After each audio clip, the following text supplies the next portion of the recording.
It's amazing.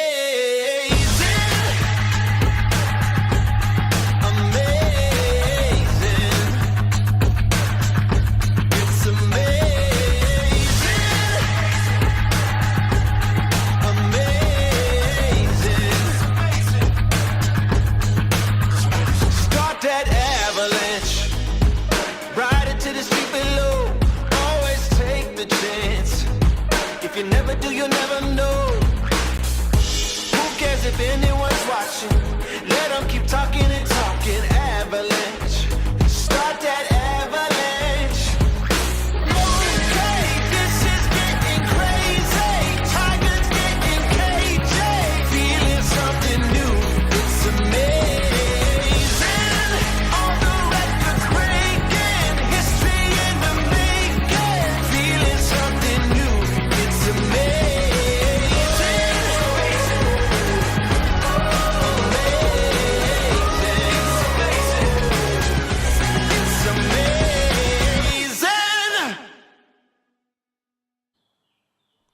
Well, hello, good morning, and welcome. We've returned to San Gervasio right here in the heart of northern Italy for another great tournament. It is the IWWF Europe and Africa Water Ski Championships, and it's coming to you live from the Jolly Ski facility right here in San Gervasio. Right there, you see the schedule for today. We've got men's slalom, women's tricks, and women's jump to take us through the balance of the day. And it's a preliminary round action. We've got the top 12 will advance out of the men's slalom competition through to the final, which will take place later on during the weekend.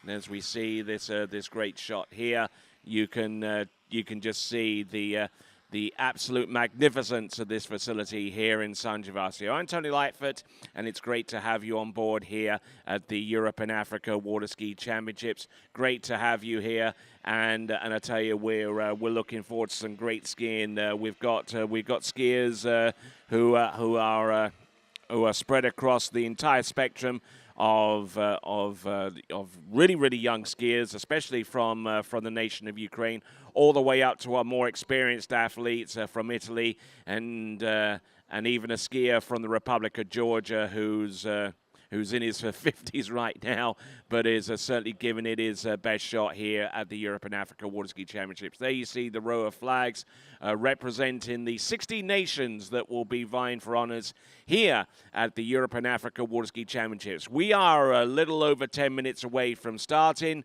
and with that in mind, let's take you to the pre-show.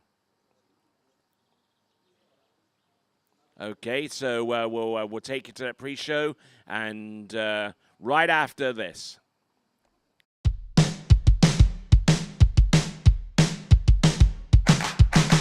Today is gonna be a little something more. I've got a plan in mind, a special thing in store. The light bulb inside my head says, get out and play, 'cause you never feel this way.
Torrefazione Varanini, a Milano dal 1970.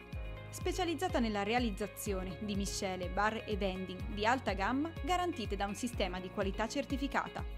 La tostatura lenta ed accurata delle migliori origini di caffè, arabica e robusta assicura un ottimale sviluppo degli aromi per un risultato ineguagliabile in tazza. Caffè Varanini, al bar, in casa o in ufficio. Una storia di gusto. My name is Thomas De Gasperi. I'm from Italy. I'm a two-time world slalom champion. I've been coming here at La Guapa for 4 years now. The condition of this villa, it's top level. I would say 5 stars plus. Everybody is very friendly. The hosts are amazing. The staff is always helpful. There's always food on the table. I couldn't ask for anything more. Conditions, clean, and we're only an hour away from Mexico City, so it's very close and convenient to travel. Every time I come here, I feel like I'm at home.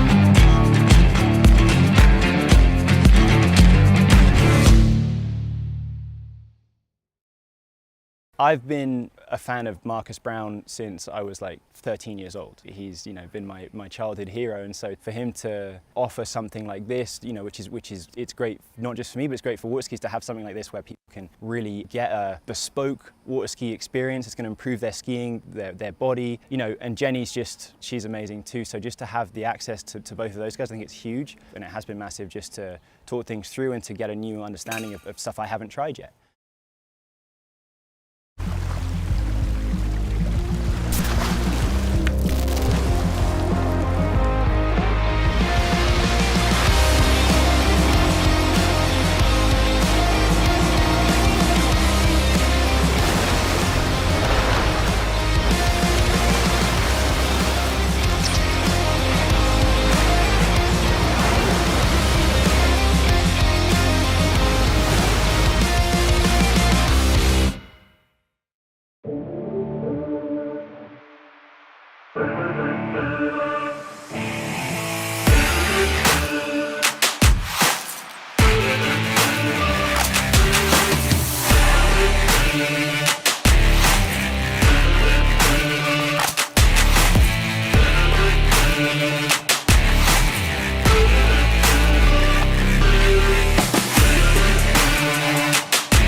What if I told you there was a place where the sounds of nature are only broken by the roar of a boat? A place where that summer feeling lasts all year long. A place where the Florida sun is only outshined by the smiles of the skiers. A place where first-time skiers can ski alongside world champions, and the world-class coaches work with all levels of skiers. What if I told you there was a place where life slows down and your only job is to make lifelong memories? That place is Swiss Water Ski Resort. Book your trip at SwissWaterSkiResort.com.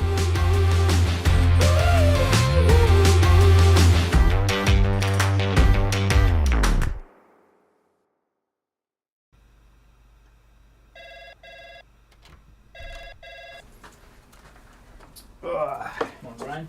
Hey, morning. You have a good weekend? Yeah, got out on the water a couple times. How about you? Yeah, I got to set in. Just gonna make a quick phone call here. Oh, of course. Can you get that, Will? Yeah, man, I got it. Thanks for calling Wake House. This is Will. Yeah, looks like we've got those in stock. Torrefazione Varanini, a Milano dal 1970. Specializzata nella realizzazione di miscele, bar e vending di alta gamma garantite da un sistema di qualità certificata. La tostatura lenta ed accurata delle migliori origini di caffè, arabica e robusta assicura un ottimale sviluppo degli aromi per un risultato ineguagliabile in tazza. Caffè Varanini, al bar, in casa o in ufficio. Una storia di gusto. All right then, so we're just a few moments away from starting the first event. There's a schedule on the left-hand side of your screen. And with that, let's check in with the pre-show. So, all right then. Okie dokie. So, we're going to go straight in with the event. We got Victor Schultz Sorensen, who has some pretty good history here, and I'll tell you about that in just a moment when he hits the water.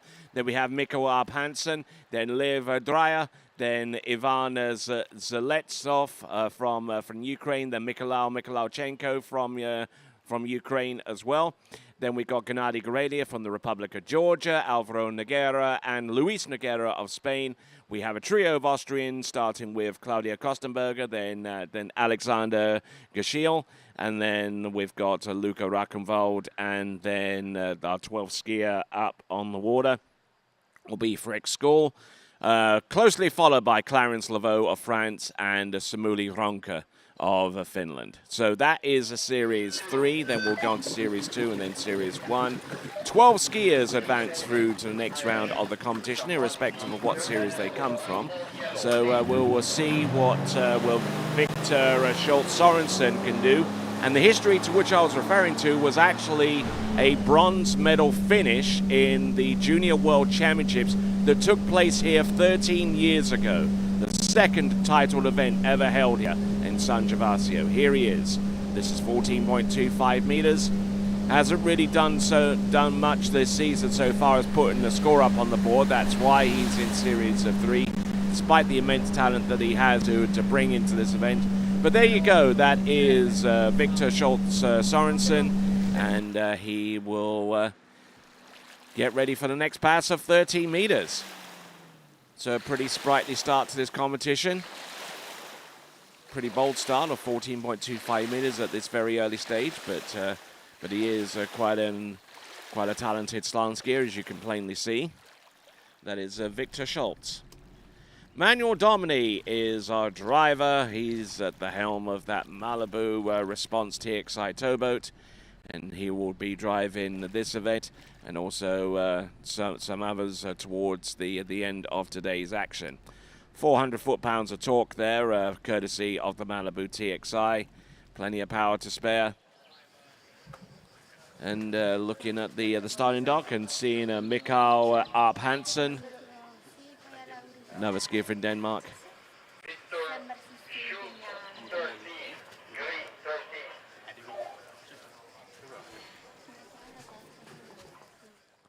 So, skier on the water is Victor Schultz Sorensen.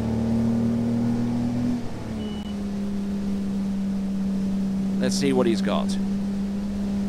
Good solid pull out for the entrance gates. He rolls that ski into its edge. Nicely done on 13 meters. Round 1 and number 2.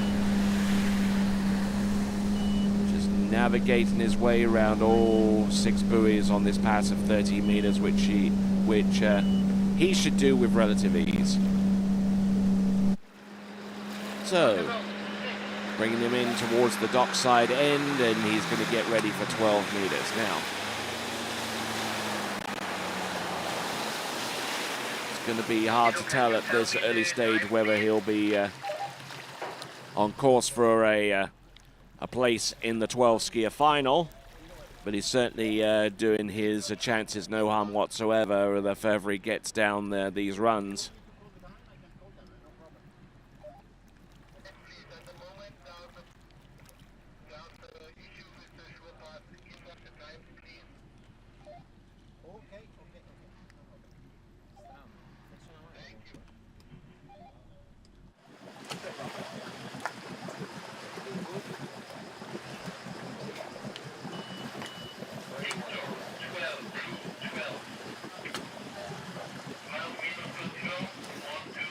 Okay, Victor Schultz Sorensen, who this season has scored 5 on 12 meters in the first round and 4 on 11.25 meters in the second round at the Danish National Water Ski Championships, which took place in Aalborg.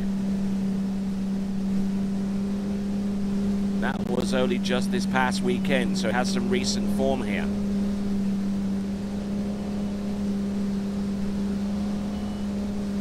This is 12 meters, a little bit sketchy there on buoy number 3 into 4, but managing to hold everything down and get round all 6 on 12 meters. What a great performance there.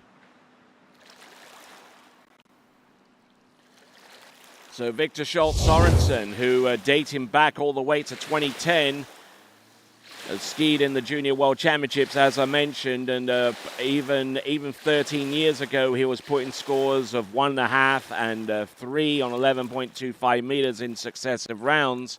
And that 3 at 11.25 meters was enough to give him a medal on that podium in that season.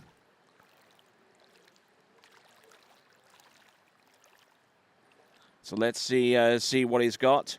Let's have a look at some of his more recent form, which goes back to 2020. Scored 3 at 11.25 meters there. Going back to 2019, not too impressive there. But you go back to 2018, and he was capable of getting into 10.75 meters at the Slalom Cup in Aalborg. So let's see if he can replicate the kind of performance that he threw up there in 5 years ago into 10.75 meters. It's going to take something like that with the level of slalom skiers that we've got coming up. Gate shot is going to be critical here to his chances of making this. He's round buoy number, a little bit of a nose grab there on number 1, but still managing to get as far as number 3. He's battling his way and gets 3.5 for his troubles there. That's Victor Schultz Sorensen from Denmark, our first skier out, and leading off with a score of 3 and 1/2 on 11.25 meters.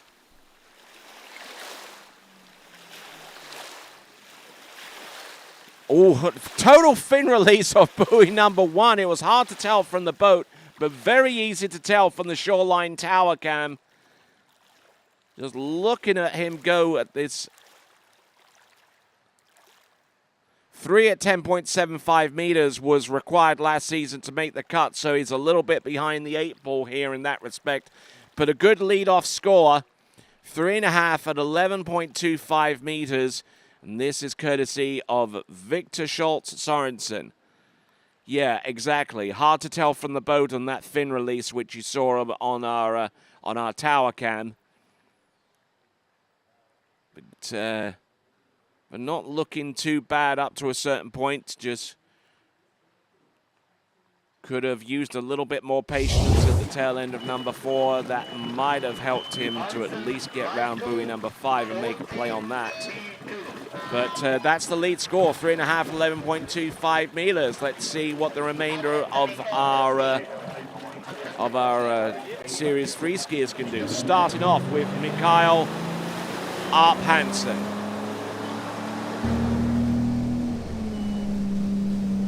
Coming in on 14.25 meters, selecting Bravo 2 on the 0 off. It is Mikael Arp Hansen. Mikael Arp Hansen for his for his troubles, made it at 3.5 on 12 meters, so capable of running this opener. And there you go, getting the job done.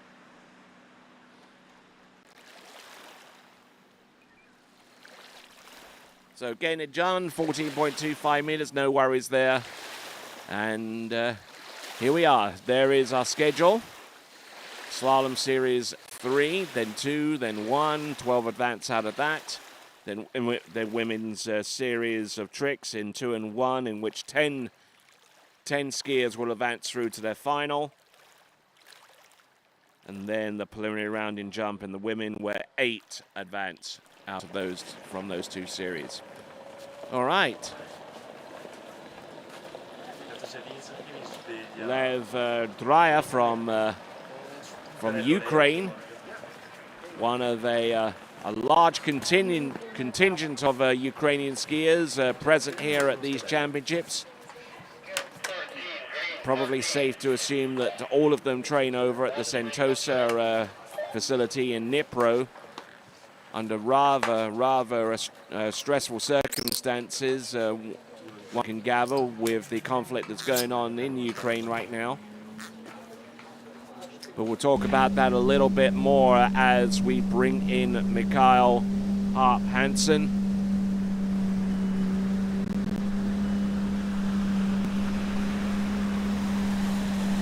A little broken over on the tip of the ski there, especially into his offside turn, and unfortunately going down on 30 meters, right at the same spot that the Victor Sorensen went down. Just 2 passes a little bit further along, and for Mikael's part, he gets 3.5 on 30 meters.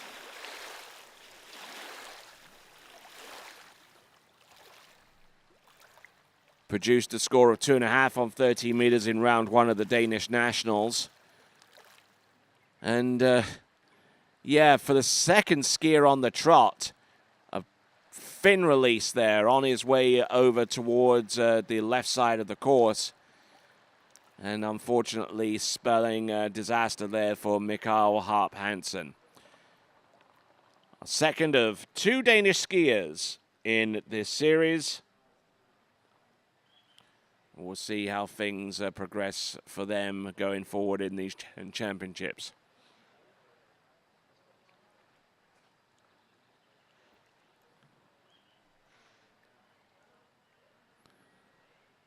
And there you go. A little bit of a fin release there on his offside, and that is all she wrote there for him.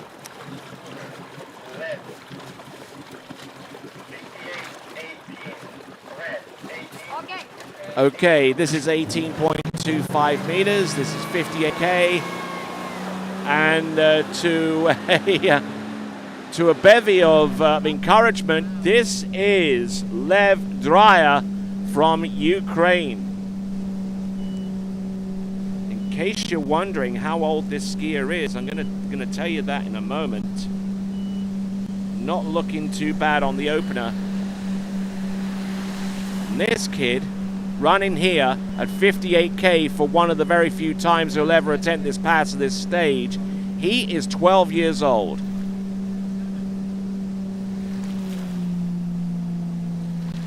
Wonderful stuff there. The Ukrainians bringing in a large team into these championships. All of them looking for some high-level tournament experience. So he's gotten through 18.25 meters at 58K.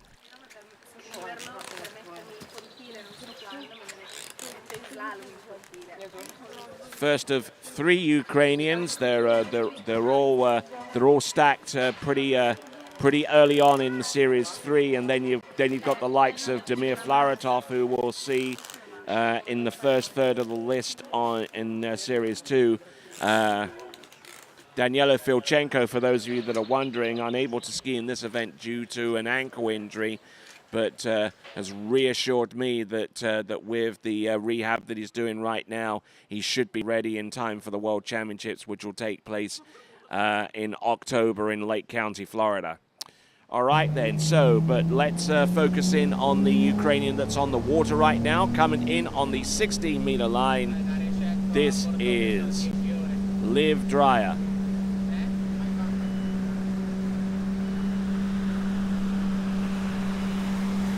Not looking too bad on 16, just trying to mitigate the rooster hump that tends to occur on that short line length. And for a skier as light as he is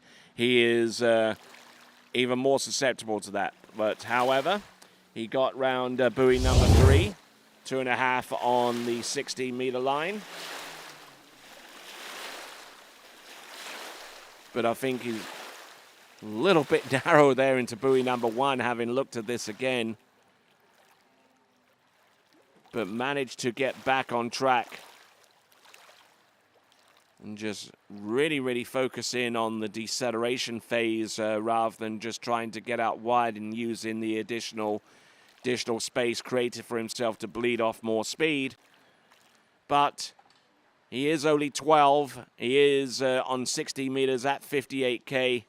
He has to slalom at 58K. This is the Open European Championships, and the minimum starting speed is 58 on the 18.25 meter, and that is Liv Dreyer from Ukraine. Actually an overall skier, as a matter of fact, and we'll keep a special eye on the overall competition as it progresses along. And getting ready to hit the slalom course on the rather old syndicate slalom ski. That is Ivan Zletsov.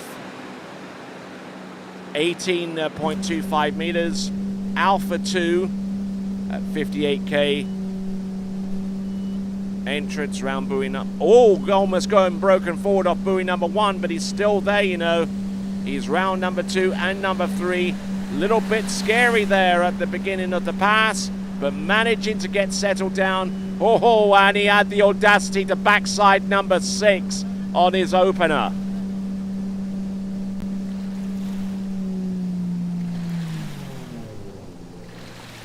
Solid skiing there from Ivan Zletsov of Ukraine. Hopefully I pronounced a bit of that right. Anyway, the Ivan bit is probably the easiest bit. But there you go. That is Ivan on pass number 1, and not looking too bad as we take a look at Gennady Gorelia, coming to us out of the Republic of Georgia, a resident coach and driver and an all-round main man here at Jolly Ski. As we get into the point now where we're going to bring Ivan into the slalom course for Ukraine.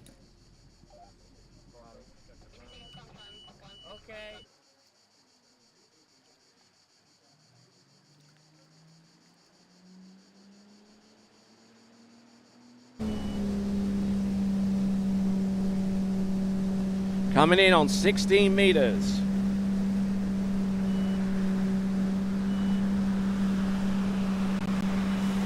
Not looking too bad.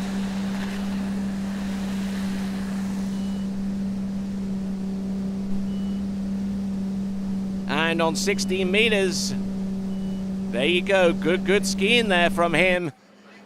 Ivan Zletsov of Ukraine doing a fine job with the 16 meters.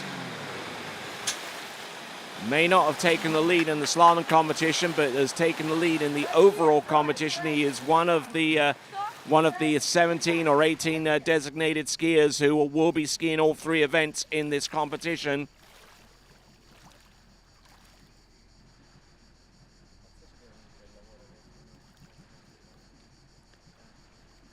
And for those of you wondering how old this skier is, he is 13 years of age. Born in 2010.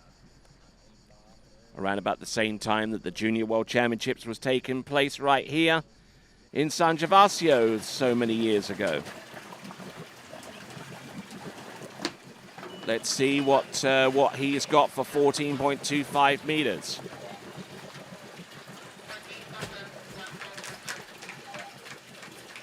some of the scores that he's produced up to this point. He skied in Austria at the Linz Open, where he scored 2 at 55K at 14.25 meters. At the Austrian Nationals, he scored 2.5 on 13 meters. It'll be a bit of a tall order if he can replicate that kind of score with the boat speed raised up to the next level. Oh, look at that, round number 3. He's still there, you know. He's round number 4. He's fighting his way through this pass. He has skied himself back into contention with a 6 buoy count on 14.25 meters. And he's looking up to some deity, thanking him for keeping him on top of the water, at least around buoy number 2, enabling him to make his way through the pass. Good angle off buoy number 1. I give him credit for that. But then round buoy number 2 just got broken completely off his edge. And round buoy number 3, now he settles himself down, looking very, very strong there off buoy number 4, like he knew exactly what he was doing. And as it turned out, he did, and then some.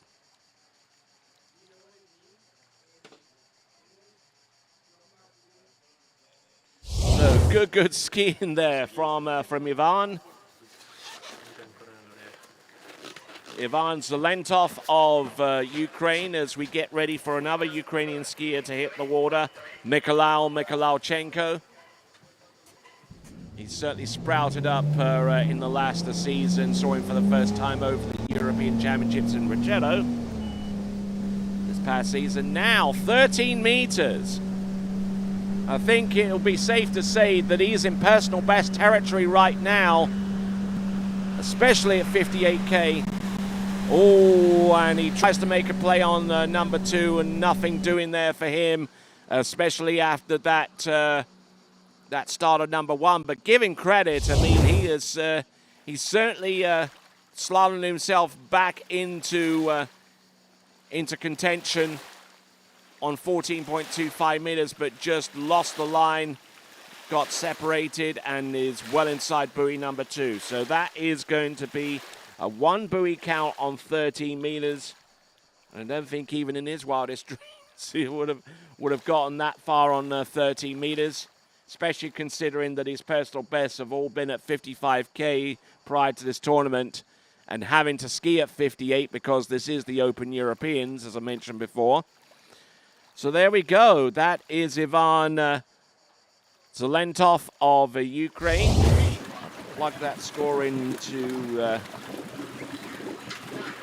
my overall calculation. And currently he is in the lead in the overall competition out of the first 2 overall skiers.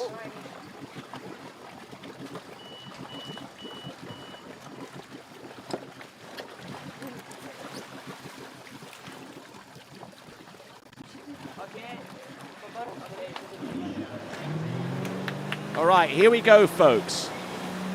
Mikhailichenko, or Misha, as he's known to his friends. He's coming in on 16 meters for his opener.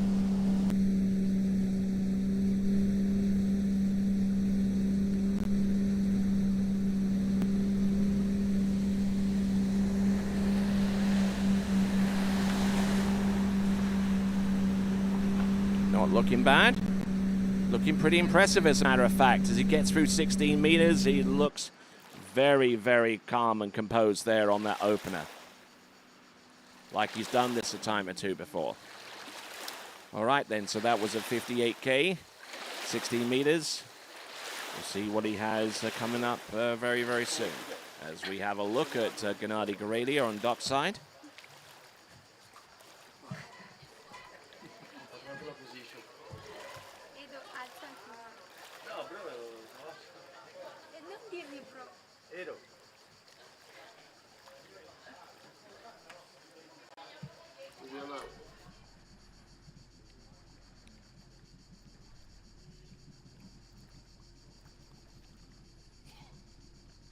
All right, then, so just waiting on the beeps from the 0 off.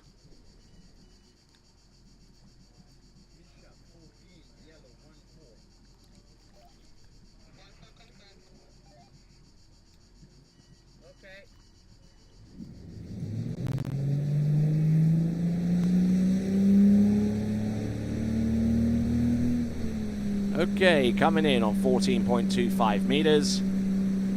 This is Mikolauchenko.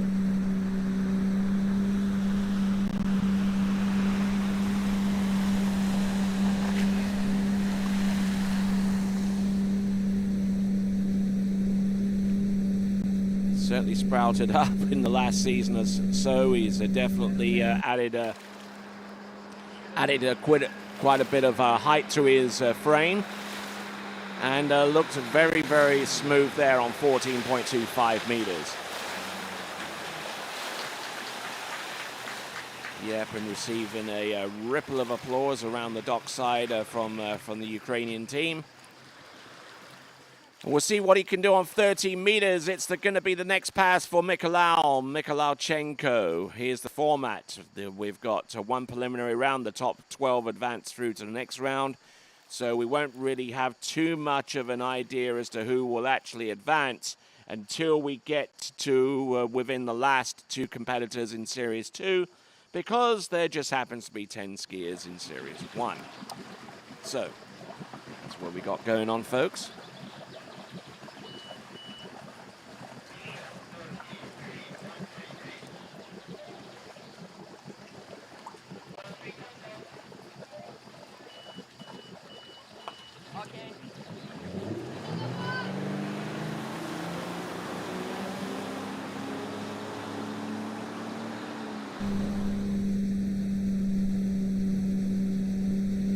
All right, then, here we go. Mikolauchenko from Ukraine. This is 13 meters. He can ski himself into second place right now in the slalom event if he gets past this buoy, which he does. He's round number 5, a little on the back, but still managing to create enough space for himself to get round number 6.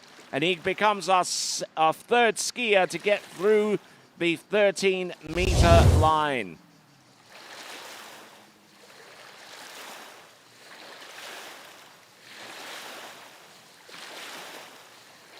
Looking at this and taking a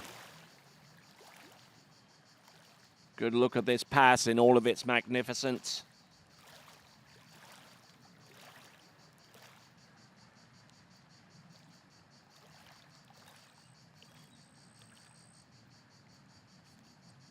Looking good up and up to a certain point. Round buoy number 5 was a little shady, but managed to get round number 6 and through the exit gate. That is Mikolauchenko.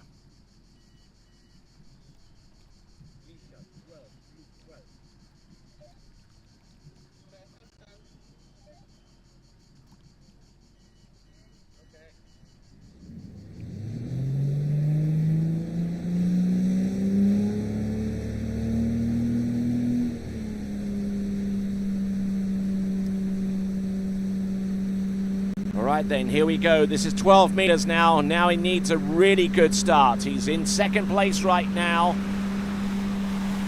Oh, look at him go round buoy number 2. He's still there on number 3. He gets round number 3. He's delighted, and with good reason as well. Good skiing there from Mikolauchenko.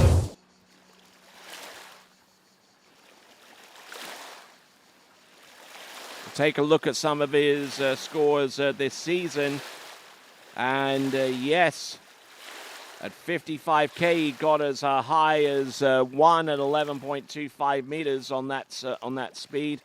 This is the first tournament in which he's competed at 58K, and yeah, he looks happy, looking delighted, as a matter of fact. Skied at the international tournament here a few weeks ago, the 13th international tournament here at San Gervasio, where he got 3 on 12 meters. So getting about the same score right here with the boat speed raised up to 58 is a pretty high achievement, as you can probably tell. So there we go. That is Mikolauchenko. 3 on the 12-meter line. That vaults him into second.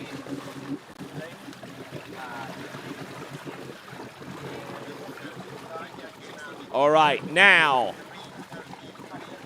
Next on the water, coming to us originally from the Republic of Georgia, this is Gennady Goralia. Gennady Goralia, who in recent years has competed in the senior EA championships as well as the senior worlds. He's looking to compete in the senior Europeans later on this season and the World Championships in Greece next year.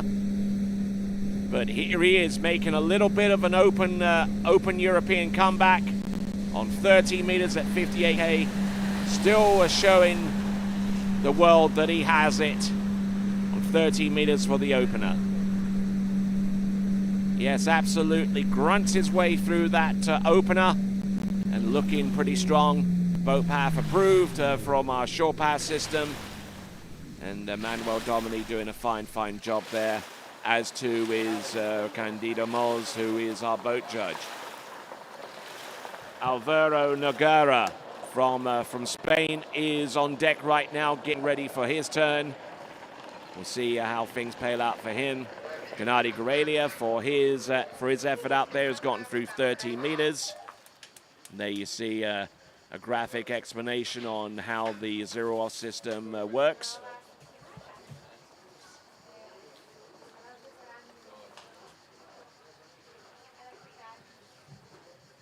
Gennady Goralia, who has skied twice in this season so far, and in both of those occasions skiing at 58K, where he scored 3.5 at 58K and 11.25 meters at the international tournament here just a few weeks ago, and then scored 3.5 on 11 here in the second round of the San Gervasio Pro-Am, which took place about 2 weeks ago. Gennady Goralia elected to go with Alpha 1 on the zero off. Round number 1, he's looking in fine shape for number 2. But can't afford to be overly complacent. Oh, handle up high off number 4. Can he still make it? Just about. There you go. That is 12 meters for Gennady Goralia. Oh, and he dug himself a huge hole there off buoy number 4. But he had a large enough shovel to dig himself out of it in quick and immediate fashion. Gennady Goralia.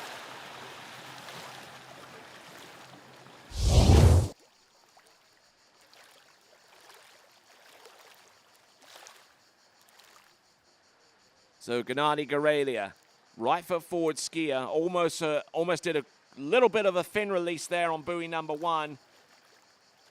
Let the ski go run down course a little bit to generate angle. Gennady Goralia, who is a team skier for SP Skis, based out of Cyprus. And this site here in San Gervasio is actually a testing center for SP Skis. And Gennady will set you straight if you want to test one of the range of slalom skis, trick skis, and jumping skis. One of only 2 manufacturers in the world that is committed to producing skis in all 3 water ski disciplines. Here we go, Gennady Goralia, 11.25 meters. Currently, the lead score is 3.5. Gennady Goralia trying his best to get to that point. He's round number 3. He's good to go for 4. Can he make it? Make a play on 5? No, but he's taken the lead with a 4 buoy count on 11.25 meters. That is Gennady Goralia, the oldest skier in these championships. He'll be competing in the overall competition. He is currently aged 51, and he's still tussling with the very best in Europe, even in his 50s. There you go. That's Gennady Goralia, round number 2. Good solid hit there. But then gotten broken over off number 3. They certainly didn't want that, and it didn't help his approach into number 4. And there you go, Gennady Goralia with a 4 buoy count at 11.25 meters. We'll take a look at the instant replay. and show you where things looked good, where things started to go pear-shaped. Well, that number one was good. I'll give him that.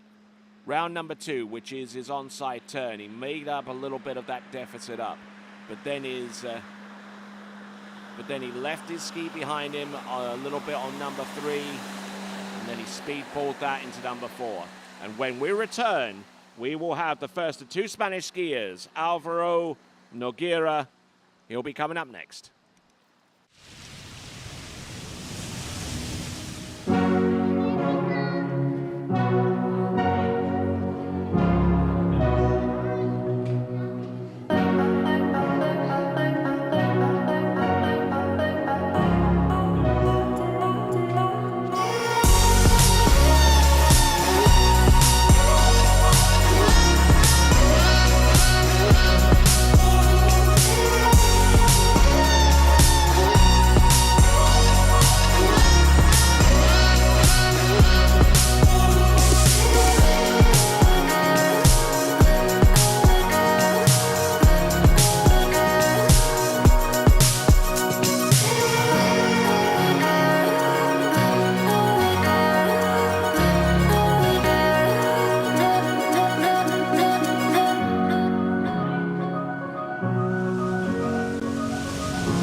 All right there, so Gennady Gorelia.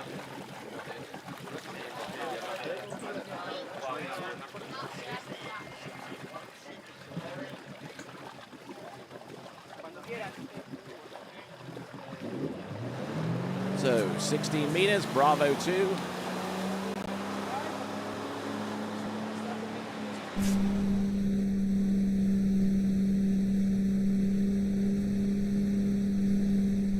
See what he's got. Alvaro Nogueira.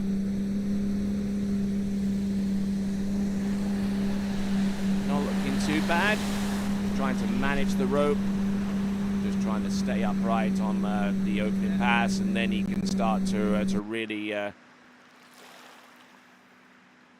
come in with slightly more aggression.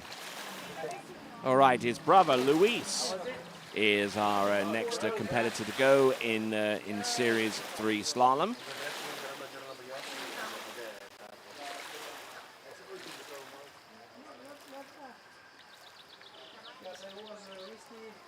So Alvaro, who is on the water right now, has scored 2.5 and 4 on 12 meters in successive rounds over at a tournament which took place actually last weekend in Catalonia in Spain.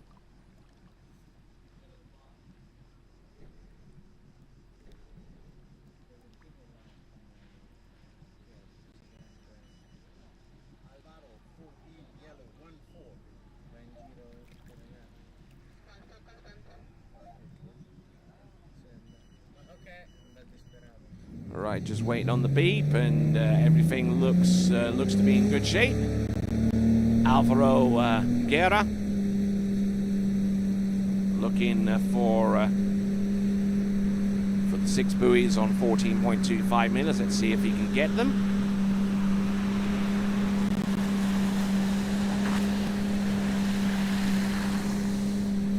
Nicely done. A little narrow on number 4, but managing to compensate for that.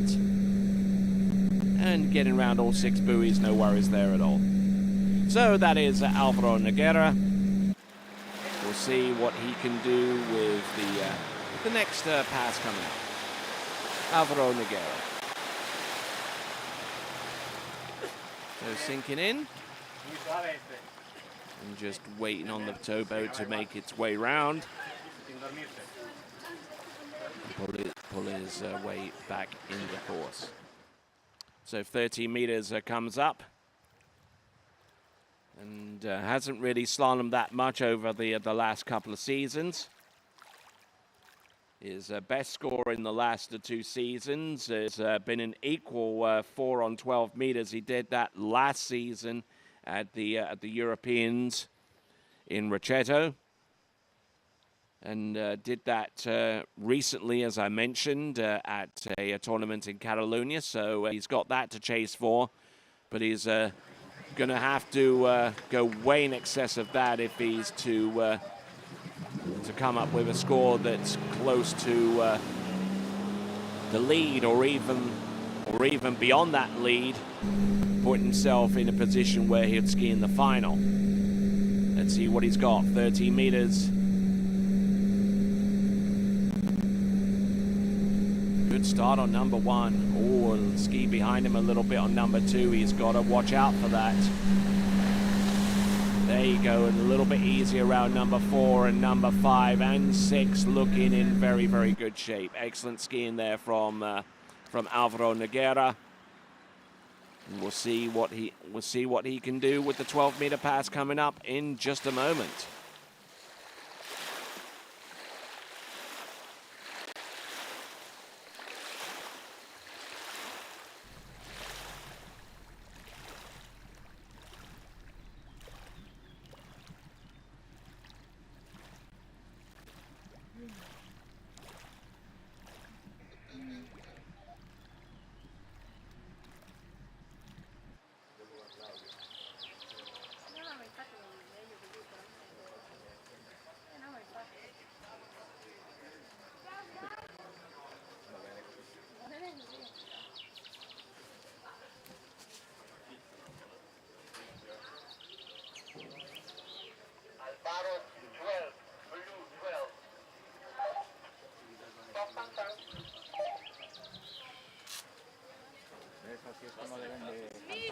All right, so let's see what he's got.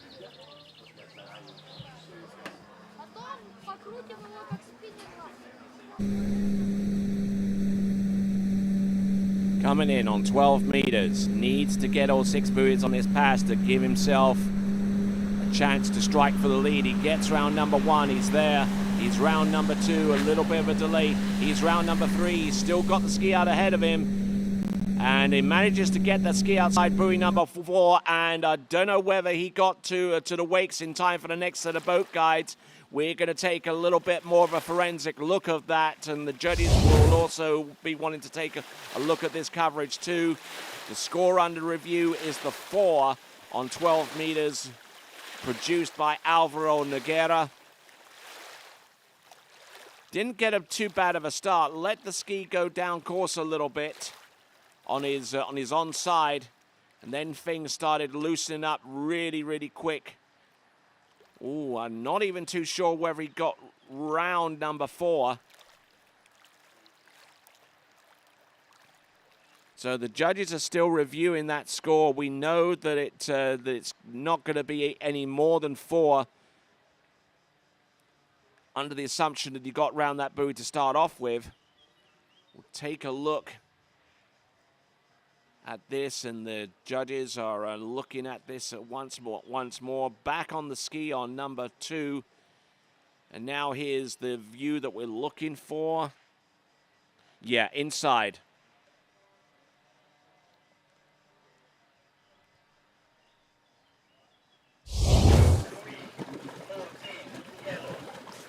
So whilst the judges tried to get the official score,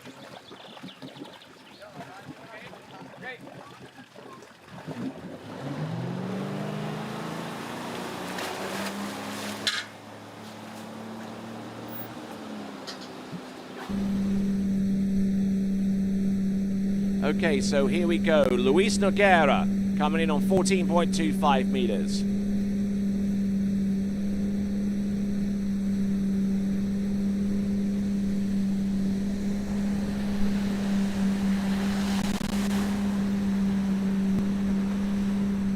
All right then. So we got the score. The judges have scored 4 on 12 meters for Alvaro Noguera, as we see Luis, his brother, out there on the water, getting through the opening pass of 14.25 meters. There's Claudio Kostenberger, and probably one of the least flattering shots that we could have taken of him. Okay. Whatever helps you breathe, I guess. Also, ich würde parat sein, Alex. Es kann sein, dass es nicht so lange dauert. Ah, das machst schon. All right, so we've got on the water right now Luis Nogueira.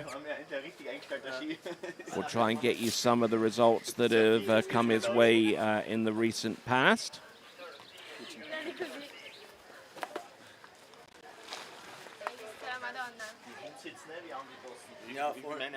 So Luis Nogueira, having run his opener, scored 4.5 on 12 meters in the very same tournament that his brother skied in Catalonia not too long ago. Let's see if he can conjure up a little bit more in terms of an ultimate slalom score that will put him among the top skiers right now. 3.5 from Victor Sorensen, who's currently in second place with that score, and 4 on 11.25 meters, which is the current total courtesy of Gennady Gorelia at this early stage of the competition. And as we continue right along, we got Luis Nogueira. And a reminder to you good folks that the TWBC has merchandise on sale. Go to waterskibroadcasting.com/shop to check out the latest swag. There's t-shirts, there's caps, there's sun shirts, towels, the whole bit. Check out waterskibroadcasting.com/shop.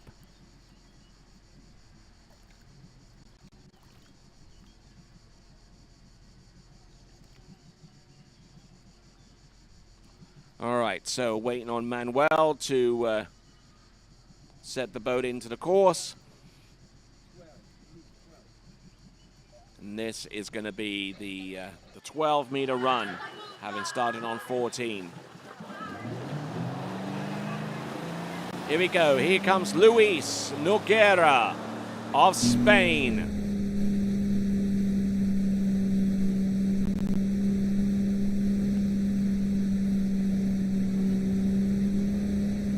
Entrance, round buoy number 1. On 12, oh, getting rather deep off number 2, but the ski held its own there for him. Oh, gone broken over off number 4. He's still there on 5. He manages to make a play for number 6 through the exit gate. That's a 6 buoy count on 12 meters. And that is his best score of the season. Age 33, coming to us from Spain. Didn't slalom in last year's European Championships. Scored 2.5. Has scores of 2.5 and 3.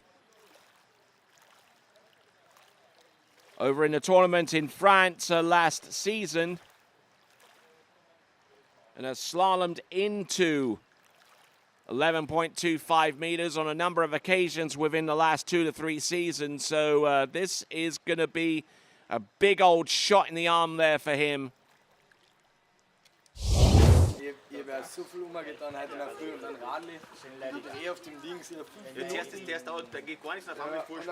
While you have some time, check out Pro Gear, the best grip you can wish for, by going to skiprogear.com, skiprogear.com, to check out the latest gloves on offer by Pro Gear.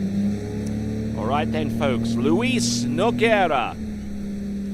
This is our third skier thus far to make it onto the 11.25 meters. So by that default, he is currently in third and looking to try and get a little higher. But not able to, unfortunately, get to, and that is going to be his lot. 2 buoys, 11.25 meters. That is for Luis Nogueira.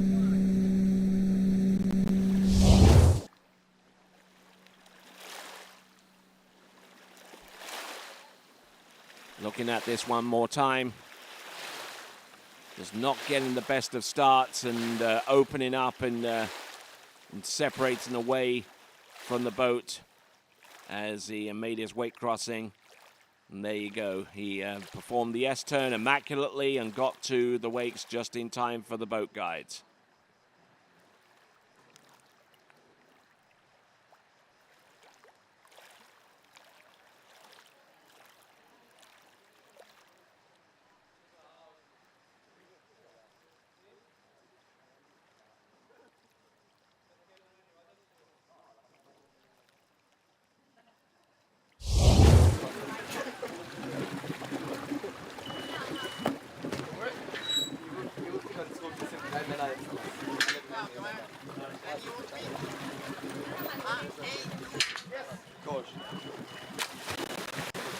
All right, so skier about to take to the water.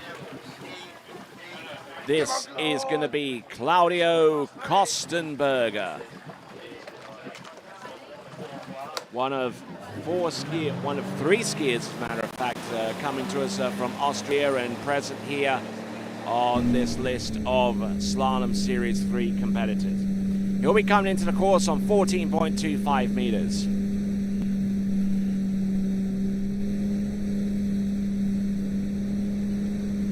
Claudio Kostenberger, who works these days as a pharmacist in his native Austria. And skied for the University of Louisiana at Monroe Warhawks. So I'm sure he's still got some fans there who remember his collegiate days. Checking in to see what he can do out there on the slalom course.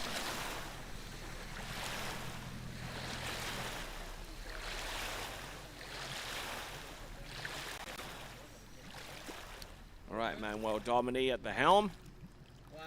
I'm doing a fine job so far. We're about a little over halfway through the skiers that we have in Series 3.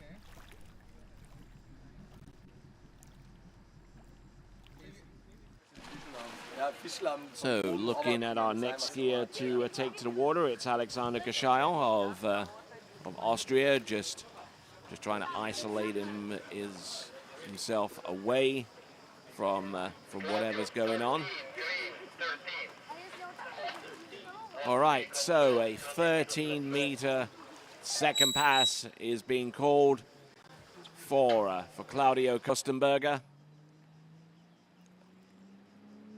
Claudio Kostenberger, who has medaled in the European Championships, but in his favorite event of jumping, as far back as 2011. He's quite an adept slalom skier on top of that. And there you go, that's a 13-meter pass. And now getting ready for the 12-meter line.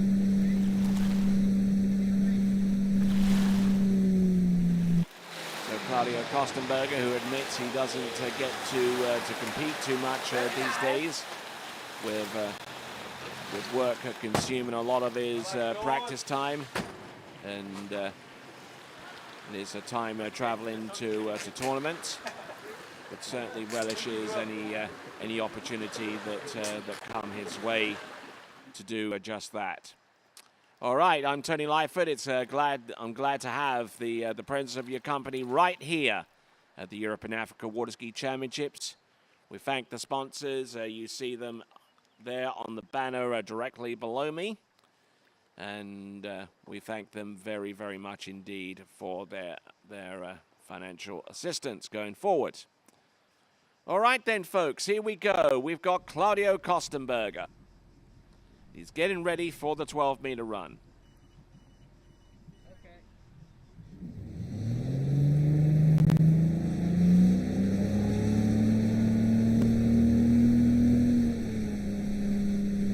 Here we go.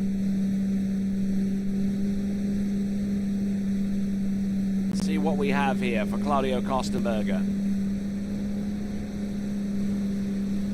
Nice. In good shape here. 12 meters. And looking like he's run that pass a time or two. As he gets round all 6 and he gets ready for 11.25 meters.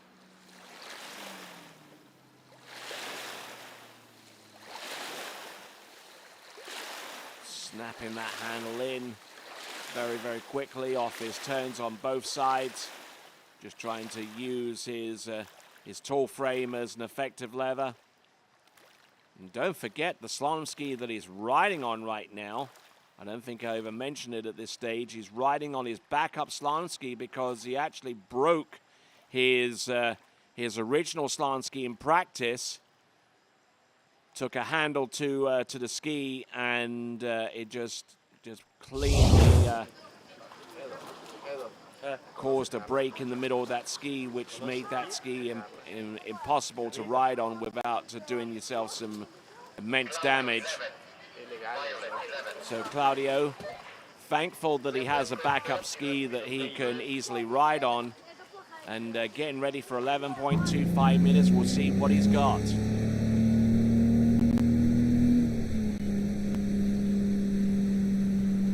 Claudio Kostenberger from Austria coming in on Alpha 2 on 11.25 meters, gets the good start. Round number 2, he's still there. He can use a little bit of his height here to get round buoy number 4. Look at this. He's round number 4. He's round 5. He gets to the wakes. He takes the lead in this competition, but clearly disappointed and seeing a chance to run 11.25 meters go by the wayside. However, a 5 buoy count on 11.25 meters vaults him into the lead ahead of Gennady Gorelia.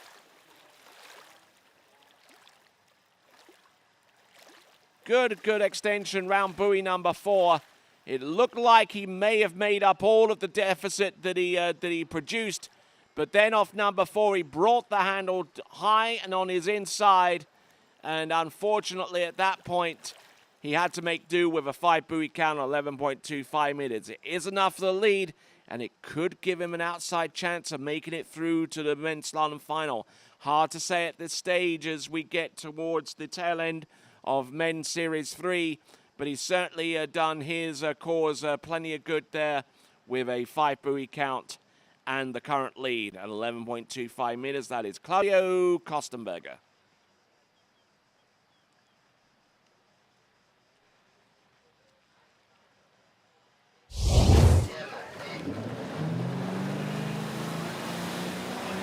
All right, next gear up, Alexander Geschiel of Austria.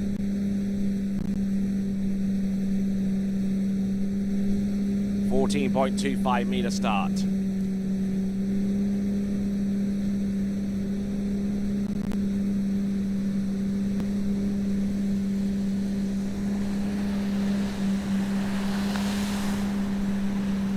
So not looking bad on 14. I don't see too many problems with that. And Alexander, for his part, has been able to run into 10.75 meters. Did that at the Youth Nationals. Took place about 2 weeks ago in Salmsee, outside of Styreglint. And actually competed at the Under-21 World Championships, where he conjured up a score of 4. At 11.25 meters, which barely was outside of the 12 skier final in those World Championships. Was about 2 or 3 places away from making an appearance in the final based on that score. But there we saw along dockside Luca Rackenwald just going through his motions there on the dock. Beautiful sunshine, great sight here in San Gervasio, the home of Jolly Ski. All right, boat making its way into the course, 58K, 58K, 13 meters now. Getting a little bit twisted off number 1. Managing to settle in off 3 for number 5 and number 6. So Alexander Geschiel.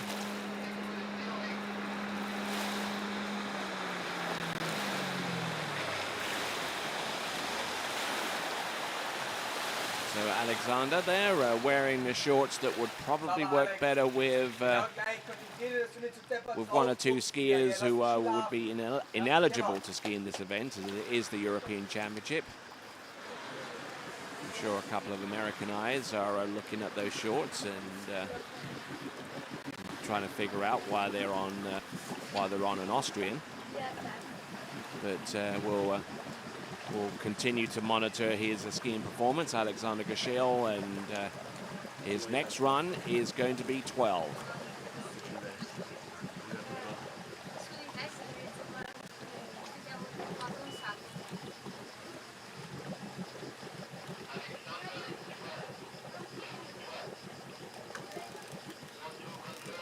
So Alexander Gashil, who has skied into 11.25 meters more often than not. His best score this season is a 2 at 10.75 meters at the Youth Nationals. So he is capable of running 12 meters.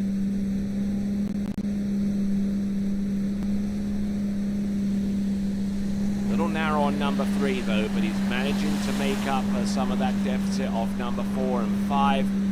Right foot forward skier, which should give him an advantage on the 2-4-6 side, and using that to great effect right here and now. That is Alexander Gashil of Austria.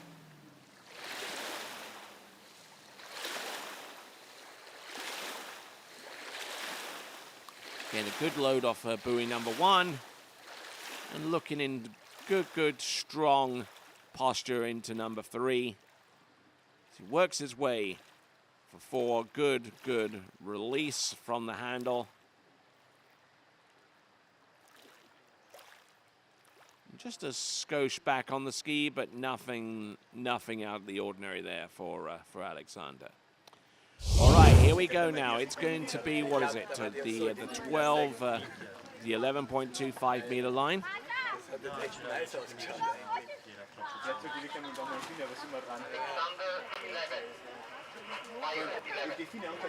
All right, so Luca Rockenwald, our third and last skier from Austria in this series.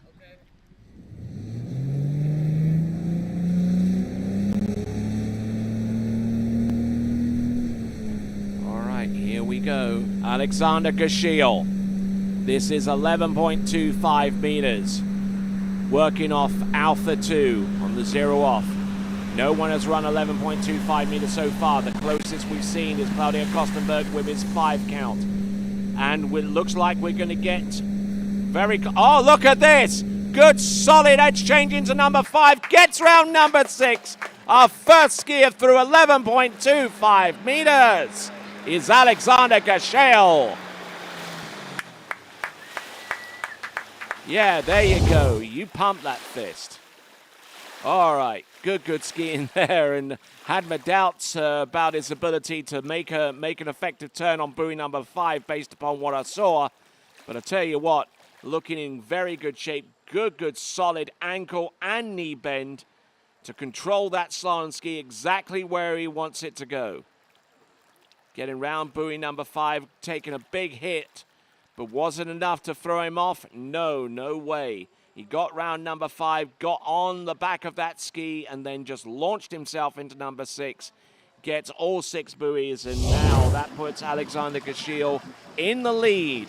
Now, probably one thing to bear in mind here, based upon last year's results in the Europe and Africa Championships, it took an effort halfway down 10.75 meters to see that skier through to the next round of the competition, the final. So if he can get about halfway down, or maybe about 2/3 the way down, it will put his chances of being able to ski in the finals in a very good stead. He's round buoy number 1. He's looking good round number 2. Look at this, folks. He's round number 3. Yes, turns to number 3 and gives himself a shot of making it through to the next round of the competition with a 3 buoy count at 10.75 meters. And if I'm looking at these results correctly, that could even be a personal best.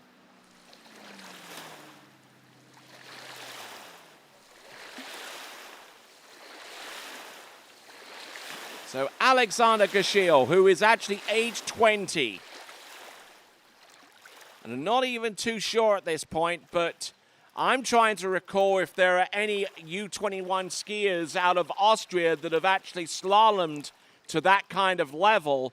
And if not, then we could be looking at an Austrian national under-21 slalom record here, courtesy of Alexander Gashil. Looking good at 10.75 meters. And look at this S-turn right here. Wow. Got it together and well in front of the next set of boat guides. So Alexander Gashil coming in towards the dock right now.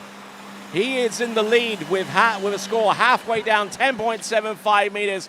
He has put himself in contention, folks.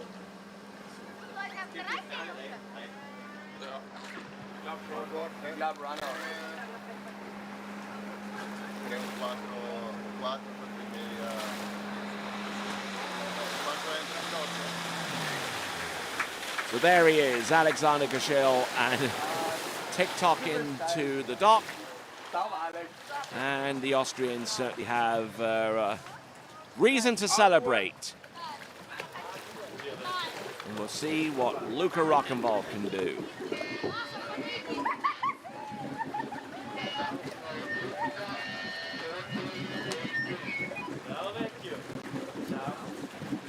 All right, handles being changed. Now getting ready for Luca Rockenwald.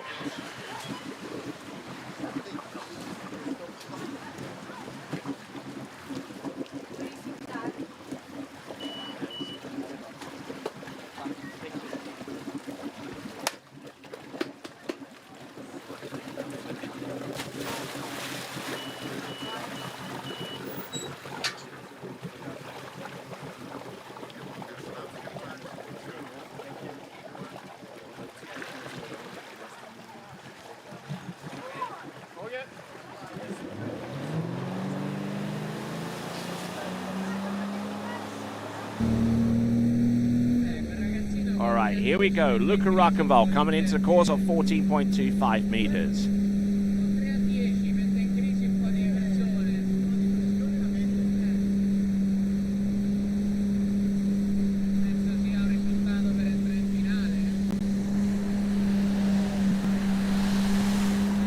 Not looking too bad here. Opening pass, 14.25 meters.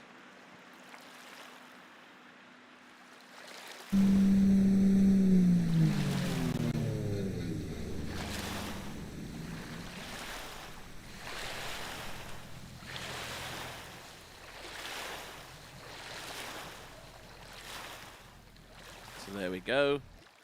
The end of the lake there. We've got Luca Rockenwald, and we've got a one and only representative from the Netherlands. It is a Freak Skull. We'll see what he can do. He'll be taken to the water next.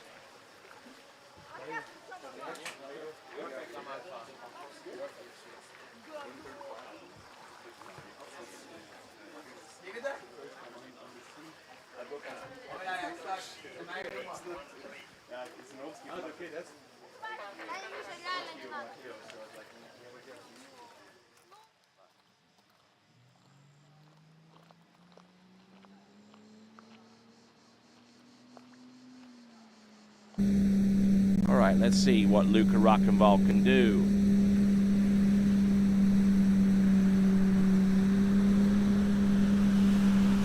Coming in on 13 meters. All getting a little bit, almost overloaded off number 2, but still managing to make its way. Whoa, almost wheelied up on number 5, but managing to just scrape by. Make his way all the way around buoy number 6. But there you go, that is Luca Rockenwald.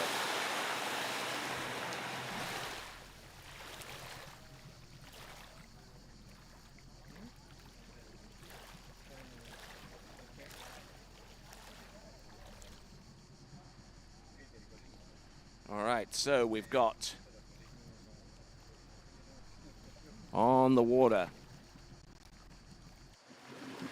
We've got Luca Rockenwald driving the boat. There is Manuel Domini.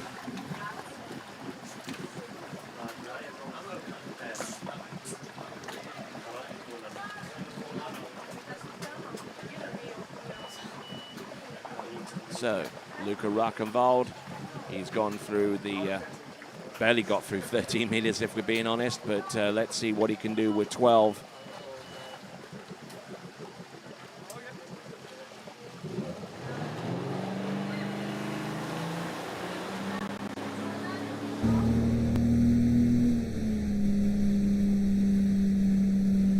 All right, here we go, Luca Rockenwald, whose recent tournament form gone into 11.25 meters.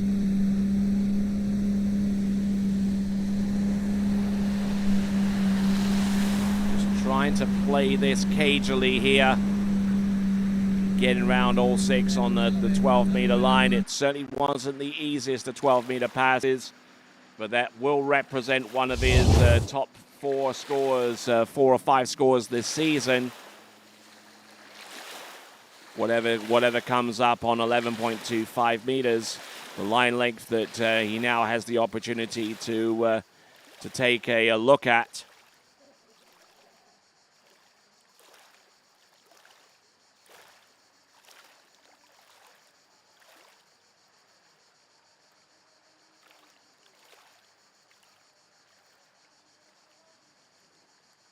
But looking a little stretched into buoy number 6 and managing to get round all 6. And Luca Rockenwald, who skied for the University of Louisiana at Lafayette's Raging Cajuns not too long ago. And certainly there are plenty of folks there in the on that team, and those that support tournament water skiing, collegiate water skiing in the United States will remember him, especially in his favorite event of jump. Let's have a look and see what Luca can do.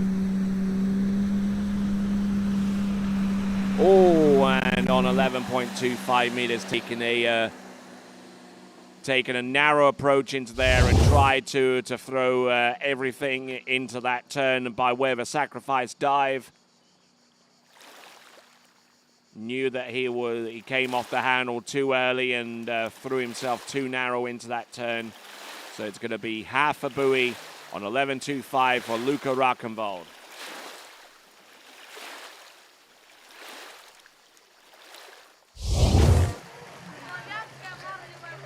All right, Luca Rockenwald there, half on 11.25 meters. That currently puts him in 6th place after on that leaderboard.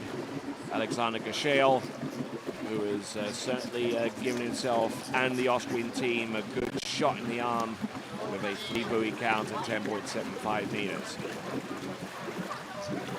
All right, so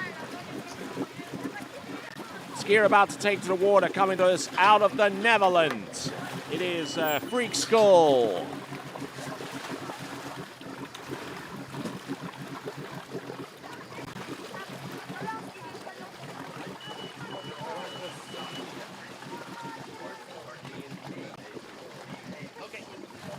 So Freak Skull, who trains out of the Rui Plus water ski facility just outside of Handel, in the southeast portion of the Netherlands. Here he is, Freak Skull, 14.25 meters for his opener.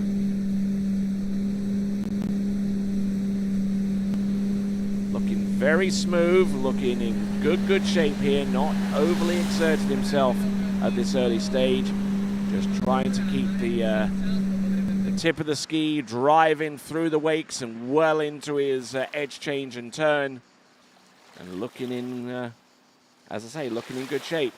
So far as his performances of this season, scored half on 11.25 meters in Rui Plus, scored halfway down that same pass at a tournament that took place about 3 weeks before, and has a smattering of scores in the last season or so that have gone into 11.25 meters at best. Haven't seen anything that would suggest that he's gone into 10.75 meters. But We'll see what he can do. With the right kind of start, anything is possible. There we see on the starting dock, Sebastian Coe, and obscuring our view of Clarence Laveau.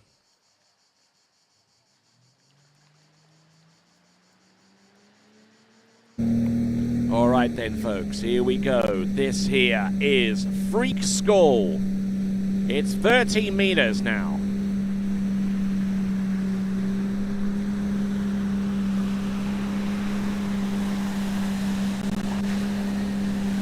Freak School, easily identifiable as Dutch because he's wearing those orange shorts. The national color of the Netherlands. There you go. That is Freak School. 2 passes down, 2 successful completions. And now getting ready for his next run, which is going to be the 12-meter line.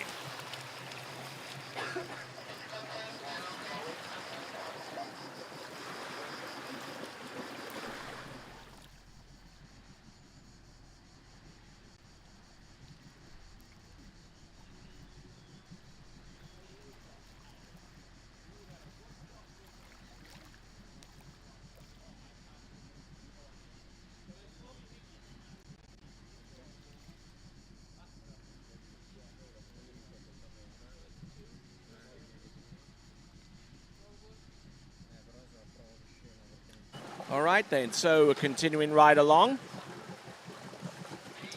Still looking into the prospect of maybe Alexander Geschirr getting very close to the Austrian national U21 slalom record. There are other skiers to consider, of course. You go into Series 2 and Series 1. You got in Series 2 Moritz Engelhardt, who will be skiing as our penultimate skier in Series 2, and then you go towards the likes of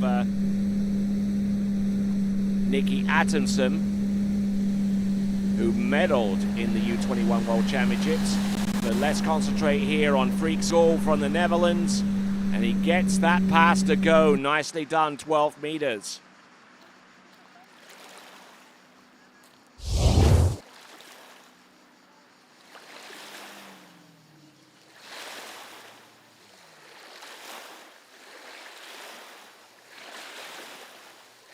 So looking at this, a little bit narrow on number 2, but he certainly has the drive and the determination to make a solid entrance in towards that number 3. Now got into his rhythm round number 4, bringing the handle in and just driving away from it as soon as the line tightened up on him. And a superb looking run there.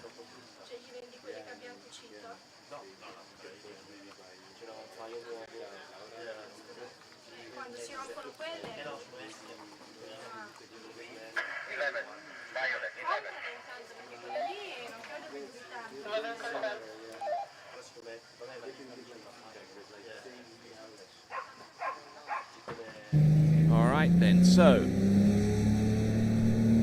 here we go, folks. On the water, Freak School. 11.25 meters. He's gotten into this pass plenty, but he has never gotten through it. He's round buoy number 1, gets it to go. Round buoy number 2, he's a third of the way down and just ruined the mistakes made into his approach into number 1, which caused him to get too far on the back of the ski and not allowing it to completely turn. That's the reason for the slack line. He gets around that number 2 and the even more slack line.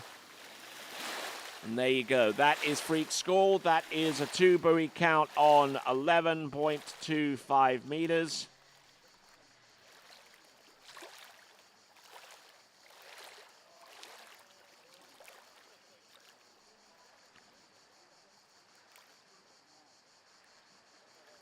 So our skier from the Netherlands, Freak School with a 2 at 11.25 meters. There is your current leaderboard. That is Alexander Geschirr with 3 at 10.75, 4 buoys ahead of Claudio Kostenberger, who is on 5 at 11.25 meters. And of course, you can check on the results as they happen by going to the normal site from the Europe and Africa region of the IWWF, the current live scoring event. All right, confidently taking to the water. Dock start there from Clarence Laveau of France. 14.25 meters.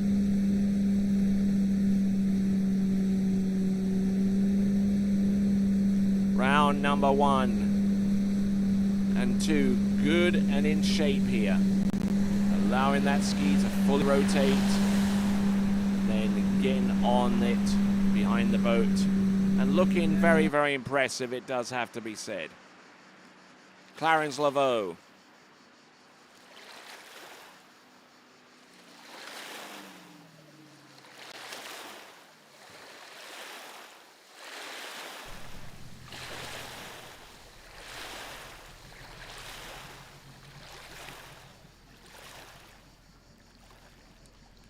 All right, so we are looking at Clarence Laveau right now.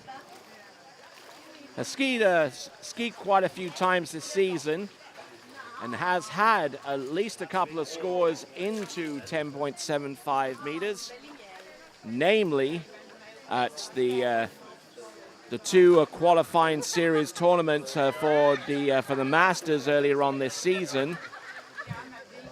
Those took place in April. As we look at the back of Samuli Ronko from Finland, but he has had scores of 4 at least. I believe that is his personal best of 4 at 10.75 meters for Clarence Laveau. Certainly not enough to get him to the Junior Masters. Actually did make it to the Junior Masters, as a matter of fact, with that score of a 4 at 10.75 meters, but ended up scoring a 2.5 on 30 meters on Robin Lake there in May of this year.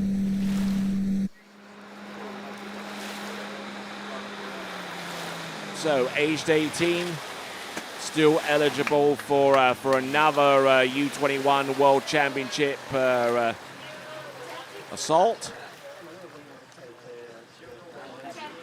Whether we don't know where the U21 Worlds will take place. It will be in the next couple of years. But I actually believe that the U21 Worlds will actually take place on its next edition in the lakes of Castingstone, Predator Bay in Canada.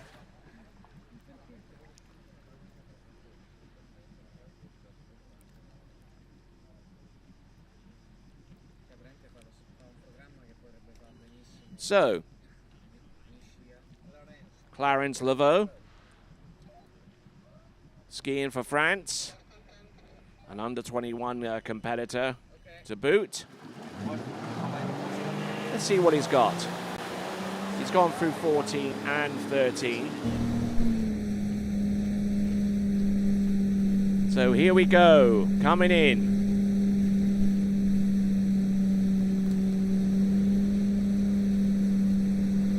Entrance round 1 and number 2. Whoa, a little bit back there on number 2, but managing to make it some distance up. He's round number 5. Can he make it round buoy number 6? Oh my word! Holy cow! There we go. That is a tremendous, tremendous performance right towards the end, because it did not look too promising, at least for the first couple of buoys. Round number 1, and then just got really down course. That line was totally in the water off number 2. And then he really got to work here off buoy number 3. Then even looser off number 4. He was on the back. It was real narrow into number 5, but managed to take that pace and take his talent all the way through to running that 6-buoy count on 12 meters. All right, so Clarence Laveau now knows that if he wants a shot of making it through to the next round, he knows that it ain't going to be a cakewalk from here on out. 11.25 meters is coming up. Clarence Laveau knows he's got to be on point right from the get-go. Even the gate pullout needs to be superb. Here he comes. Clarence Laveau, 11.25 meters. One of a few skiers that have made it into 11.25 meters. Well, look at that. He's round number 3, still there. He barely makes it round buoy number 4 and the skis for the wake. And that is going to be a 4-buoy count for Clarence Laveau on 11.25 meters.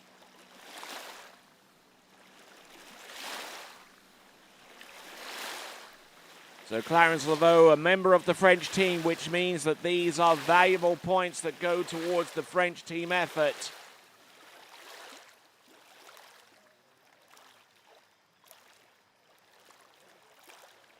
And Clarence, his luck would eventually run out around buoy number 4. Skis for the wake, gets the 4, and it should be a halfway reasonable score for the French team. Not quite the 4 at 10.75 meters that he produced at Lake Ledbetter, and would I believe represent the personal best for him. But he certainly gave it his best shot.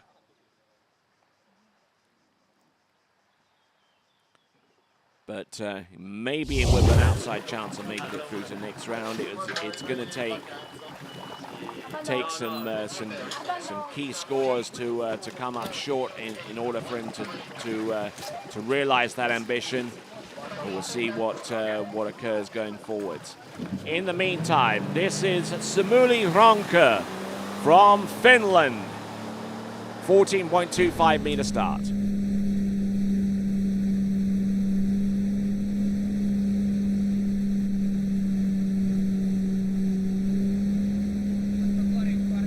Number 1, it's looking good so far.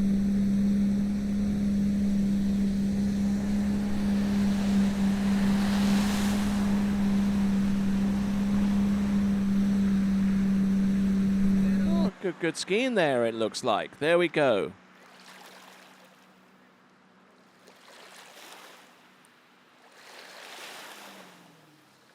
All right, pulling out and getting ready for 13 meters. Shouldn't be a problem there for him.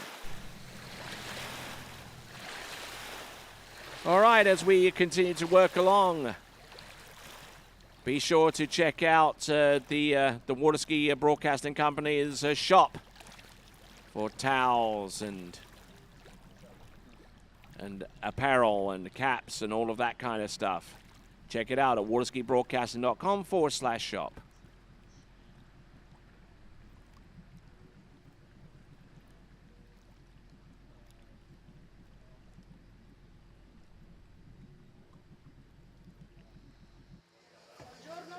All right, and we see on the dockside Dominique Kuhn, who will be our lead-off skier in the Series 2 of Slalom.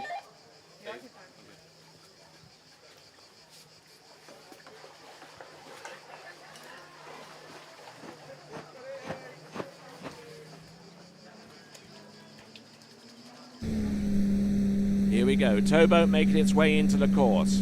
Samuli Ronka.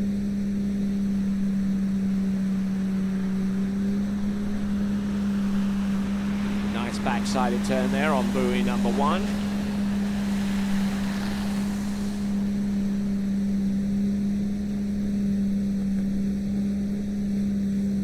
Yeah, looking good.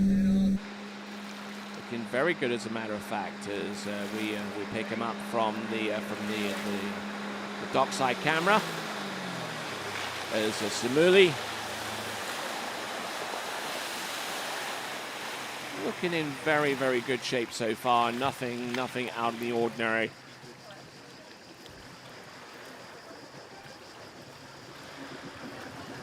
So, Samuli Ronka, let's have a look at some of the performances that he has conjured up this season so far.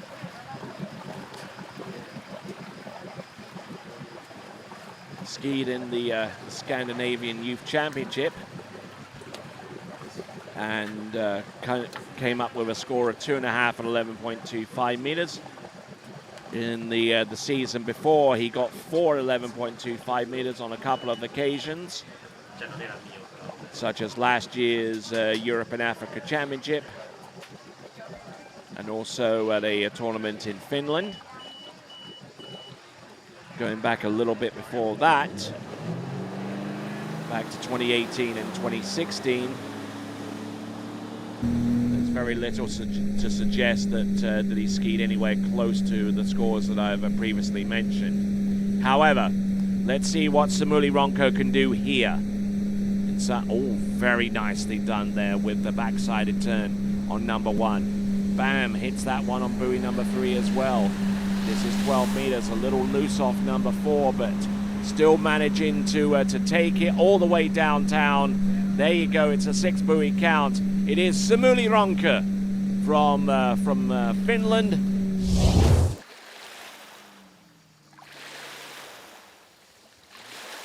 Age 29.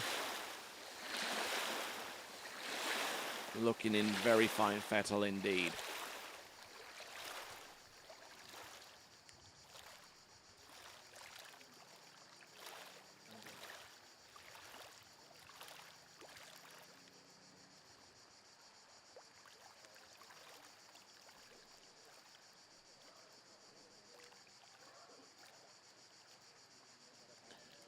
All right, so we're on our last skier here in Series 3.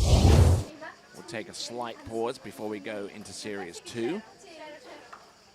There's Dominic Kuhn, trying to stay isolated from all that is around him.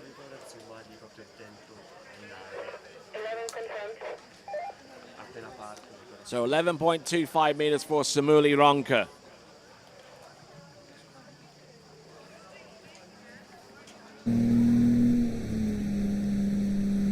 Here he comes. 11.25 meters. Let's see what he has here. Rolls the ski into his edge change. Nicely done. A little bit of a tight turn there on buoy number 1, but he's there for 2. He's round number 3. This is 11. Oh, and he flips over the tip of his ski as he tries to recover that turn on buoy number 3 to get to the wakes. Pulling out very, very early there for his entrance gates and having to really work hard to maintain his width into his turn towards number 1. Sliding down course off buoy number 2. Now this is where things start to get messy for him.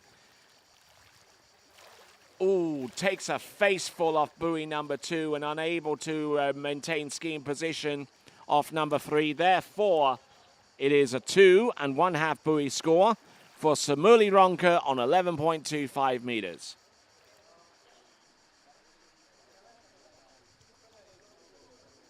All right, so as we take a look at Samuli Ronko and with his rather harsh dismount, boom, right there, we're going to take a fuel break.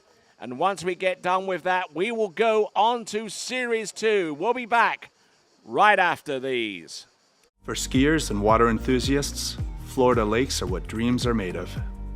Combined with world-class golf, remarkable weather, natural beauty, theme parks, and so much more, it's easy to see that Florida is paradise. For more than 30 years, I've enjoyed Florida's lakes and many offerings. If you are interested in Florida real estate, let me be your guide and trusted advisor as you search for your paradise. Together, we can make your dreams a reality.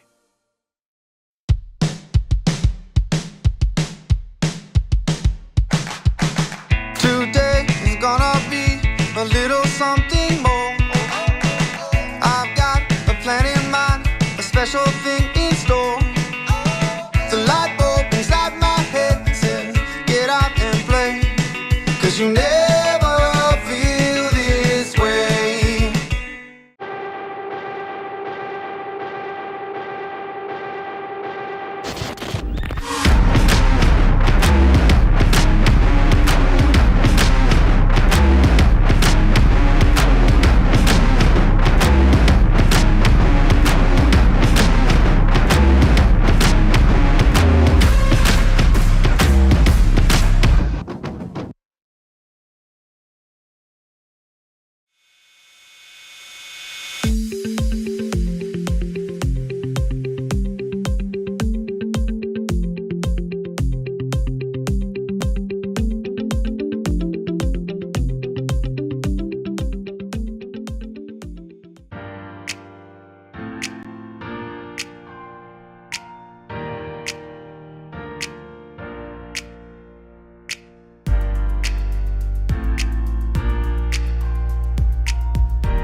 What if I told you there was a place where the sounds of nature are only broken by the roar of a boat? A place where that summer feeling lasts all year long. A place where the Florida sun is only outshined by the smiles of the skiers. A place where first-time skiers can ski alongside world champions, and the world-class coaches work with all levels of skiers. What if I told you there was a place where life slows down and your only job is to make lifelong memories? That place is Swiss Water Ski Resort. Book your trip at SwissWaterSkiResort.com.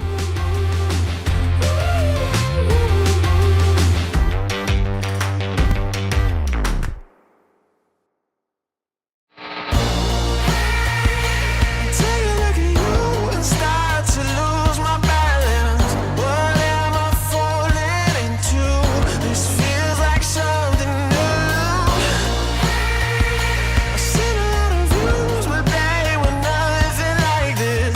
The way you do what you do, I think you're something brand new. For skiers and water enthusiasts, Florida lakes are what dreams are made of. Combined with world-class golf, remarkable weather, natural beauty, theme parks, and so much more, it's easy to see that Florida is paradise. For more than 30 years, I've enjoyed Florida's lakes and many offerings. If you are interested in Florida real estate, let me be your guide and trusted advisor as you search for your paradise. Together, we can make your dreams a reality.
Well, ladies and gentlemen, welcome back to continuing coverage of the 2023 Europe and Africa Water Ski Championships, coming to you live from Jolly Ski Club just outside Brescia in Italy. All right, then, we've just seen the towboat making its way past. We've seen this wonderful shot going down the lake, and our crew members here at TWBC doing an absolutely fine job of capturing the big moments in tournaments such as this. Got Jeremy there on the tower cam all the way upstairs. We've got our crew members, our locally sourced crew members from Italy, doing a grand job as well along the dockside. We got Connor Pauly with the drone shot, and yep, we've got a full complement of folks here at TWBC, and currently led right now by Alicia Bagnoli, who is on the ones and the twos, because our normal person who would be there with the shots is on the starting dock getting ready to ski himself. Second out on the water in Series 2 is going to be Vincent Stadelbauer, but preceding him from Austria is going to be Dominik Kuhn. So glad to have the pleasure of your company, no matter where on earth you are viewing us from. Whether you're viewing us from the many locales of Europe that support the tournament water skiing, or whether you're watching us from a little bit further afield, you are quite welcome indeed. Some of those folks that are watching us from the likes of Johannesburg, where it is 11:10 p.m., exactly the same time as we are in Central Europe. Whether you are watching us from the United Kingdom, where it's 1 hour back at 10:10 in the morning, whether you're watching us from the eastern seaboard of the United States of America in places like New York and Orlando and Miami, where it's 10 past 5 in the morning, and they are watching the starting list with Dominik Kuhn will take into the water first in Series 2, followed by Vincent Stadelbauer, Benjamin Turp, Damir Flilaratov, Louis Duplon-Freiberg, Charlie Emmett, Marek Malinek of Slovakia, a trio of Italians starting off with Nicolas Bonatti, Vincenzo Marino, and Eduardo Morenzi. Then we got Moritz Engelhardt and Callum Heath to round off the skiers that we have on Series 2. Oh, by the way, folks, Theodore Savat, who was going to ski second out on the water representing Spain, a scratch in this tournament, which will bring Vincent Stadelbauer, one competitor sooner into the competitive action. So 13-meter start for Dominik Kuhn. The only other person that we have seen so far to have gone in on 13 meters is Gennady Gorelia, who is currently lying in joint third spot right now.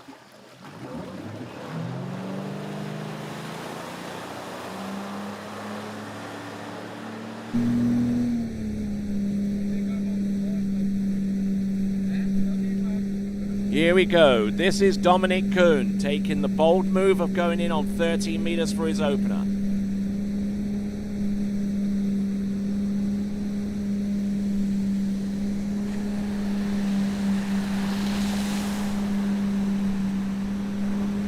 Letting himself go a little bit down course, but that is by no means a bad thing if you can control it. Dominik Kuhn, looking at some of his results, which have included a score of 1.5 and 11.25 meters over the U21 Worlds in Boca Laguna, which took place this past June,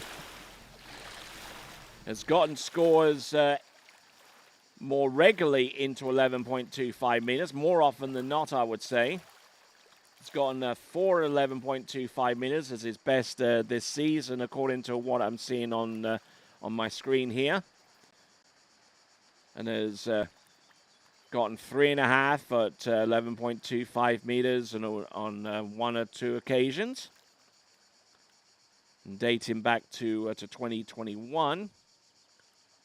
He got about a third the way down 11.25 meters with a 1 outlier score of for 11.25 minutes in the Vinny's Cup in France.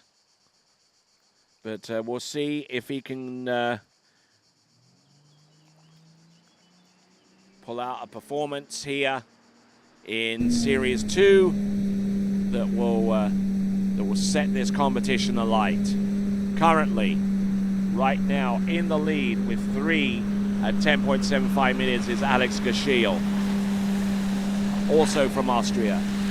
Oh, he's getting down course here on number 3. He's really having to work this. He's round number 5 and goes down on 12 meters. It's going to be 4.5 for Dominic Kuhn.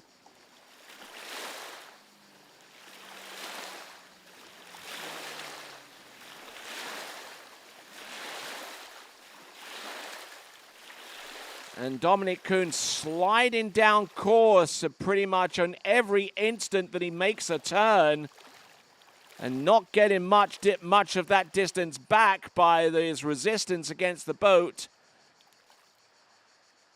But he manages to get around buoy number 5, and unfortunately I think that ski actually made contact with the line, so it's going to be a 4.5 on 12 meters. A disappointing score there for Dominic Kuhn, who was looking to try and make an impression here in the men's slalom event.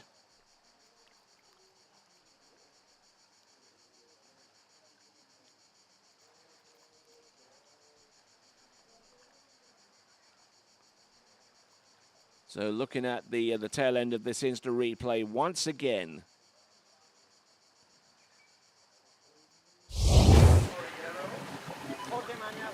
All right then, so coming in on 14.25 meters for the opening pass. This is Switzerland's Vincent Stadelbauer.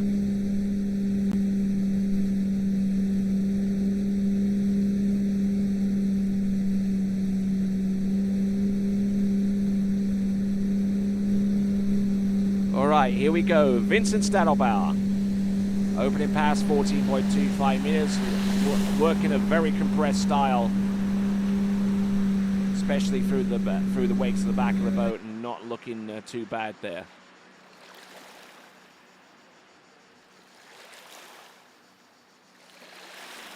And there you go, a little bit of a fist bump in the air. I think a little bit of an homage there to one of our camera crew there, Jeremy Scholl, who does that every single first pass that he can get. Yeah.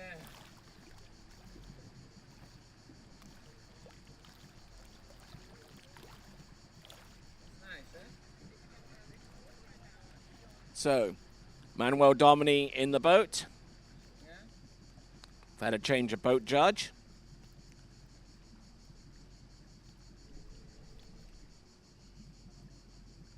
All right, let's see what Vince can do with the second run. It should be 13 meters.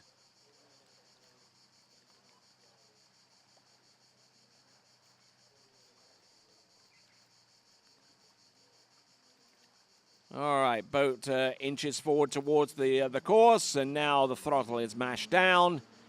And bringing Vincent Stadelbauer into the course on 13 meters.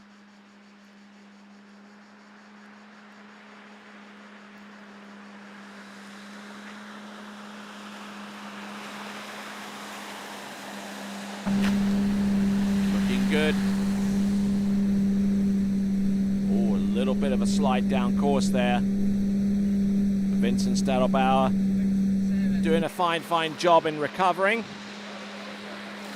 Vincent Stadelbauer, who skied at the San Gervasio Pro-Am about a week or so ago. A little over a week ago, as a matter of fact. Scoring 5 and 11.25 meters on that occasion. His best so far this season has been a 2-buoy count at the Caiaphas Pro-Am in round number 3.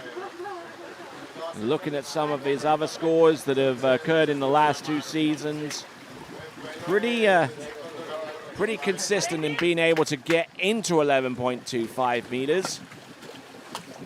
And on occasion has actually run it, and he would need to run it this time around in order to be in contention for a spot in the men's slalom final. Vincent Stadelbauer now getting ready for the next pass, which is going to be 12 meters.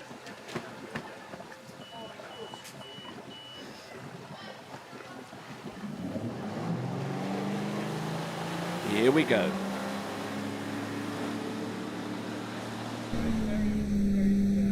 Coming in. 12 meters, needs a good gate shot. Preceded by a good gate pull-out. Oh, a little bit broken over into number 2, but he's used to that. Little slide down course off number 4, but he's able to stay up course and run that pass of 12 meters. So consistently running into 11.25 meters, Benjamin Stadelbauer. The one blemish in terms of being able to get into 11.25 meters absolutely perfectly is the 3.5 buoy score that he produced at 12 meters on the Yarra River in the Moomba Masters a little bit earlier on this season, this past March.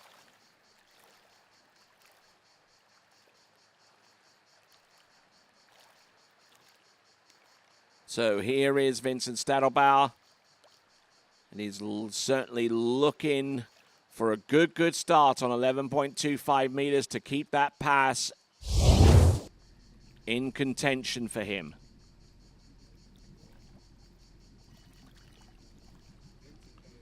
Here we go, folks. Vincent Stadelbauer, main man behind a TWBC. Here we go. Boat accelerating up to speed, 58 kilometers an hour, the maximum boat speed for men's skiing.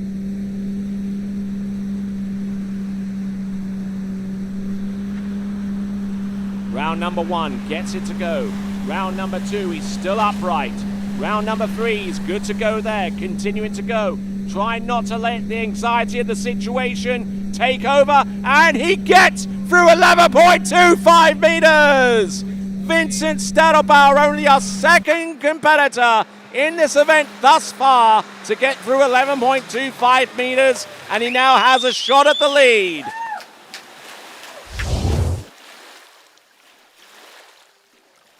It wasn't easy, though.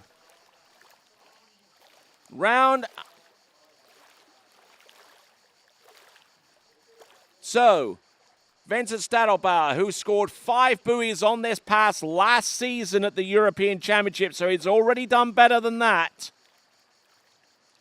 And looking at some of his other scores in seasons past, he's gone into 10.75 meters on a few occasions, and this being one of them. Now, if he wants to play the odds a little bit, then he's got to try and get about halfway down this run. It took 3 last season to get through to the men's slalom final. We've already seen a score of 3 courtesy of Alexander Geschiel of Austria. Already in second place right now and looking to try and get a little bit deeper in that position. 10.75 meters. Vincent Stadelbauer, good round buoy number 1. Does he make it round number 2? And that, I believe, is an equal PB for Vincent Stadelbauer. Firmly in second spot right now and has an outside chance of making it through to the men's slalom final. It could come down to a runoff, folks. Who knows?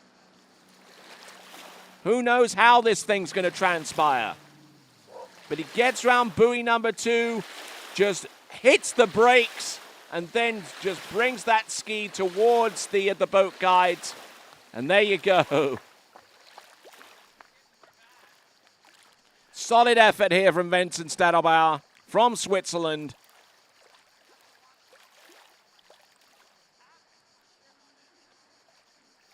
Resident of the state of Florida in the United States, and skis over at the Swiss Water Ski Resort in Claremont.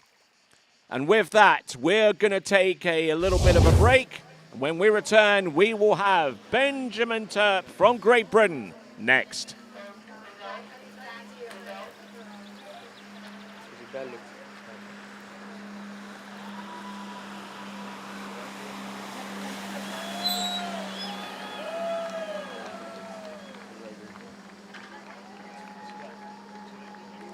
All right, so we're still on live coverage. We got Benjamin Turp on the starting dock as Vincent Stadelbauer makes his triumphant return back to where it all started for him.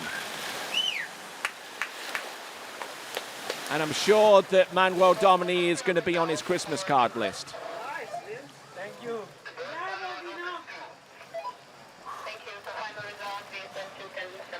All right, there is your leaderboard. Gashil, Stadelbauer, the top two scores right now, followed by Claudio Kostenberger. There is the remaining start list for the Series 2. We got 10 skiers after that in Series 1. So a lot can happen here between now and the end of Series 1 slalom.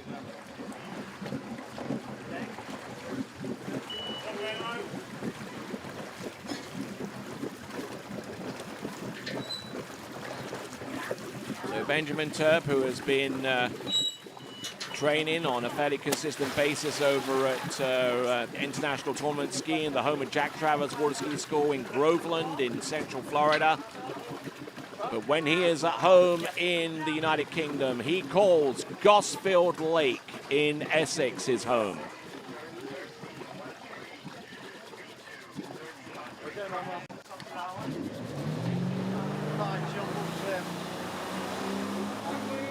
Coming in on 30 meters, another bold start here.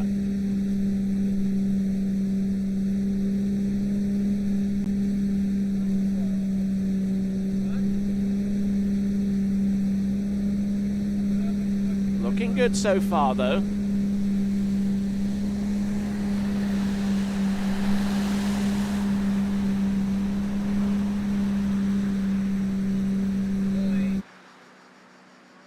All right, then. So good to go there for Benjamin Turp. Locking in 13 meters and making it look tremendously easy. So we'll see if we can conjure up some scores and give you the kind of tail of the tape so far as Ben Turp is concerned. Just one rope. Yeah. So far this season, he's skied at the Premier Ski Club. We got to a 1.5 at 11.25 meters there. His most recent score. Skied at the Funglis tournament where he got halfway down 10.75 meters in round number 3. Replicated that score at the youth trials at his home side at Gosfield Lake. And scored half a buoy at 10.75 meters in the first round of slalom at the King of Darkness. Some of his other scores within the last season or so at the tournament over at his home club at Gosfield, where he got 2 at 10.75 meters, which I believe represents his personal best at this time. And he would need something like that to really put him in contention with making it through to the next round of the competition, the finals. Benjamin Turp right here on 12 meters, looking good. I'm sure that Carl and Linda and Joan and everyone, and Vince Turp, of course, be looking in at this coverage right now. And if indeed they are, why not give us a shout there on the YouTube channel? Be sure to check out the YouTube channel and get subscribed to the TWBC YouTube channel. That will give you the opportunity to comment.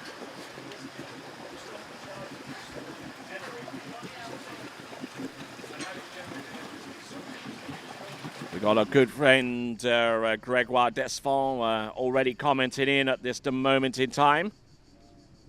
And Christella Wild also Also commenting in more recently about the performance there from Vincent Stadelbauer. So good to hear some of that response there. Here we go, folks. On the water right now on 11.25 meters. He started on 13 meters, don't forget. He's looking to try and put 10.75 meters from the opposite direction. Let's see if he can get there first. He's round buoy number 1. 11.25. He's good to go round buoy number 2. He absolutely pummels number 3. He's good to go. Oh, he backs off on 4. Oh my word! And he goes for the full-on sacrifice dive on number 5. But I don't know what happened on buoy number 4.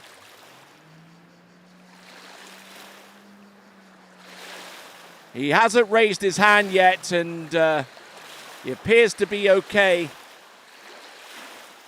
But just looking at his performance so far on 11.25 meters, everything was looking good.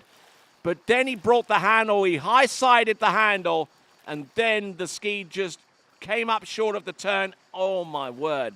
He got absolutely launched off into buoy number 5. Now, normally those kinds of things aren't particularly pleasant to the ribs, but we'll see if he's okay. But I mean, that turn on number 2 was an absolute peach there, and he managed to stay on course for number 3. It was well up course there on into number 4, but then the handle came up, lost all of the angle, and then tried to get the ski outside number 5, which I don't think he did. And there we look at the instant replay with our drone shot, and that I believe will give Ben Turk a score of 4 on 10.25 meters. He certainly tried his best, and it puts him into a three-way tie for 4th right now, alongside Gennady Gorelia, and one other score on Clarence Laveau, also with 4 on 11.25 meters. All right, then we move right along. Looks like there's going to be a phantom pass taken without a boat judge of any kind. But if that is the case, okay, looks like the boat judge has gotten into view. The Manuel's kind of obscured him. With that, we'll return right after this.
Into this function, yeah.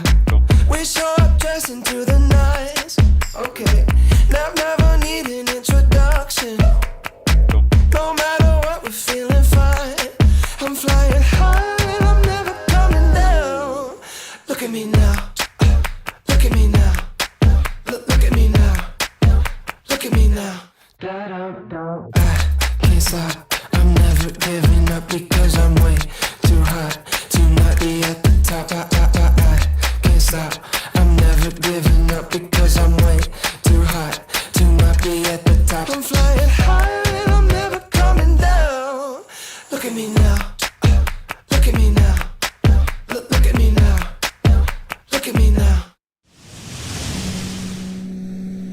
All right then, and here is the official Malibu towboat making its way back towards the dock. Manuel Domini at the helm.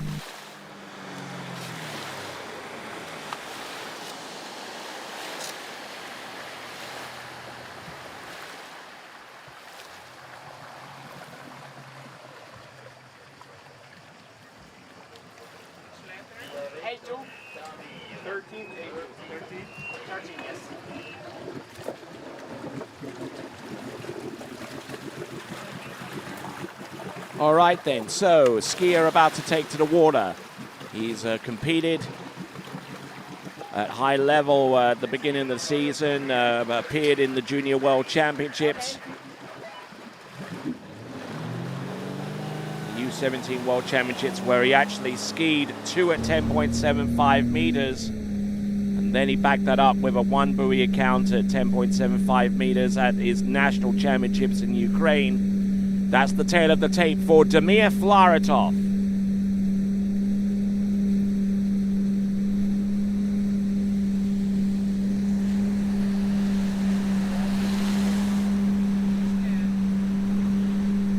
So Damir Flaratov, who was the runner-up in the overall competition at the U17 World Championships, which took place in Santiago de Chile this past January, and aside from his immense skiing talent out there, was probably is best remembered for the spill that he took in the boys' jumping final, which led to a huge delay in the proceedings there at the Junior Worlds this past January, and has recovered sufficiently well to compete at high level in championships such as the Europe and Africa Water Ski Championships, of which you're watching right now for the 2023 edition.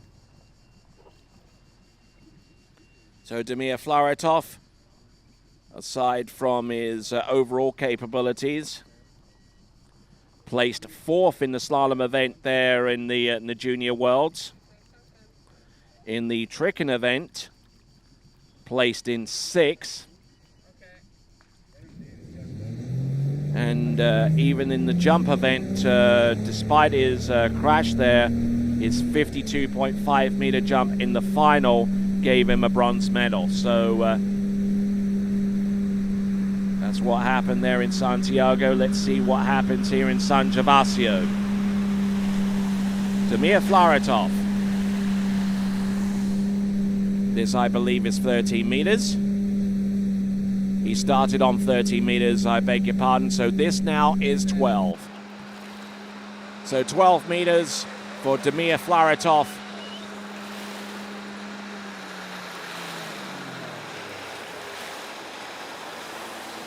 Getting the job done for Ukraine.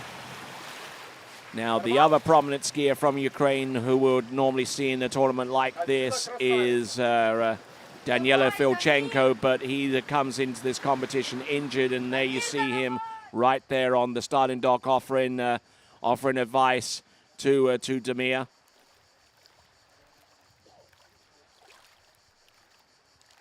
And certainly Ukraine, along with countries such as Chile, are really, really rising up in the ranks and coming up with some immensely young talent to take them towards the promised land, a team podium position, or if not the win in some of the higher echelon competitions that we see take place every year or every couple of years. Not to mention the EA Championships right here, where there is a team competition. And Team Italia looking to defend their title this time around, having won it last season over in Rocchetto. Here we go, Damir Flaratov. Oh, look at that backside on buoy number 2. Look at him. He is there. Look at it. On 2, 4, and 6, he absolutely crushes it. Oh, and he almost left it, hung that one out to dry round buoy number 6. Oh, my word.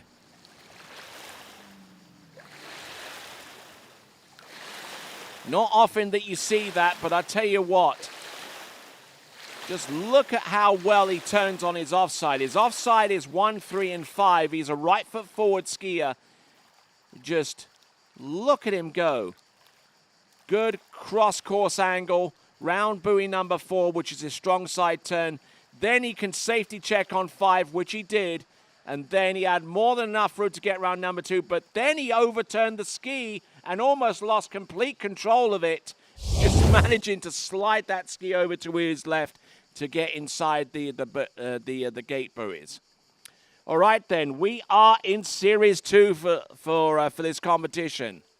We have got, about to take to the water, Louis Duplan-Freiburg.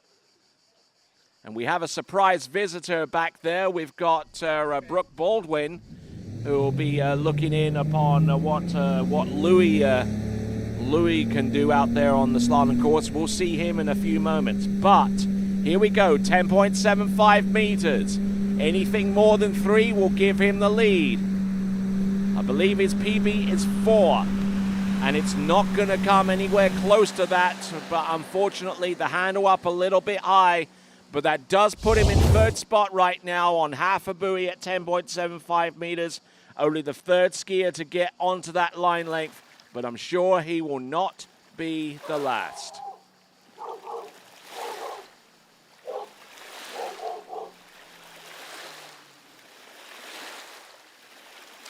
So, half on 10.75 meters. For Damir Flaratov just losing his balance and just did not have the line whenever it was needed. All right, next competitor up is going to be Louis Duplan-Freiburg.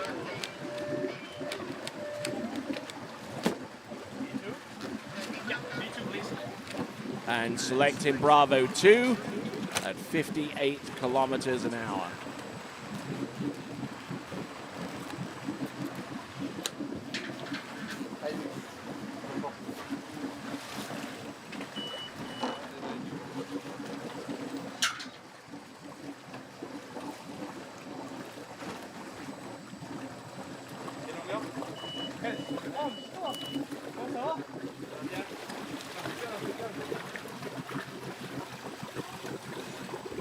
All right then, so chasing down the lead scores into 10.75 meters. We've just seen our 3rd place score being recorded from Damir Flaratov on half. Vincent Stadelbauer currently in 2nd place with 2 at 10.75, and in the lead, Alexander Gashil with 3. Those are the top 3 scores, and looking to chase those down is Louis Duplan-Freiburg. There is an additional dimension to this, of course. Louis Duplan-Freiburg is a contender in the overall competition, so looking to try and get off to a sprightly start here, depending on how deep he gets into his performance. This is 13 meters, and that is a 6 buoy count.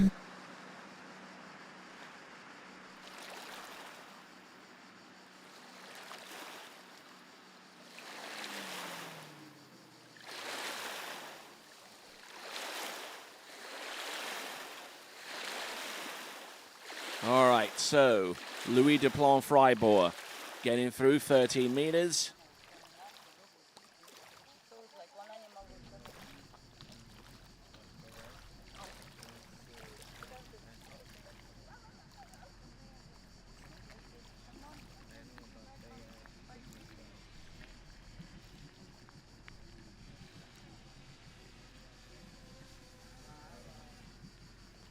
All right, just waiting on the boat to make its way back into the course.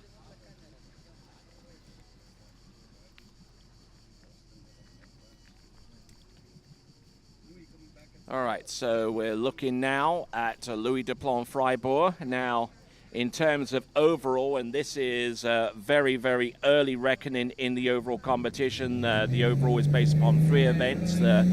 I'll give you some of the proportional scores for some of our overall competitors that are looking to make an impression here.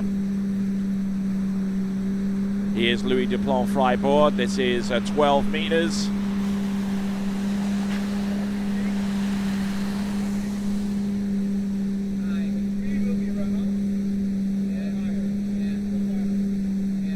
There you go, getting around all 6, no worries there whatsoever.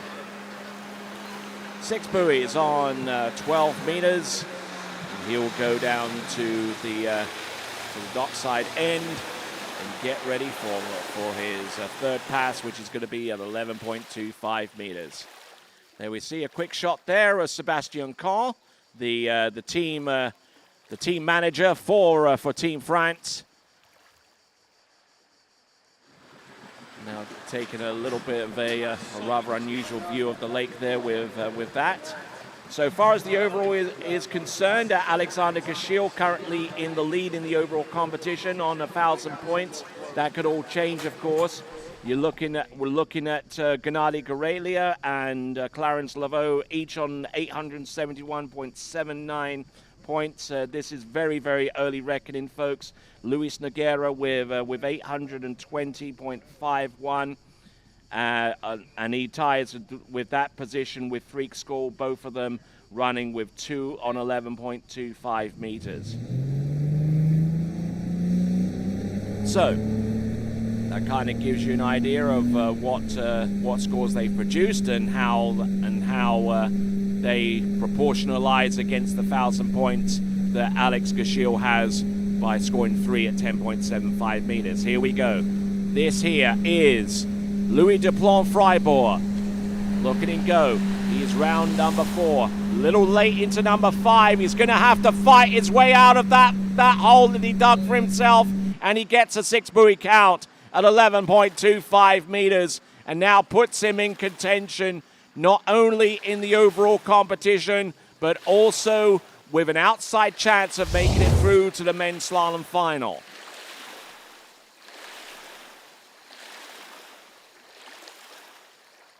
Good extension around buoy number 1. Almost as soon as he passed number 1, that head snapped across the course and set himself up right there off buoy number 3. Good solid edge change into number 4. A left-footed skier, which means that he is a 1-3-5 side turns, giving the best advantage to run deep short line passes, as you have seen quite clearly, courtesy of Louis Duplan-Fribourg.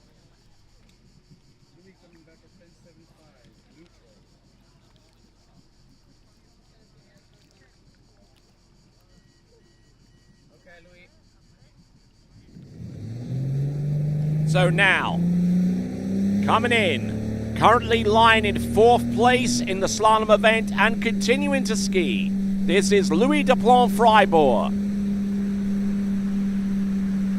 Needs more than a half to climb above 3rd, which he has done. Round number 2. Oh, and he collapses round buoy number 2.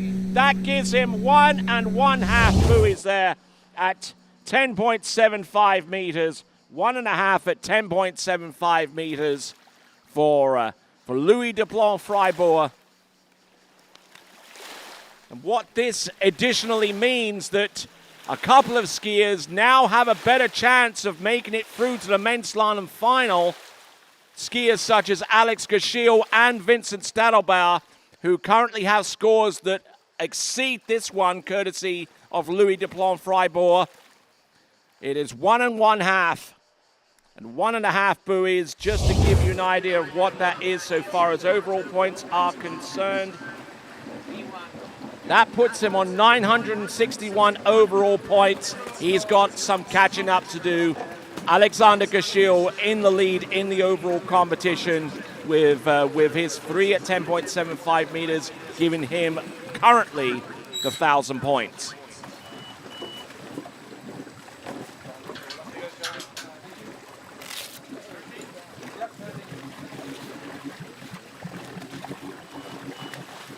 So now, next competitor up. Coming to us from Great Britain, it is going to be an independent competitor. This is Charlie Emmett.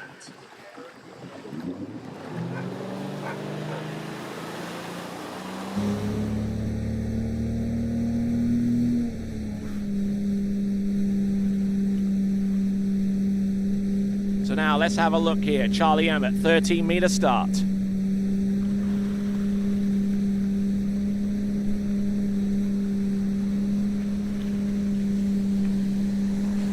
Charlie Emmett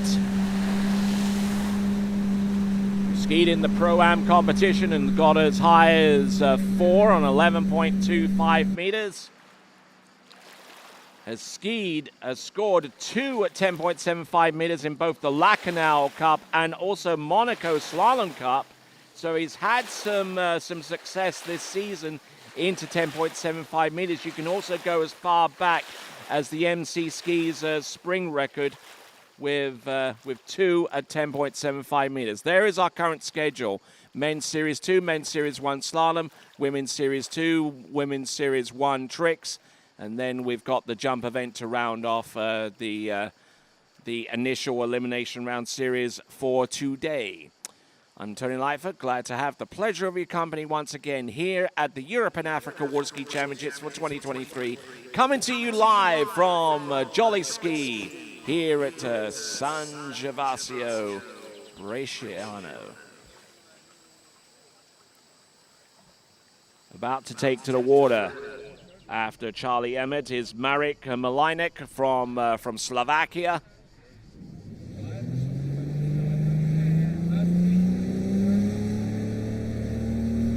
All right, here we go, folks. This here is Charlie Emmett. He's gone through 13. This is now 12. Skiing rather tall into his gate shot. Let's see if that is effective enough for him to get past number 1 and number 2. Here he is, round number 3. He's there on number 4. A little bit down course. And skiing limp-shouldered, which is a kind of technique that is also used by one of our good friends in the sport, Mr. Sean Hunter, who skis for Alabama, skis from Alabama, and seeing a lot of similar traits there in Charlie Emmett as he gets round all 6 buoys on 12 meters and getting set up for 11.25.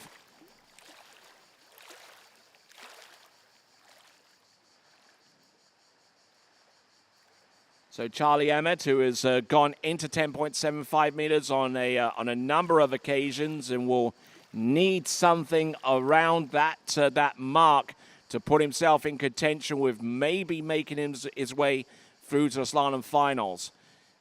He's got to get through 11.25. He's got to get through 11.25 meters, which is the next run coming up. And in the 2 attempts that he had in the San Gervasio Pro-Am, came up with scores of 3.5 and 4 in the last 2 rounds in which he has skied this course. Also skied in the French National Championships as well in Bordeaux, where he came up with scores of 2 and 3 at 11.25 meters. So looking to try and snap that kind of form and come up with something a little bit more substantive. Here comes Charlie Emmett. He's round number 4. Look at him go. He's there on 5. And let's see if he can make it round number 6. Yes, he can. It's a 6 buoy count for Charlie Emmett on 11.25 meters. Independent skier from Great Britain. He now has a chance to strike for the lead and would need more than halfway down course on the next run of 10.75 meters to exact that kind of position.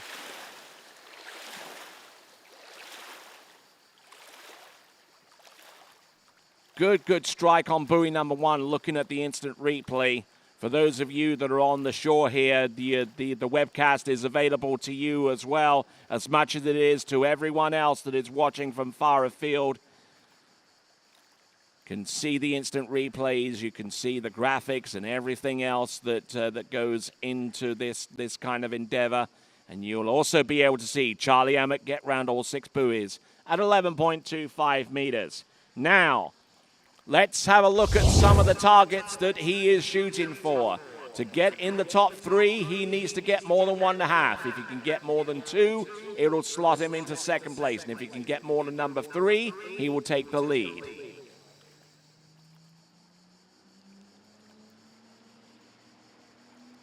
All right, here we go, folks. This is Charlie Emmett. What can he do at 10.75 meters? Round number 1, he gets the 1. He's round number 2. Does he get it? No, and he's inside buoy number 3, which puts him into a two-way tie for second place with Vincent Stadelbauer of Switzerland. So that is Charlie Emmett. He has slotted himself now into second place. And did I mention earlier the possibility of a runoff? That is very much in play.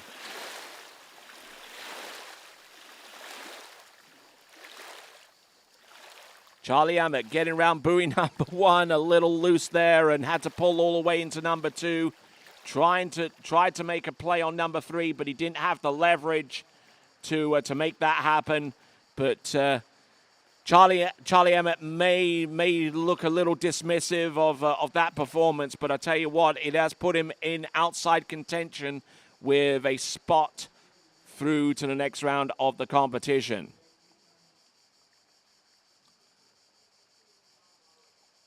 But just looked off balance into buoy number 2 and just tried to make a play on 3, but it was way too late to do so.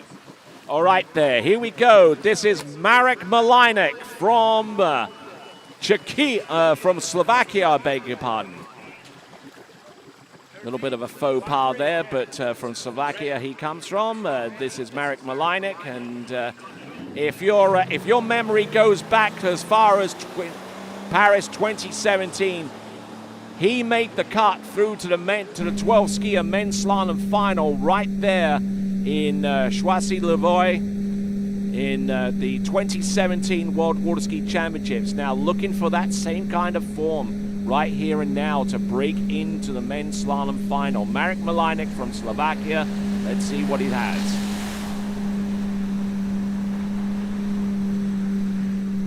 And good to go. All the way through and getting the first pass under his belt. There is Charlie Emmett with 2 at 10.75 meters and all smiles there.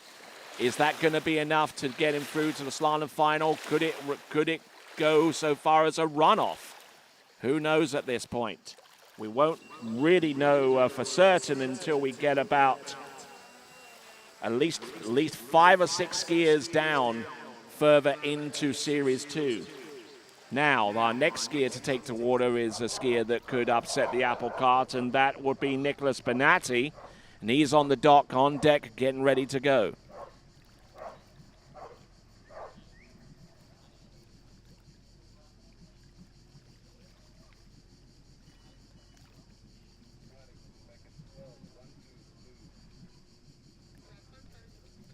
So looking back at some of the results that he posted as far back as 2017, where he skied in the first round half at 10.75 meters to make it through to the men's slalom final. Where have we heard 3 at 10.75 meters from? I've no clue.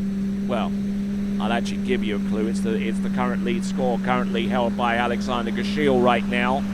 And if he can get somewhere close to that, or even exceed it, then he will put himself in a very, very good position to make it through to the men's slalom final. But for his part right now, he's gotten around all 6 buoys, and that is on the 12-meter line. With many of these skiers, a 13-meter start, probably not all that bold in the current trend of things in terms of men's slalom skiing. One would have thought that you were especially bold going on 14.25 meters, but that's not the case anymore. Such as the level of skiing that continues to improve with each successive year. Marek Malajnek, 6 buoy count, 12 meters. Let's see what he can do on 11. Okay, let's have a look at some of his other performances, at least within the years past. 2023 season in the Slovakia Trophy, he got 2.5 at 10.75 meters. He's backed that up with 1.5 on that same line length. Let's have a look at some of last year's competitions. Gone into 10.75 meters more often than not. And we'll see what he can do. right here and now, representing the Eastern European nation of Slovakia. This is Marek Malajnek. A little bit down course off number 2, but he's still there on number 3. He's still making a play on this pass as he gets round buoy number 5. A little bit of a delay off 5, but he manages to get round number 6. That is Marek Malajnek of Slovakia. Another skier now with the opportunity to attempt 10.75 meters and to try and make an assault on the lead scores. Currently, right now, a two-way tie for second exists between Charlie Emmett and Vincent Stadelbauer. Alexander Gashil is in the lead on 3.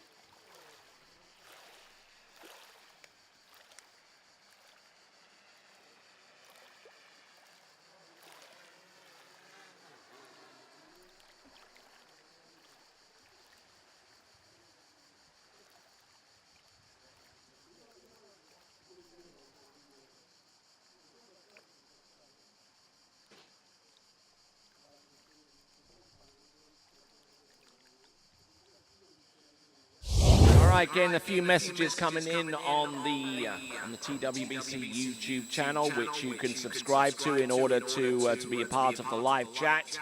Go to the TWBC YouTube channel, subscribe, and also hit the bell icon in order to be informed as to when the next event will take place.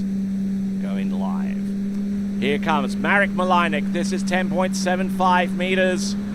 Entrance gates, buoy number 1 takes a good hit there. Round number 2. Oh, and he ties with Louis Deplon Freiburg on 1.5 on 10.75 meters, putting him in joint 4th place with that score.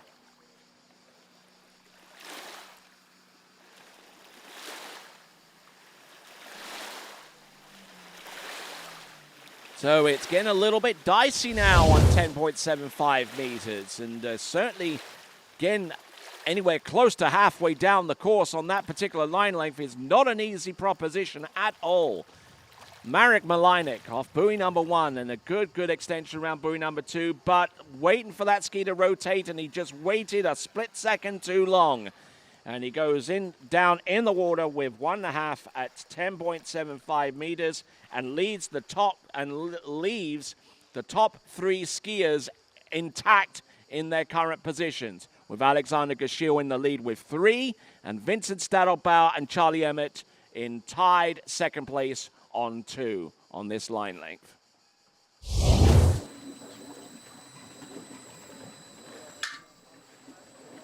All right, we're now down to our final 5 or so skiers to go before we end off with round 2, the series 2, I beg your pardon. And don't forget, the last series, which is series 1, only has 10 competitors. So whoever has the top 2 scores, if they are in the top 2 positions, then they would make it through to the next round, unless there is a tie in which that could conceivably be run off. All right, here we go. This is Nicholas Benatti. Good start. This is 13 meters.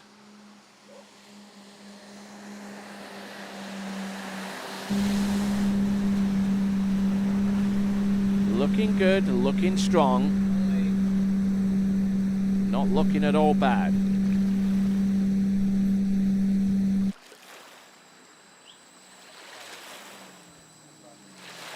And one thing I wouldn't necessarily do is to jump in the water with $500 headphones.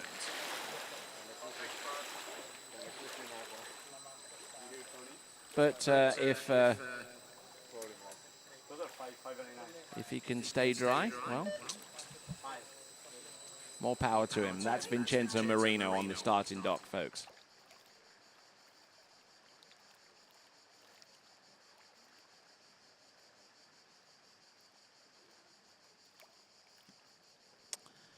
All right, then, just waiting on the boat to inch its way towards the slalom course.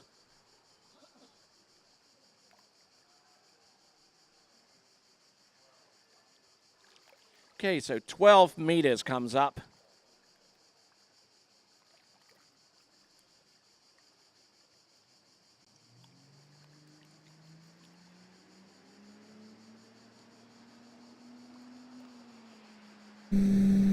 Here we go. This is Nicholas Benatti.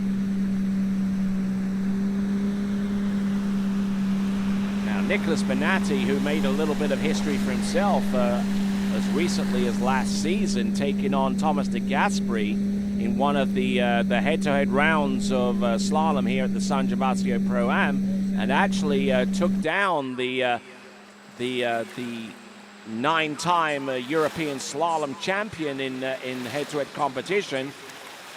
This time around, Thomas de Gasperi invoked a little bit of revenge himself by making his way all the way to the last pairing in the head-to-head competition in the recent edition of the San Gervasio Pro-Am, presented by Santo de So. And just looking at Nicholas Benatti, just great tail end of each one of those turns, getting good angle, and that ultimately means that it is a lot easier on his body in terms of maintaining good cross-course direction. Doesn't have to manipulate the turns too much to get back on track. And Nicholas doing a fine job there with that second pass, which is going to be on 12 meters.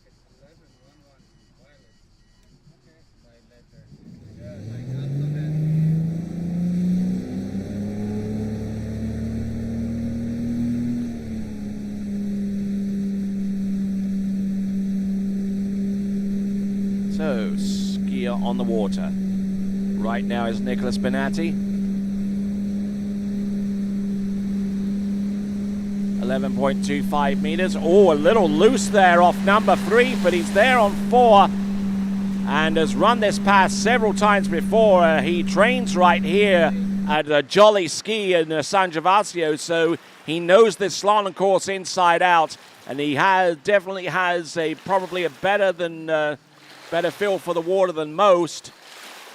So he knows his limitations out there and what he can do and what he can't do out there. And what he has been able to do so far is run through 11.25 meters.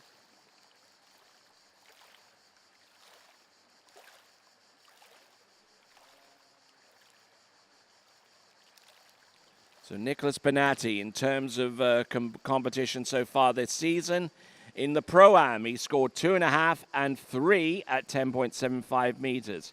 In the international competition, which preceded that one by a month, he'd scored 2 at 10.75 meters.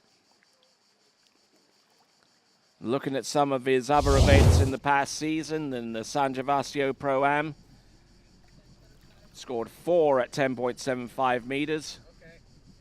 And has had consistent scores for the most part into 10.75 meters, and this being one of them. Here we go. This is Nicholas Benatti. Peter Young-Lager, our boat judge in that towboat. Manuel Domini at the helm. Let's see. They can steer Nicholas Benatti towards the score that he needs. Oh, look at that. That's round number 2. Oh, did he make a break on number 3? I don't think so. And it looks like, if my reckoning is correct, that we have a 3-way tie for second place between Nicholas Benatti, Vincent Stadelbauer, and Charlie Emmett. Still in the lead is Alexander Gashil on 3.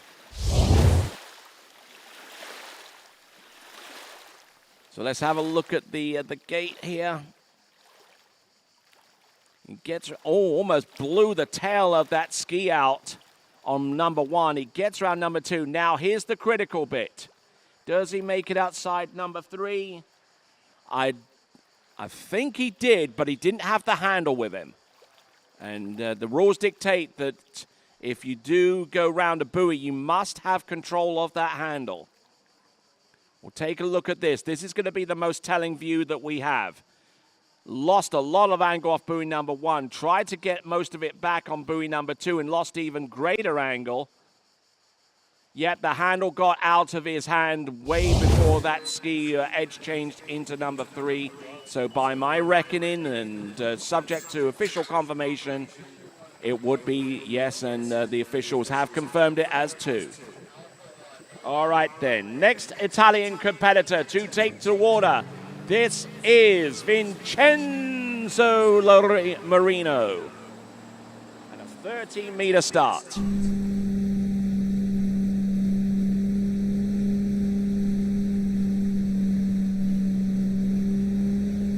All right, here we go. Vincenzo Marino, 13 meters, who's made strong impressions in overall competition in the Junior Worlds and also the U21 Worlds, which took place about a month ago now. Well over a month ago, as a matter of fact. And certainly one of the new bright talents emerging out of Italia in recent times. So that is Vincenzo Marino, gotten through the opening pass. Let's have a look at some of the performances that have come his way this season. 1.5 at 10.75 and one in the final round of competition at the Italian Open National Championships. 4.5 preceded that in the first round. And I'm looking at all of his scores, and he's gone into 10.75 meters every single time, including the U21 World Championships in Boca Laguna and the U17 World Championships, which took place in Santiago de Chile. So we'll see if he's up to the task of getting into 10.75 meters again this time around.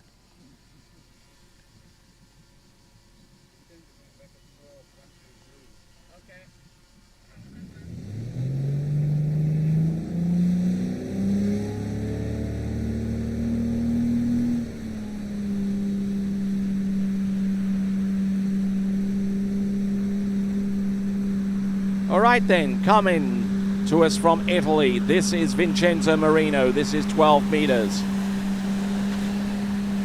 Good extension on buoy number 3. In almost full control of this pass. Almost left that ski behind him on number 4 though. There you go, good skiing, a good recovery into 5 and getting around number 6 with plenty of space in reserve. That is Vincenzo Marino.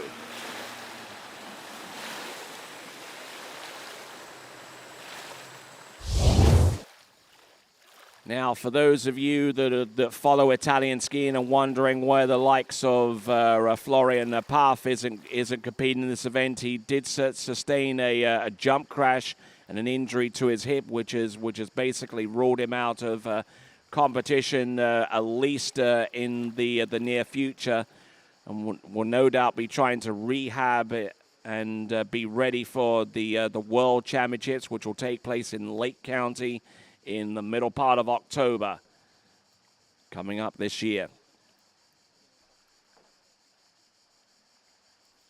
So now Vincenzo Marino getting ready for 11.25 meters, the next run.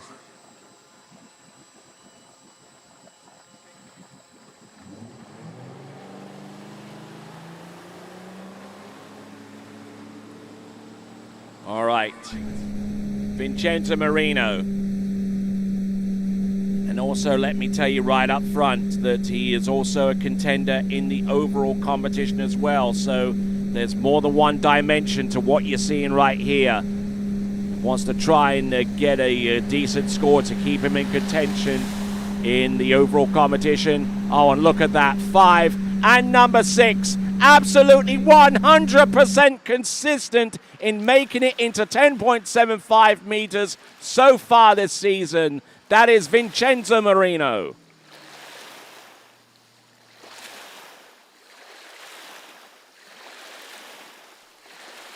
There we go, 10.75 meters coming up for Vincenzo Marino on the strength of his complete pass at 11.25 meters. Good, strong hit off buoy number 1, just maintaining his posture. Not doing too much in the huge turn there off buoy number 3. Didn't see that right there when I was looking at it live, But I tell you what, this guy is as strong as an ox, I tell you, round all 6 buoys and just getting it to go.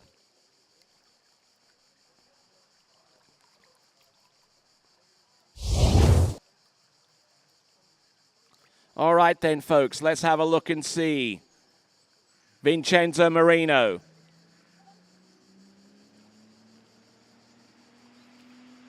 There's currently a 3-way tie for second between Stadelbauer, Benatti, and Emmett.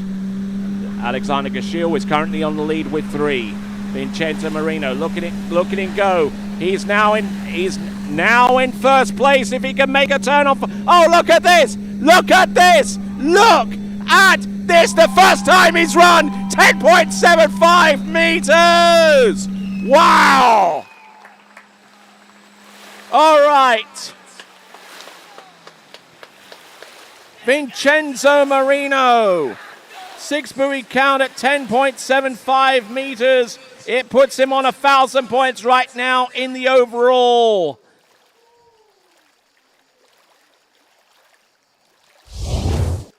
There you go, Vincenzo Marino. Absolutely stunning skiing here. Vincenzo Marino still an under-21 competitor, which means that there are implications here for maybe setting a national record in the under-21 level. Would have to go into the record books to get confirmation of that. But I tell you what, he had to be strong on buoy number 4 to make it this far, and he just got on the gas and just never let his foot up at all into buoy number 6. Yeah, there you go. You celebrate. All right, here we go. 10.25 meters for the first time in his career. Vincenzo Marino. Here he comes. Buoy number 1. Oh, does he go for the S-turn? Yes, he does. It's a 1 buoy count. 10.75 meters. Almost ending up on shore.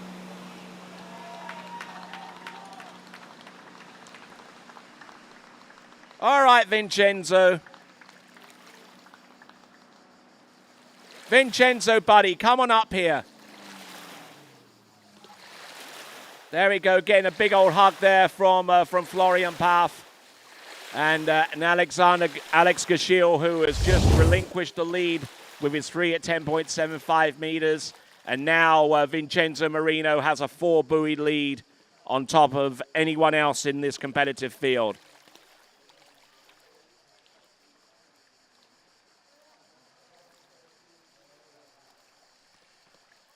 All right, Vincenzo Marino just absolutely spent emotionally right now. He's behind the announcing desk. And we'll get to see him in a moment. Okay, and actually, as a matter of fact, Matteo, if you can come here as well to translate in Italian, because I'm sure that you'll want to ask him a quick question or two in Italian as well as in English. You know, this is as much an Italian achievement as anything else. And yeah, let him go with those ones. Our next skier to go in amongst all of this is Eduardo Morenzi. We're going to try and get Vincenzo Marino here, but I mean, wow. What do you have to say about that, Matteo? Well, what I have to say is that Vince has been super close to do this. He has been doing 3.5 and 4s with the Emmett running it. We had a 4.25, a 4.5 in Recetto last weekend in Nationals. And what a way to make it happen in the preliminary rounds of the Europeans. Yes, indeed. And it looks like we're going to get Vincenzo Marino here on the desk. And all right. I'll take care of the mic. There we go. The mic's on, sir. Ciao, mama. First thing he says is hi to his mom, of course. Okay, let's have a quick look at this. 39.5 off, 10.75 meters. Take us through this, Vincenzo. Oh, my gate was weird. I don't know why. Super fast on the glide.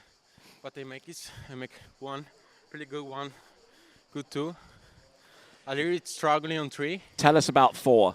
Oh, that's bad. Do you know that's European oven? I'm still young for that, but I do my best, and that's my best day ever. All right, then.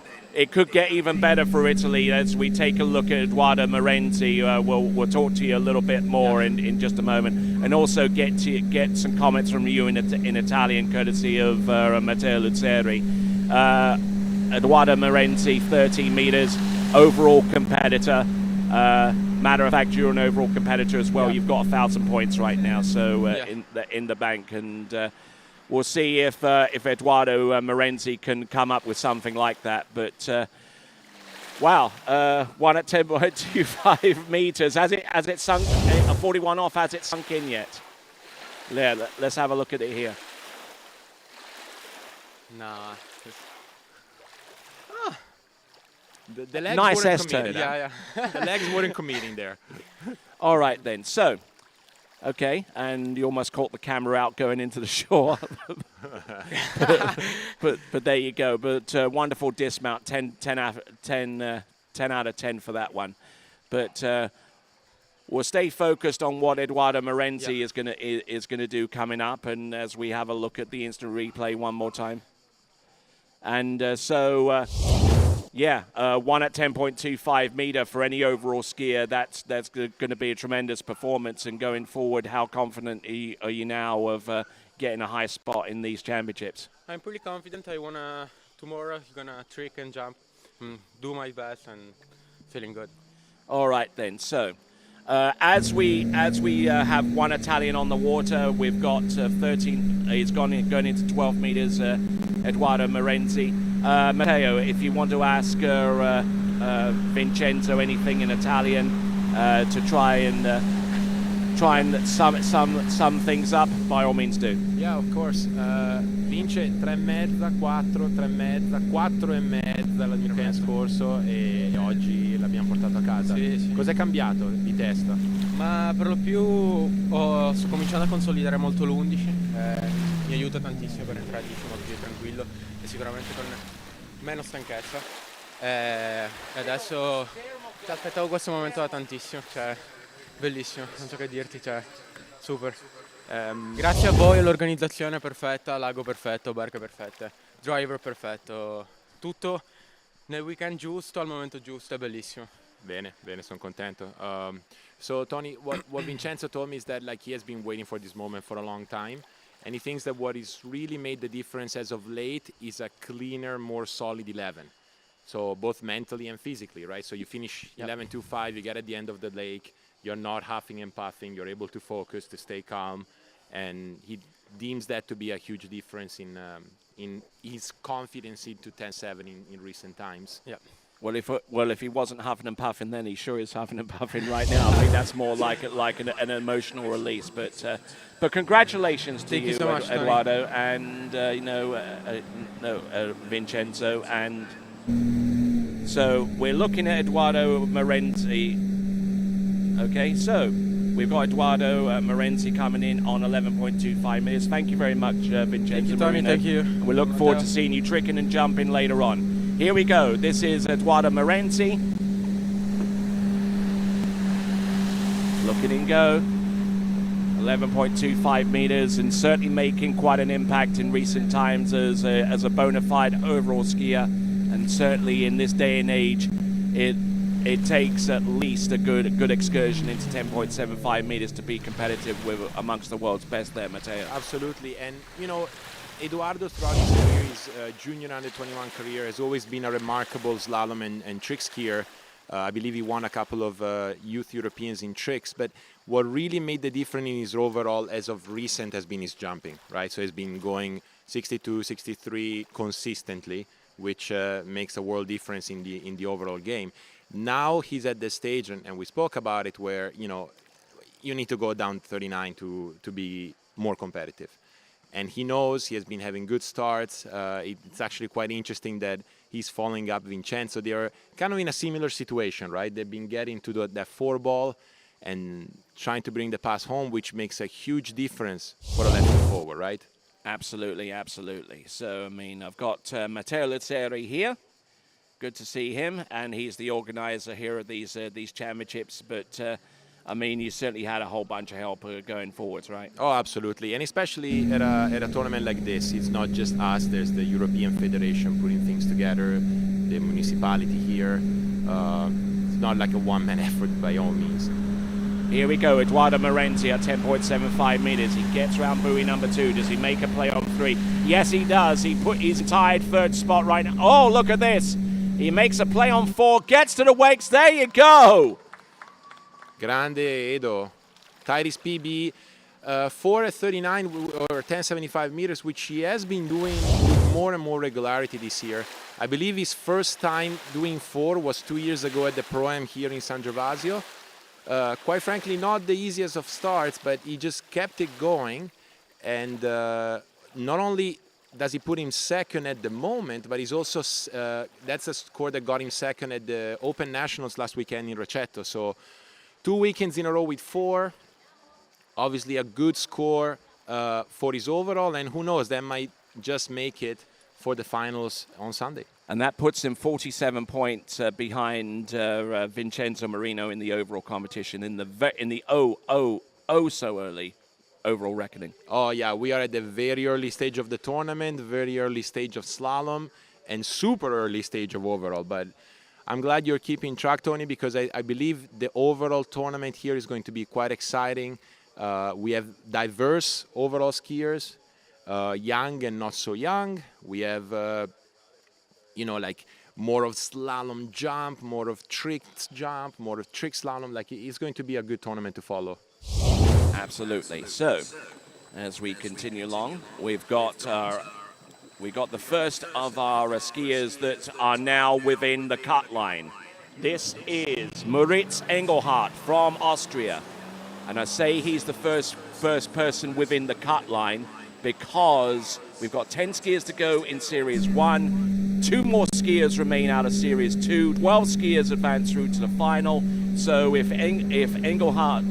Moritz Engelhardt wants an immediate entrance through to the men's slalom final, he's got to take the lead. Yeah, that's correct. I mean, there's 10 in Series 1, 2 skiers left. If he takes the lead in this run, he's assured.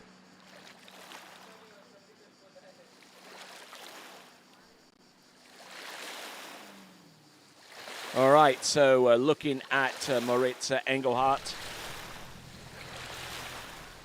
And the field of skiers continues to get towards the end. There we see Peter Jan with the rope inside the towboat, and there we see Manuel Domini getting the job done at the helm.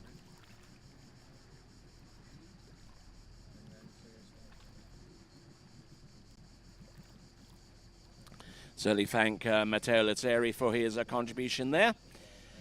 Had to let him go because, well, he's got a slalom himself, I guess. Okay, so Moritz Engelhardt on the water right now. He's gotten through, I believe, 13 and now getting ready for 12.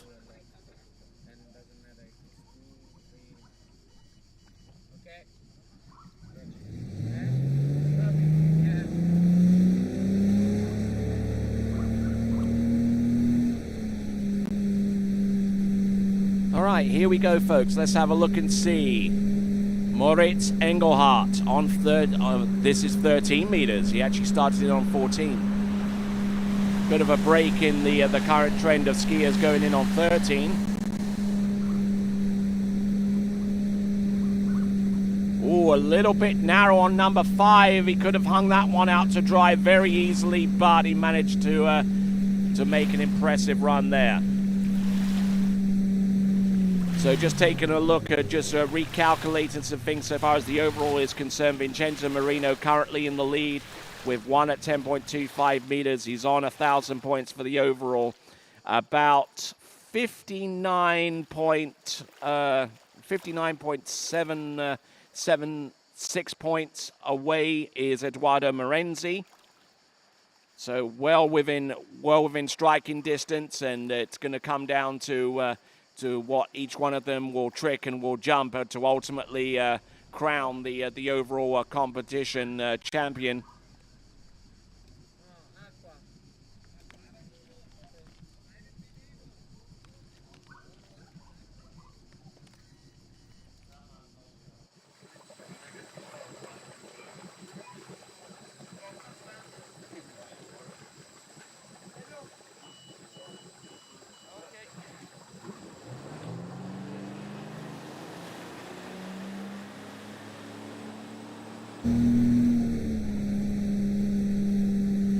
All right then, folks, here we go. This is Moritz Engelhardt, and I think a lot of the reason why he decided to go on 14 instead of 13 is because he did not participate in official practice.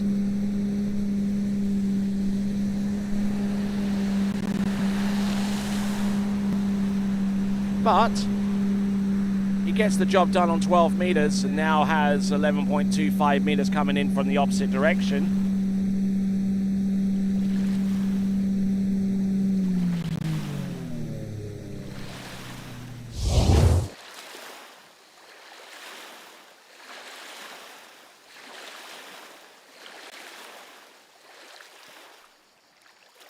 So just looking at this pass of 12 meters there, a good bit of counter rotation there from Moritz Engelhardt, especially into his number 2. And he's a left-footed skier, so in order for him to ski neutral and for that ski to track out wide, he has to employ a little bit of counter rotation off the second hand, going across the wakes into his offside. Not looking too bad, and looking very, very stout up there.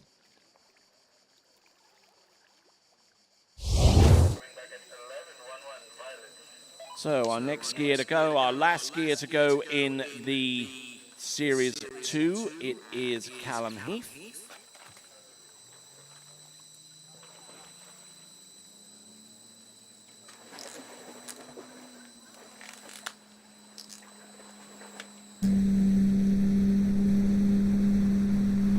All right, here we go, folks. Getting a good start on 11.25 meters. He's still there on number 3. And he goes, oh man, on buoy number 3 in all kinds of shape except the right one. And that therefore means that Vincenzo Marino is through to the men's slalom final.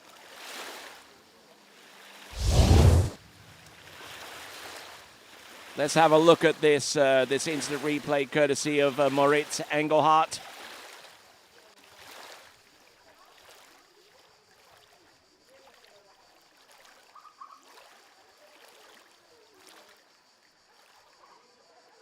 And just got on the back, and the ski subsequently made contact with the line, and that just catapulted him into the water, leaving him with 2 1/2 on 11.25 meters for Moritz Engelhardt. And that therefore means that with 11 skiers remaining and 12 skiers making it through to next round, the current leader, Vincenzo Marino, has made his way through to the final for Italy. Okay, so now we're looking at the other spots. Edoardo Morenzi is also looking for a spot through to the men's slalom final.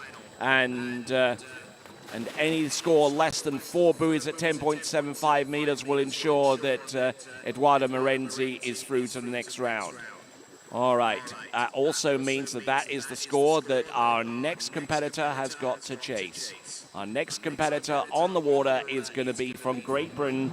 His name is Callum Heath.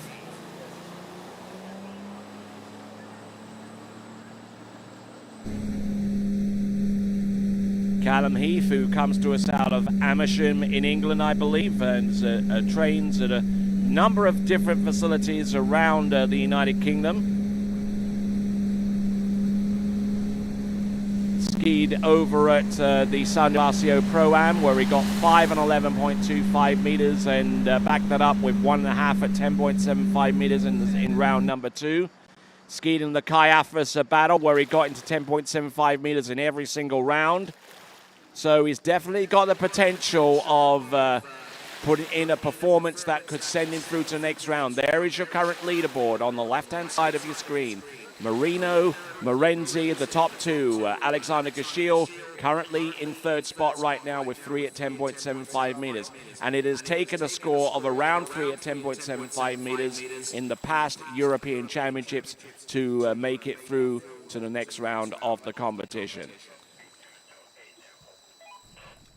Now, I'm not too sure if there is going to be a boat refueling window coming up for the Series 1 competitors. So I see that Thibaut Dayon is getting limbered up and ready to go, but maybe if he should hold off on taking that too seriously at this point, given that it takes about 5, 6, 7 minutes to dump the necessary fuel into the boat in order to go into the next series. So, here we go, coming into the course, age 27, this is Callum Heath.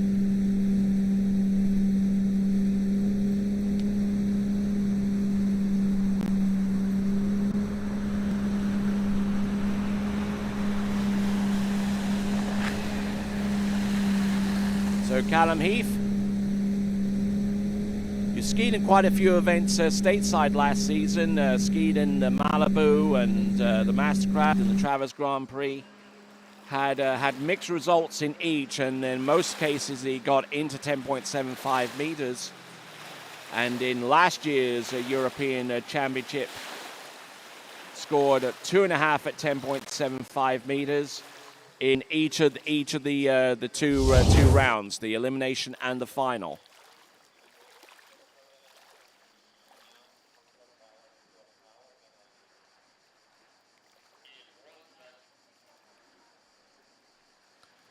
So looking at Callum Heath, he's gone through 13 and now 12 meters.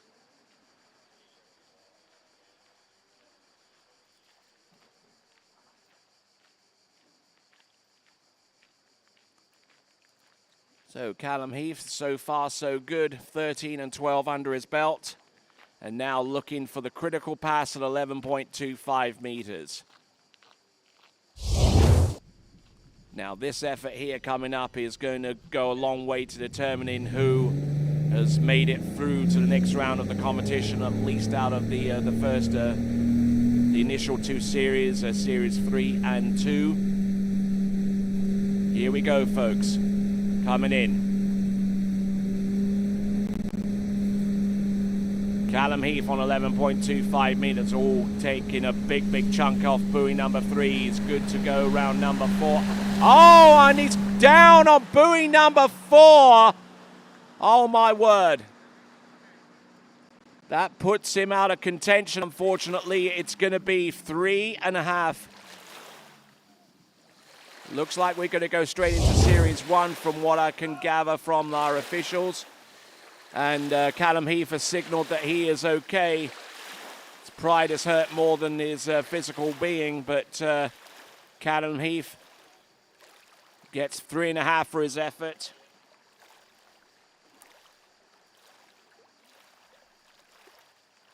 And what that essentially means is that another Italian has made it through to the men's slalom final, and that is Edoardo Morenzi.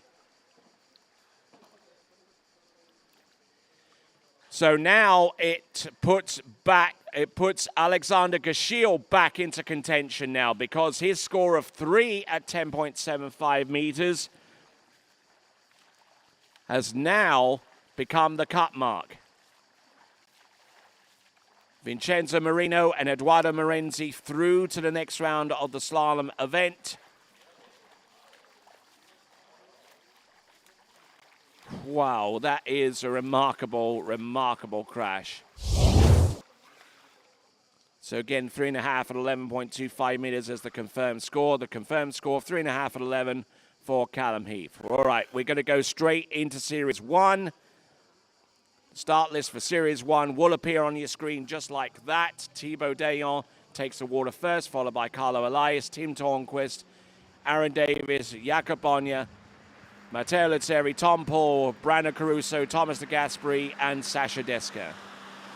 And we will see the first of those competitors take the water. Thibaut Dayon coming up. next. I'm involved with the flow point method because I think it's a really strong program. We've been working on a couple things and it's just fine tuning, and I want to be able to make sure that I can do those movements no matter where I am, so I can feel confident skiing at any site. It's just really all encompassing, and I think that's really beneficial. It's very helpful to keep on those keys and have a support team behind you that you can ask questions to and are there for every step of the way. My name is Thomas De Gasperi. I'm from Italy, a two-time World Slalom champion. I've been coming here at La Guapa for 4 years now. What I really love about this place is that we get a chance to ski in a big natural lake right behind me with a perfect course. Also, we have a chance to go 10 minutes away to a perfect man-made lake where conditions are always perfect. The boat, the drivers are always top level. The weather is always perfect.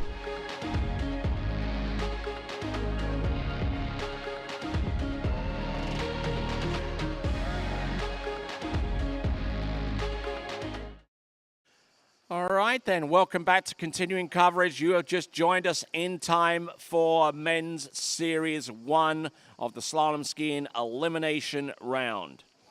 All right, our first competitor out in this series is Thibaut Dayon.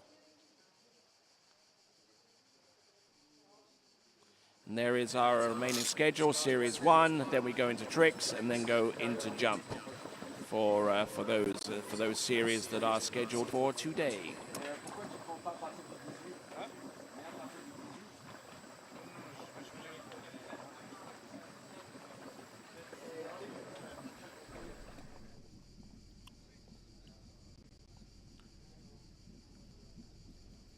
All right, let's go for a full leaderboard check on what's going on for those of you that have just joined us.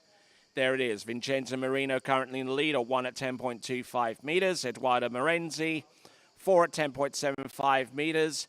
Alexander Gashiel in third place on the bubble at this point with 10 skiers remaining.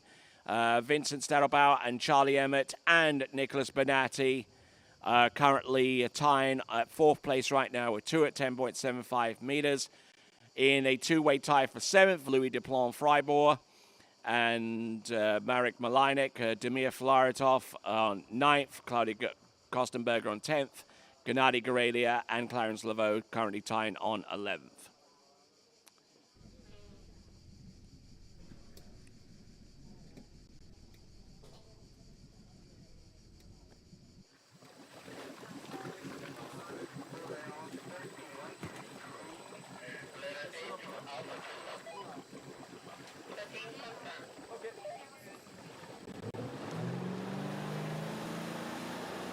All right, coming in on the 13-meter line, this is Thibaut Dayon.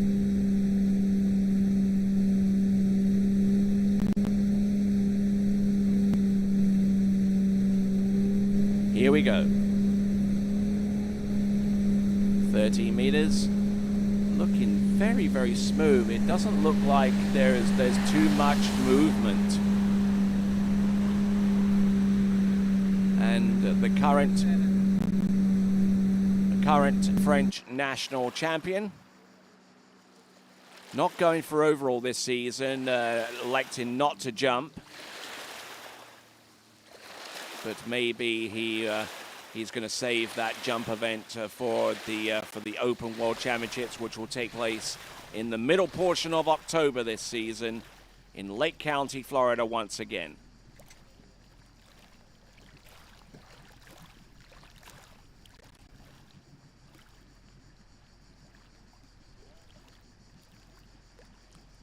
All right, let's see what we've got. We got Manuel Domini. We got Peter Young Lange from Belgium. He's in the passenger seat. And you'll notice that you eagle-eyed webcast viewers that there is no camera person in the boat. That's because the camera person is on shore, operating a remote camera, which you see on top of the pole, which is located on the bow of that Malibu TXI towboat. Here we go, folks. This is Thibaut Dayon. This is 12 meters. Whoa, almost a little narrow there on number 2, but trying to scare me there for a moment. And the French team. There you go, good skiing there from Thibaut Dayon.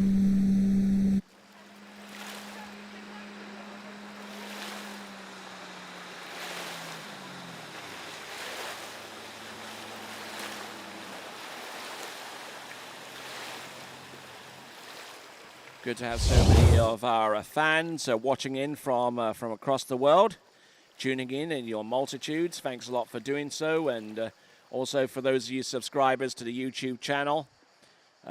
Thanks a lot for messaging in and for being a participant in that respect. And some of you are wondering, how do I get involved in the live chat? Well, you subscribe to the TWBC YouTube channel.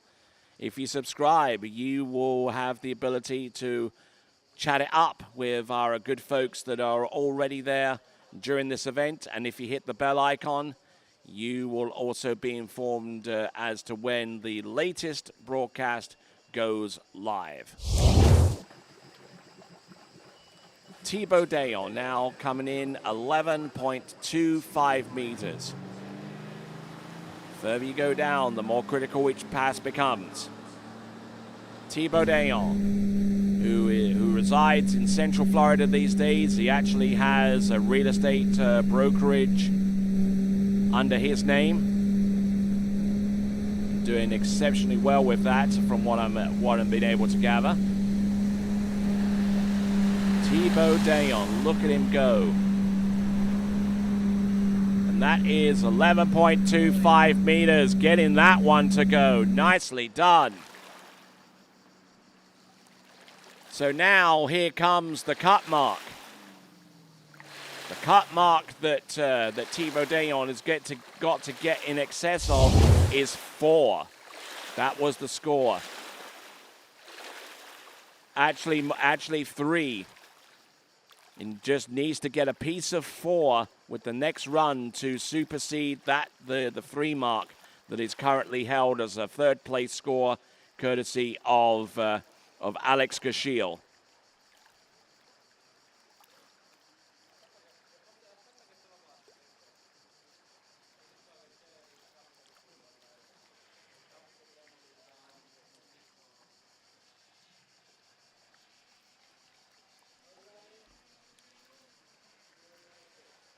So Alex Gashil on the shore side right now, right next to the jury tower.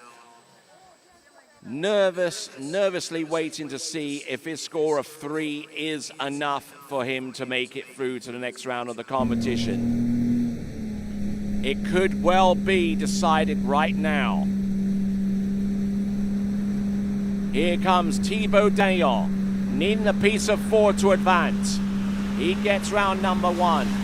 Round number 2, he's a little late to the party onto number 3, but he manages to get round number 3. He's through to the next round of the competition, and better yet, he's run 10.75 meters. All right!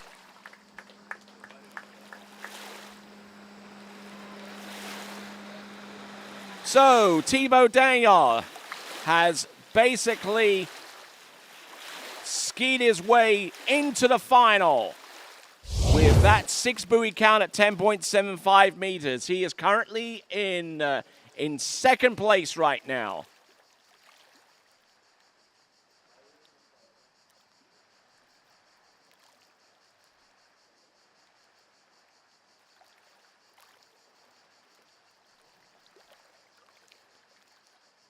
So Thibaut Dayon just looks very smooth on that Syndicate slalom ski that he's riding. That Syndicate Works 1. And getting the job done, absolutely.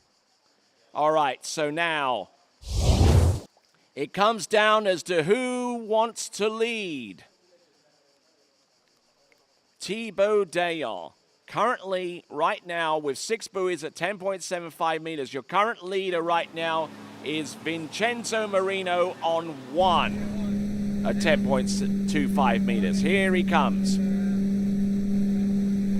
Thibaut Dayon, lead score is chasing his 1. He's round one. Does he have the handle in his hand? Does he make it to the wake in time? Yes, he does. He is your new leader, Thibaut Dayon.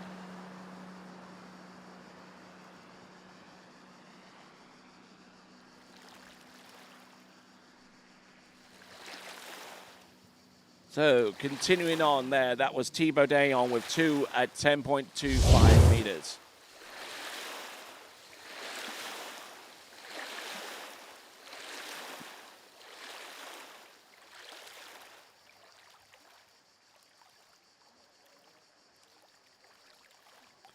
So looking at this once again, Thibaut Dayon, an experienced athlete. That should be 4 buoys. And just trying to try and take the strain off of his hands at the earliest possible opportunity as he got round number 1. Didn't get the best turn or the best start even, but he manages to get that ski outside number 2.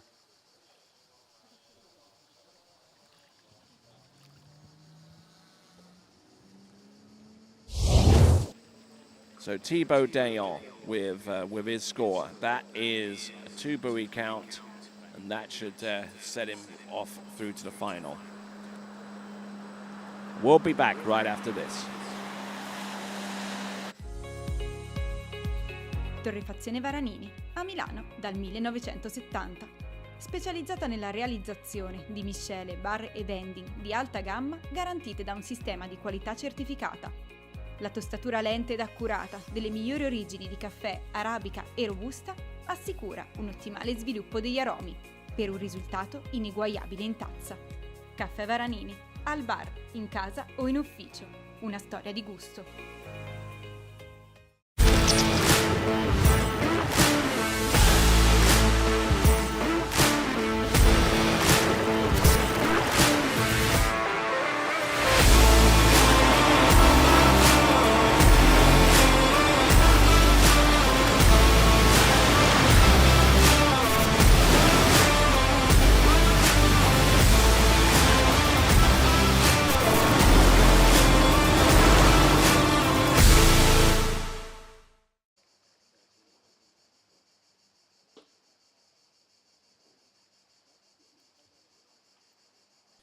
All right, then we're back with continuing action. We've got about to take to the water Carlo Elias, and he is ready to go in on the 13-meter line.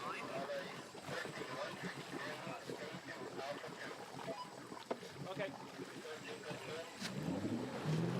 All right, here we go, folks. This is Carlo Elias. Carlo Elias skied in the recent Italian Open Nationals.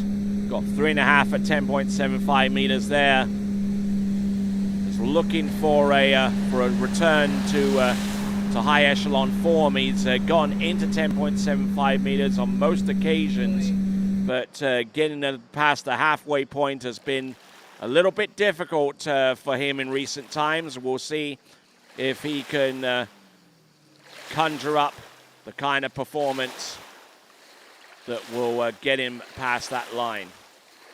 There we see.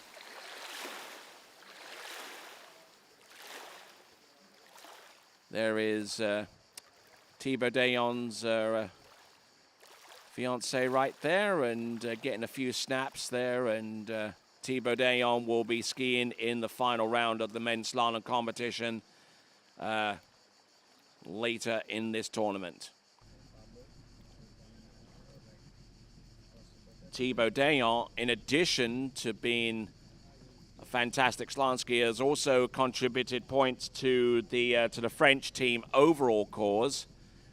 He is a team skier, even though he's not skiing in overall. His tricks and his slalom capability are very, very strong for that team total.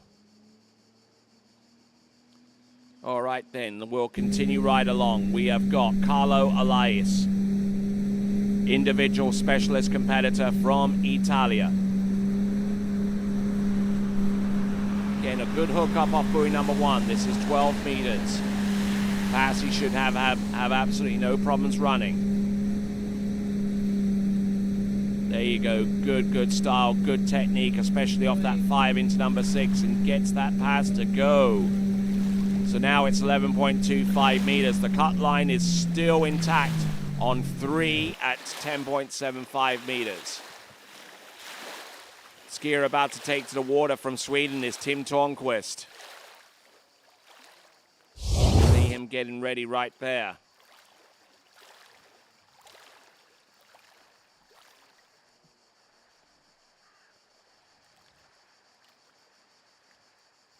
So looking at some of the other scores here from his previous tournament, the San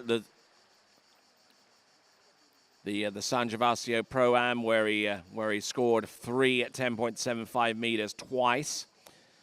He also scored that twice as well at the Caiaphas Battle. And then he slalomed that same score halfway down to 10.75 meters at the Monaco Slalom Cup. So I think you kind of get the idea, a pretty strong idea that he is consistent around halfway down 10.75 meters. Ideally, he would like to go down a little bit further down the course and have some consistency there. But for the meantime, if he can come through with 3 at 10.75 meters, it at least puts him in possibly a runoff battle with Alexander Gashil at this time. Oh, a little bit back, and managing to get the ski just eked around buoy number 6 at 11.25 meters.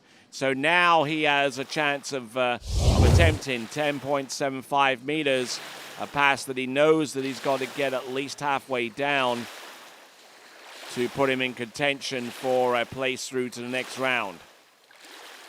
And 3 at 10.75 meters is the kind of score that it took last time around in the European Championships that were held in 2022 over at the National Training Site in Richeto.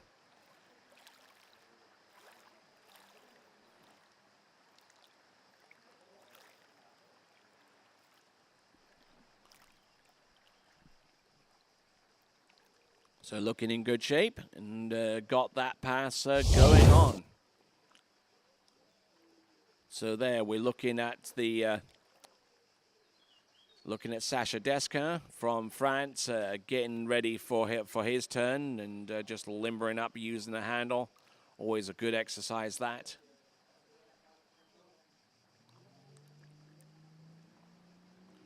So Sacha Desquin looking to get back to winning ways after coming up short on the last 2 occasions. 3 1/4 he needs to advance, Carlo Elias. He gets number 1, a little bit back. It's round number 2, he's there on number 3. Can he make an attempt on 4? Yes, he can. He skis for the wakes. He is through to the next round of the competition. Wow. So we have 1 Frenchman and 3 Italians through to the next round of the competition with 8 competitors remaining. It is Carlo Elias.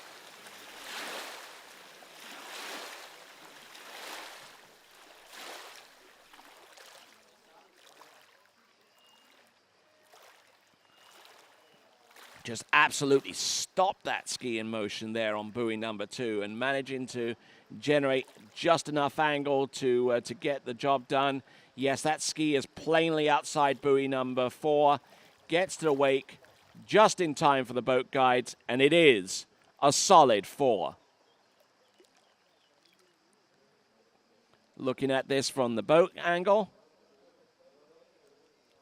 this will all but confirm that total of 4. Round number 1 and number 2, as I mentioned, just absolutely stopped that ski cold on number 2. And on the back of the ski, just double leaned into that one. And he gets round the number 4. Didn't need to ski for the full 4, but he decided to do so anyway. All right, so now we've had 4 competitors going in to the next round We have 8 more competitors remaining. The first of which is Sweden's Tim Törnqvist.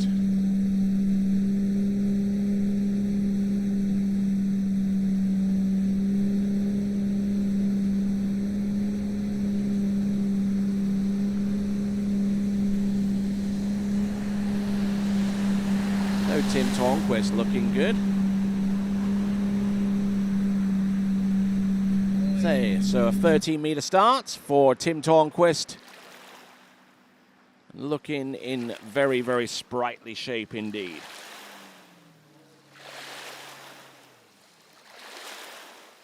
So still the cut mark is very much intact on 3 at 10.75 meters. Alexander Gashil holds that score exclusively.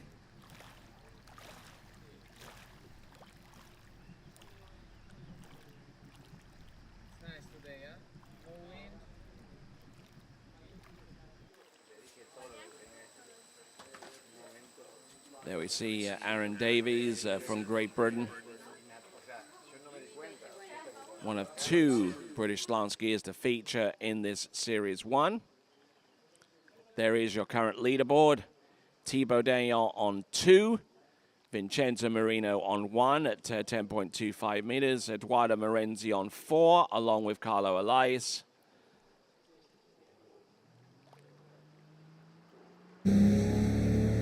As we rock on, folks. Coming in. This is Tim Törnqvist.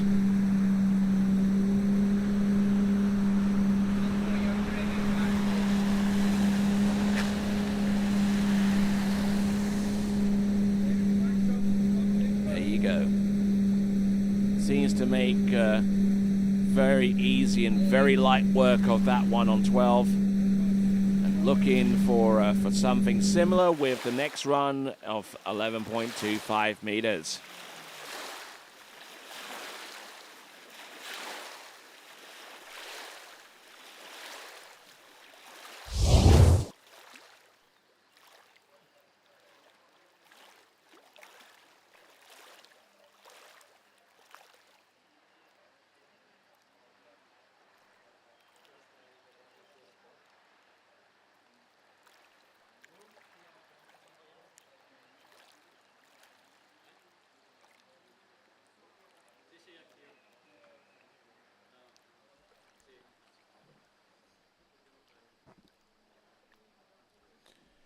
So as Tim Törnqvist rounds off his second pass of 12, we now get ready for pass number 3, 11.25 meters.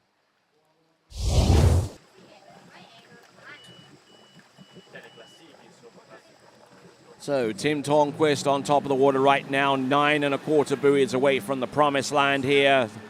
That being the slalom final in the men's competition.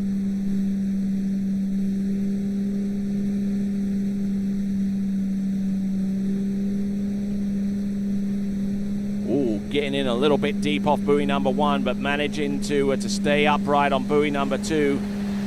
He's getting it to go round number 4, and on 11.25 meters, Tim Törnqvist manages to climb his way out of peril and continues to work his way towards the score that he needs, which is now 3 1/4 buoys within his grasp. This is Tim Törnqvist from Sweden.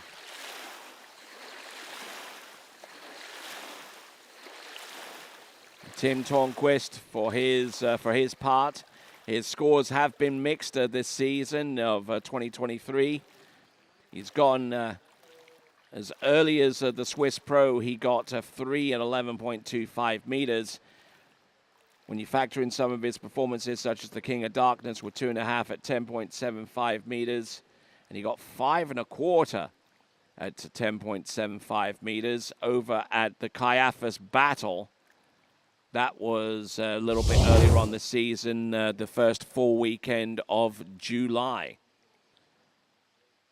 So he's capable of getting there. The question is, will he? There's Aaron Davies of Great Britain waiting for his for his time out on the water. And now, this is Tim Tornquist. He needs a piece of 4 to advance. Otherwise, it will be Alexander Gashil out of Series 3 that will take the next spot. There's round number 2. He's round number 3. Does he get the ski outside number 4? Yes, he does so. He only needs 3 1/4, and he wasn't exactly motivated to ski for the wakes for 4. So at the very least, I see he gets 3 1/2 at 10.75 meters.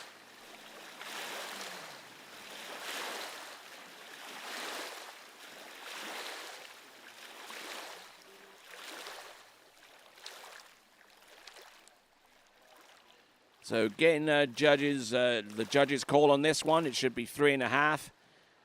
We'll have a look at the instant replay. Yes, and the ski clearly outside of number 4, and giving Tim Tornquist the score that he needed. Not so much the score that he wanted, the score that he needed in order to make it through to the next round. So the skiers that we have earmarked to make it through to the final.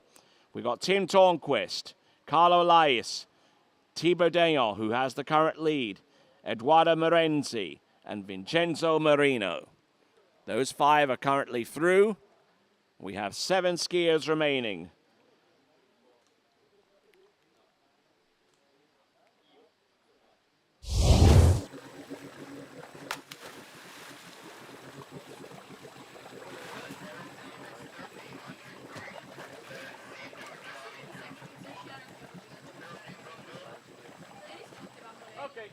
All right then, so our next competitor up, coming to us out of the city of Bolton in the northern part of England, this is Aaron Davis.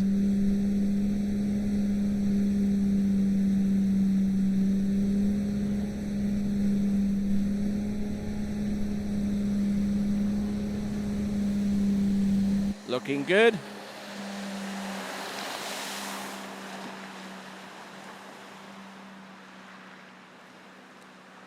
And not too bad there on the first pass of hopefully many. Age 24, comes to us from Bolton in England, as I mentioned. And he was also a former skier for the University of Louisiana at Lafayette Raging Cajuns, and was in fact their team captain for at least 1 or 2 seasons. Skied in the San Gervasio Pro-Am and then scored a 2 at 10.75 meters. And mounting a little bit of a comeback here, considering that he severely injured himself slaloming over in England in the middle of this past summer. An injury which he's had to spend quite a few weeks and months trying to rehabilitate himself from. But now he's at the point where he can start to ratchet things up a little bit, especially when it comes to putting in a performance that would put him through to the next round of the competition. That cut line is still intact at 3. So anything more than that, and it will be hunky-dory there for Aaron Davis. Still on the cut line is Alexander Gashil as a result, with 3 at 10.75 meters. Now let's have a look at Aaron Davis. This is 12. Trying not to overwork the turns and letting the skier do what it's designed to do. Looking in good shape. So that is Aaron Davis, who has gone into 10.75 meters on a number of occasions. One of the more recent performances that he produced was in the 3rd round of the Caiaphas battle. He got 3 at 10.75 meters there. And he got 1 at 10.25 meters in round number 2 in that competition. So he's definitely got much of his previous form back. The question is, will he unleash it here?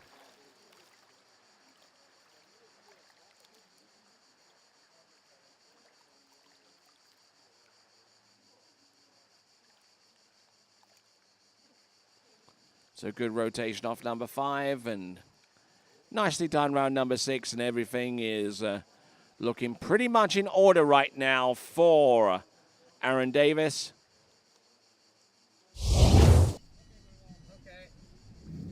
So here we go. Aaron Davis now, 11.25 meters, a critical pass.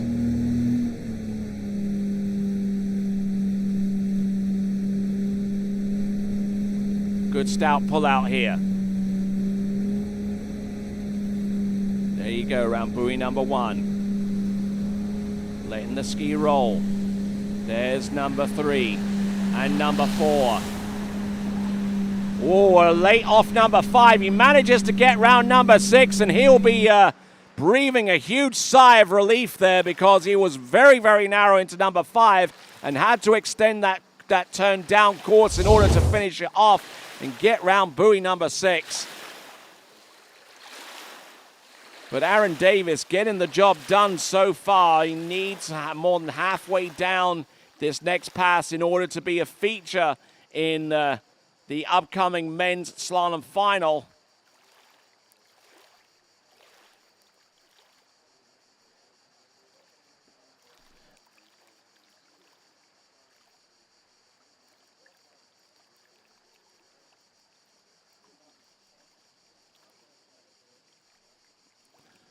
All right, so that's Aaron Davies. He's getting through 11.25 meters. There we see Matteo Lizzeri getting ready for his go out on top of the water.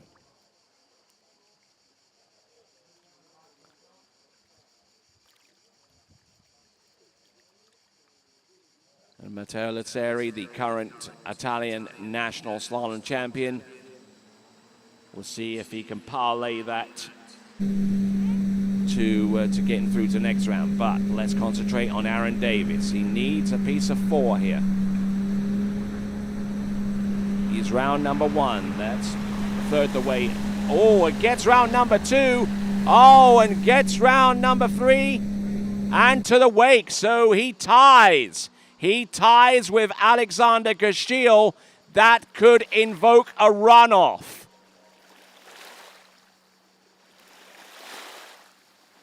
Currently, Alexander Gashil and Aaron Davis both tied on 3 at 10.75 meters. And there are a bunch of other skiers that are below them at 2 at 10.75 meters, waiting to see if they will get a chance to maybe make it through to the next round of the competition. But I tell you what, good determined skiing, he knows how to S-turn. There is no two ways about that. Just drops the handle in the water, just takes up the slack.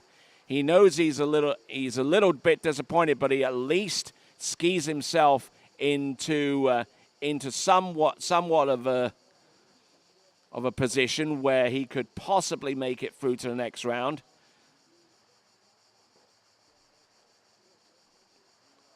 But he's good. But he realizes now that one of two things have got to happen. Either within the remaining few skiers, 2 skiers come up with scores of less than 3, or 1 skier comes up with less than 3, and it invokes the runoff. Here we go, folks. Next skier on the water is Jakob Bonja. 13 meters coming up now.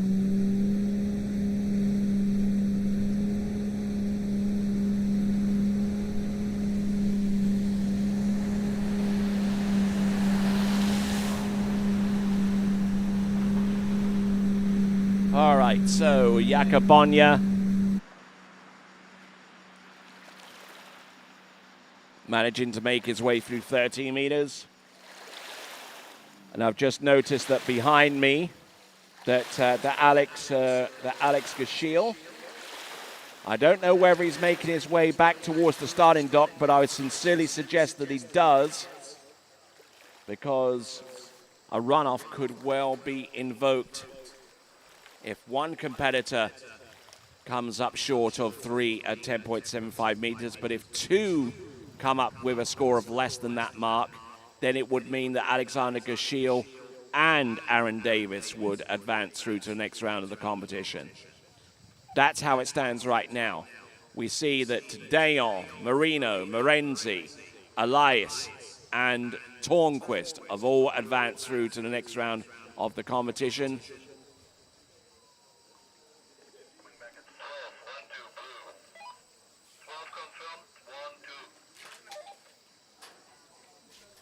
There on the starting dock, we see Ricky Caselli, the team coach for the Italian water ski team. And right there in the background is Matteo Luzzeri, a hometown favorite here, getting ready to go.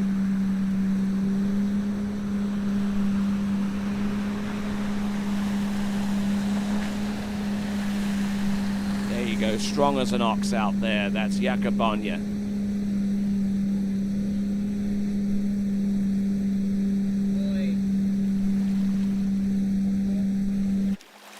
So good to go, and Jacobonia, who hasn't skied that much this season, as a matter of fact, the only time that he's put a score into 10.75 meters is in round one of I believe the Swedish Open at Maristad Vatten Ski Club. Did that about 2 weeks ago. So he's definitely capable of getting into 10.75 meters. How deep he gets into it is another matter entirely.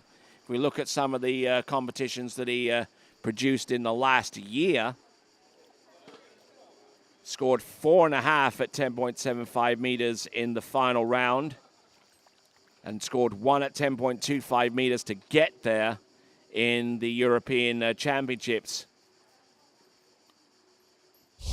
Gone into 10.25 meters 2 out of the 4 rounds in the Caiaphas battle last season.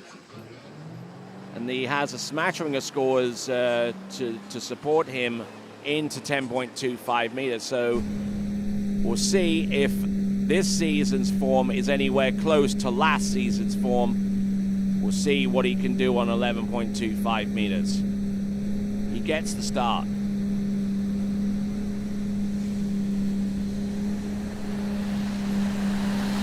Nice.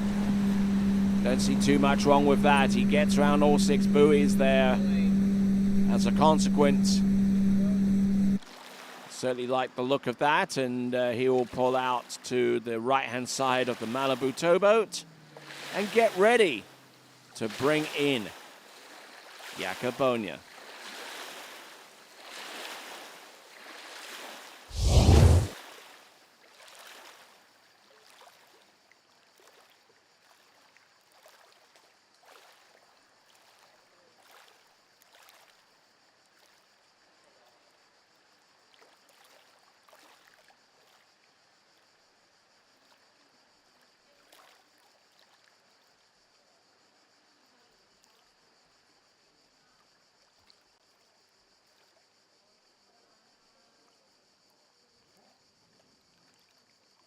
All right, so 10.75 meters coming up.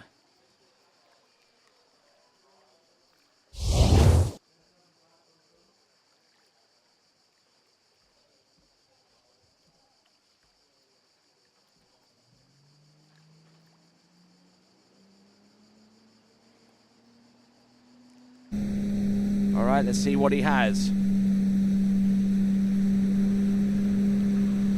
Coming in, this is 10.75 meters. He needs 3.25 here to assure himself of future participation in the slalom event in these championships. Oh no, and he goes down on 2.5, and that invokes the runoff.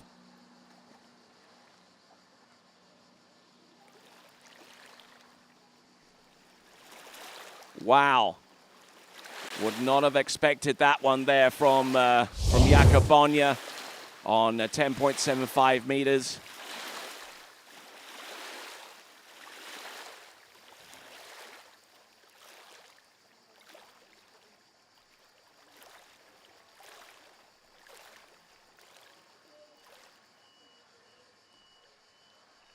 So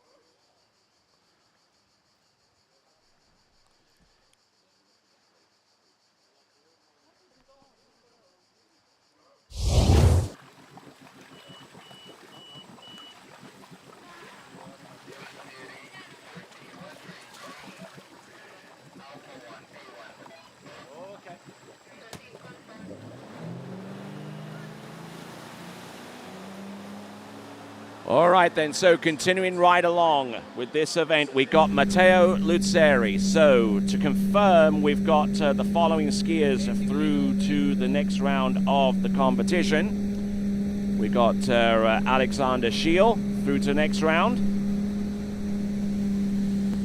Aaron Davis through, along with Tim Tornquist, Carlo Elias, Tim Tebow, Thibaut Dayon, I beg your pardon. Well, where did Tim Tebow come from? Vincenzo Marino and Eduardo Morenzi. So they're through to the next round of the competition as far as I can see. They represent the top 6.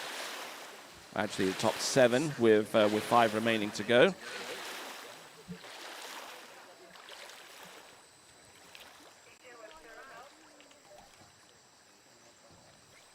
All right then, so when we look at dockside and see Tom Paul about to take to the water. And back here at the Broadcasting Central, this is Tony Lightfoot. Glad to have the pleasure of your company once again. Just to go through those names again.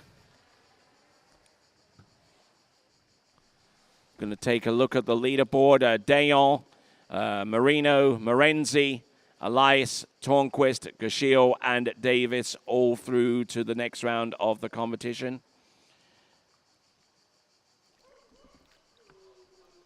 And on the bubble right now with 2.5 at 10.75 minutes is Jacobonia.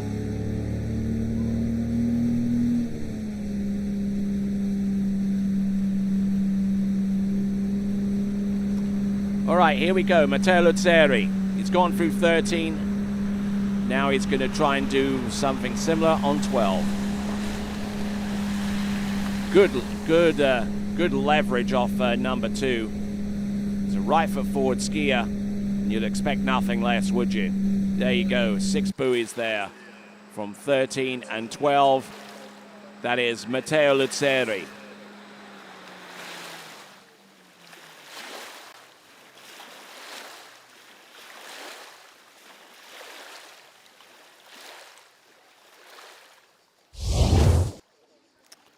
All right, we just saw a quick shot there of his dad, Fedele Luzzeri. Here is Matteo, Dr. Matteo Luzzeri, doctor in sports psychology. Got that doctorate at Florida State University, just outside Tallahassee in Florida. Skied for many seasons at Lake 38, and I'm guessing that the good folks there, like Keith Alberton, Keith and Karen Alberton, will be looking in. And there's Michaela Luzzeri over there.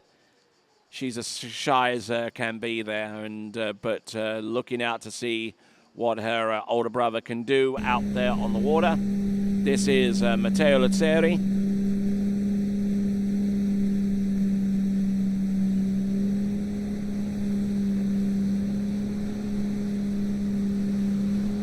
.25 meters.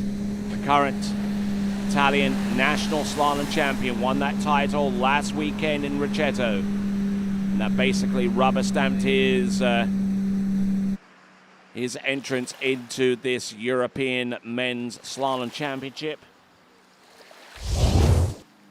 He is an individual competitor from Italy.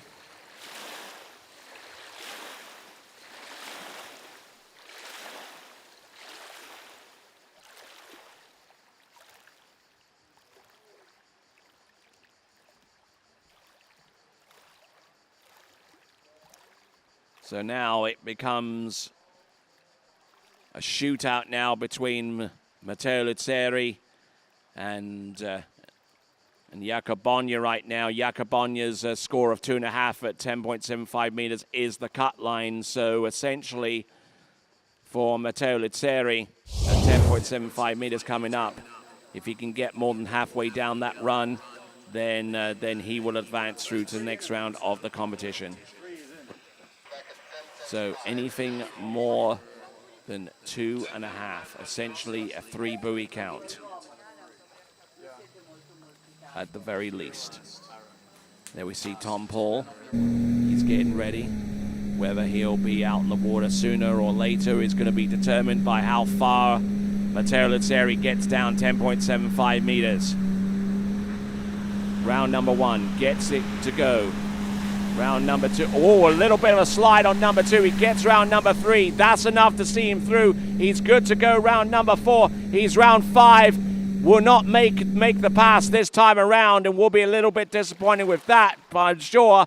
But he will temper that with the fact that he has made it through to the final round of the competition in the men's slalom event here at the EA Championships 2023. There's Marianne Persons, the chief judge of this event, and doing a fine job as ever. As we look at Matteo Lazzeri with his excursion into 10.75 meters. It should be enough for 5.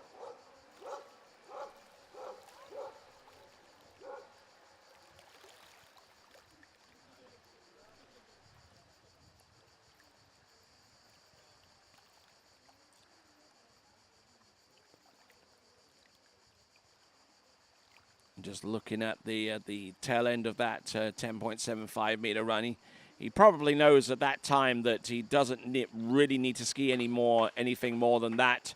But he is through to the next round of the competition.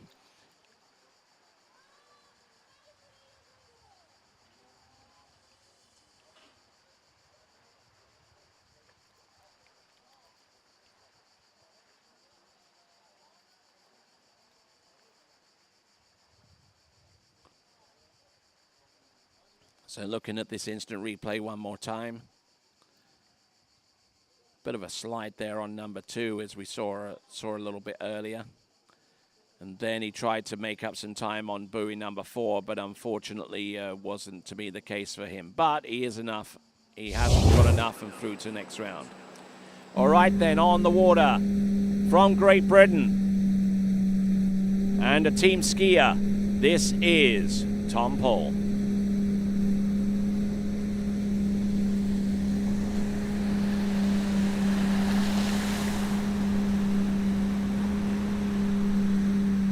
All right, nicely done.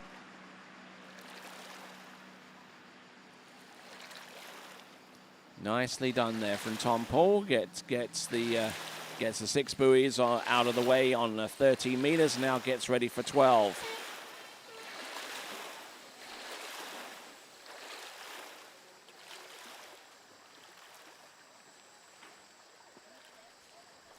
So there we see on the starting dock, there are 2 Italians left in this men's Series 1.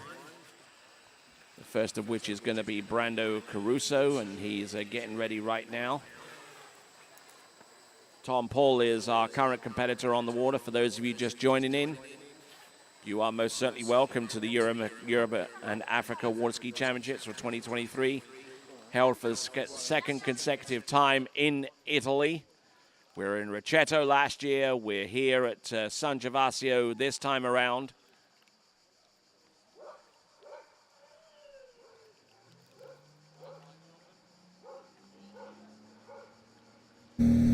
All right, here we go. On the water at the moment, this is Tom Paul. I'm sure has a clear realization of what it's going to take to make it through to the men's slalom final. Anything more than 2.5 will do it for him on 10.75 meters. Right now he's on 12 and fashions out a wonderful looking pass on 12 meters.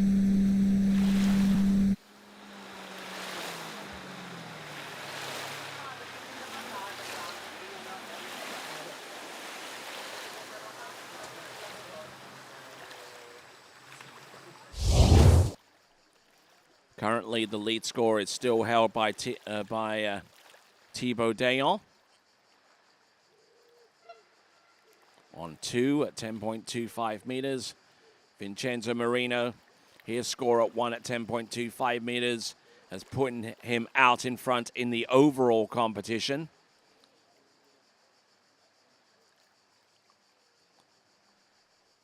He'll certainly have an opportunity to increase upon that in the overall competition. And that's notwithstanding the fact that he is still yet to trick and jump as well. So a lot of moving parts here so far as the overall is concerned. And we're just seeing just merely the first of them. There we see one of our official drivers taking a bit of a cat nap. Here comes Tom Paul at 11.25 meters.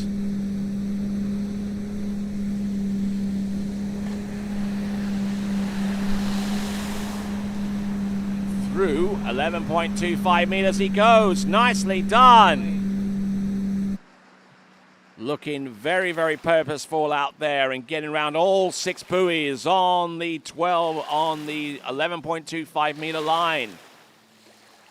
There is your current defending European slalom champion, 9-time champion, and going for a 4th consecutive European slalom championship. That's Thomas de Gasperi. But he's going to have to punch his ticket first. And Tom Paul looking to do likewise. He's our current skier out there on the water.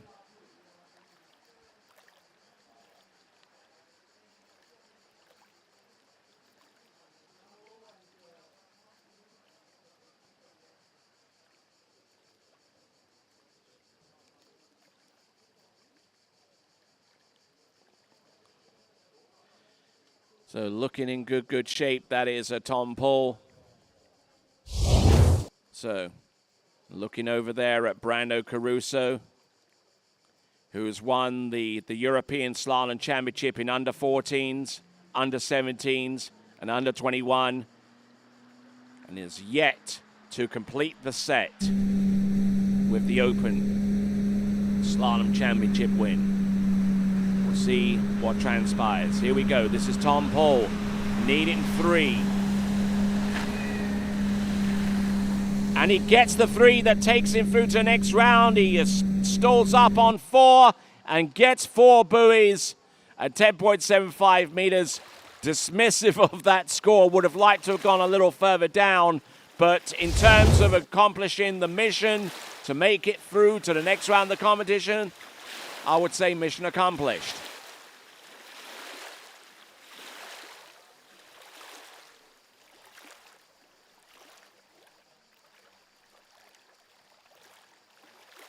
Still leaves the bubble score intact of 2.5 from Jakob Bonja. But Tom Paul realizing that he didn't have to completely ski that run in order to make it through to the final. And for Great Britain, it's more points to their team overall score. So far as Tom Paul's overall is concerned, and yes, he is an overall competitor. He has elected to ski all 3 events. His overall points total at this time is 930.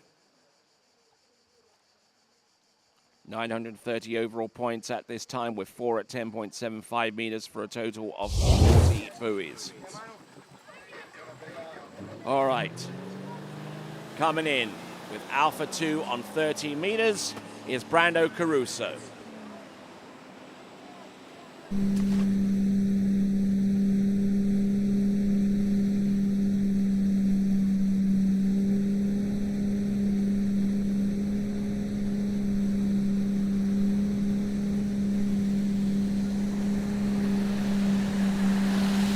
Looking strong. Looking very smooth with the edge changes.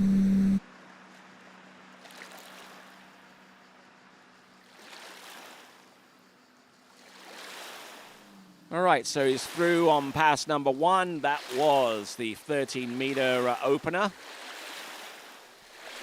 And we'll see what he can do by way of replication of that effort with pass number 2. It's going to be 12 meters. There we see on dockside, multiple-time European slalom champion Thomas de Gasperi. And not too far away, I'm sure, is Sasha Deska.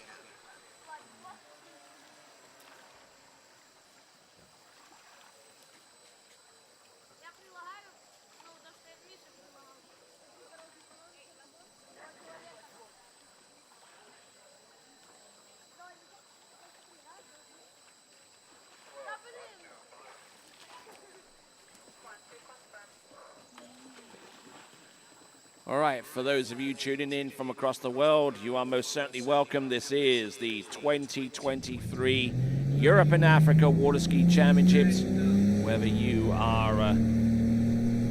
you're watching us from Brussels or Bahrain, London to Lima, Seattle to Santiago, you are equally welcome. Here we go.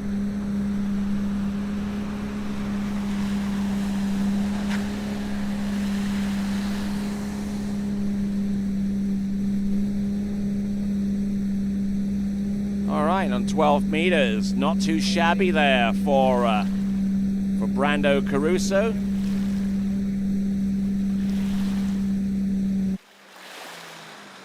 For those of you that are waking up on the Eastern Seaboard at about 7:30 in the morning, welcome to you.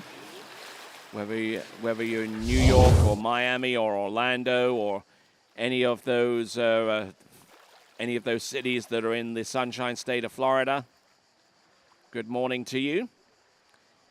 If you are watching us from Melbourne in Australia, the time is currently 25 to 10 in the evening.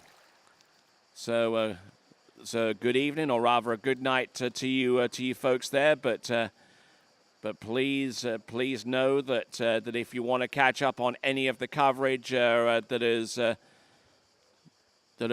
has been broadcast, that is pretty easy by going to our YouTube channel. You'll be able to click on the appropriate player and scan back or scan forwards to the person or the performance that you'd like to see on the TWBC YouTube channel, which you can subscribe to, by the way. Subscribe to the TWBC YouTube channel, and you'll be part of the live chat, as well as also being able to get notification as to the next time we go live. Here we go, folks. This is Brando Caruso. This is 11.25 meters. Can't afford to put too much of a foot wrong here. This is 11.25. He gets round number 4 and 5 and 6, and is now within half a pass of making it through to the next round of the competition.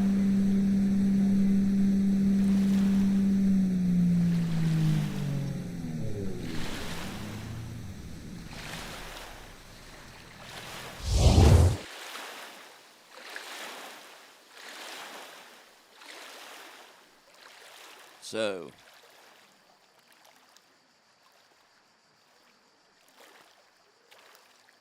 looking at Brando Caruso, who's definitely seen his stock rise in the slalom skiing over the last 2 to 3 seasons. He's made some trips over to the United States to compete in tournaments such as the Mastercraft and Malibu Opens.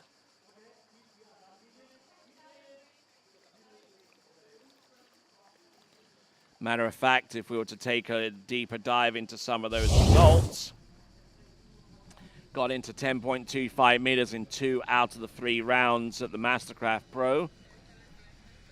Got into 10.25 meters in all 3 rounds of last season's Travers Grand Prix. And in the 2 rounds of competition, the Miami Pro Slalom, he got into 10.25 meters on both rounds that took place there. Let's see if he can get to that point here. And he needs the 4-6 buoy count at 10.75 meters. A little bit down course off number 2 into 3. He gets round number 4. I believe he got inside number 4, but he knew that there was a specific target to make it through to the next round of the competition, and maybe that had a little bit of an effect as to how he approached this run. But 3 buoys it is, 3 buoys at 10.75 meters. Probably won't be one of his better slalom scores of the season, but as long as it gets him to where he wants or needs to be, I don't think he'll linger upon that too much. It is 3 buoys, 10.75 meters. tried to make a play on number 4, but nothing was doing.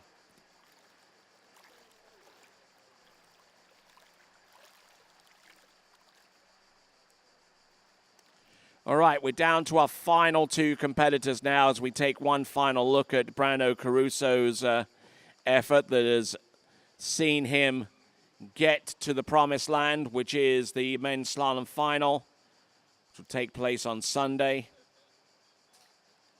And of course, full coverage of the finals will be brought to you right here on TWBC. All right, there's Thomas de Gasperi about to take to the water.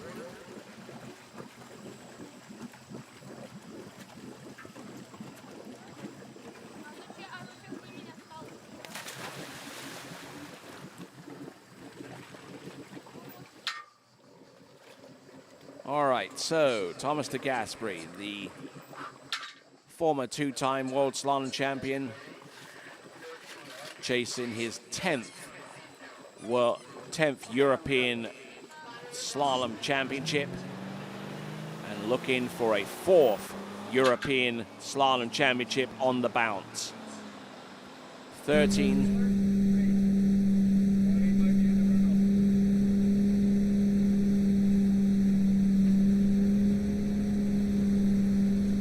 So 13-meter start.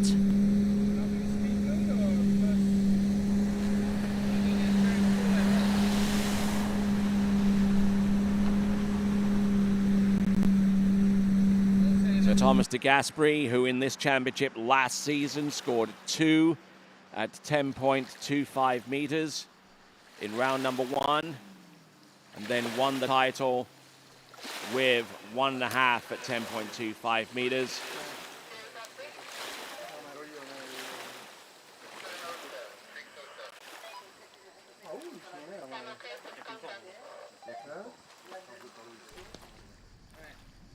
Actually, looking at his score from last season, Thomas de Gasperi.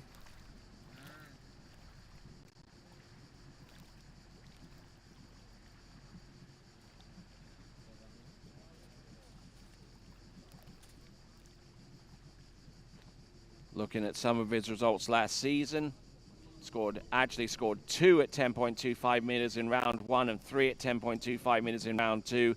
He's been an absolute picture of consistency over the last few seasons, insofar as to give him the new moniker of Mr. Number 3. You could almost bet that Thomas de Gasperi, whenever it's required of him, he can at least get 3 at 10.25 meters on any given point. He also competed at the Masters water ski tournament this season, where he made it through to the slalom finals and got 5 at 10.75 meters in those finals earlier on this season. This is Thomas de Gasperi doing what he does best, just slice and dice the slalom course at will.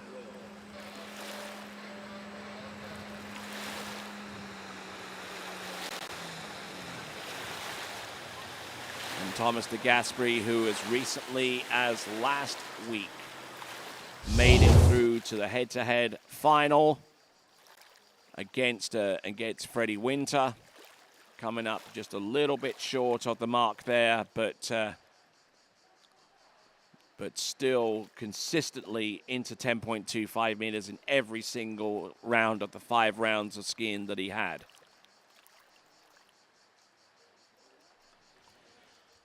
So, Thomas de Gasperi,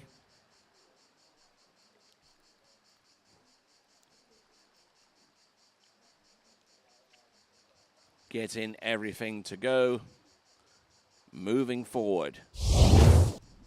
He's through 13 and through 12, and now let's see what he can do on 11.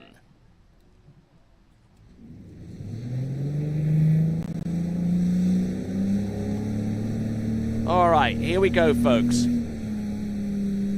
This is Thomas de Gasperi right here and now. This is 11.25 meters. Critical that he runs this. Elects to go with C2 on the 0 off, which is quite unusual amongst pro competitors that he shares the stage with. Most of the other competitors are on Alpha. He is on Charlie. Charlie 2, and it's enough to see him through that run of 11.25 meters.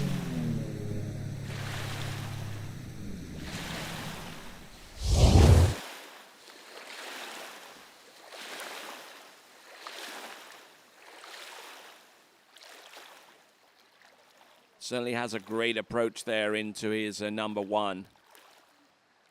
Standing a little bit more upright into 135 and has a has a posture very close to that of a snow ski slalomer with some good knee and ankle bend, able to direct that ski at will. That ski being one of his own design, produced by Good. Wider on one side of the ski, narrower on the other. And with the bindings offset a few centimeters to one side. All right, here we go, folks. Coming in now, Thomas de Gasperi. Needs 3 at the very least. 2.5 will force a runoff. There's 1, there's 2, there's 3. He could stop here if he wanted to, but guess what? He ain't going to. 10.75 meters, Thomas de Gasperi. And yes, indeed, the vuvuzelas are out. And the air horn too. So there we go. That is Thomas de Gasperi. Round all 6 buoys at 10.75 meters. Only 2 competitors have gotten this far in this competition. Vincenzo Marino, who scored 1 for what seems like ages ago, and then Thibaut Dayan with 2 at 10.25 meters. So now those scores are in serious danger of being upended, courtesy of Thomas de Gasperi.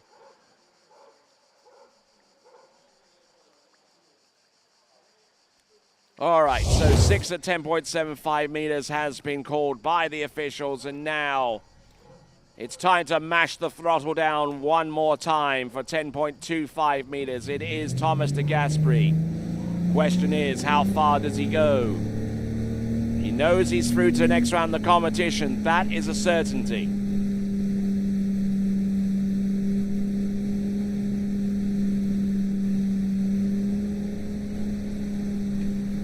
Round 1 and number 2. He's still there, you know.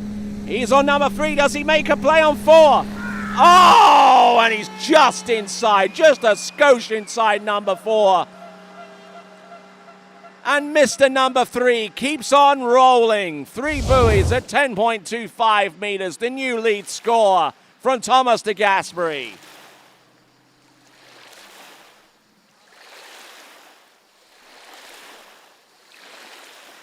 Got a good start, got a decent enough start there. Just absolutely pummeled that turn on buoy number 2 and just lost a little bit of his angle. And he's certainly through to the next round. As certain as death and taxes, he is through to the next round of the competition.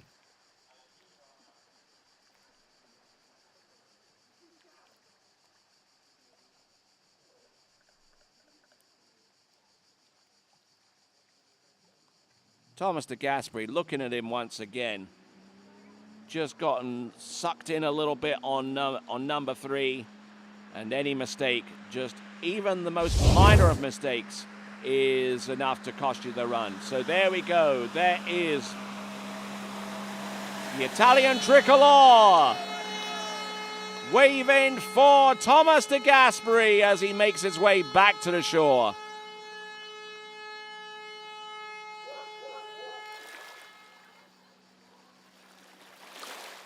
I think the message was transmitted, received, and well and truly understood.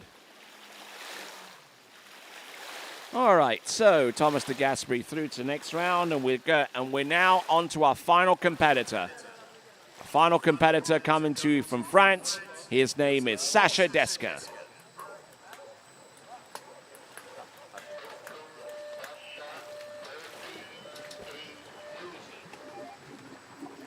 Now, so whatever happens from here on out, because Sacha Desquin is actually an independent skier coming to us from France, and Thomas de Gasperi is a team skier from Italy, then actually Thomas de Gasperi actually has the 1,000 points for the team score out of the men's slalom competition.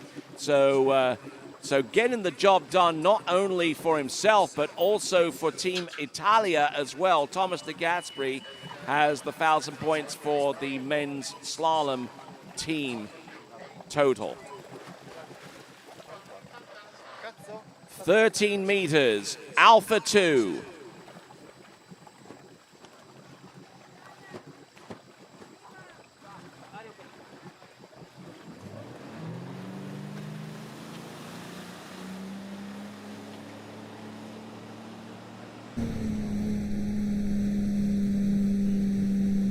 All right, here we go, folks.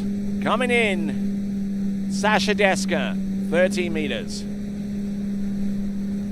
Very smooth backside in these turns.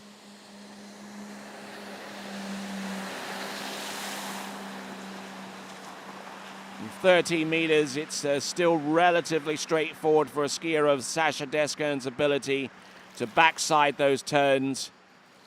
Not turning and stopping and then going. It's just a consistent fluid motion.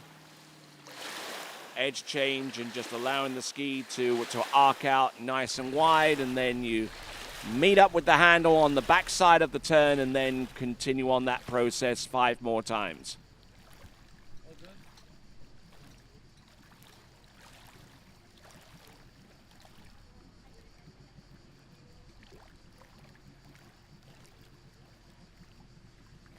All right, so let's take a look at some of the scores that Sacha Desquin has put out for us this season.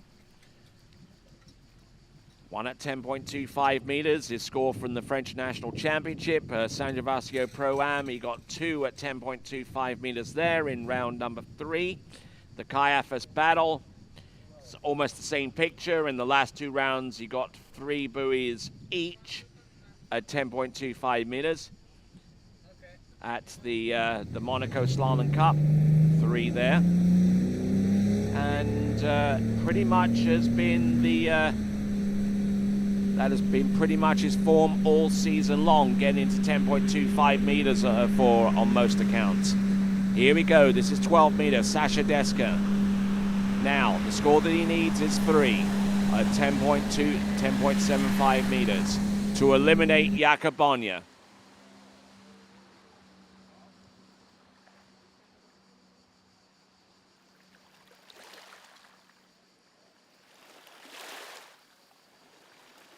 All right, so good skiing there for Sacha Desquin. Accurate on that pass.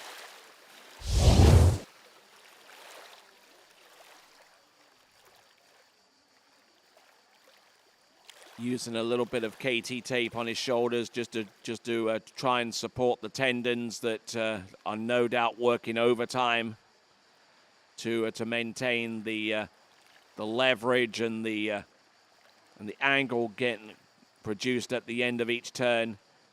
12 meters, not quite as easy to backside this pass as it is on 13 meters, but for Sacha Desquin, still managing to do it at some level.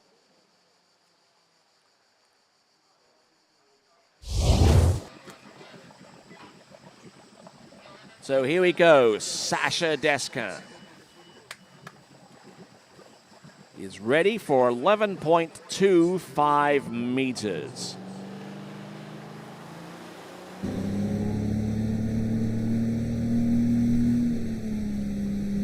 All right, here we are. We've got Sacha Desquin coming in now.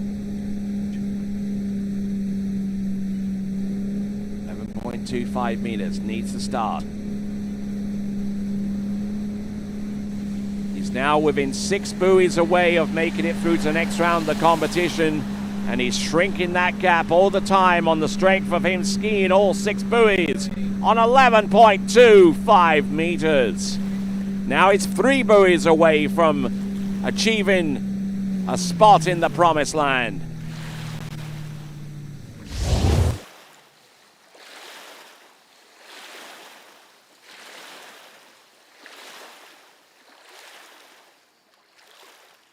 So a little bit of a slide down course off number 1, looking at the instant replay, but still able to tight line it on number 2 to mean that he is able to bring that ski hard around with plenty of tension from the boat to help him along the way.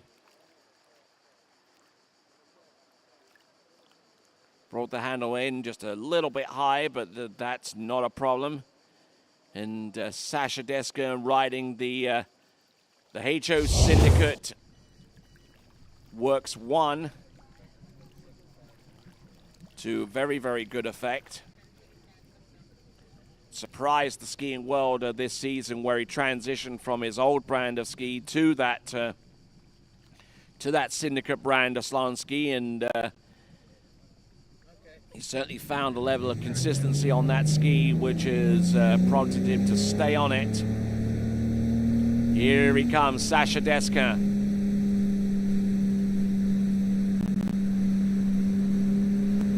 Driving that ski out wide on the left-hand side of the towboat. Round number 1, handle up high, even more that time. He's round number 2. And he is the 12th and final skier through to the next round of the competition. Oh, whoa, hello.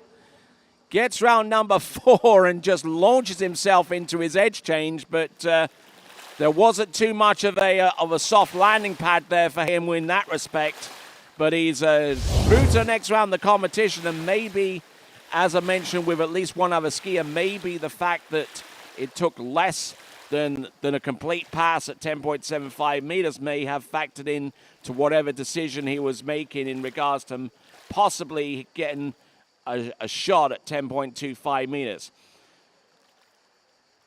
There we go. A little bit of a safety check there. That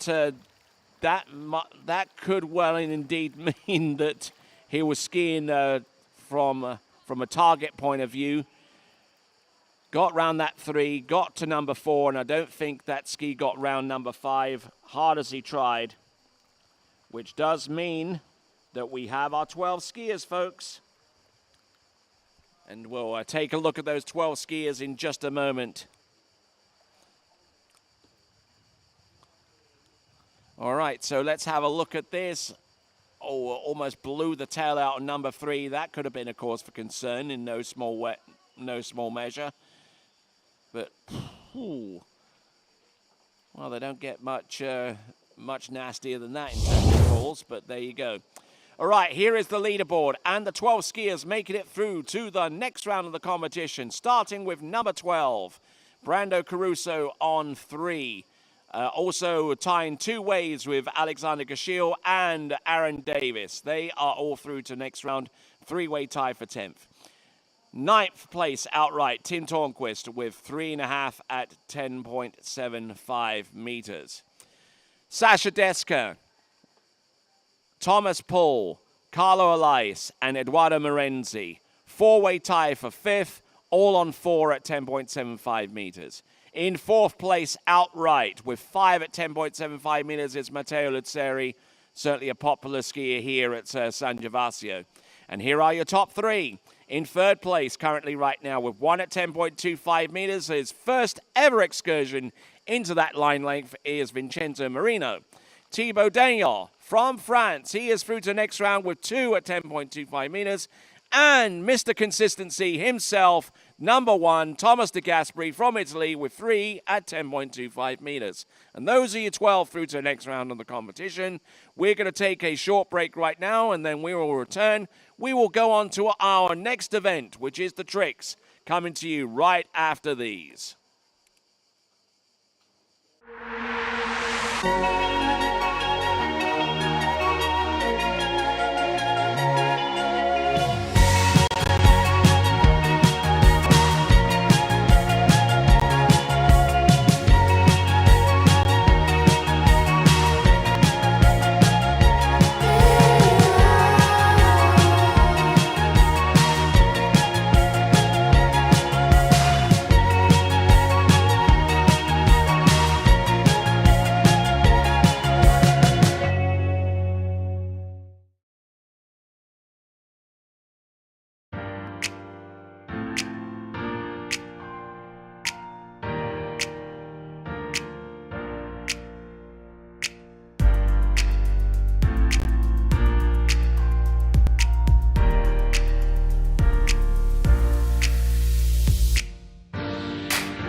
I told you there was a place where the sounds of nature are only broken by the roar of a boat, a place where that summer feeling lasts all year long, a place where the Florida sun is only outshined by the smiles of the skiers, a place where first-time skiers can ski alongside world champions and the world-class coaches work with all levels of skiers.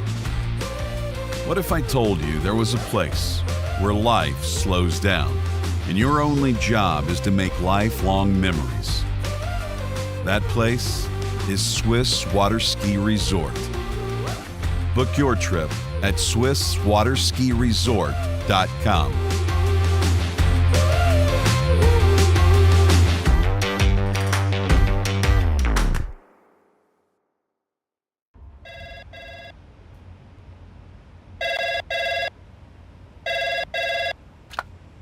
Thanks for calling Wake House. This is Brian. How can I help you?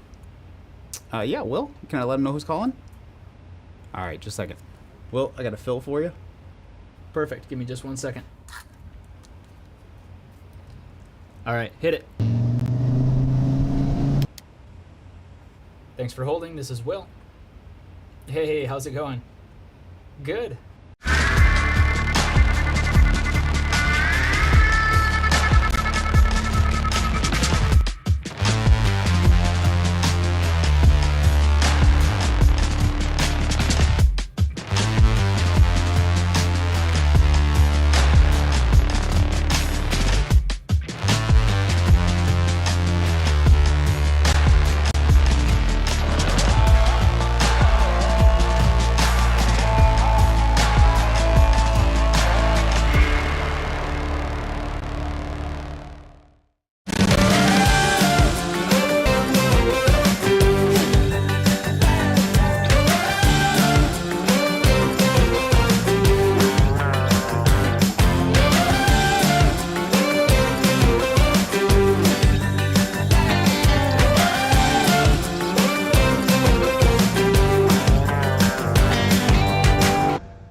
Torrefazione Varanini, a Milano dal 1970.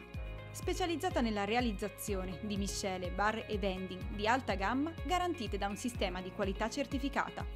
La tostatura lenta ed accurata delle migliori origini di caffè, arabica e robusta assicura un ottimale sviluppo degli aromi per un risultato ineguagliabile in tazza. Caffè Varanini, al bar, in casa o in ufficio. Una storia di gusto.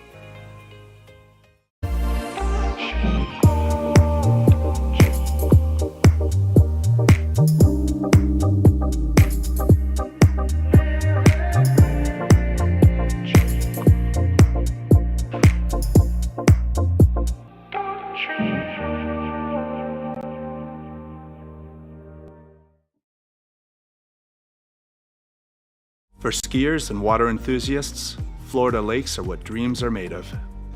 Combined with world-class golf, remarkable weather, natural beauty, theme parks, and so much more, it's easy to see that Florida is paradise.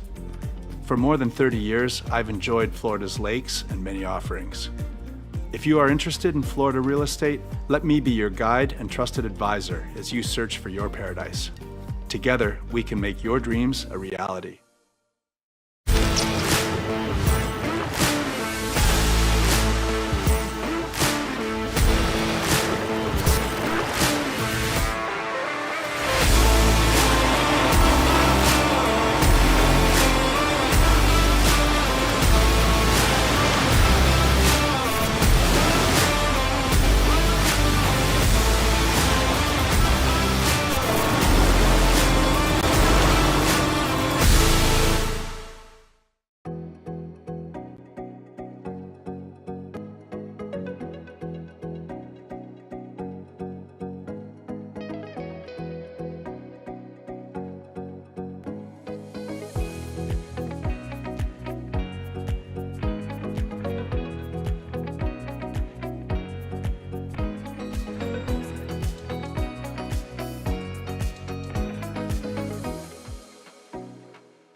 Torrefazione Varanini, a Milano dal 1970.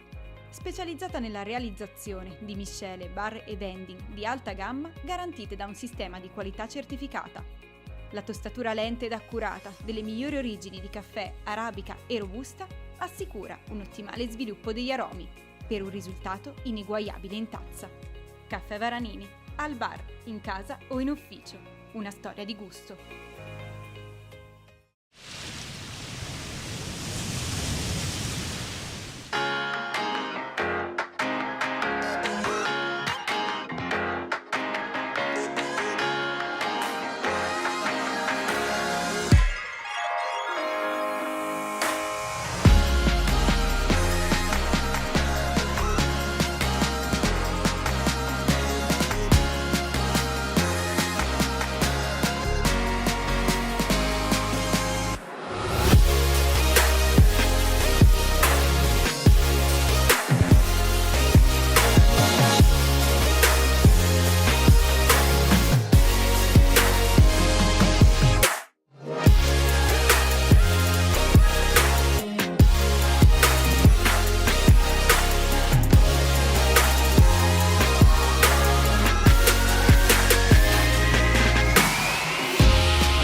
special thing in store. The light bulb inside my head says, get out and play, 'cause you never feel this way.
Take a look at you and start to lose my balance. What am I falling into? This feels like something new. I've seen a lot of views, but they were nothing like this. The way you do what you do, I think you're something brand new.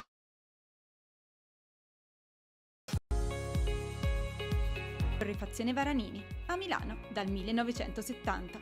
Specializzata nella realizzazione di miscele, bar e vending di alta gamma garantite da un sistema di qualità certificata. La tostatura lenta ed accurata delle migliori origini di caffè, arabica e robusta assicura un ottimale sviluppo degli aromi per un risultato ineguagliabile in tazza. Caffè Varanini, al bar, in casa o in ufficio. Una storia di gusto. My name is Thomas De Gasperi. I'm from Italy. I'm a two-time World Slalom champion. I've been coming here at La Guapa for 4 years now. The condition of this villa, it's top level. I would say 5 stars plus. Everybody's very friendly. The hosts are amazing. The staff is always helpful. There's always food on the table. I couldn't ask for anything more. Conditions, clean, and we're only an hour away from Mexico City, so it's very close and convenient to travel. Every time I come here, I feel like I'm at home.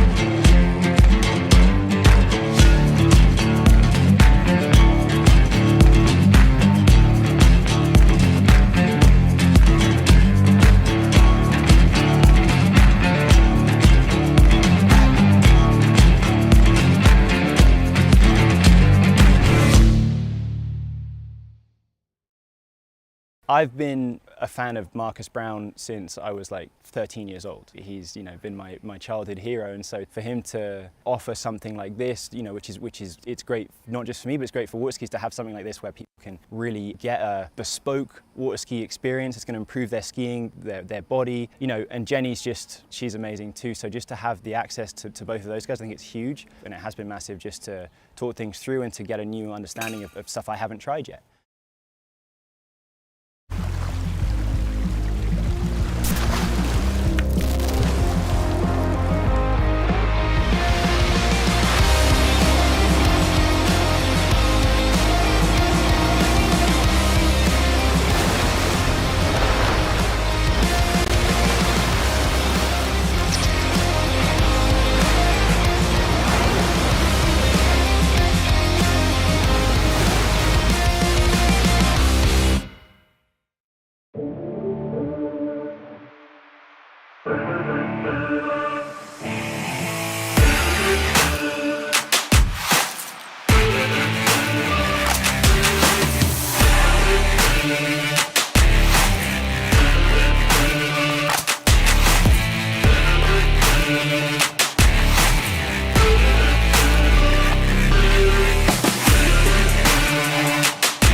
All right, welcome to continuing coverage of the Europe and Africa Water Ski Championships of 2023.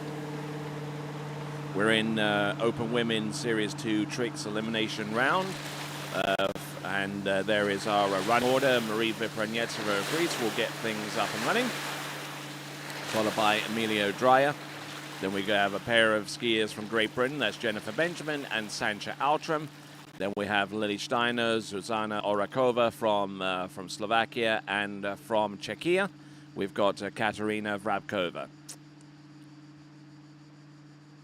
And looks like on the starting dock our first skier is a no-show, so Maria Vipranyetsova scratched out of the women's competition. And that brings on our first competitor coming to us from Ukraine. It'll be Emilia Dreyer.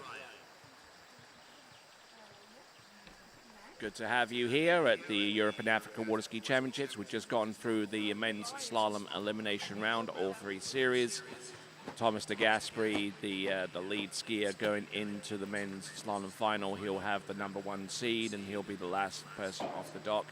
And let's not forget the great performances from Sasha Deska, and also from Vincenzo Marino, who made his debut into 10.25 meters in this elimination round of slalom competition. So, looks like we've got Mario Rigozzi, who will be driving the women's tricks. We have a boat judge there, furthest away from our view there, and we have our pin person, representative from Ukraine right there. And for the first time ever, we will be using iTrick, the first time ever in a European titled event. We have our officials there all lined up, getting ready to go, and overseeing the process of using iTrick in this capacity is Donald Connolly. You can find out more by going to splasheye.com. Splasheye.com is the place to go to find out more about iTrick.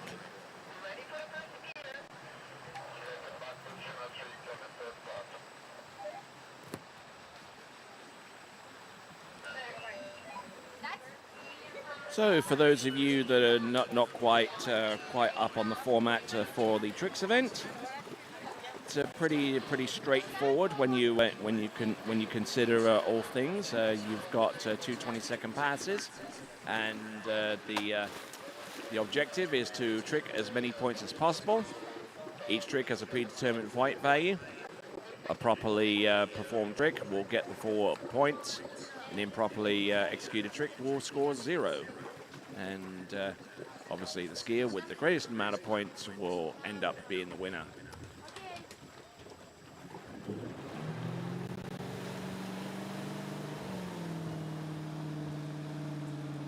So, skier is now on the water. Emilia Dreyer from Ukraine. Now getting settled in.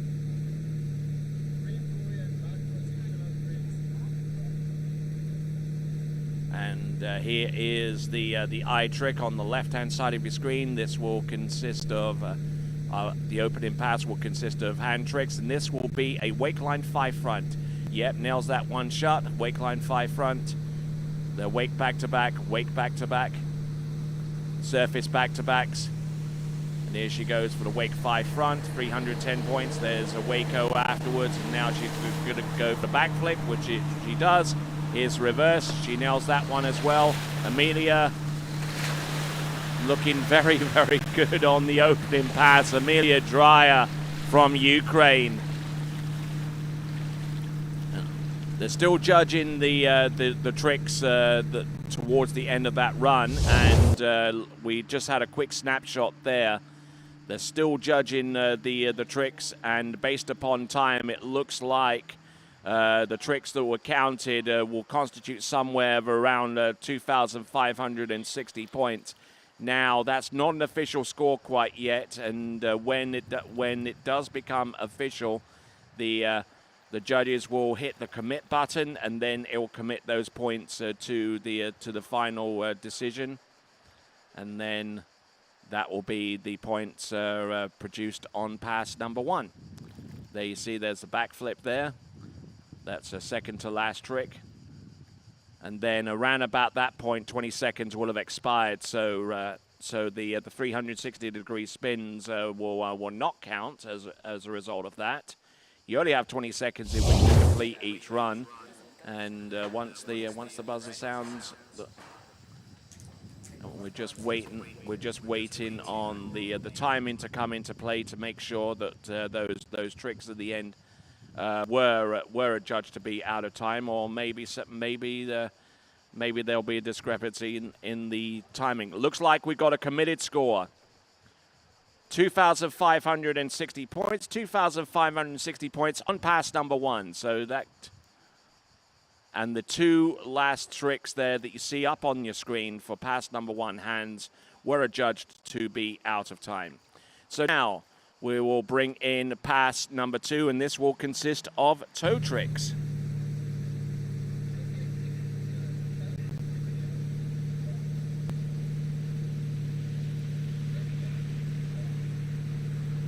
All right, here we go. Looks like it's going to be toe tricks, flipping the rope over her back. And judging by that, she's going to do something along the lines of a toe 5 back. Here it is, toe 5 back, nicely done. Beautifully executed toe surface turns, toe 5 front, toe out, toe straight back in. This is the main strength of the Ukrainian skiers. Their tricks, toe 8 back to back, toe 8 back, and toe 8 front. Yeah, and she's starting to celebrate halfway through the ending stanza on her tricks. Wonderful stuff there. Looks like the toe Waco is going to come under review, though, at least according to our iTricks current scoring as it stands right now. We're looking at that as we're looking at the instant replay on pass number 2. The judges are taking a second look there on the toe Waco, and they've had their second look and they've credited it. As we look towards the end, there's a toe wake front is under review as well, but then the toe side to come afterwards will look to be in credit, and the reverse toe side was judged to be out of time. But look at this, good elevation, toe wake back to back. There we go, toe wake back. That was the 4 from last trick, and I think that toe wake front is probably under review because there was insufficient height coming off the top of the wake. And it looks like the toe wake front has been credited. So the point score there was 2,730 on that one. So we'll get the total very, very soon. And looks like there are 1 or 2 things they need to time on this one before they commit to the score that you see on the screen. Certainly a game changer, this eye tricking. We certainly thank Donald Conley for putting all the work that he has into making this new technology possible. Toes are 2740, 2,740.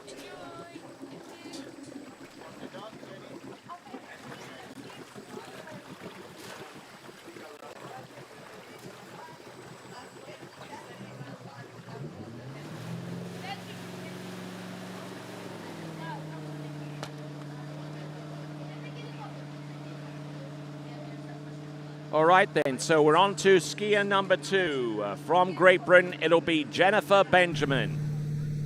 Just a reminder that 10 skiers will make it from the this round of tricks through to the final. Hand tricks, it looks like it's going to be either a Waco or Wake 5. It is a Waco to start things off. Some surface turns. Wake back to back, surface back to back. So here she goes for the wake back, wake front, line back, line front. Does she have? Oh no, and she falls on the weight climb back, and that's going to be the extent of her scoring with pass number 1.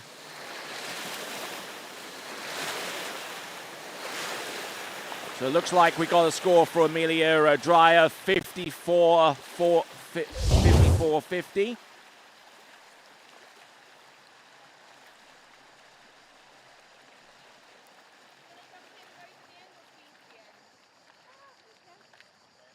So looking at the tricks that we've seen right now, the weight climb back resulted in the fall, but pretty much every trick that she performed, except for the repeat on a front, has been credited to her to the extent where she tricked 1,190 points, 1190. The judges are still reviewing this to make sure. They're reviewing the weight back to back, and looks like that's credit. So pretty much everything there is a go so far as that is concerned. The judges are still reviewing, as you can plainly see on the bottom right-hand graphic there.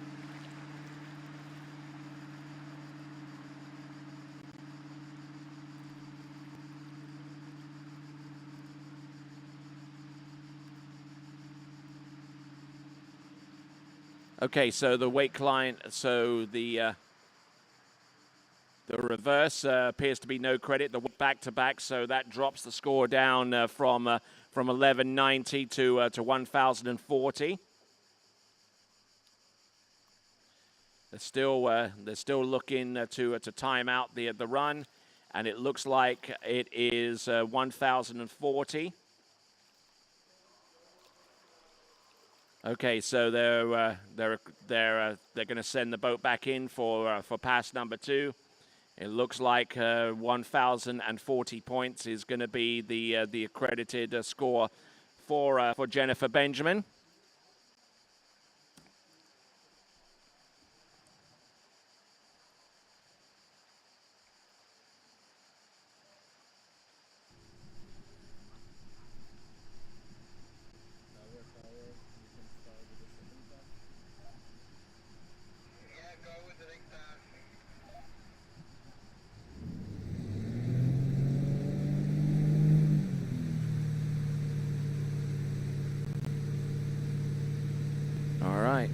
Continuing to roll right along.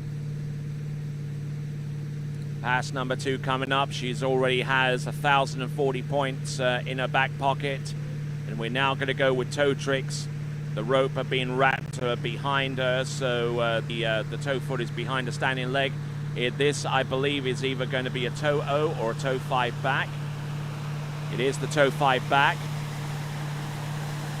Tricks will start to populate on the left-hand side of your screen, as you see the plain and clear there with 350 for the opening trick.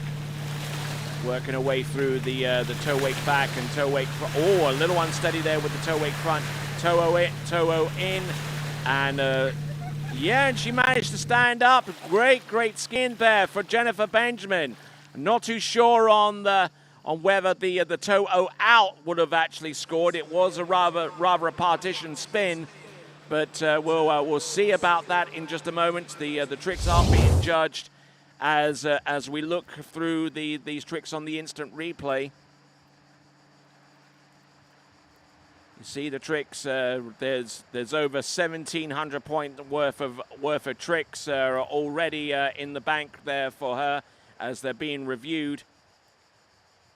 They're being processed at the moment.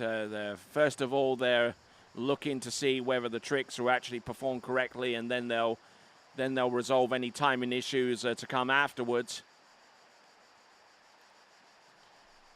And they're looking to review. They're looking to review in the regular toe side slide, which is 130 points in itself. Looks like no credit on that toe slide, which means that a reverse one is the one that counts. And she stands up all the way through, and if that point total is is the one that carries, then that means that that Jennifer Benjamin has scored 2,750 points, at least by my mental arithmetic, based upon the total that was published at the end of each run. But in the lead with 54.50 is Amelia Dreyer from the Ukraine.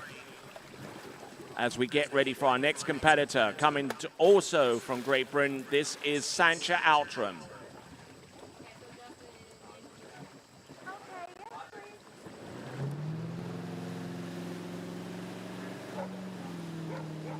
All right, let's see what she's got.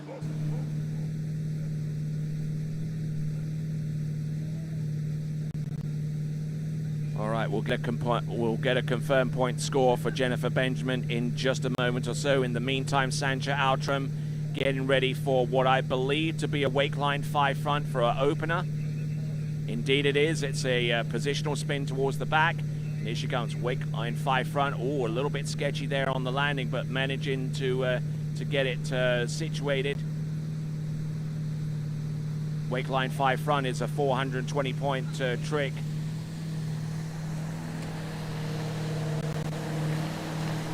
Oh, and getting in difficulty there with the second flip. That is Sancha Outram. We got a point score for Jennifer Benjamin with 2,900 points. 2,900 points.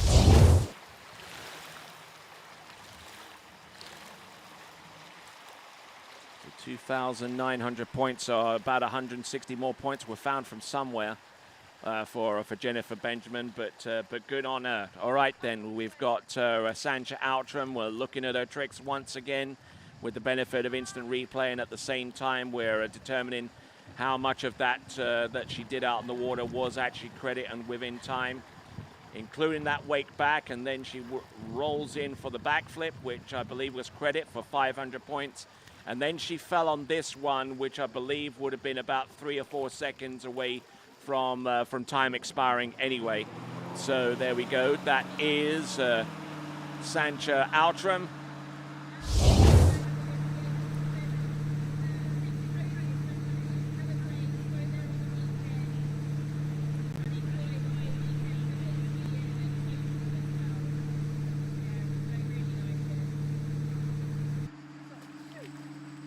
All right, in the water getting ready, or at least trying to get settled in, is Lily Steiner. And looks like that 1,910, and it looks like that that point score is being committed at this time, so 1,910 points. The wake 5 front in the middle of that run for Sancha Outram appears to be a no credit. That would have given her an additional 310 points, and that would have resulted in about 2,220 points had she have gotten that one scored.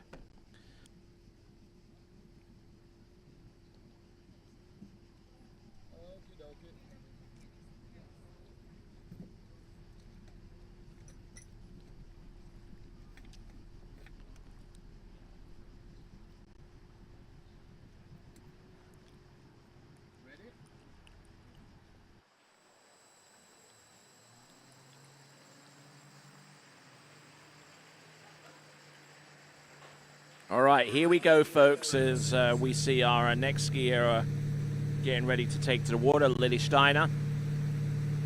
Reminder that 10 skiers will make it through to the women's tricking final. So we're trying to determine who those 10 will be on the strength of this elimination round competition. Here we go, pass number 2. Foot behind the standing leg, it's a toe 5 back, toe back to back. Trying to steady away from one trick to the next. Look at this. Toe 5 front and out the back. A common fall on that particular trick. Just looking at some of these tricks as they're being credited, and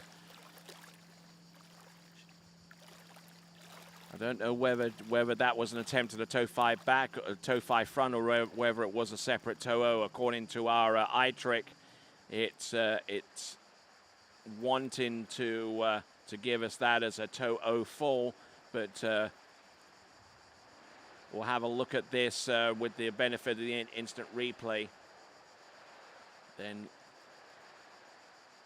maybe the officials accredited that as a partition spin.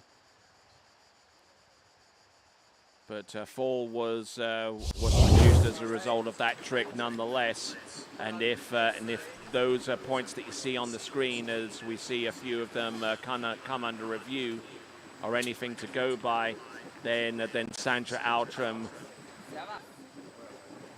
tricking just a little over 3,000 points for that effort.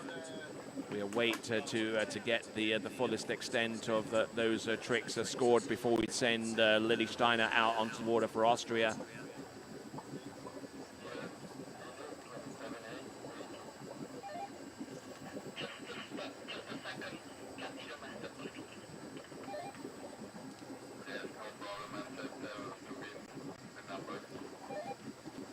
Okay, so they're reviewing one trick on this list, and that is the toe back-to-back. We'll see if it's credit or not. If it is a credit-worthy trick, then that will increase her point score to 1760. If not, the point score that you're looking at 1560 will stay as it is. That is on the strength of that pass. So there we go. That is Sancha Outram's score that will be released soon. And looks like that is a credit score, so 1760.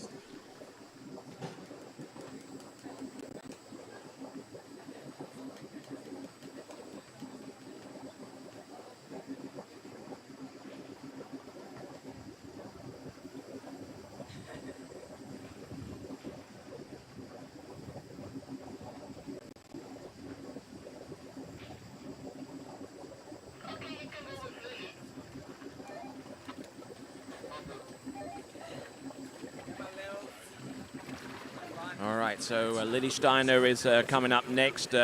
Based upon my little bit of arithmetic, I would say that with Jennifer, that with Sancha Outram, I beg your pardon, provisionally from this standpoint right here, provisionally Sancha Outram has a score of 37.30.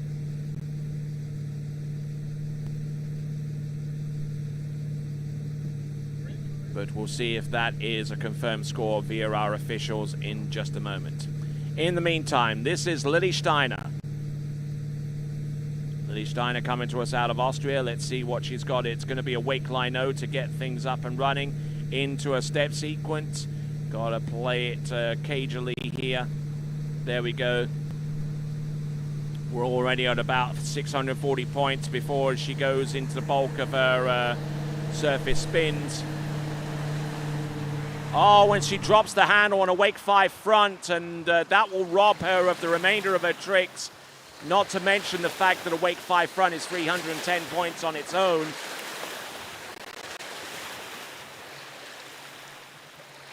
So a fall there on that final trick, which would have been a wake 5 front, and looking at the current provisional score that we see, 1480 would be the provisional score for Lily Steiner on the strength of her first run. Pretty much all of the tricks that she performed were credit worthy. So 1480 it looks like, and the judges are reviewing it on the basis of timing. I don't think they'll have much here in terms of timing, as a matter of fact, because it just didn't look like she had expended the entirety of the 20 seconds that she had on pass number 1, and it has been committed as 1,480 points.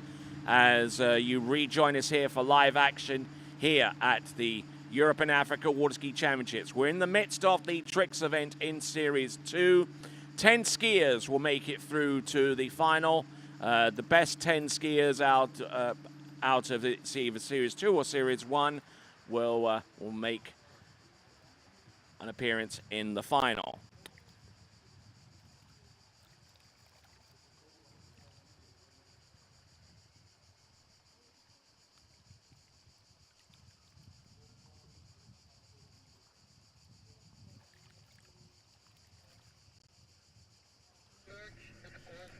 So let's have a look and see what Lily Steiner has for us on pass number 2.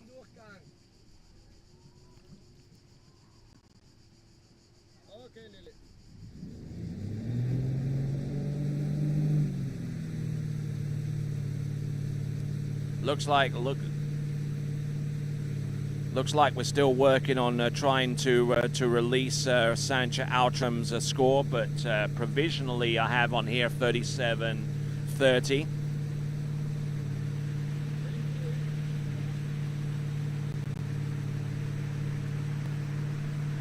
Here we go, Lily Steiner, folks. Looks like it's going to be something along the lines of either a toe O or a toe 5 back. It's the latter, which is 350 points. There we go, toe weight back to back. Here she comes, toe weight, reverse toe weight back. You very rarely see that one. Here she comes for a toe 5 front, toe O out, toe O straight back in. Oh, and it turning into the line for the toe O, and just not having the happiest of tricking sets there. Lily Steiner, who has tricked as high as 4,000 points in the Austrian Youth Nationals, and going back to last season, she tricked 42.40 in the Austrian Nationals at Selmsee in Steyrag Linz. So she has some pretty good form, at least in the 2,000 point and the 4,000 point range.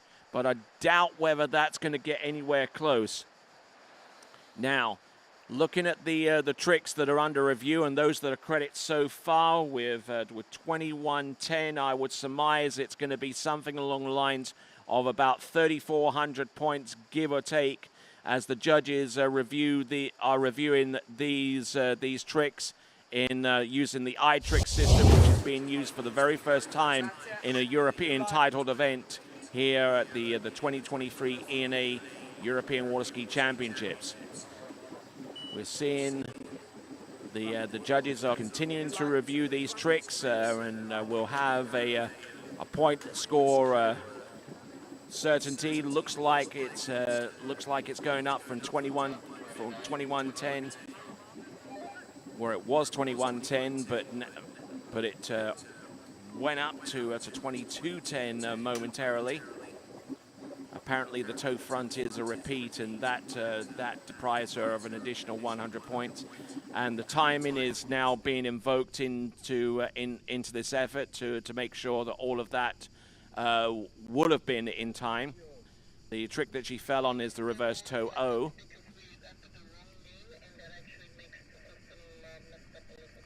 So that is Lily Steiner. Looks like we got a committed score of 21.10 on that second pass. A little bit of mental arithmetic here will give 1480 plus 2,100 points.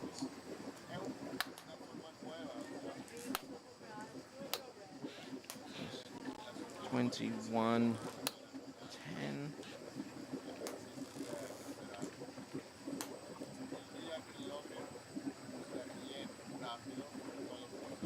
And that comes out provisionally as 3590, 3,590 points.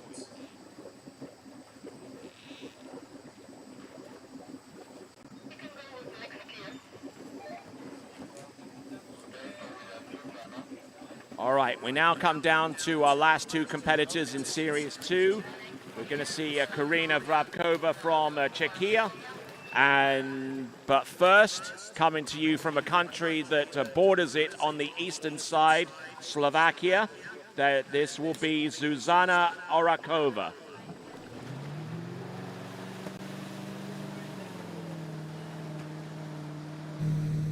All right, here we go. Continuing on with the tricks event, our penultimate skier in Series 2.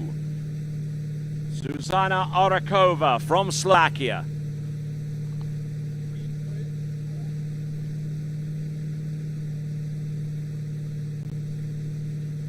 Here we go, setting the boat speed up to 29k. Here she comes. Ski line back is going to be the first move. She gets that done. It looked pretty clean. Question is, will the officials take a dim view of where the rope was placed? But we'll soon see about that. Wake 5 front, wake 5 back, nails that one. Edges away. Now she's going to do the first of maybe 2 backflips. There's one. Does she go for another one? No, I think she's done with that one. Good skiing there from Zuzana Orakova from Slovakia, as the points keep on coming.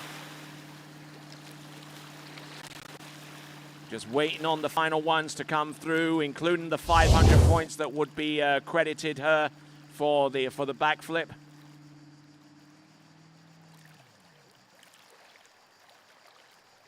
So 36.90 for Lily Steiner. I would imagine that the reason why there was a discrepancy between my edition and the judges' confirmation with that additional 100 points is that maybe maybe a toe front or a toe back would have been was credited her towards the end of the review. And just looking at the handle pass, good looking run there. Sancha Outram, 36.90, 36.70, I beg your pardon. 36.70, which is about 50 points out from the provisional score that I had from her a few minutes ago. So that means at this time there is only a 20-point differential between Lee Steiner on 36.90 ahead of Sancha Outram on 36.70, but still out in the lead is Amelia Dreyer with 54.50. Okay, so on that opening pass for our current skier, Zuzana Orakova, 1,800 points, 1,800 points. We have on pass number 1.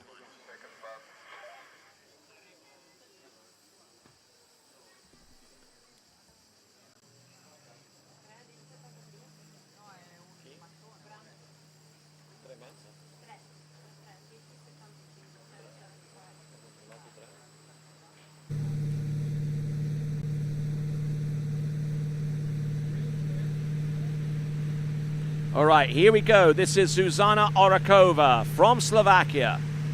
Second to last skier in Series 2. Let's see what she's got.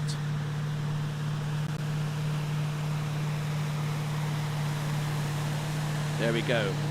Good little opening sequence here. Oh no, and she falls out the back as she attempts to grab the handle, getting ready for a toe wake O.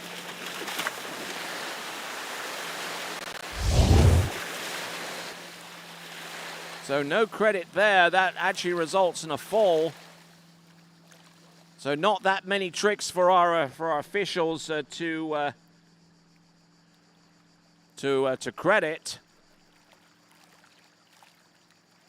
Toe 5 front, toe O out, toe O in, and she falls out the back on the toe O, resulting in that pass total of being 1,300 points.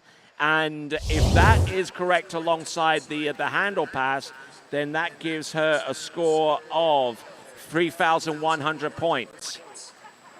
So we've got a provisional score for Zuzana Orakova of 3,100 points. All right, last skier to go from Czechia. We've got Katerina Vrabkova.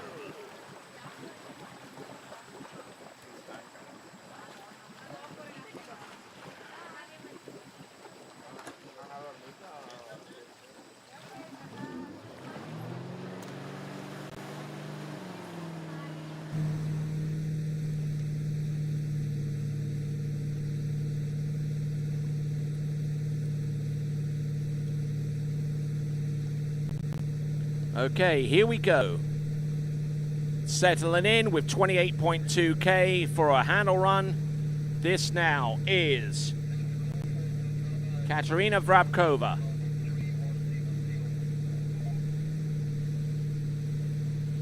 Okay, official score coming through for Zuzana Orakova, 3,100 points. As Katerina Vrabkova from Czechia looking strong for that 5 front. There's the wake back, which I believe is to be a positional one. Wake line back, line front, wake line back, wake line front. And 20 seconds should expire around about the time that she performs those 2 side slides. So decent skiing there. We'll see what the points are coming through. And as I suggested, that front was a repetitive trick, but before she went into line back and line front, then she went into the wake line back and then wake line front and then a side. And it's reverse, which might be out of time.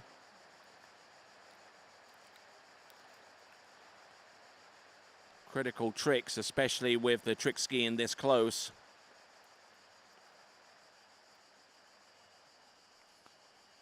All right, so we'll see what the result of the review of these tricks comes away with, including that wake 5 front that was in the middle of the run. And it looks like the wake line front was out of time as well, so that's going to change things a little bit so far as the score is concerned. Zuzana Orakova, just to confirm, the judges gave her 3,100 points, 3,100 points.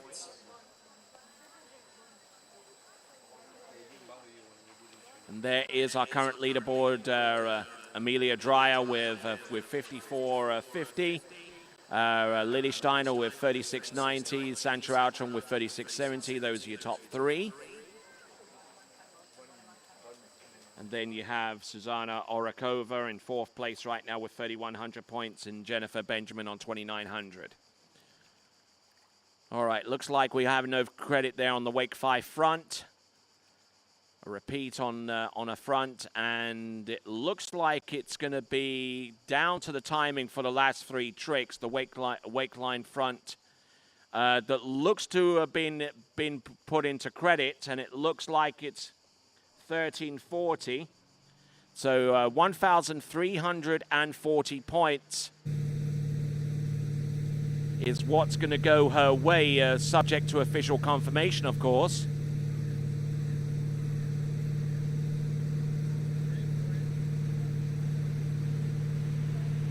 Here we go. This is pass number 2.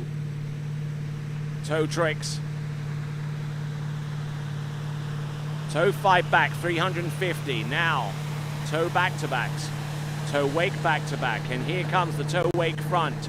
Couple of toe sides here.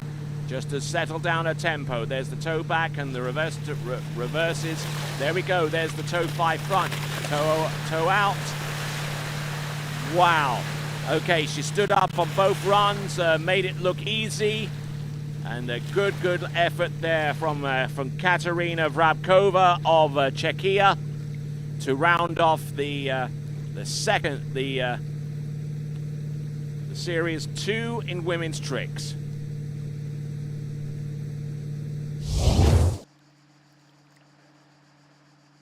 Gonna look at this once again.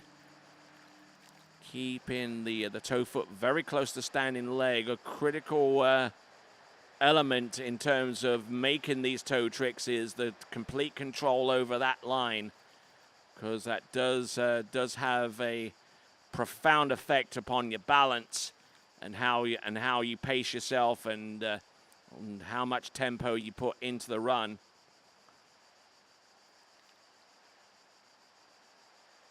I don't know if the judges would have considered that a partition spin with the toe 5 front, but the toe out looked pretty impressive as far as I'm concerned. All right, so the judges are reviewing their scoring right now. And whilst we do that, let's tell you the running order for Series 1. Carlotta Bonneman, Kirsi Wolfsberg Wolfersberg, Emily Wenzel, Maria Popova, Ines Angono, Nicola Kuhn, Elena Thompson, Alicia Bagnoli, Laura Philly, and Janina Bonneman-Meckler. All right, let's see if we can get the points coming through. It looks like it's, whoa, wow, full credit run. 23:40, so 23:40. Okay, that gives us 36:80 provisionally.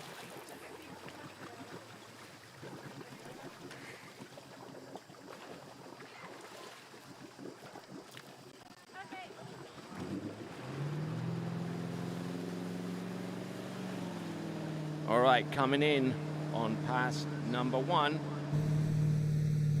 is going to be Carlotta Bonneman. We'll get the confirmed score from our officials for Katerina Vrabkova in just a moment, but we are on to our final 10 competitors in the women's trick competition in the elimination round. The cut mark is set. Anything more than 54.50 is enough to get any of the remaining skiers through to the next round. Look at that.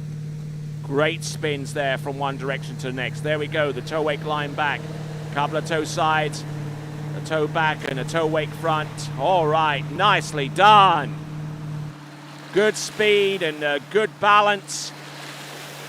Excellent execution there. I don't see too much wrong there, and giving the judges quite a bit of a headache in terms of judging these tricks to be credit.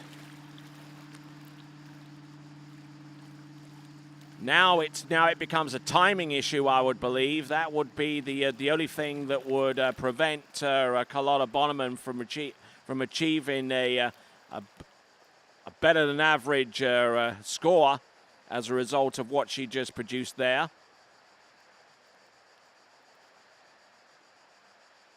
There we go, was the toe wake line back. That was 6 tricks away from the end. She did the toe front and produced the toe side in each direction, toe wake back and toe wake front. And there we go. Now, if that point score holds true, it will be 33.90. But we're waiting on the judges to review the tricks before they commit that score to the computer.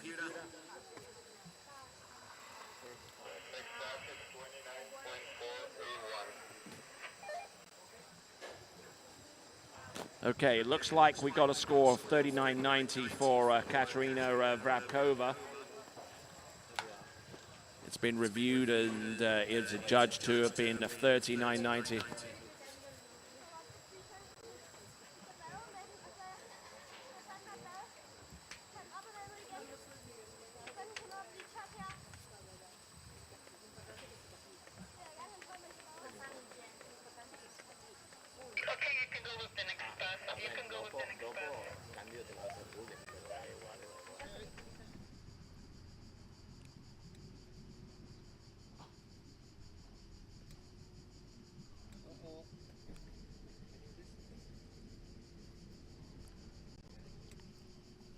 Okay, looks like we've got some problems here with Carlotta Bonneman, and looks like there's a bit of a knot in the line, and that's certainly not going to help with her concentration going forwards. But we'll see what she does anyway.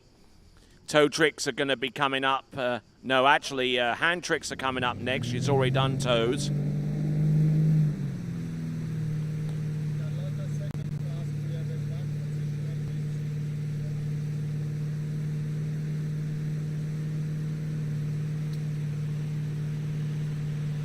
All right, so around about 33.10 was the opening run for Carlotta Bonneman provisionally.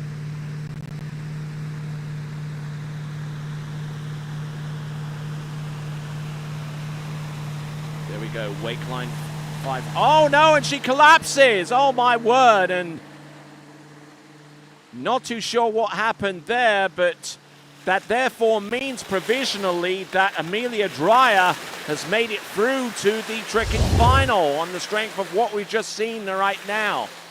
Wake line 5 front, 420 points, beautifully executed there. But then the ski just got out from underneath her and just dropped her in it.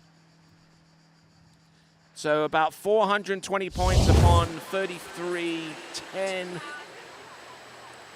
It's going to be about 3,700 points, I would say, for Carlotta Bonneman, a little bit over that mark. And it's going to be tense times going forward, but not too tense times for Amelia Dreyer, who has now probably realized that her elite score with 9 skiers remaining is enough to send her through to the next round.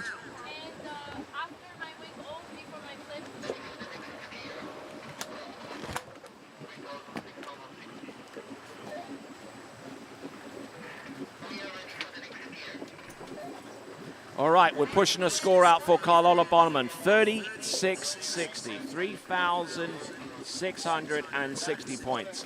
And that therefore means that Amelia Dreyer from Ukraine has made it through to the tricking finals with 9 skiers remaining. Obviously, the 10 skiers going through to the next round. So obviously, the lead score is enough.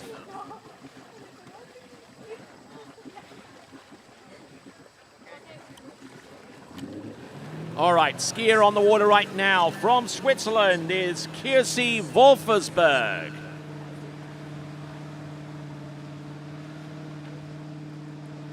Who is not only skier for her country, but also for her college team. She represents Louisiana's Raging Cajuns in the collegiate water ski season, which will get back up and running come September. Or may even be in late August, depending upon the tournaments coming up in the South Central region of collegiate water skiing in the United States. Here we go. Wake line O she started off with for 260 points, has already added points up to 480 before she goes into the backflip. I believe she goes in there for the reverse backflip, some surface 360s at the end, just to stuff the pass before the end of the 20 seconds. Performed a Waco before she went into the first of 2 backflips. And those backflips are very, very valuable in terms of points, 500 points apiece.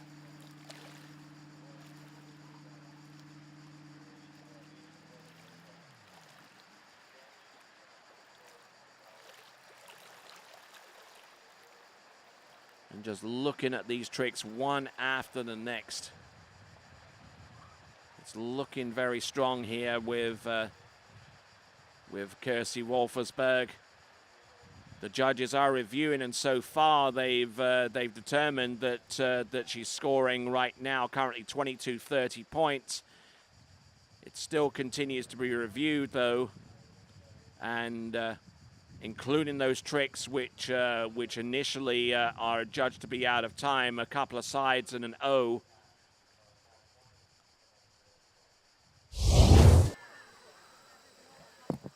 So there we go.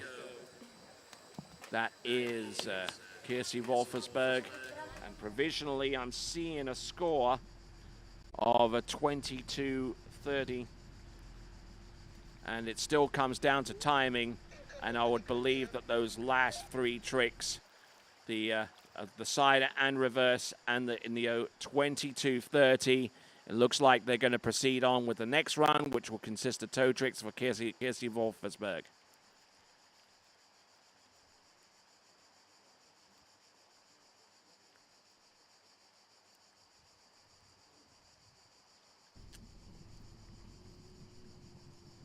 As we continue to roll on with the tricks event, we're using the iTrick technology for the first time in a European titled event. And you can check out you can check it out by going to iTrick.ski, iTrick.ski, to find out more about this new technology. And as the technology is still in its infancy, we do have a backup crew of manual tricking judges to make sure everything is on the level.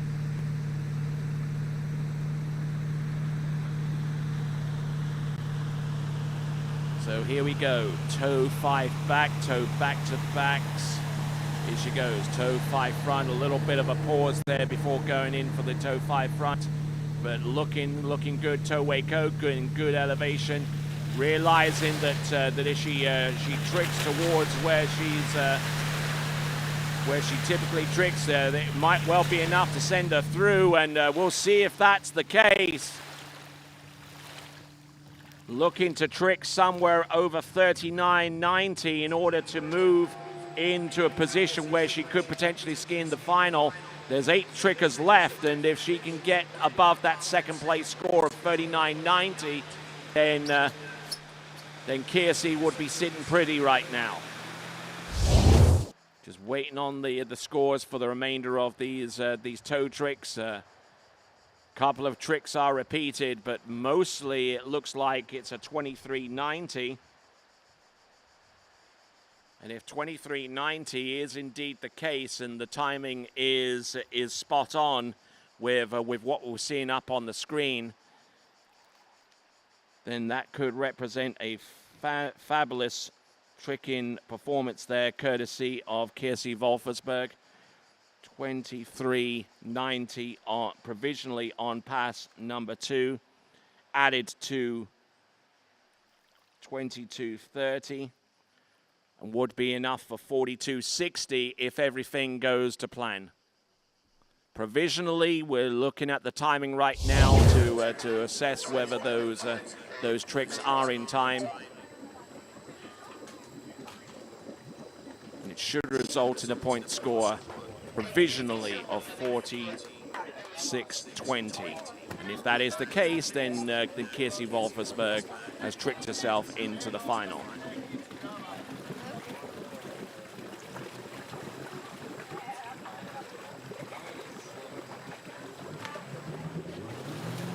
All right, on the water now, coming to you from Germany. This is Emily Wenzel, who is an incoming collegiate water ski athlete for the University of Louisiana at Lafayette. She'll be making her debut in the Collegiate National Water Ski Championships this coming October. Let's have a look and see what she has. Emily Wenzel.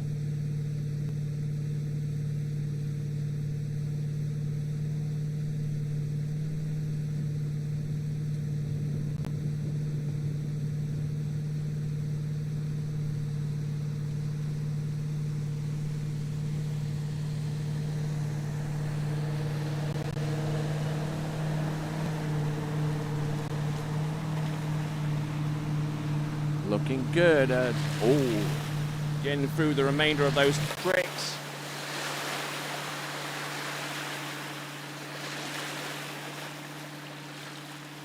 All right, looking good on pass number 1, and seeing those tricks credited.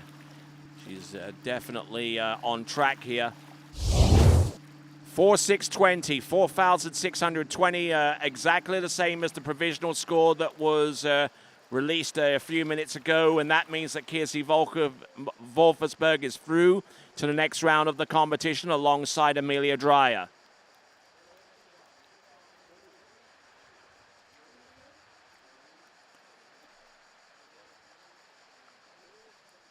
So Emily Wenzel, wake 5 back on the instant replay there.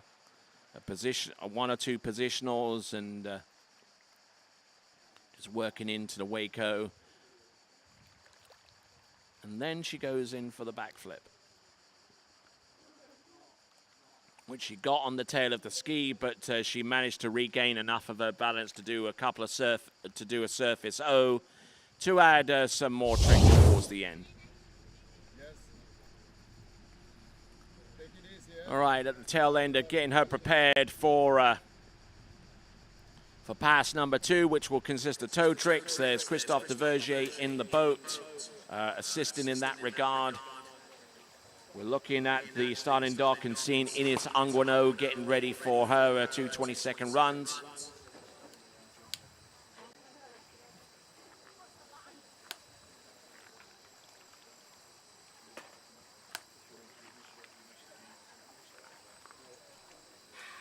All right. Deep breath there and getting ready for what's to come up next. Ines Anguano actually is not up to ski quite yet. Maria Popova from Ukraine will be next right after Emily Wenzel. And looks like on the handle tricks, they're still reviewing a few of those tricks, and with special emphasis on the four or so tricks that are being questioned for being within that 20 seconds of time. Just waiting on the eye trick and the officials to give us the final verdict on the score. It's looking provisionally like 1880. A side slider looks like to be under review right now was the very last trick, which could potentially mean that those remaining three or four tricks in time were adjudged to be within time. Too many points to count. Sorry.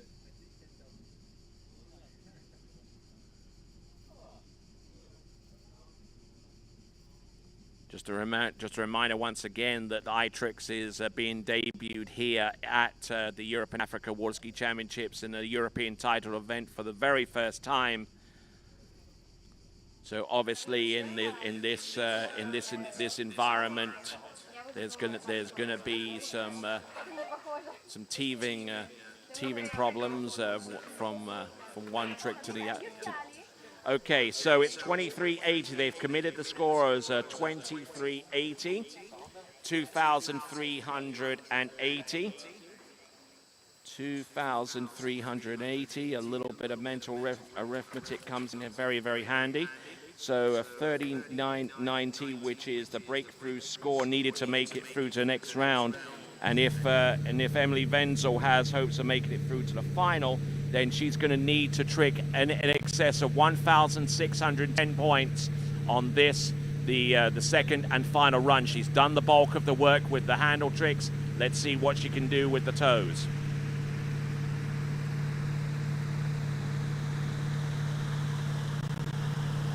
Here she comes. Toe 5 back, toe wake back to back, toe wake back to back reverse. Looking good so far. I think she's probably done enough by about this time, including that toe into wrap, toe wake line back to the front, a couple of toe sides, and I think she's going to start celebrating around about now. Yes, 1460 so far, and the points still keep coming through, even blasting all the way through 1660, just like that. And there's another point score coming through, a 2280. There's more tricks to come. Just waiting on the last extent of those tricks to come through. There are 3 tricks that are under time scrutiny at this early stage. They're judging right now to determine which tricks are going to be credit, and we'll have a look at the instant replay to check for ourselves. The first 8 or so tricks look to be spot on so far as their execution are concerned, at least in the eyes of iTrick. But just looking at her from one trick to the next, wonderfully executed there. There's the toe 5 front, immaculate there. Toe out, toe straight back in, and there she goes for the toe Waco. Matter of fact, looking at the screen right now, the eye trick had judged the toe 5 front as being a partition spin. That's why the third instance of the toe O is judged as a repeat. Committed as 2660, 2660. That is way in excess of what she needed, and gives her a total of 4,990. I believe. 4,990 there, give or take. So 2380 plus 2660. That actually turns out to be 5,040. 5,040 points, my mistake. And that has been confirmed by our officials, 5,040. That means that Emily Wenzel is also through to the next round. Maria Propova from Ukraine coming in on the opening trick ski line back. Look at that elevation. Oh, and she goes down on the wake 5 front. 310 points plus every single trick that she wanted to produce after that point has gone completely by the wayside. Now she's going to have to work really, really hard on pass number 2, maybe with the toe tricks, but she does have the option of actually repeating the handle pass if she so chooses. So 470 points on the first run, and we'll return right after this.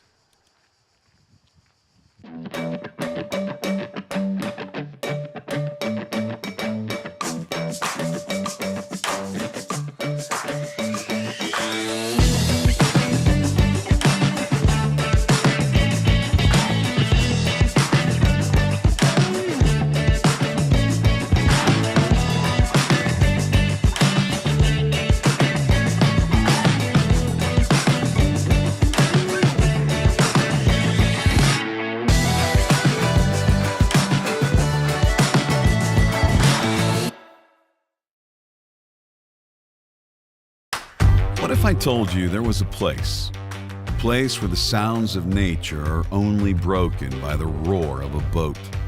A place where that summer feeling lasts all year long. A place where the Florida sun is only outshined by the smiles of the skiers. A place where first-time skiers can ski alongside world champions, and the world-class coaches work with all levels of skiers. What if I told you there was a place where life slows down and your only job is to make lifelong memories? That place is Swiss Water Ski Resort. Book your trip at SwissWaterSkiResort.com.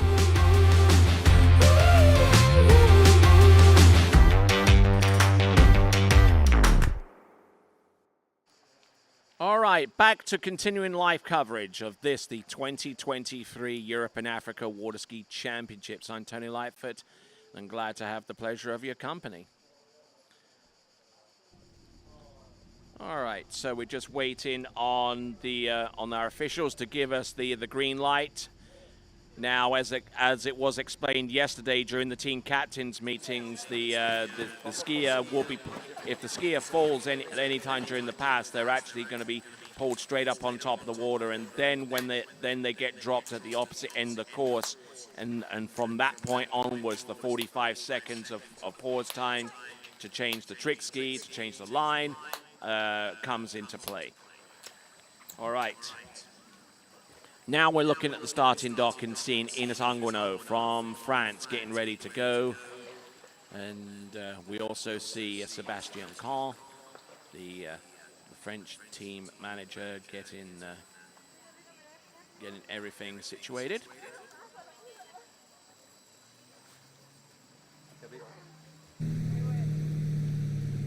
All right, let's see what she can make up. She's on 470 points right now. 470 points. She currently needs anything in excess of 3,990 points, so minus 470. And she needs a 35.20 off this next pass. Toe 7 front. Now, that's a sprightly start. This might have a chance here. Now she's going to have to rock this one. Toe 5 front, toe out. Toe straight back in, toe wake good elevation. Reverse toe back, toe wake back to back. Now let's see what she's got. Toe wake line back to back. Does she have anything more? Toe wake front. Wow. Most of those tricks there, at least from my standpoint, look to be credit-worthy. Now, does she have enough of them? Toe wake, toe front, toe wake back to back, toe wake line back, 32.50. It looks like keep it coming, keep it coming. Oh, she might not have had enough tricks in her run to have affected what she needed to get over 39.90.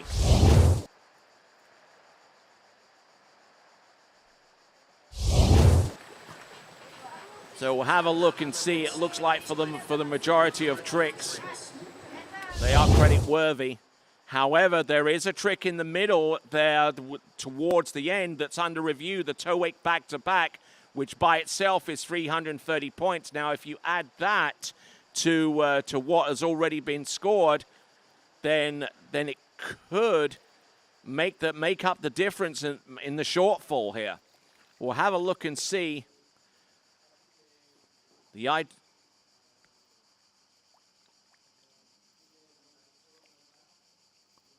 So looking at this, the toe wake back to back, at least one of them is judged to be not credit worthy.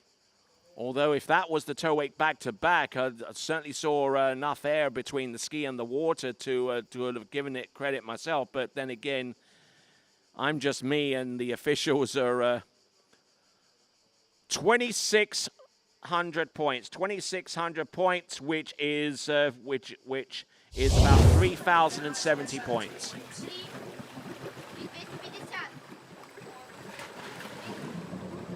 Which eliminates her from future contention in this competition. That also means that Katarina Vrabkova of Czechia has provisionally made it through to the next round of the competition on the strength of that performance. So now, just a reminder to you good folks out there, 10 skiers make it through to the tricking final.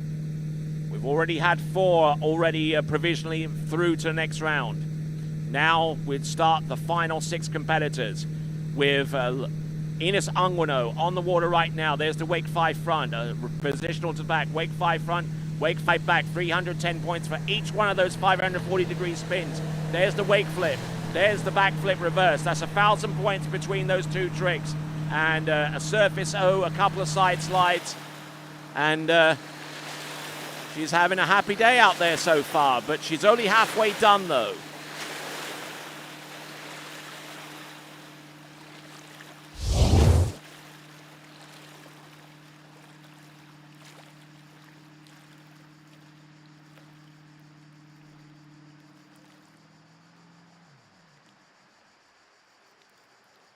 Just looking at these tricks, there are a lot of tricks on this run. Speed is one thing, but the accuracy.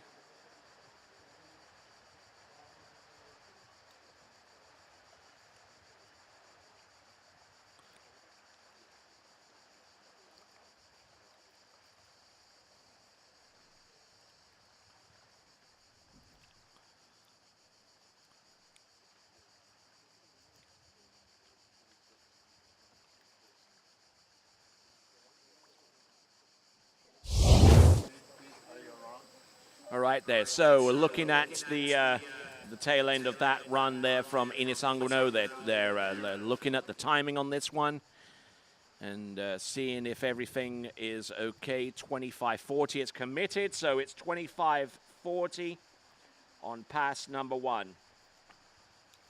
So the score coming through for, we got a score for Maria Popova with 3,070 points, which provisionally means that Katarina Vrabkova is through to the next round. We also have a provisional score of 25.40 points on the opening pass for Ines Anguino. So a little bit of math here will tell us that for Ines Anguino to make it through to the next round of the competition, she would need something along the lines of 1,450 points to get past the 3,990 point score of Katarina Vrabkova. Now, Now, I believe there's a score that's below that is the current cut line right now, and that, I believe, belongs to Lily Steiner with a 36.90.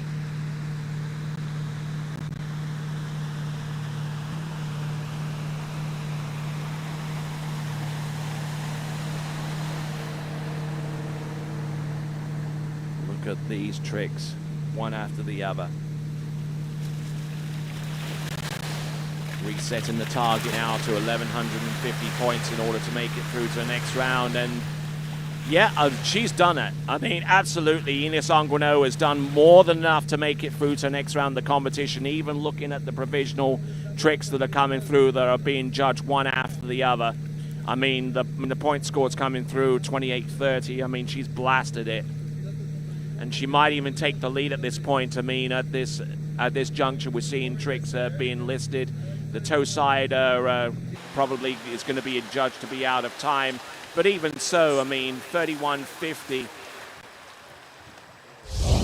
3,150 points. If that ends up being upheld as the point score of Ines Anguino,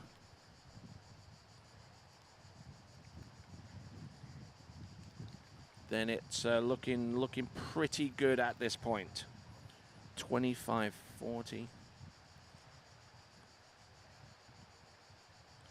Okay, so they are timing it right now just to make absolutely sure.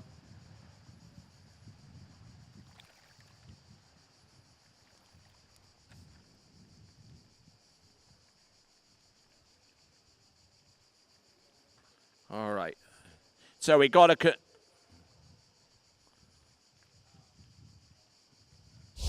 So 32.50, which gives her a total score of 57.90.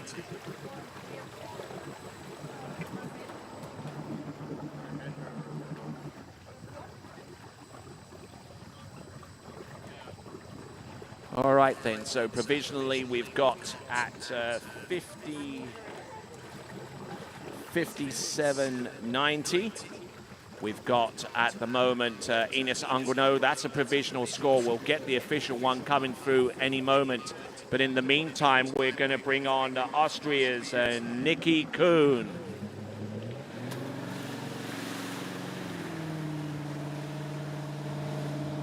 Just waiting on the final official score for Ines Anguino, and I mean, she just really sent it out there with a score of a 57.90 provisionally.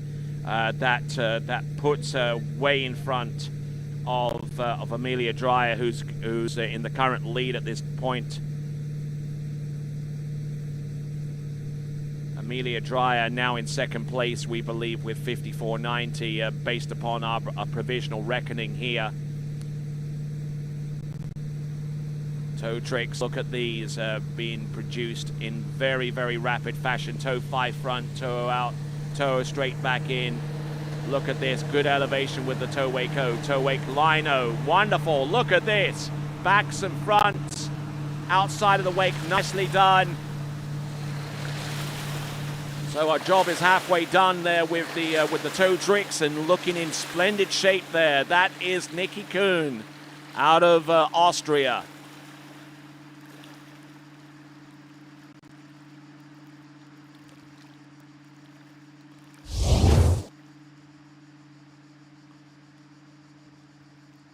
All right, so Nikki Kuhn, who comes to us out of Linz in Austria, and there is a site not too far away from Linz itself called Samsee, which provided the venue for a number of different competitions in Austria, the Austrian Open being one of them.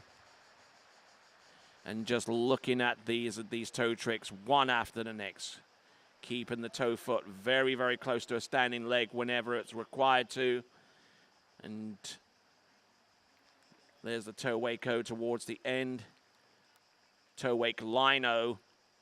I don't know whether that's going to be in time. It looks like it may be out of time, judging by what we see from the eye tricking system. They're reviewing the timing right now to determine whether that toe wake lino is in time or or whether the tricks that come after it, if any of those are in time.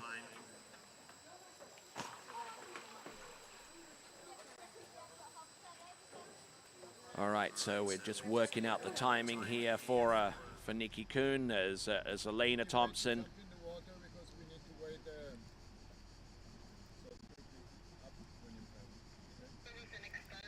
So it looks like there's no credit on the it looks like we've got a committed score.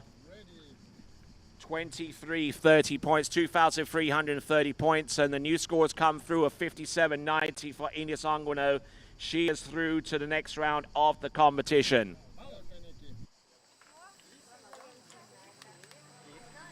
Right, so 5 skiers have made it through to the next round of the competition. We've got space for 5 more. Who will it be? Or will it be a score that that has already been performed right now, and they're just waiting for a shoe to drop? Here we go, folks. This is Nikki Kuhn coming in on pass number 2. Positional to the back, wake 5 front. Positional to the back once again. There's the wake 5 front reverse. Wake-o. Bulked on the wake 5 back. There we go, ski line back. Does she have anything more? Yes, she does. There's the back flip. That's 500. Here's the reverse, another 500. Look at her go. Here's the flick twist to the back. She's continuing to add points all the time. Couple of surface back-to-backs. Wonderful stuff there.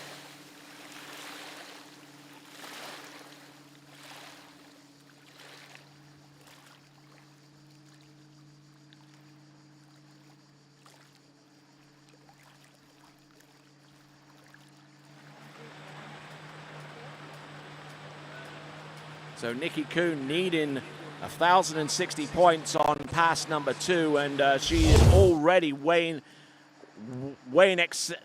has already tricked way in excess of that. If the initial judging from the iTricks is anything to go by, 3,080, and a couple of tricks are questionable so far as the timing is concerned. It's coming down to the timing now via our judging status on the iTrick. Once that 3,080 is committed, then we'll add that up to the 2,000. Yeah, 3,080 it's committed as 3,080. So 3,080 plus 2,300 points. 3,080 plus 2,330 points. That gives us a total of 5,410. Provisionally 5,410, and that would mean that Nikki Kuhn has made it through to the next round of the competition. Still, the breakthrough score is that of Lily Steiner with her score of 3690. All right then, folks, here we go. The race for the overall competition is on the water right now. This is Elena Thompson. Now watch her tricks. If you want to see what old school tricking looks like, look no further. Toe wake 5 back. Oh, and a little bit out there. She would have wanted to go for a toe wake line back to back, but instead bulked out on that trick and continued on. Look at this. Oh, and the ski does not go over the line on the ski line back to back, and frustrated with that effort. Just not getting much in the way of elevation, and it could now come down to the tricks that she has planned with the second and final toe pass. If indeed she wants to go that route, or in which case she could opt to go for a repeat of the handle tricks, using a compound pass where she started off with toe tricks and then she transitioned to the hands. You very rarely see that. It was quite common in the days of the Soviet Union, where you had skiers such as Elena Thompson and Natalia Rumiantseva and Olga Pavlova and Olga Gubarenko and those skiers of that ilk producing runs like that. But Elena Thompson just trying to temper her frustrations down, and will now try to get set for the next run. Provisional point score on pass number 1, 1640, 1,640. just saw there on the eye trick. I believe that score has been committed, so we'll go on to pass number 2. But she has been picked up out the water, and the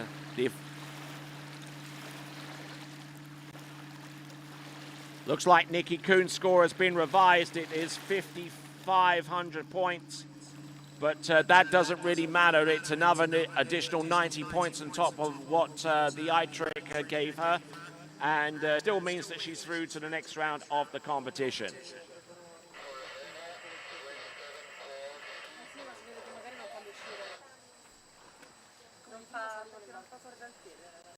Looks like they're still reviewing pass number 1. There was a fall on the attempt of the ski line back-to-back, and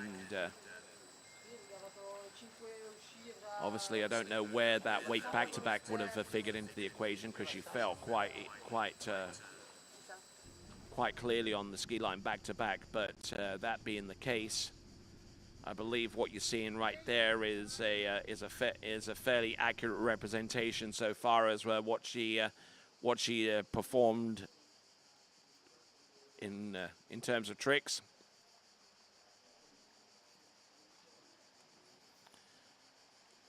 So they're still reviewing. Yep, they've taken out the weight back-to-back after the ski line back-to-back, as I figured they would.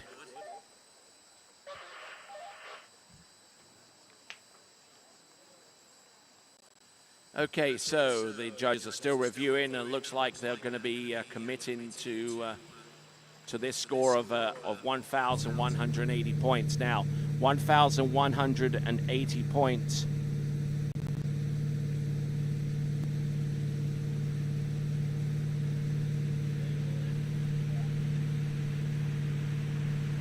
She needs 25-10 to get anywhere close to making it through to the next round of the competition at this stage. Here we go. This is Elena Thompson. Looking a little nervy out there, and looking to see if she can't put some tricks in. Oh, no, she bulked out there on the toe wake O. Look at this, toe wake O. Toe wake O reverse. Toe wake line 5 back. Look at this. She's still in this fight. Good skiing there from Elena Thompson. Good skiing there all the way to the end. It looked a little disjointed towards the end there, but she got the critical tricks that she wanted at the end, including the toe wake line 5 back, which is a hefty amount of points by itself. And of course, there's that reverse toe wake O, which no one else in the world has the courage to do aside herself. But the toe wake line 5 back could end up being out of time, so she could, even though she survived all the way through that pass, that pause in the middle before she made that attempt on the toe wake O could have cost her the points on that particular trick.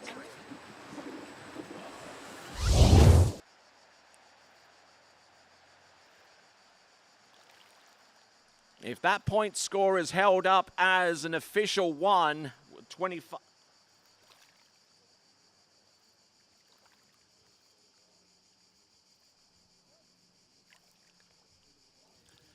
Okay, it looks like we got a change in score for Amelia Dreyer, but it's not going to matter so far as her ability to make it through into the women's trick final. It is 5,300 points, 5,300 points. There is the toe wake O there from Elena Thompson. Reverse toe wake O. Savor that, folks. You don't get to see it very often. There, look at that. Just holding that spin for a toe wake line 5 back. But even if that trick does not make it within the 20 seconds, that 27.50, 27.50, which added to the score that she had originally of 1,640 points, there or thereabouts. 27.50, just a quick mental arithmetic here, 27.50. Okay, so Alice Bagnoli coming into the course And the score that I have provisionally for Elena Thompson is 4,390. So that could well take her through to the next round. Let's see what Alicia Bagnoli can do. Setting the boat speed at 29 kilometers an hour. This is going to be a toe 7 front, judging by the way that she's wrapped right now.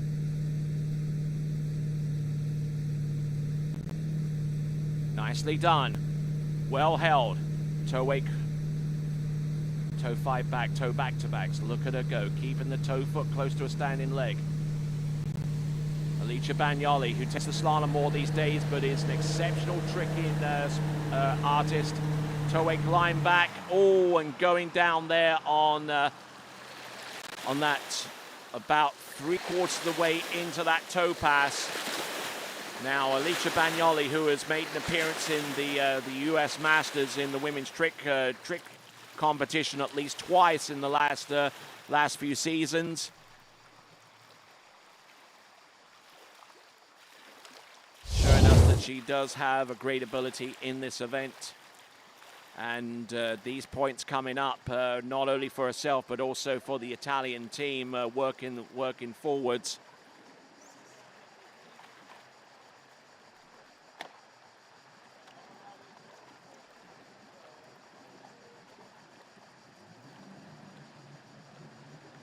Now Alicia is going to be picked up and she'll be transported to the end of the course, and then she'll serve out the 45 seconds of rest time.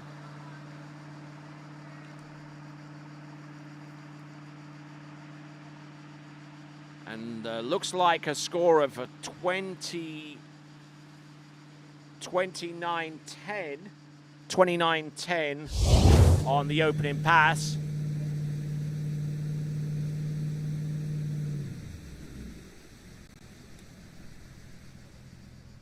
Now 29:10 against a 36:90 that is currently held by Lily Steiner.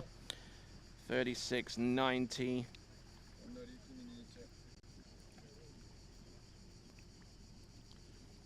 All right. Oh, and Elena Thompson, she might have just scraped herself through to the next round of the competition with 39:60.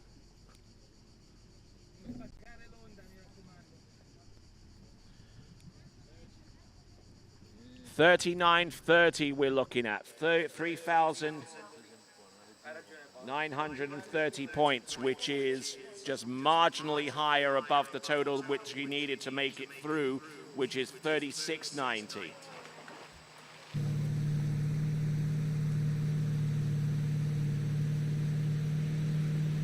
All right, so Alicia Bagnoli, in order to get past the 36:90, she needs to score over 780 points with this final pass.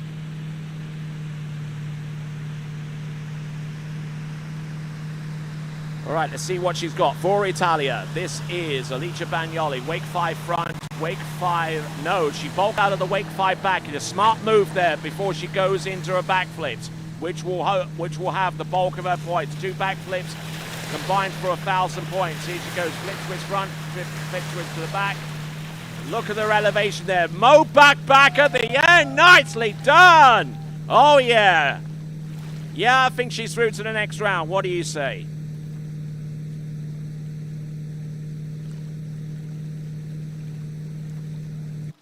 So, and those flip twists, those flips with the half twist, the flip to the front, 550, then 750, and then the Mo back to back.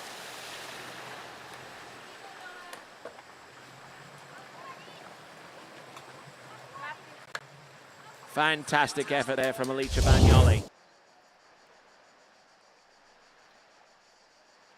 So looking at the tricks and producing a point score, which by itself should be enough to send her through to the next round of the competition. Never mind the point score that she produced on pass number 1 to combine to this one.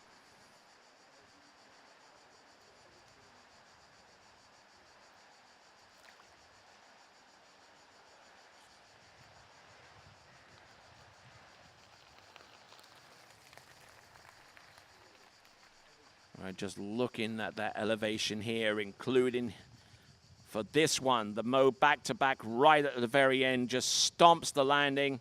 It's got some back-to-backs on the outside, which may have been out of time for her, but okay, so we're committed on that one. So the point score for Alicia Bagnoli is 6,770 points provisionally. 6,770 provisionally.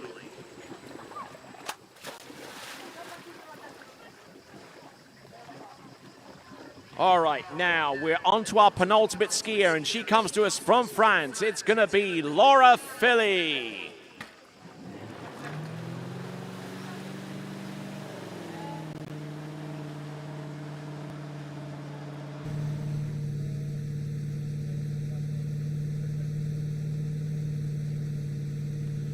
All right, let's see what Laura has. Opening pass toe tricks. Flip that over her back and with the toe foot behind her standing foot. This is going to be something along the lines of a toe 5 back. A lot of skiers have decided not to use the toe 7 because of its risk and because of its lack of tempo right from the get-go. There we go. That's look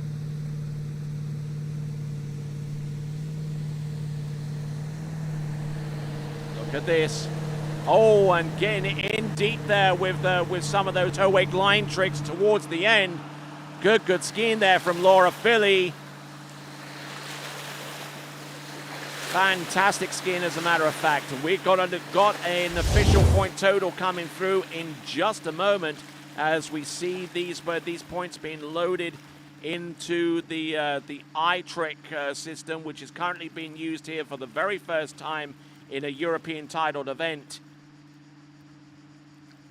Still being judged, and looks like Alicia Bagnoli is in the lead with 66.80, 66.80.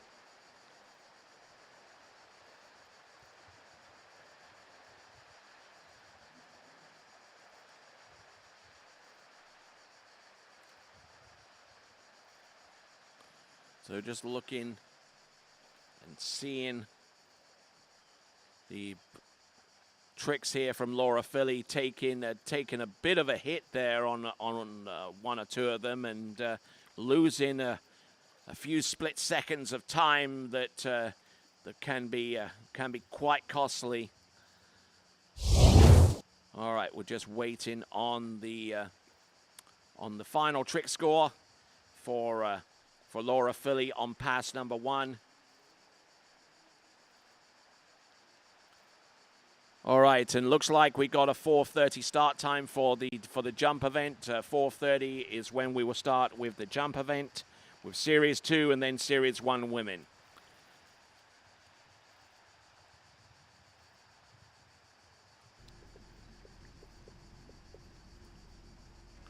All right, they're timing it, and they're committed on 29.60, 2,960 points.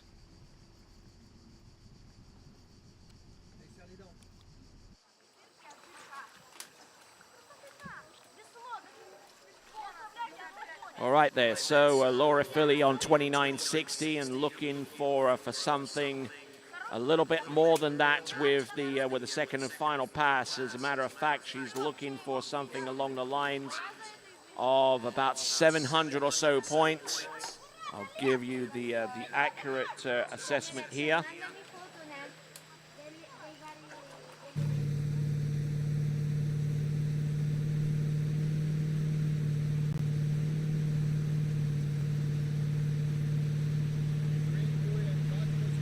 Coming in on pass number 2, needing 730 points. In the back position. Now the time starts now. Ski line back to back. Here she goes. Ski line back and positional to the front. Back flip. There we go. That's 1. That's 2. 1,000 points for each of those. Flip twist to the back. That is 750. Flip twist to the front. That's 550. Oh, front flip there. That's 850. And it's reversed. 1,700 points for those 2 tricks alone.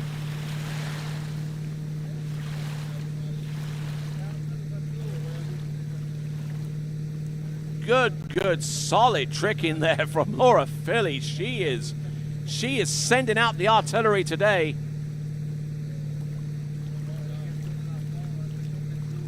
$800 points apiece for those front flips. For a total of 1,600 points just for those two tricks alone. And I think that she is in time. And also, just to remind you that Laura Philly does carry an injury into this event. She actually strained the muscles around about the stomach area, so that what you're seeing right now is being performed under extreme duress.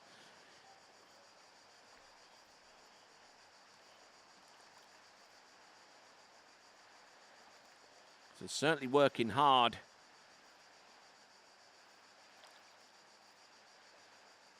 Just trying to keep her edge and to keep her elevation. There's the front flip. I bet that hurt. And if that didn't hurt, well, that one certainly did. Wake back to back at the end. A front and a back around that trick, and she is just crumpled over in pain right now. But she has certainly worked for it, and it is a 42-40 on top of 29-60, 42-40. 44-20 as a matter of fact. That gives her a point score of 7,380 provisionally. 7,380 provisionally for Laura Philly.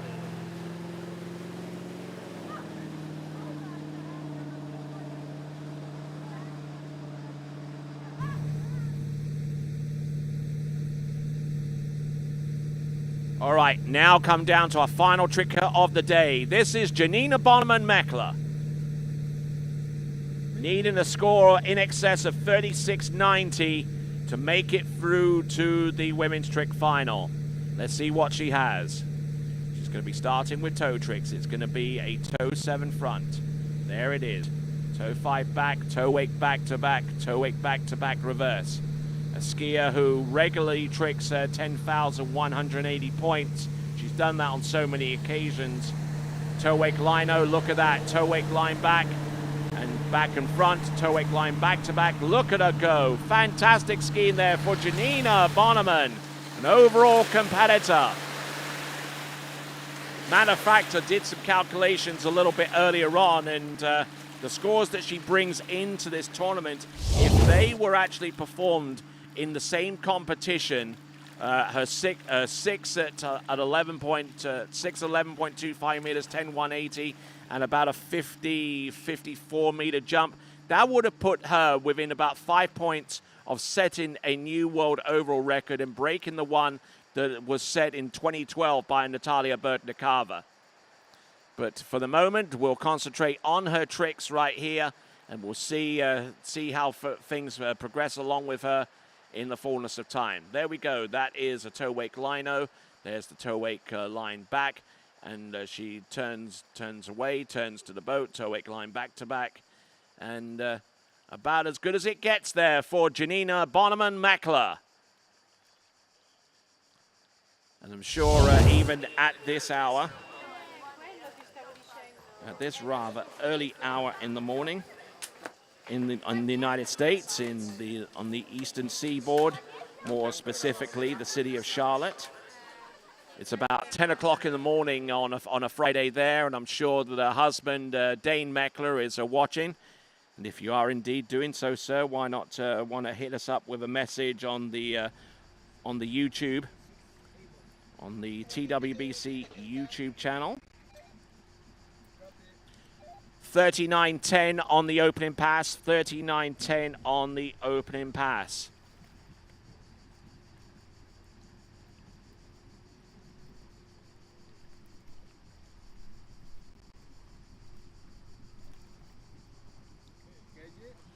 All right, so we'll keep an eye on her overall,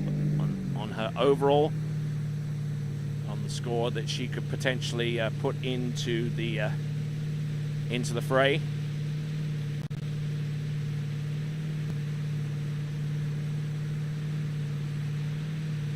So 39.10, she's already tricked enough to make it through to the next round of the competition. No two ways about that. If that 39.10 is upheld as an official score. Here we go. Janina Meckler coming in. There's the ski line back. There's the front flip, 800 points. There's the reverse, another 800, 1,600 for both of those. The flip twist to the back, and here comes the reverse. That is 750 points apiece. There's the Mo back-to-back, that's 800 points. And there is the reverse. Yay, there you go! Janina Bonneman-Meckler stands up on both of her runs.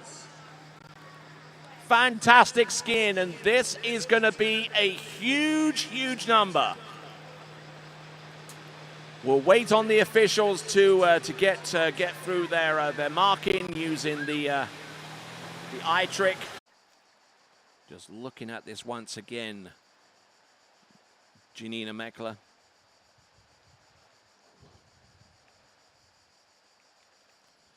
All right, so as we continue looking at Janina Meckler, just to let you know that a 4:30 start time is going to be there for the jump event in the women's competition in Series 2 and Series 1. You have to move around one or two things here to make sure you get the best live coverage possible. And we're looking at the judges' timing here for this one for Janina Meckler. And a committed score of 5,130 points, 5,130 points on that one. So 5,130 points plus what she did and was committed by our officials on pass number 1 gives her a point score of 9,040 points. Well, 9,040 points. She is your current leader. So that is Janina Meckler. She rounds off the women's tricks event in the elimination rounds and scores over 9,000 points provisionally.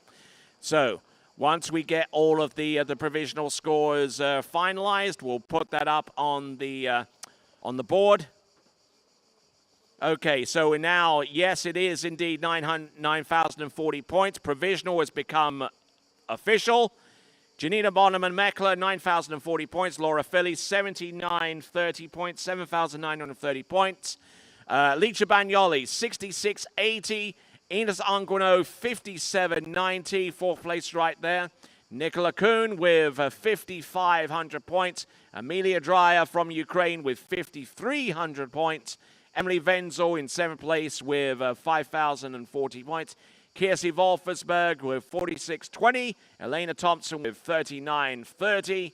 Lily Steiner with 36.90.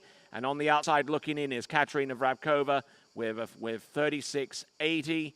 And Sancha Outram with 36.70. And only 10 points separate in 10th from 11th. I mean, can you believe that?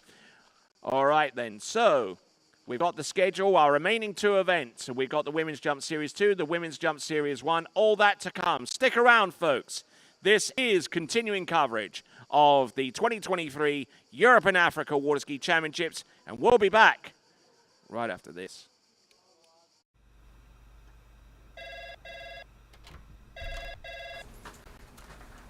Morning, Brian. Hey, morning. You have a good weekend? Yeah, got out on the water a couple times. How about you? Yeah, I got to set in. Just gonna make a quick phone call here. Oh, of course.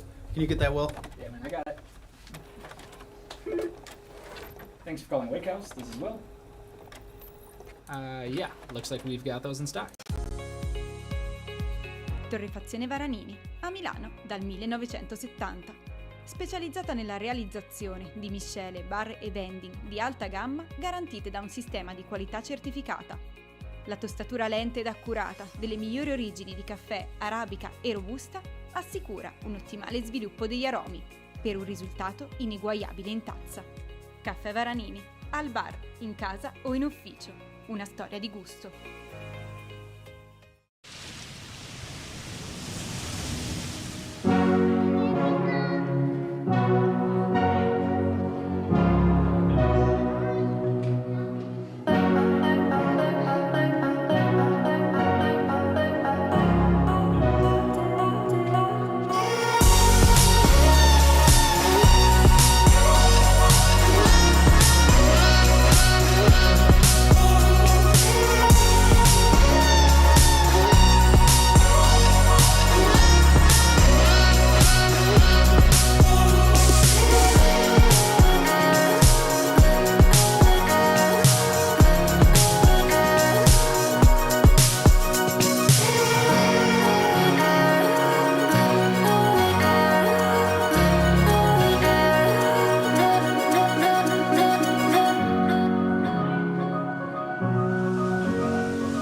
For skiers and water enthusiasts, Florida lakes are what dreams are made of. Combined with world-class golf, remarkable weather, natural beauty, theme parks, and so much more, it's easy to see that Florida is paradise. For more than 30 years, I've enjoyed Florida's lakes and many offerings. If you are interested in Florida real estate, let me be your guide and trusted advisor as you search for your paradise. Together, we can make your dreams a reality.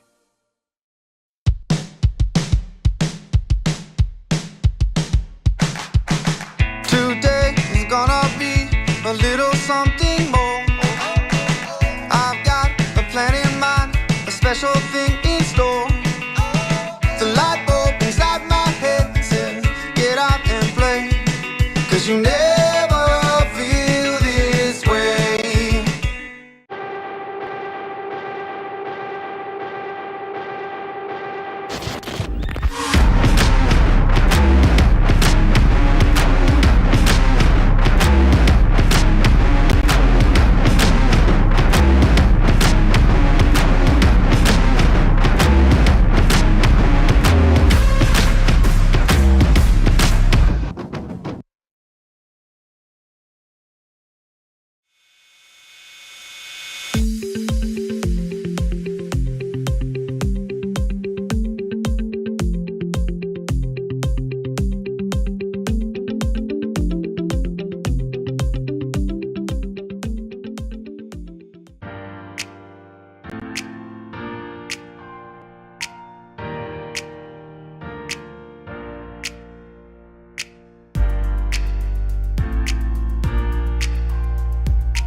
What if I told you there was a place where the sounds of nature are only broken by the roar of a boat?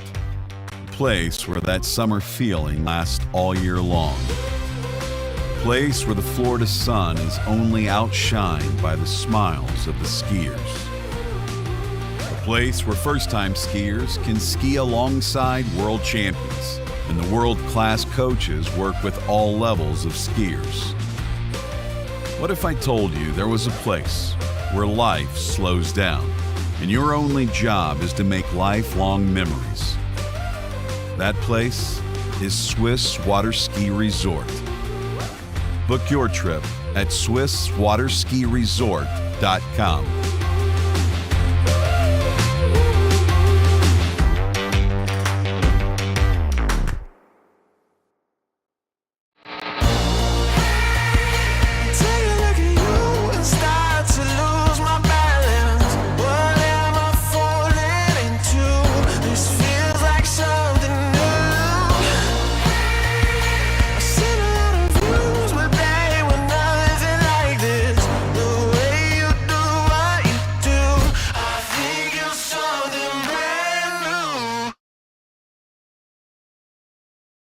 For skiers and water enthusiasts, Florida lakes are what dreams are made of. Combined with world-class golf, remarkable weather, natural beauty, theme parks, and so much more, it's easy to see that Florida is paradise. For more than 30 years, I've enjoyed Florida's lakes and many offerings. If you are interested in Florida real estate, let me be your guide and trusted advisor as you search for your paradise. Together, we can make your dreams a reality.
listen to the noise.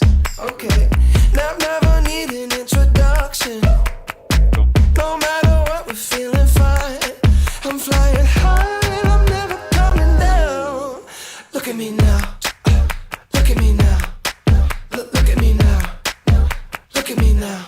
I can't stop. I'm never giving up because I'm way too hot to not be at the top. I can't stop.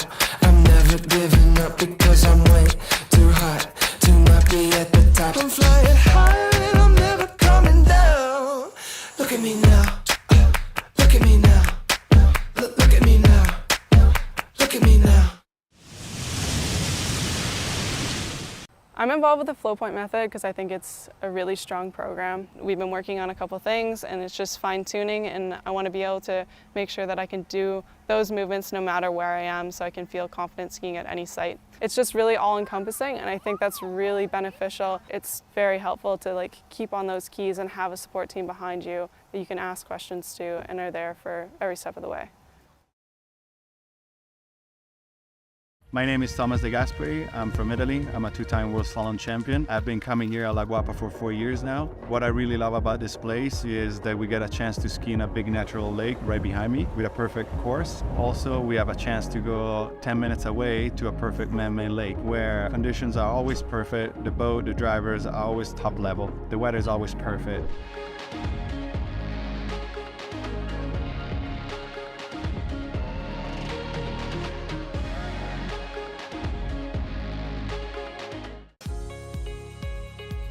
Torrefazione Varanini, a Milano dal 1970. Specializzata nella realizzazione di miscele, bar e vending di alta gamma garantite da un sistema di qualità certificata. La tostatura lenta ed accurata delle migliori origini di caffè, arabica e robusta assicura un ottimale sviluppo degli aromi per un risultato ineguagliabile in tazza. Caffè Varanini, al bar, in casa o in ufficio. Una storia di gusto.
What if I told you there was a place where the sounds of nature are only broken by the roar of a boat?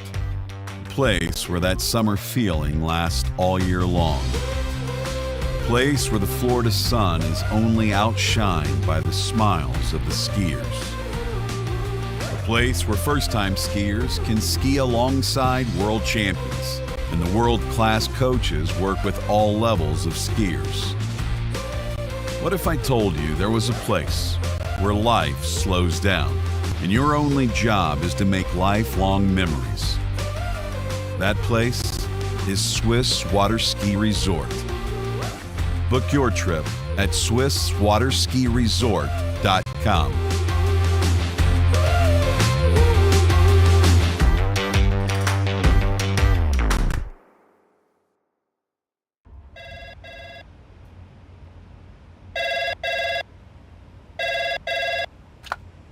Thanks for calling Wake House. This is Brian. How can I help you? Yeah, Will. Can I let him know who's calling? All right, just a second. Will, I got a fill for you. Perfect. Give me just 1 second. All right, hit it. Thanks for holding. This is Will. Hey, how's it going? Good.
Torrefazione Varanini, a Milano dal 1970.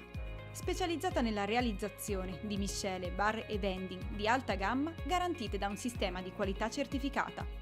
La tostatura lenta ed accurata delle migliori origini di caffè, arabica e robusta assicura un ottimale sviluppo degli aromi per un risultato ineguagliabile in tazza. Caffè Varanini, al bar, in casa o in ufficio. Una storia di gusto.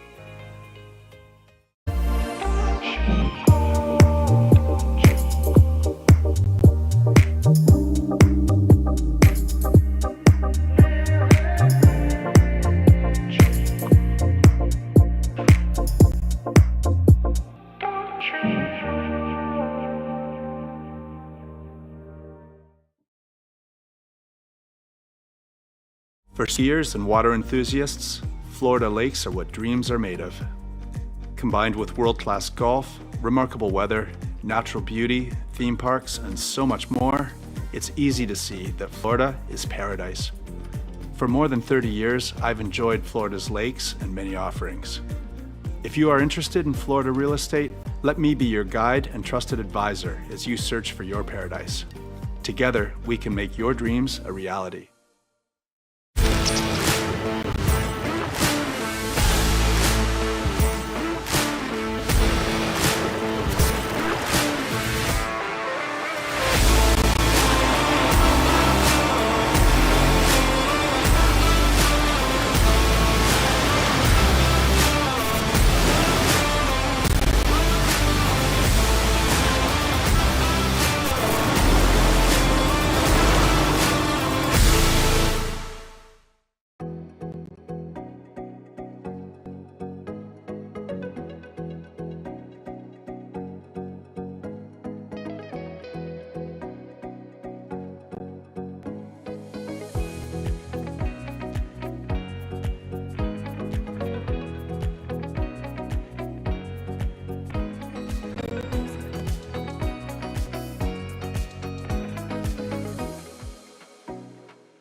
Torrefazione Varanini, a Milano dal 1970. Specializzata nella realizzazione di miscele, bar e vending di alta gamma garantite da un sistema di qualità certificata. La tostatura lenta ed accurata delle migliori origini di caffè, arabica e robusta assicura un ottimale sviluppo degli aromi per un risultato ineguagliabile in tazza. Caffè Varanini, al bar, in casa o in ufficio. Una storia di gusto.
special thing in store. The light bulb inside my head says, get out and play, 'cause you never feel this way.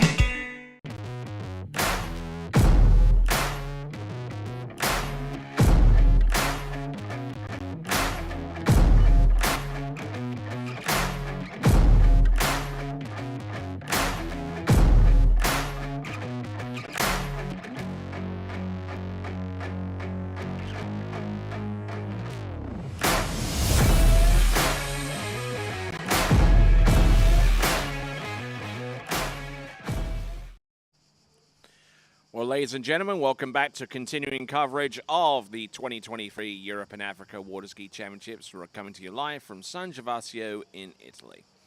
All right, the remainder of our schedule, you just saw that up there on the screen, the Women's Series 2 and Women's Series 1 jump. And here is Women's Series 2. Amelia Dreyer from Ukraine, followed by Maria Popova. Then we got two Brits in the form of Sancha Outram and Jennifer Benjamin. Then we got Kirsi Wolfersberg, Emily Wenzel, Katarina Anderson, and Susanna Vravkova. Good look at our jump here in the San Gervasio. Nice and slick and a good surface to it. And with any luck, they should be landing around about here. Kidding.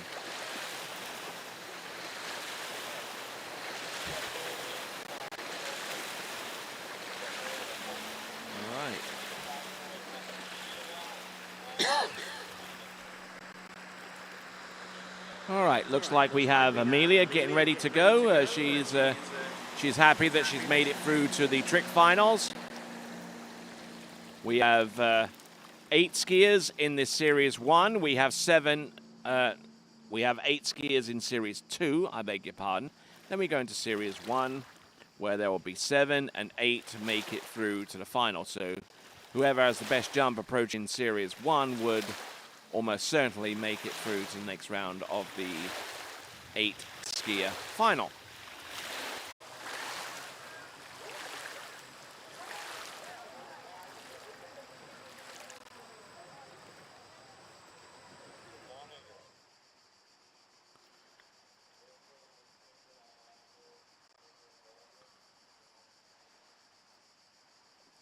All right, then, those of you that are just joining in, welcome. Okay, so Amelia Dreyer, age 12, and has already made her way through to the women's tricking final right here in San Gervasio, as we track along with her and join her for the ride. She'll be jumping at around about 28 miles an hour, or 46K.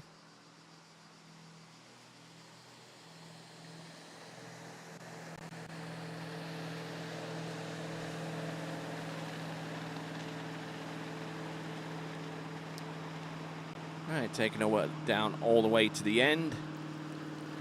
We'll probably end up turning a little bit short, considering that she is one of our younger jumpers in this event and probably doesn't have a full double cut in her repertoire.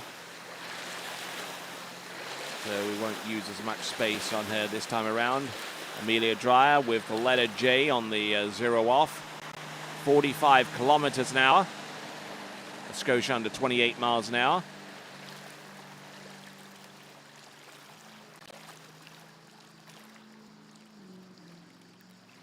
All right, let's see what she has for us first of all. Taking a 3/4 cut. Oh, nice little effort there, getting some good lift. A decent enough looking opening jump. Now these distances are going to come out in meters, and I will try to interpret them into feet for those of you watching us from the United States.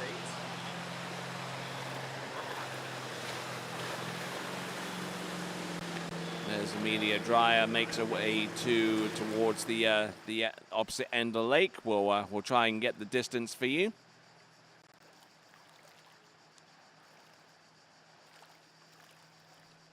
Okay, that's 25.6 meters, 25.6 or 84 feet, 25.6 meters.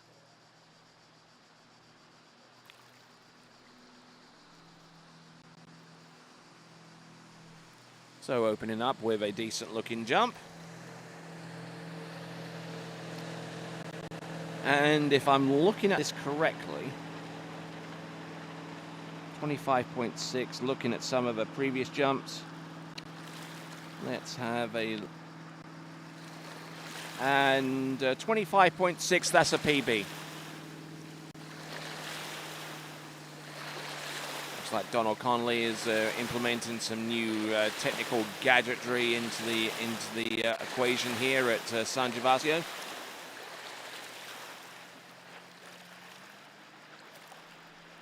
So here we go, folks. 25.6, a new personal best on the opening jump on a 3/4 cart. So let's see if she can try and boost it out towards maybe a 26 or a 27 meter jump.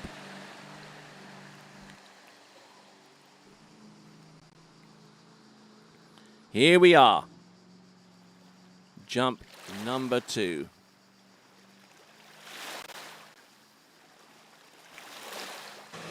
There you go, getting a good amount of lift, and the landing wasn't too bad. Got everything that she wants out of the jump. Just needs to be a little bit later, I would suppose. Looking at it from the reverse angle here, from the tower, and just driving in.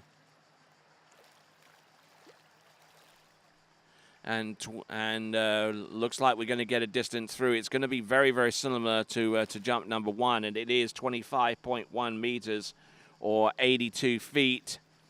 So losing about 2 feet or about half a meter there on the jump between jump number 1 and number 2. But even so, that jump of over 25 meters, it would be enough for a PB.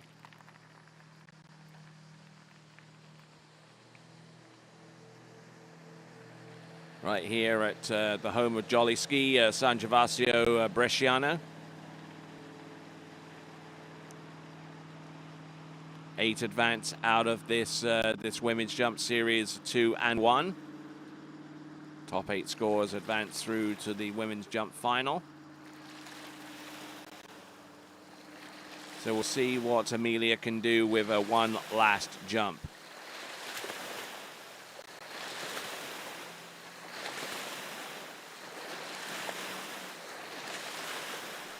All right, then, here we go.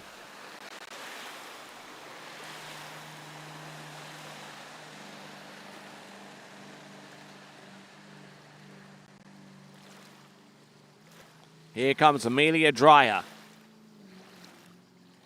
This is at 1.50 meter high. The zero off ladder is Jay. Oh, getting it this one to go, and look at that. A little bit more flown on that jump if she lands it. Unfortunately, she doesn't. But she'll swim into shore. But she'll be happy, and I'm sure that her Ukrainian teammates will be quite happy for her, having jumped a distance of 25.6 meters on the opening jump, which it turns out to be a new personal best. So she'll swim in, leave the way clear for our next jumper, who will be Maria Popova, and we'll get to see her after we see this instant replay.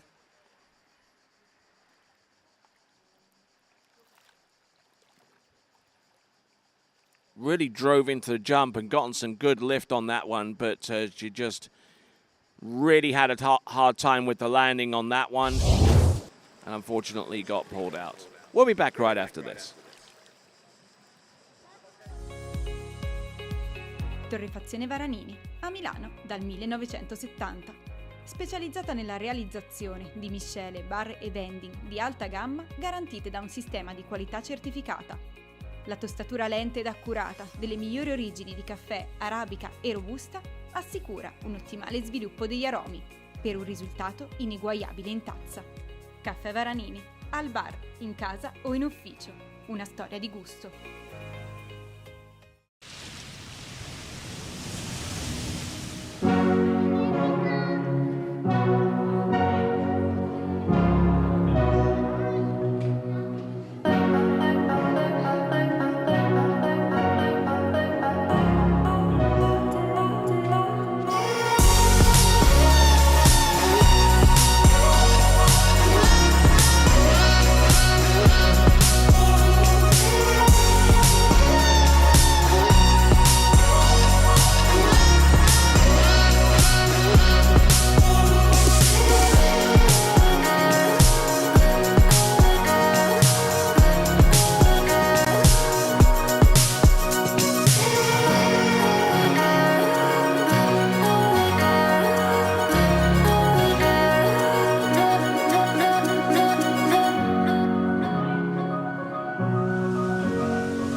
we go with Maria Popova from Ukraine. Our second jumper out and using the same speed of around 45 kilometers an hour, about 27 or so miles an hour.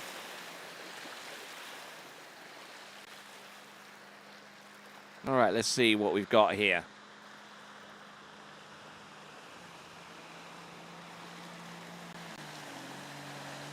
All right. Going for the full double cut here. No, she is looking to mean business here.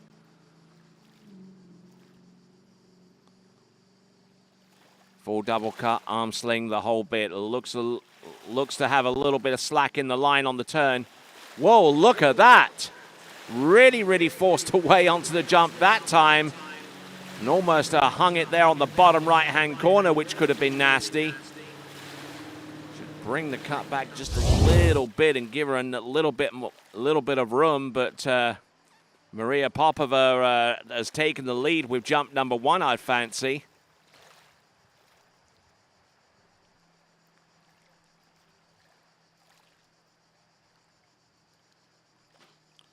So the distance coming through is 31.8 meters, 31.8 meters for Maria Popova.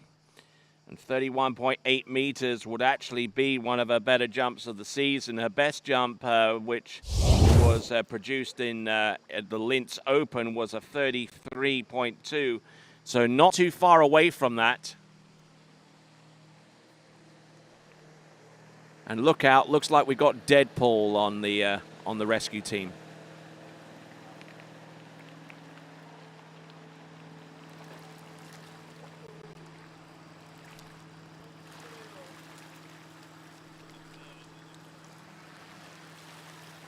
All right, looks like we got also a Sancha Altram getting ready to go for the 3 jumps that she has at her disposal.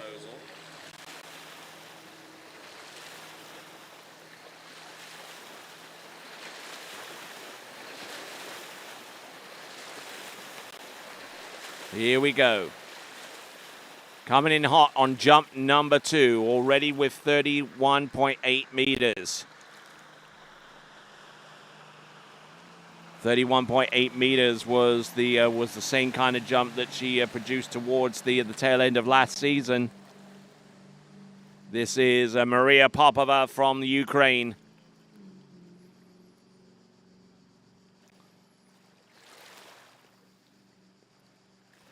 Turns in. Oh, nice looking jump there. Very forceful off the turn and gave herself a little bit more room to get more height.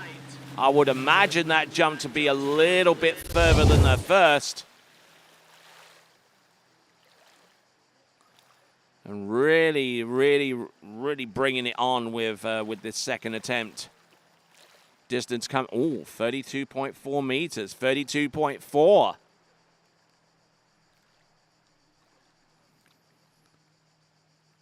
Really looking to try and press an advantage out here at this early stage of the game in the jump event. 32.4. And really utilizing the power of that Malibu towboat to great effect. And she came into the ramp and gotten pretty much all of the lift that she wanted. That is Maria Popova skiing over at the Sentosa facility along with the vast majority of the members of the Ukrainian water ski team over in Dnipro.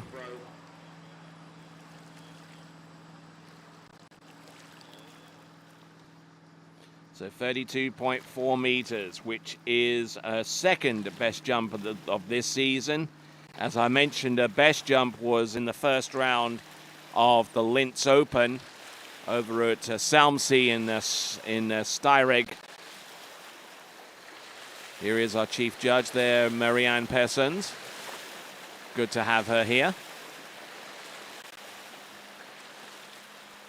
Let's see what Maria Popova can do with jump number 3.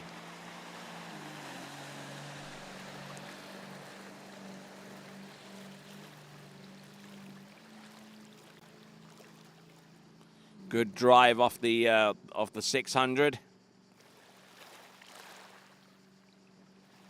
Now turning in and really driving hard here, lifting that left ski to get a little bit more speed off the second wake into the jump, and that might just have helped her out a little bit more. So there was some improvement on jump number 2 as compared to jump number 1. That is Maria Popova from Ukraine. We'll get the distance for her very soon. Not too sure whether it's going to be anywhere close to 33 meters, but she certainly gave it a good old try. Distance coming through as 32.4 meters, 32.4, exactly the same distance. And it is 106 feet. She is our leader at this time, Maria Popova.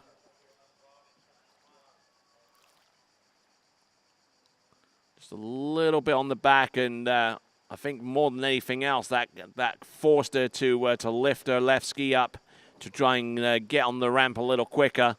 And with that, we'll go on to our next competitor. It'll be Sancha Outram coming up next.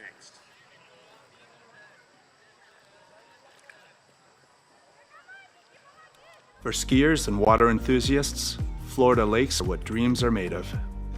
Combined with world-class golf, remarkable weather, natural beauty, theme parks, and so much more, it's easy to see that Florida is paradise.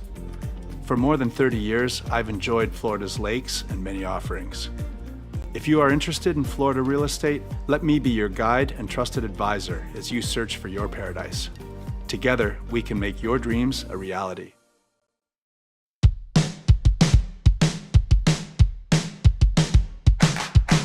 Today is gonna be a little something more. I've got a plan in mind, a special thing in store. The light bulb inside my head says, get out and play, 'cause you never feel this way. All right, welcome back to continuing coverage here at the 2023 Europe and Africa Water Ski Championships. I'm Tony Lightfoot. I'm glad to have the pleasure of your company once again. As we bring on our next competitor in the jump event, it is going to be Sancha Outram. Now, Sancha, who this season has already skied in places far and wide, most of them in New Zealand, and a skier in the New Zealand Nationals. She jumped 39.2 meters as her best jump of the season, way back in April of this year. Here she comes, jump number 1. Good solid edge and really good speed into the bottom of the jump, but not really taking that jump as late as she would have liked. There we go. That is Sancha Outram on jump number 1. We'll see what she can do by way of an encore on the second attempt.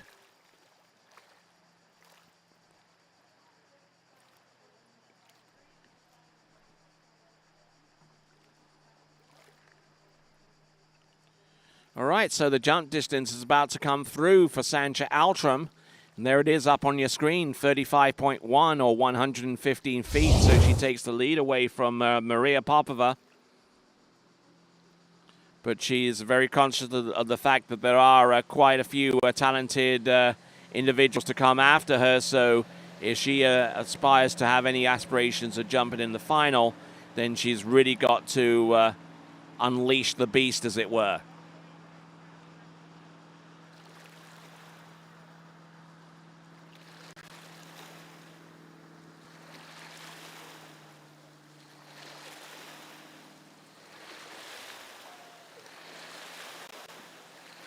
Our good folks here from Italy helping to provide the coverage we crave here at the Europe and Africa Water Ski Championships. We have got Sancha Outram.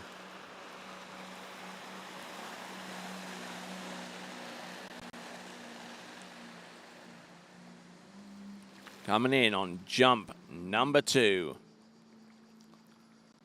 Looking to try and maintain a little bit more of a water speed going into a turn, and now driving in. Oh, nicely done. Plenty of distance on that jump there. I believe that's going to be a skosh further. She was definitely had a little bit more control, more speed on that one.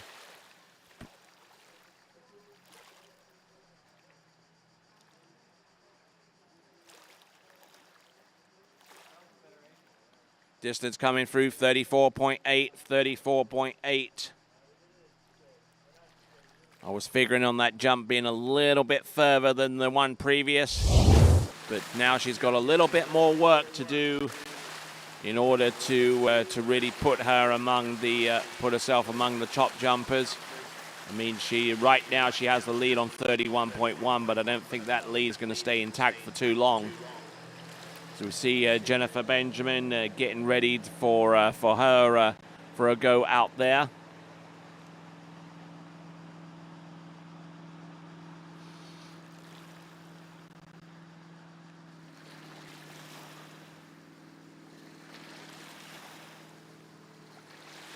All right, so we've got Sanja Outram.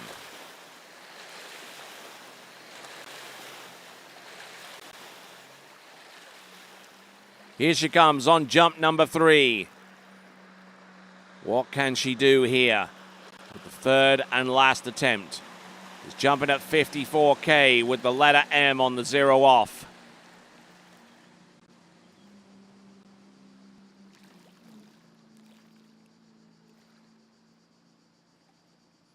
So turns, drives in off the second weight, takes this one a little bit later, and I suspect that one could well be a furthest out of the 3. We'll get confirmation of that in a moment. But Sanja Outram doing a fine job there with jump number 3, realizing that she wasn't going to get much in the way of distance if she played this one timidly. But I tell you what, she turned right at the correct spot there and drove it on through, and it is a 35.9 meter jump, 35.9. 35.9, a decent looking jump. By no means her best, mind you, but it's certainly good enough to be getting along with.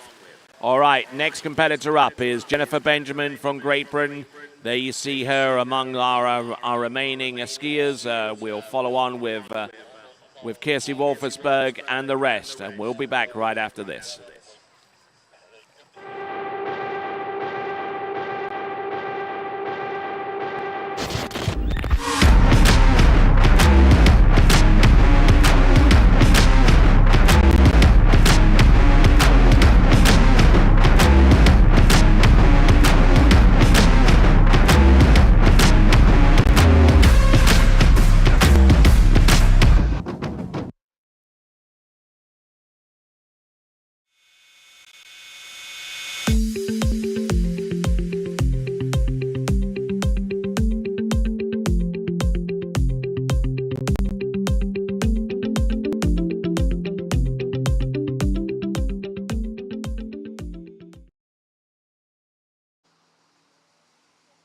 All right, welcome back.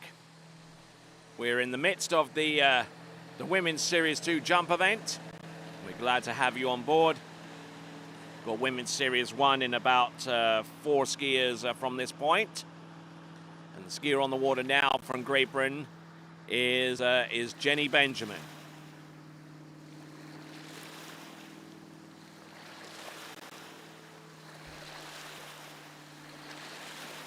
So Jennifer Benjamin, let's see if we can scrape up a few scores and see what she's done.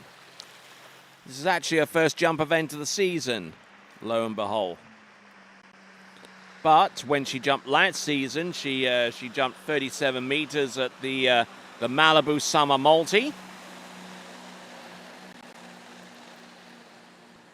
And we'll see if she can conjure up something along those lines here and now. This is Jennifer Benjamin.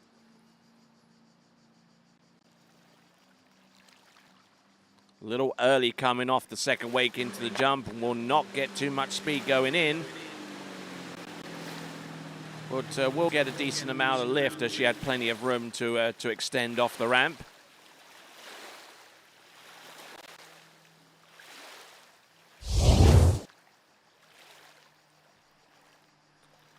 And we go, leaving the right ski a little bit behind and probably realizing at that point that she was rather early. So now she's going to have to bring this cut down a little bit.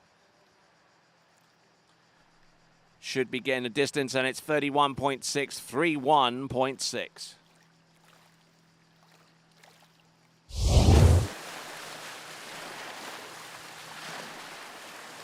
So looking at the dock side, we'll have Kirsi Wolfersberg. She is on the dock right now, getting ready to hit that ramp hard.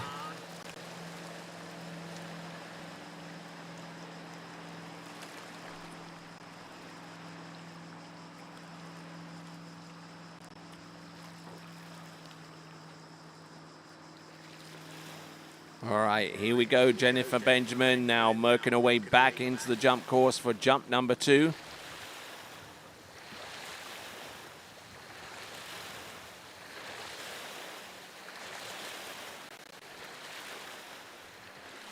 Here she comes.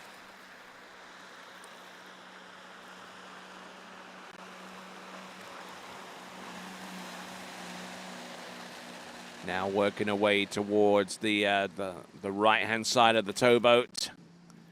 Now hoping to bring this cut down a little bit later. Just waiting just maybe a split second or two before she drove off the second wake, and there she goes. That jump, I believe, is going to be a lot better than the 31.6 that she opened up with. And still has one attempt remaining, so she's got that going for her. So a little bit more composed off the turn and then off the second wake, then really got to work on that ramp. So decent jump, and it's 33.7, 33.7. Still roots her in about second place right now. 33.7.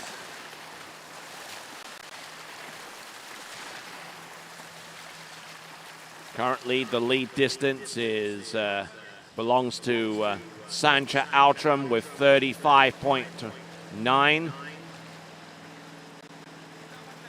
And looking for about 2 and a little bit meters in terms of distance, additional distance upon 33.7.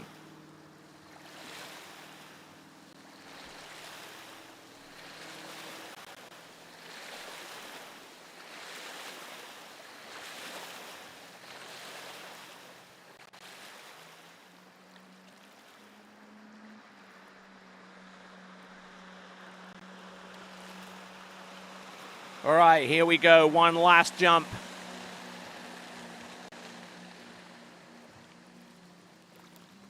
Here she comes. One last jump here for Jennifer Benjamin. Turns, drives off the second wake. This is later. And she certainly put everything into that one.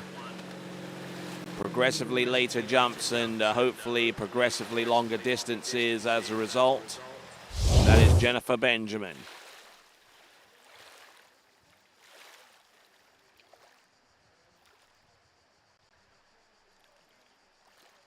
And that progression continues on to a third and last jump. It's a 34.7 meter attempt, 34.7 or 114 feet.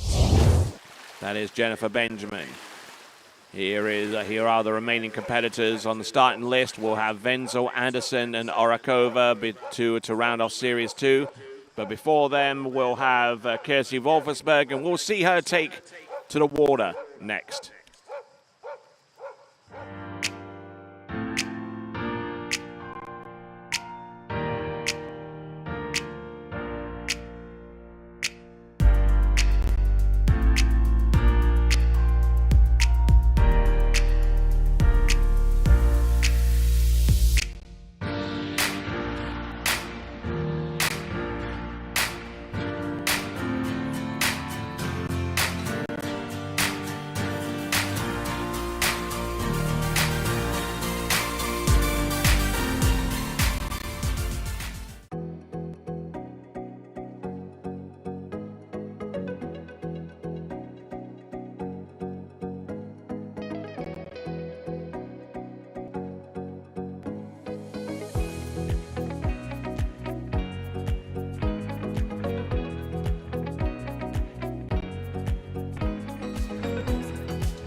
All right, welcome back.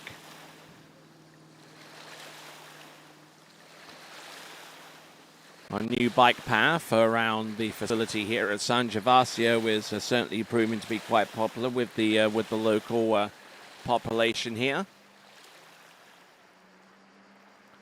All right, so let's continue on.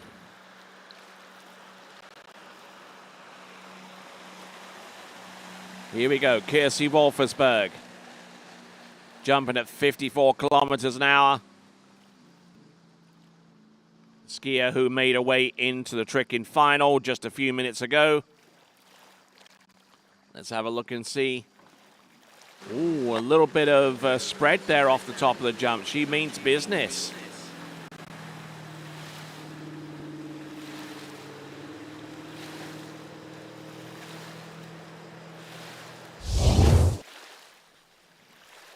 All right, looking at Kirsi Wolfersberg, who jumped earlier on this season and jumped 36.9 meters. Has produced that distance at least a couple of times this season. Once at the Trofeo Kappa over at Rocchetto. And she's jumped 36.4 meters right here and now, as a matter of fact, so she's not too far off. So one would surmise that if she was to really get a hold of one and get a distance of over 37 meters, she'll be quite happy. A personal best from the U21 European Championships last season was 37.9 meters.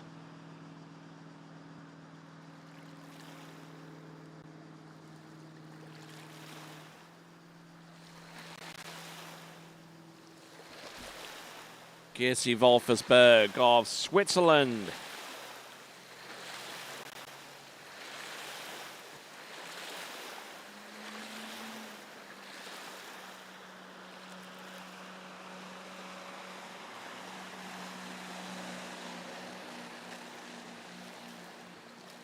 All right, here we go.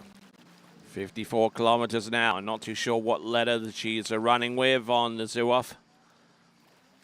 Running with M on the zero off. Oh, and really taking this one down. The personal best is 37.9 meters according to what I see so far as information that I have in front.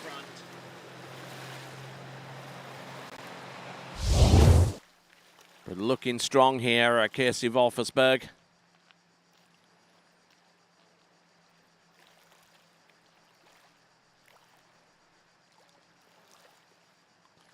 And it's 37.2 meters, 37.2. So on the up and up here, Kirsi Wolfersberg of Switzerland. As we see Lily Stein, as we see actually Emily Wenzel, our final skier at the 5-foot ramp height for this series, gets ready to take a go at the ramp herself.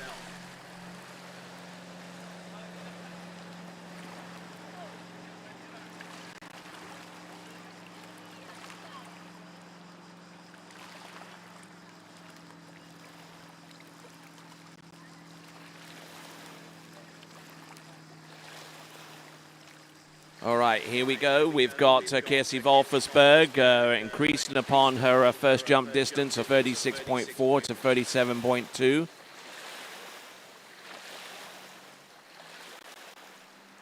Now looking for something closer to 38 meters, which would really put a cat amongst the pigeons.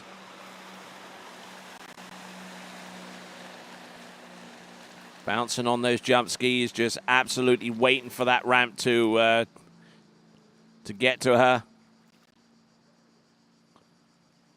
Turns in, drives off the second wake. There you go, pushing out there over the ski tips and getting good distance as a result. Now she's back into the dock and we await the distance, which should be provided to her very soon.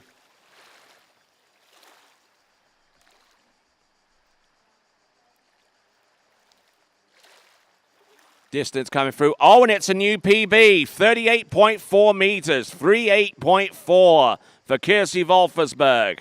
38.4. I knew that last jump had the legs to it to be longer, and it was. 38.4 meters. Brilliant jump in there from Kissy, and congrats to her on setting a new PB with that distance. Good skiing. All right, our next competitor to take to the water, and it is it's going to be one of our better ones at the 5-foot ramp height. It is Emily Wenzel, and we'll get to see her next. What if I told you there was a place where the sounds of nature are only broken by the roar of a boat? A place where that summer feeling lasts all year long. A place where the Florida sun is only outshined by the smiles of the skiers.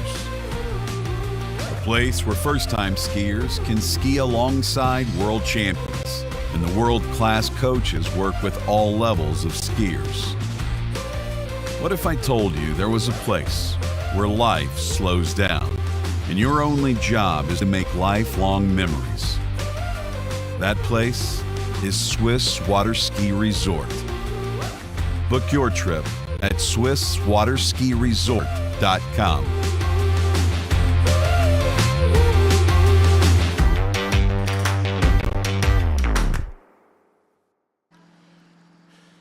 All right, so working our way down, our next competitor coming to us from Germany, it is Emily Wenzel, who's only skied in a couple of tournaments so far this season, both of them being World Championships, the U17 Worlds and the U21 Worlds. And she has jumped progressively further between the U17s in January and the U21s in June. Her personal best is 42.1 meters. Here comes Emily Wenzel. Driving hard to get nice and wide of the towboat.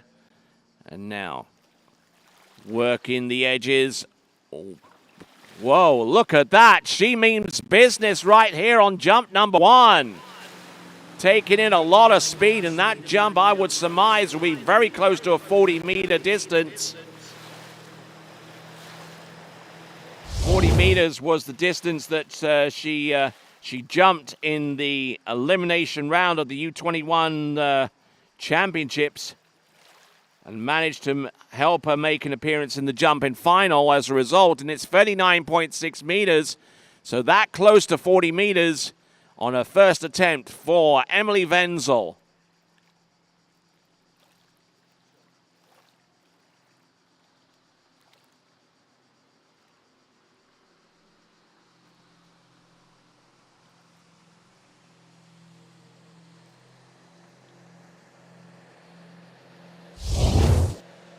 So 39.6. So let's see what she has to do with the remaining 2 jumps.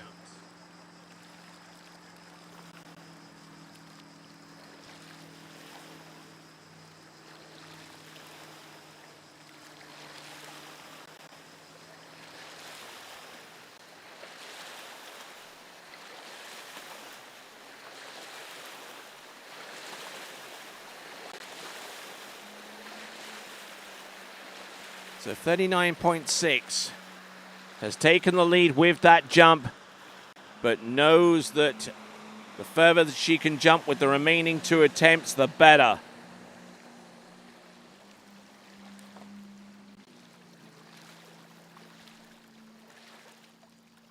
All right, let's see what we've got here. This is Emily Wenzel's second attempt. I think a little bit earlier on this one, and gave her enough space in which to extend her legs as she hit the jump and tried to get a little bit more in the way of distance. Emily Wenzel, an incoming freshman this September at the University of Louisiana at Lafayette, the Raging Cajuns.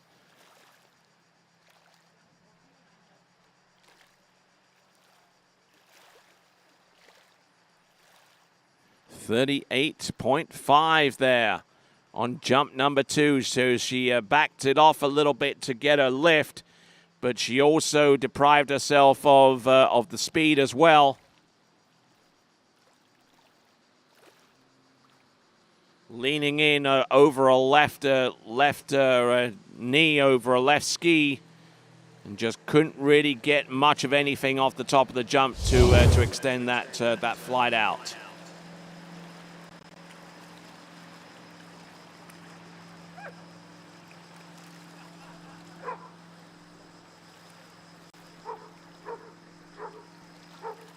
All right, so 38.5 meters on the opener. Getting ready to unleash something huge there on jump number 3. She has 39.6 to her credit, which is actually one of her better jumps of the season. But let's see if she can put something out of over 40 meters to really worry the remaining skiers.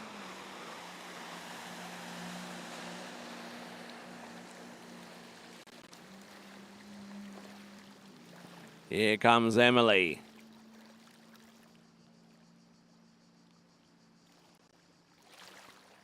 Drives off the and passing that up. And Emily Wenzel not liking the look of that approach, and as a result, passing up on jump number 3. So she has to make do with the jump that she produced on jump number 1. 39.6 meters. We'll take a quick look at the replay here for Emily Wenzel on jump number 3. Everything was looking pretty good at this point. I mean, there's nothing really to pick apart how and when she turned off the 600, but it's when she comes off the second wake in towards the jump.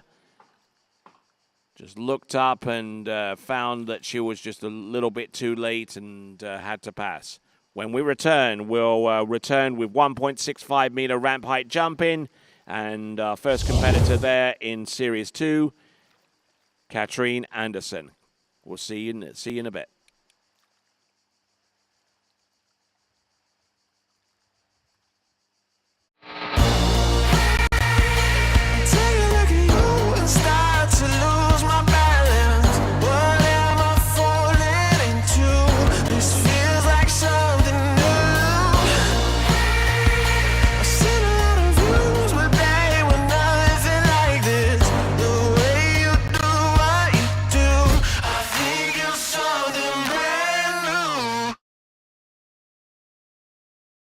For skiers and water enthusiasts, Florida lakes are what dreams are made of. Combined with world-class golf, remarkable weather, natural beauty, theme parks, and so much more, it's easy to see that Florida is paradise. For more than 30 years, I've enjoyed Florida's lakes and many offerings.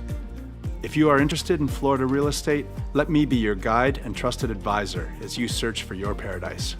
Together, we can make your dreams a reality.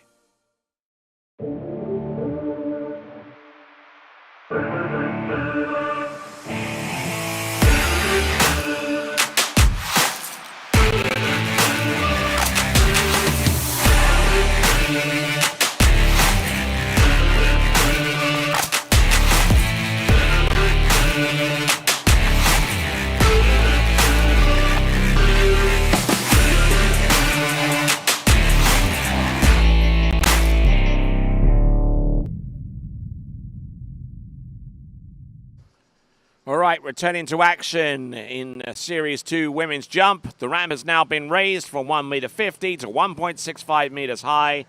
First competitor out for this new ramp height is Katrine Andersen of Denmark.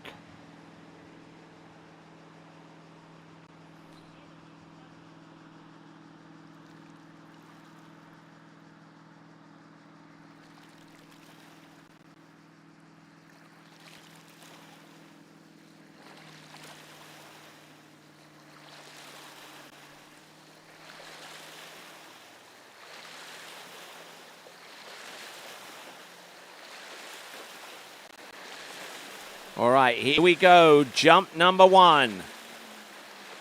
Setting the boat speed up at 54K. The letter is N. The boat path is split. And Katrine Anderson. Let's see what she has. Taking a very, very aggressive approach here on jump number 1. Oh, nice lift and using that ramp to great effect. Katrine Anderson with a good strike on jump number 1. So jump number 1 for Katrine Anderson here on a Friday afternoon in the elimination rounds of the women's jump competition at the European Championships.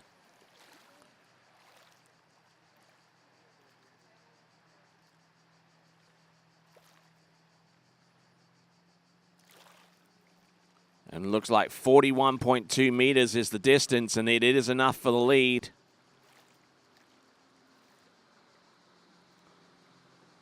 That's certainly an interesting perspective. Certainly gives an idea of how far they're jumping. Katrine Anderson, 41.2 meters.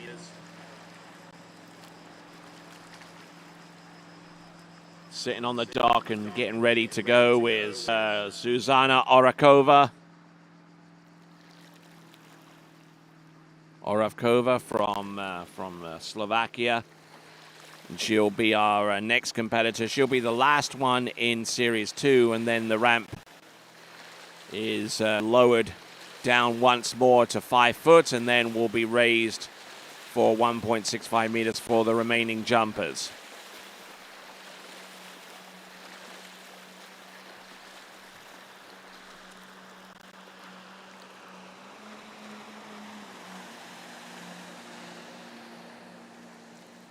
Here we go, folks.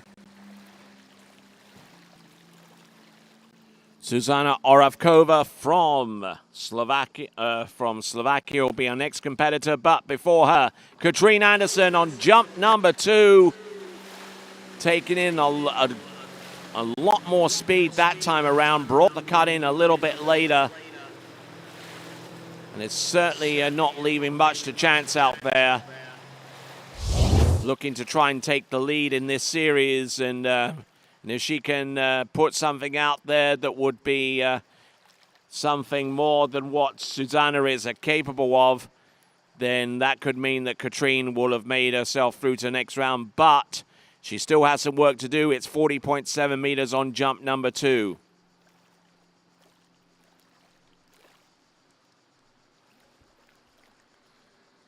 Good launch.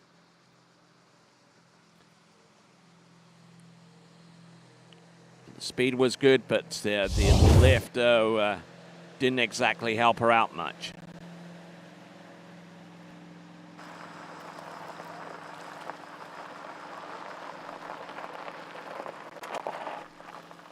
All right, here we go.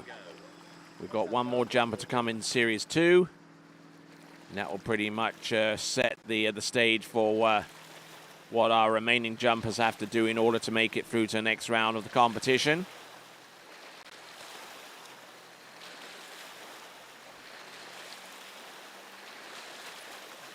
Jump number 3 for Katrine Anderson.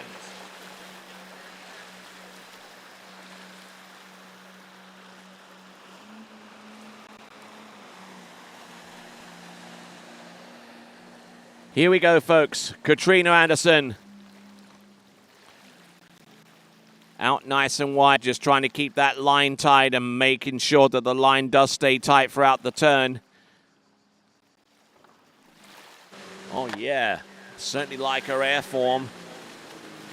But I wonder if that jump is going to be anywhere close to what she realistically needs to put her heads and shoulders in front of the next competitor, who is Zuzana Oravkova of Slovakia.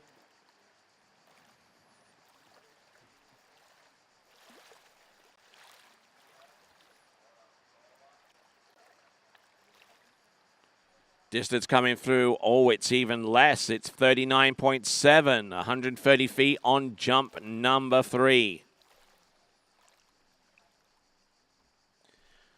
So currently in the lead on 41.2. She was hottest on the first. We'll see if it's enough to send her through to next round, and that is the bubble distance.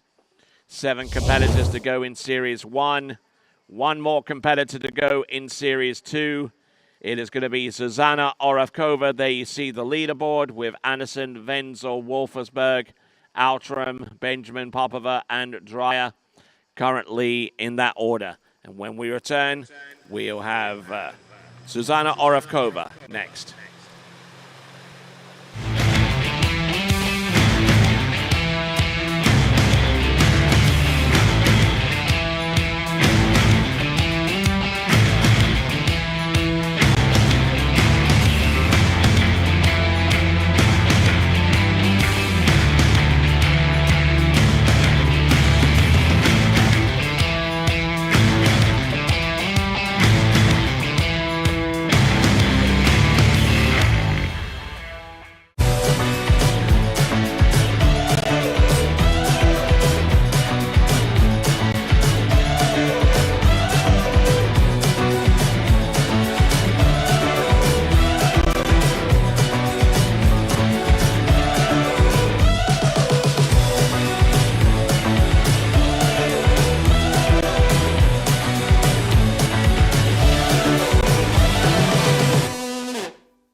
All right, a lot of activity going on right here in San Gervasio, the home of Jolly Ski.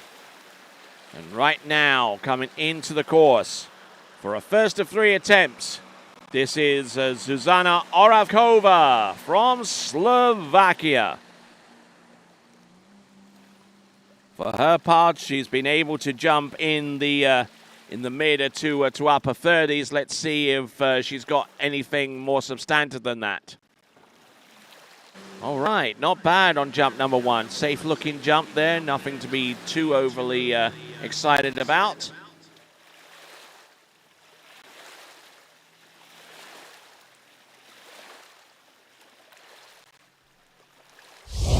All right, on jump number 1, we've got the distance coming through in just a moment. And if I'm hearing this right, it's going to be a best jump of the season with 39.2 meters, 39.2. It is her best jump of the season. It's about a little over 120 feet.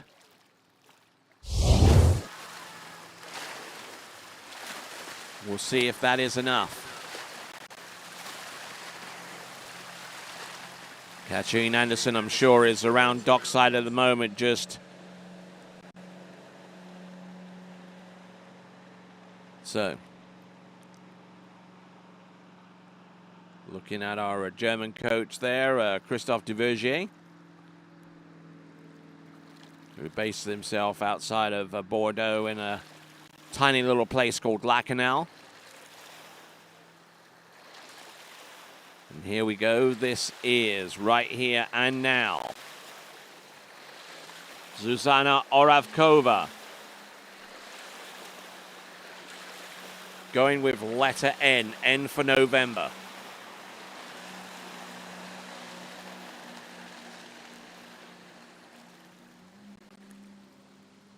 Needing a jump of more than 41.2 meters to put herself into the final. A little close to the bottom right-hand corner, but still managing to get some decent lift despite all of that. Just trying to let the boats do most of the work there for her, and her job is to resist with enough angle to get towards the ramp.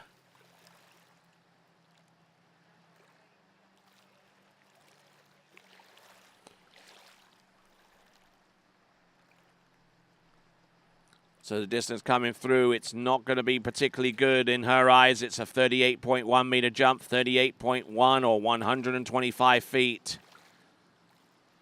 So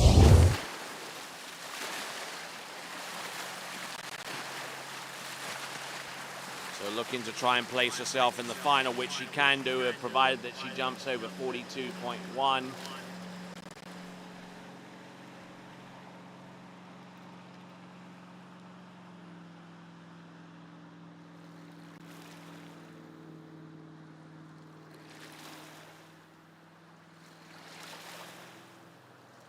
So can she ski herself a little bit into contention here? She's already jumped 39.2 meters, which currently is in third place right now.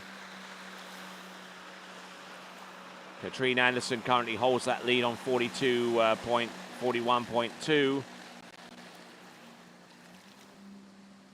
Here we go.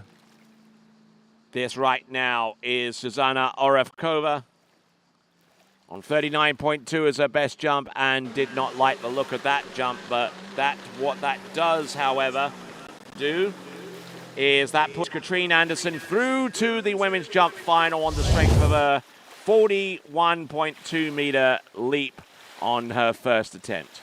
So that is Katrine Anderson from Denmark, but Susanna Orevkova, for her part, currently in third place on 39.2, so she has an outside chance of making it through, but she's gonna have to stay patient in that regard. Emily Wenzel with 39.6 in second place, and there you see Susanna Orevkova in third place right now. All right, we're going to take a little pause, and then we'll move the jump back down to 5 foot for one competitor, then back up for the remaining 6 competitors. When we'll do all of that coming up next.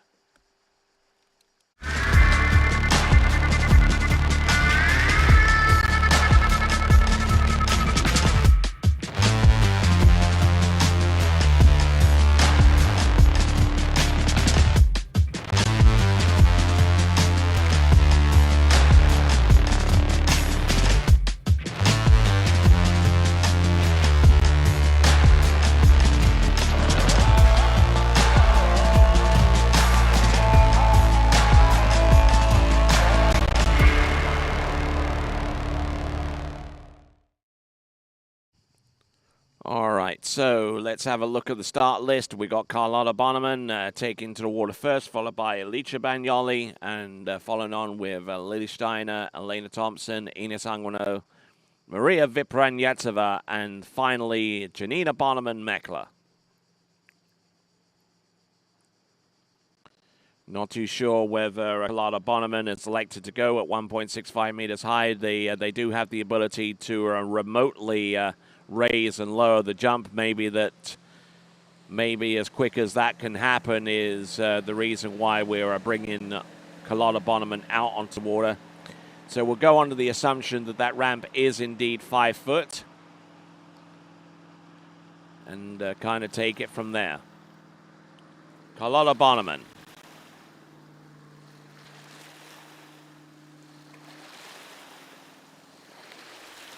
Carlotta Bonneman in recent times has jumped 40.7 meters over at the Lacanau Cup. Has backed that up with jumps here at San Gervasio, distances of 39.3 and 39.1. In seasons past, she has jumped 39.1 meters. Let's see if she's got what it takes to go over 41.2. Oh, hugging the bottom right-hand corner there. She was very, very close to it.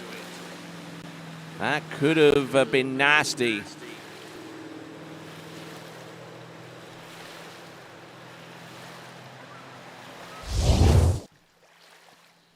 So just looking at Carlotta Bonneman and head down a little bit off the turn, and then when she raised it up, she realized how close she was to the bottom right-hand corner, and she had to press again to get on the jump. And 10 centimeters shy of the distance that she needs to advance, 39.6. It does put her in a tie with Emily Wenzel with 39.6.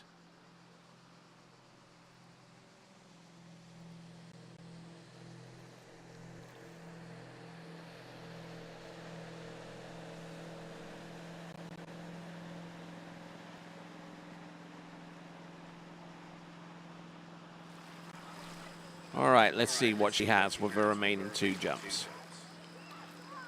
Anything 39.7 or above, we'll see her through to the next round.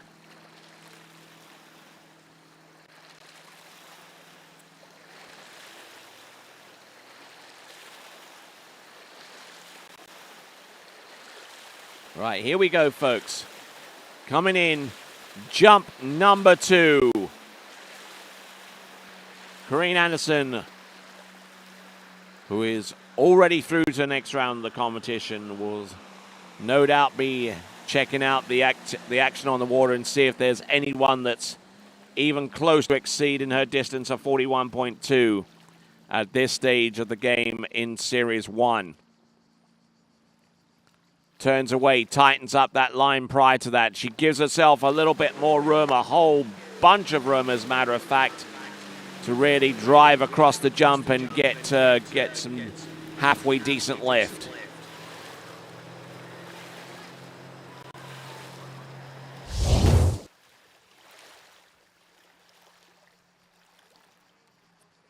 So the jump distance coming through, yes.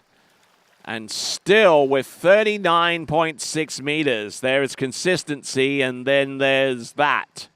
With 39.6 meters, she still needs 10 centimeters more on top of that jump distance to advance through to the next round of the competition, because currently she is in a two-way tie for a position with the distance of 39.6.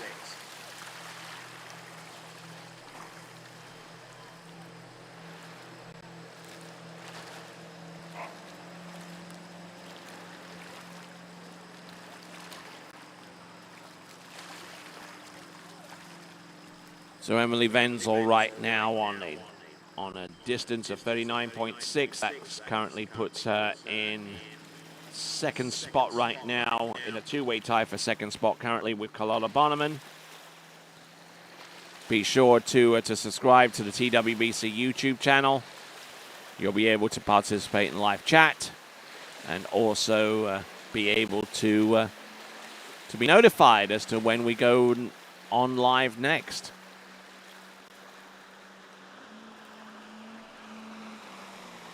So this is pretty much a head-to-head battle now between herself and Emily Wenzel. Now let's see if she can unload on jump number 3. Yeah, better positioning off the top. Definitely more speed there to work with. That is Carlotta Bonneman.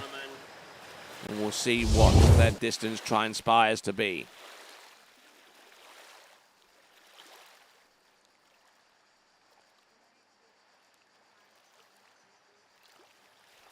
So, and that last jump distance, 39.3. She loses some distance on the strength of that jump. And 39.6 meters is her best distance, which ties her with Emily Wenzel with the same jump.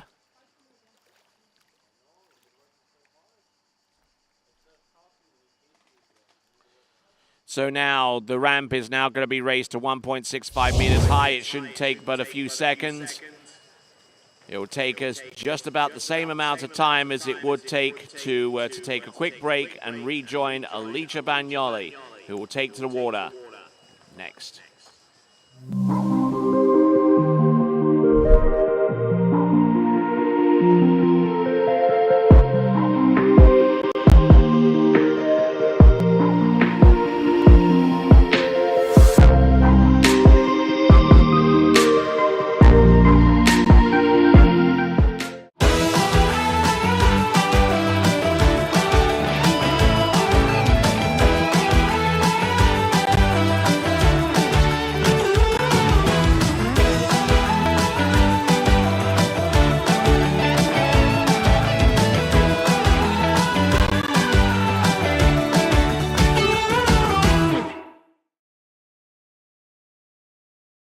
All right then, folks, here we go. We have got Alicia Bagnoli on the water, and she needs a jump of 39.7 meters in order to advance through to the jumping final. She hasn't jumped an awful lot in the last season or so. As a matter of fact, the only 2 jumps that she took this year were just recently at the Italian Nationals, with 39.1 meters she took in the final and 39.2 meters in the first round. However, Her personal best lies at about 44.2 meters, which was in the first round of the European Championships last season. Let's see if she can recreate something along those lines in the European Championships for this season. This is Alicia Bagnoli. Drives off the turn. Oh, a little bit of slippage there, but I think that one is going to be close to about 40 meters there for Alicia Bagnoli. Good, solid-looking opening jump, and I suspect that one could be well be enough to take her through to the next round. We'll see the distance flash up on your screen in just a moment.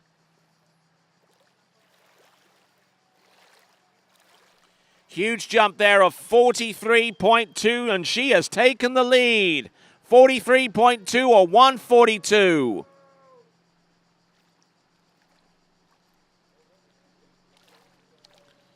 So 43.2.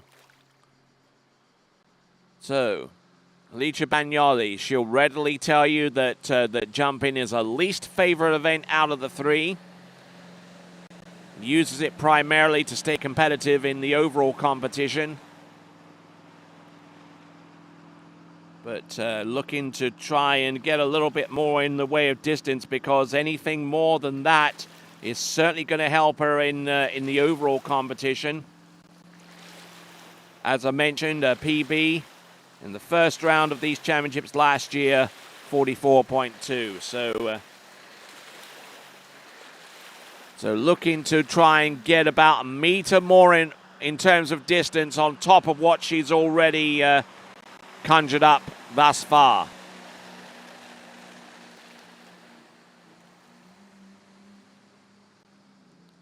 All right, let's see how she gets along. This is Alicia Bagnoli.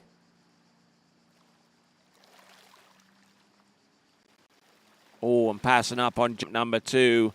The speed was there. Unfortunately, the timing wasn't. She sinks into the water and gets ready for jump number 2.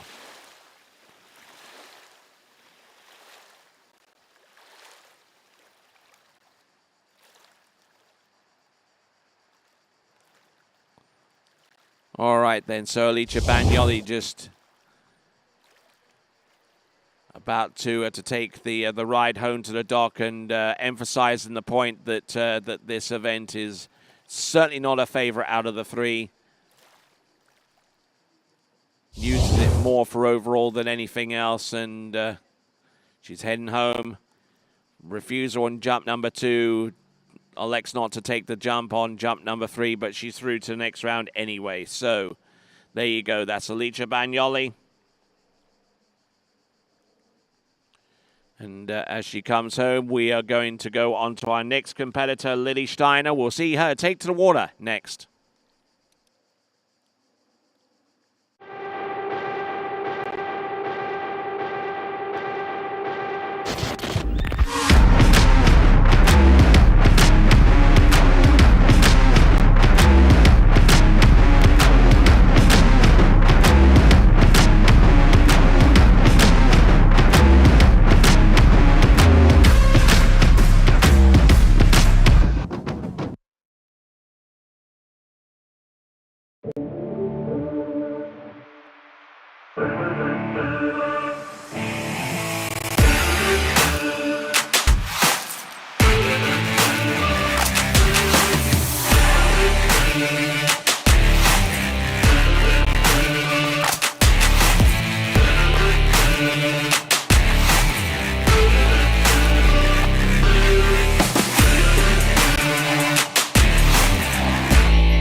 All right, welcome back. A few of our Ukrainian kids there are having a good old time in there in the water as the jump event works itself out. Skier on the water from Austria is Lily Steiner.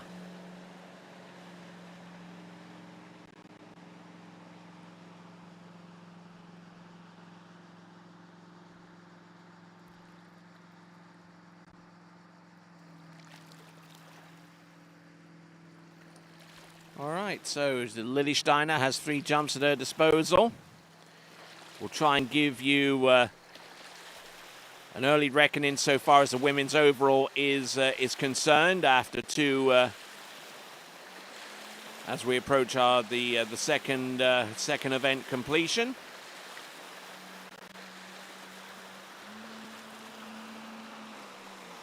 Here we go. Here comes Lily Steiner.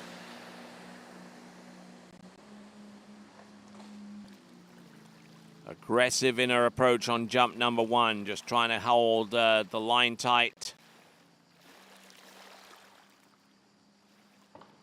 Oh, driving hard off the top of the jump there. That's an impressive looking jump there from Lily Steiner.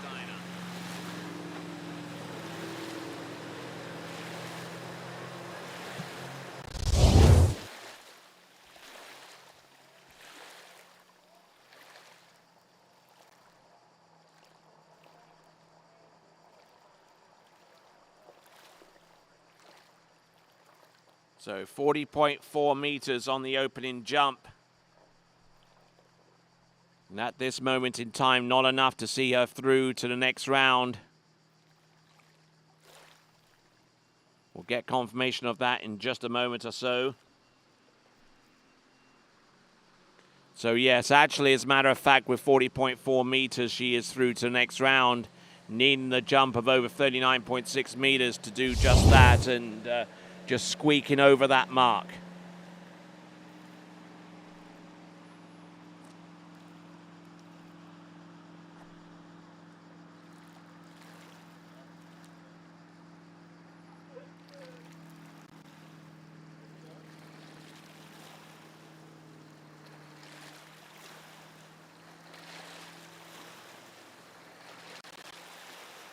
All right, welcome back to continuing coverage of this, the Europe and Africa Water Ski Championships.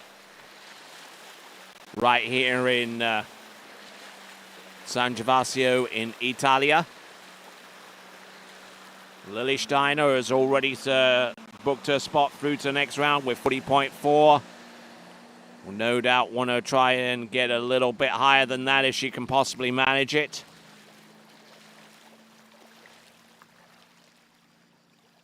Here she comes, jump number 2. Yeah, I believe she got a little bit more height on that one. She unloaded onto the jump with that attempt.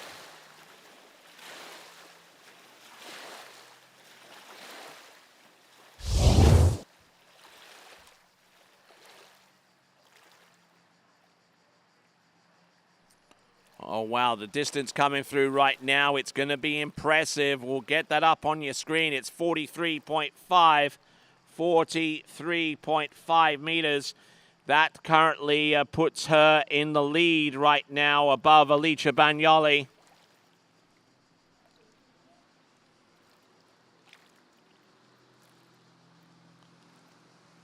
Yep, certainly flew in for a good landing there on jump number 2. 43.5 meters on jump number 2. And she has 1 attempt remaining, as we see. And then Elena Thompson.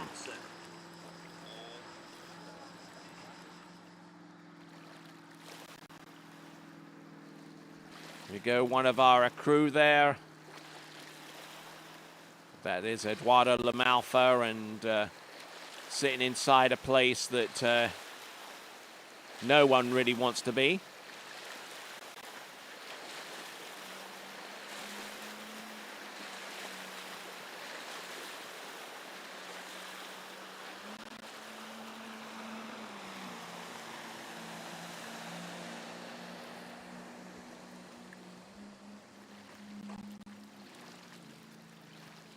All right, here we go, folks. This is on the water, Lily Steiner.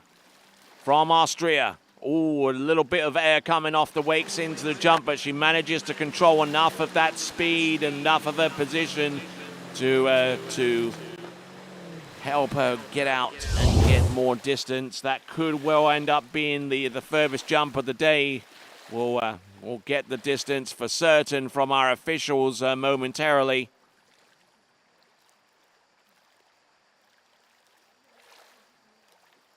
Distance coming through is 41.1 meters, losing a bit of distance, as a matter of fact, on this jump.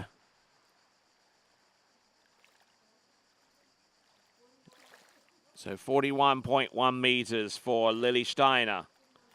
And now is one of the 3 competitors that has made it into the final for absolute certain. We have 4 more competitors to go. 4 more competitors to take to the water. And the first of them is Elena Thompson. And she's coming up next.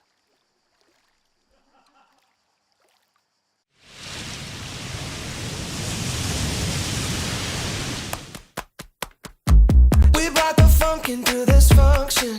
Yeah. We show up dressing to the nines. Okay. Never need an introduction. No matter what, we're feeling fine. I'm flying high and I'm never coming down. Look at me now. Look at me now. Look at me now.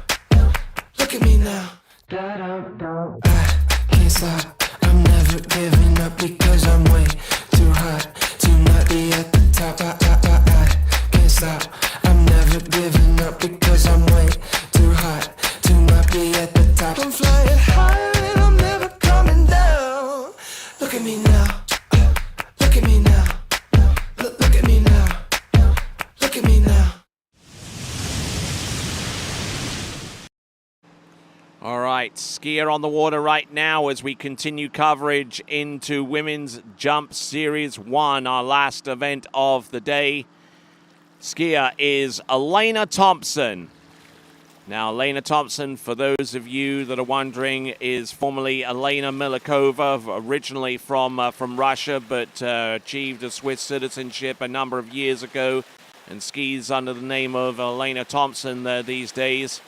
And I tell you what, she is an absolutely awesome competitor. Certainly the oldest competitor among our women's skiers in this event, by far. And has a personal best coming into this event in recent times, a distance of over 45 meters, which she achieved last season at the Swiss National Championships. Here she comes, jump number 1. There you go. That, I think, is enough to take the lead and is probably going to help her out so far as the overall competition is concerned.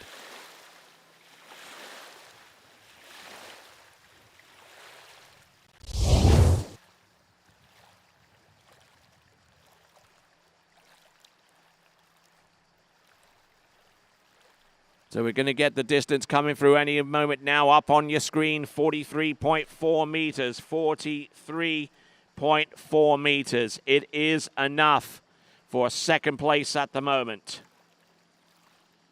And only marginally behind Lily Steiner with a jump of 43.5. So she has 2 jumps remaining. In terms of a jumping distance this year, she has a jump 43.8 and 44.9. So she's definitely got it. She has recent form to take the lead. And she's got to try and make as much headway as possible in the jump event. Now, she barely made it through to the women's trick final, which we saw a little bit earlier on today, on the strength of a toe pass, of course. But let's see if she can produce something here. Taking the 3/4 cut. And turning just a little after the 600-foot cut buoy. Now is determined to try and stay wide and stay with the tight line. Here she comes. Elena Thompson. Oh, didn't like the look of that jump and taken a hard pass on that one.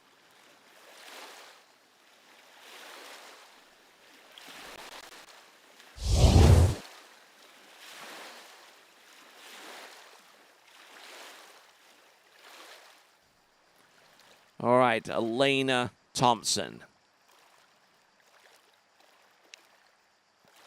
Refusal on jump number 2. And I think a lot of it was due to her timing because everything else looked in good shape. Tucked in and saw more white than red. And unfortunately they're having to refuse on jump number 2. Lily Steiner in the lead with 43.5. Thompson on 43.4 meters. She's through to the next round no matter what, but would like to try and get a jump out there that would start to rattle a few cages out there.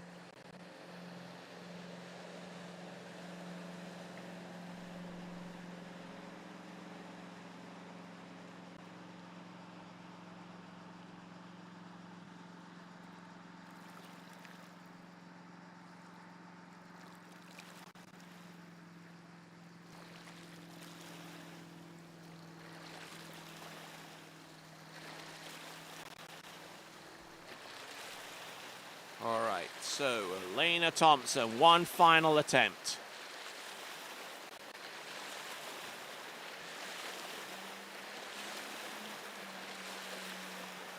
So Elena Thompson, former world overall champion in the Open Elite competition. That was way back in 1997.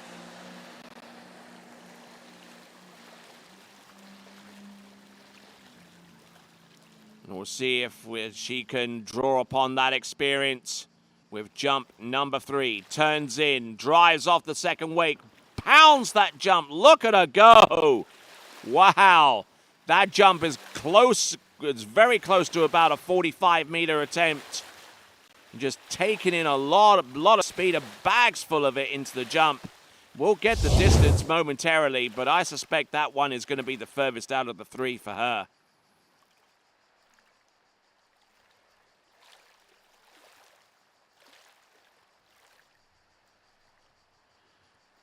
And take a look at this jump, folks. Elena Thompson with a jump of 46.9 meters. Her best jump in 1, 2, 3, 4, 5, 6, 7, 8 years. I mean, it's incredible. For Elena Thompson, 46.9 meters. She's taken the lead and certainly has an inside track now so far as the overall competition is concerned. 46.9 meters, 154 feet. And with that, we'll slide off to one side for a moment. And when we return, it'll be in time for Ines Anguino next.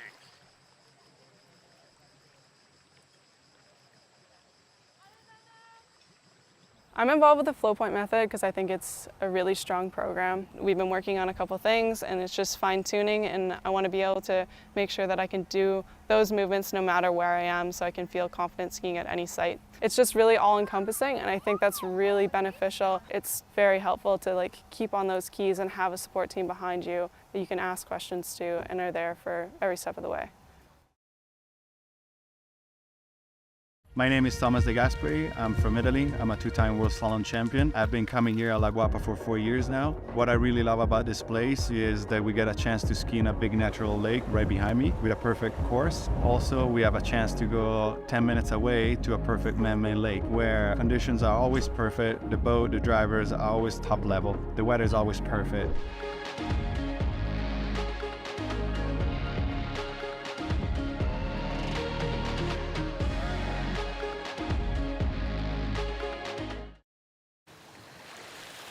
All right, still reeling in shock there from Elena Thompson's best jump of 46.9 meters, her best jump in pretty much a decade, with 154 feet to her credit, and that is really going to rattle some cages. Could our first cage to be rattled belong to Ines Anguano? We're going to find out in a moment. Here she comes into the course. Letter O at 54 kilometers an hour. Gets the skis driven off the turn and beautifully launched there on jump number 1. Ines Anguano.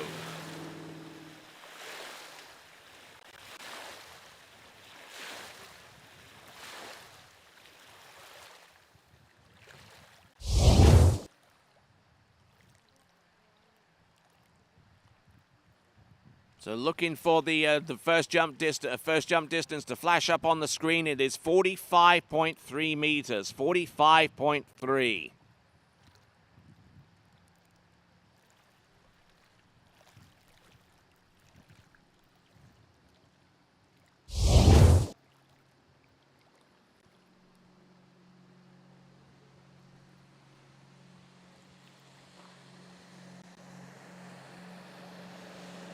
So Ines Anguano already through to the next round of the competition with jump number 1. But let's see what she can do by way of an overall score. As a matter of fact, when we look at the tricks event scores, Ines Anguano with 57.90. She is well and truly through to trick in final, so she'll get to compete in that event again. We'll also see her compete in the jump event. Haven't seen her jump enough on jump number 1 to do that. We'll see a slalom tomorrow with a chance of making it through to the women's slalom final. And then it's game on. Here we go. This is Ines Anguano. Driving in with a left shot. Oh, almost getting pulled over the last ski coming into land. That would have, whoa, that was scary. Trying to press up over the skis and need to have fairly still body position to do that off the top and cooperative wind conditions. Which we do have a little bit, a slight headwind for our jumpers. Just slipping up off the top of the jump, and a 42.1 meters is the jump distance on jump number 2.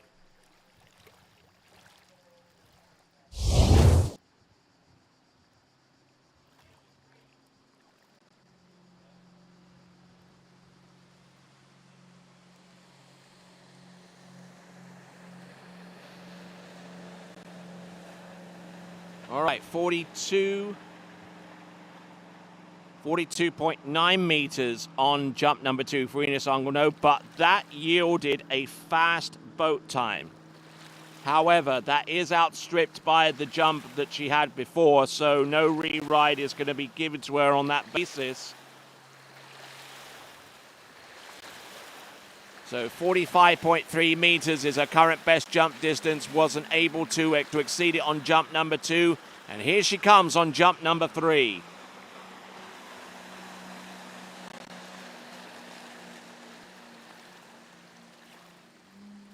Here comes Ines Anguano. Let's see what she has on the third and final attempt. Needs to jump more than 46.9 to take the lead. And I don't think that jump is quite going to serve that purpose.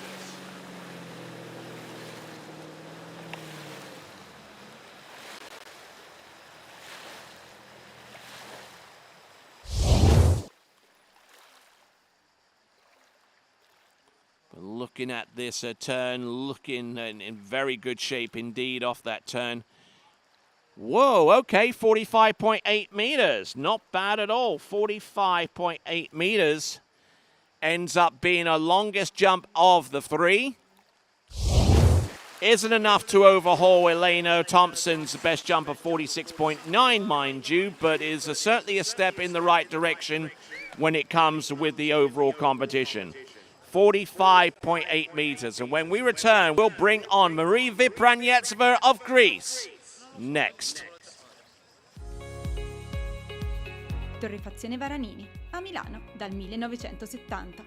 Specializzata nella realizzazione di miscele, bar e vending di alta gamma garantite da un sistema di qualità certificata. La tostatura lenta ed accurata delle migliori origini di caffè, arabica e robusta assicura un ottimale sviluppo degli aromi per un risultato ineguagliabile in tazza. Caffè Varanini, al bar, in casa o in ufficio. Una storia di gusto.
Well, in the era of zero off, this is a rather unusual occurrence. 45.8 meters on that third and last jump there for Ines Anguno turned out to have a fast boat time, which means by the rules that she has to have a mandatory re-ride or accept a zero score on jump number 3. Now that she's taken that jump, she is restricted to an upper level distance of 45.8 meters.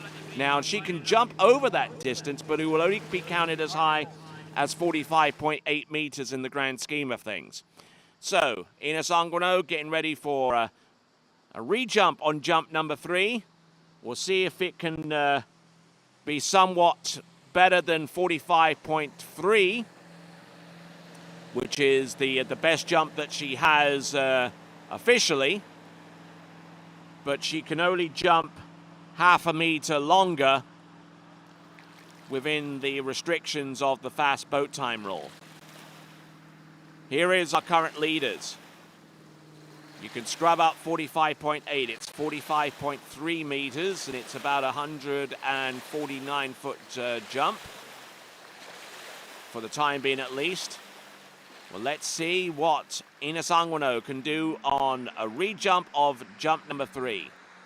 Ideally looking for a distance higher than 45.3.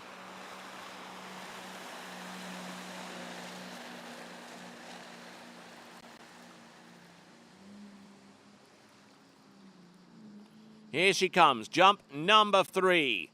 Again, here she comes. Nice looking jump. I'm not too sure whether that is significantly further than 45.3, and even if it is, it is capped at the top level to 45.8. Get that distance to you momentarily.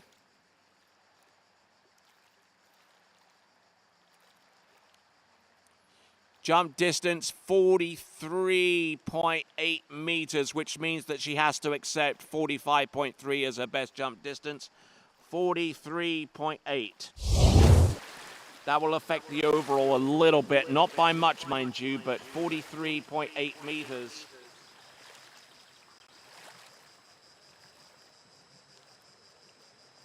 On jump number 3, so she has to accept 45.3. All right, then. So with that in mind, the jump distances have changed. The positions have not. Elena Thompson still in the lead. And we'll be back after Claudia Kuhn untangles the rope and brings Marie Vypranetsova out in the water.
All right then, so our penultimate competitor in this jump event is Marie Vypranetsova of Greece, who currently works as a ski coach over in the Italian national training site of Recceto.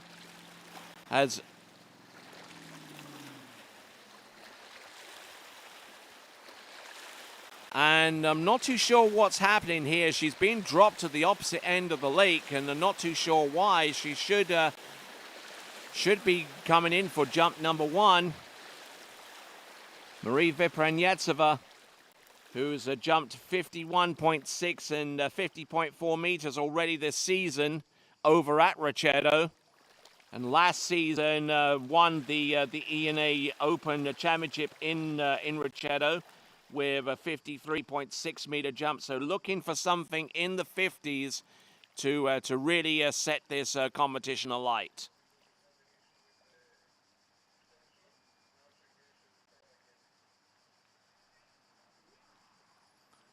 All right. Okay, looks like we've had one or two minor problems with the sensor, whichever sensor it is, I'm not too sure, but 54K. And the letter is V. V for Vypranetsova.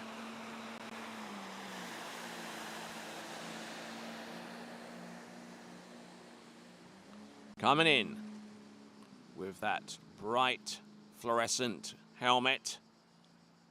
Easily recognizable, and here she comes on jump number 1. There you go. There's your new leader. That is Marie Vypranetsova. The question is, how far is that jump going to be? Came in with bags of speed there and looking to overhaul the best jump distance so far of 46.9, which is the current lead distance of Elena Thompson.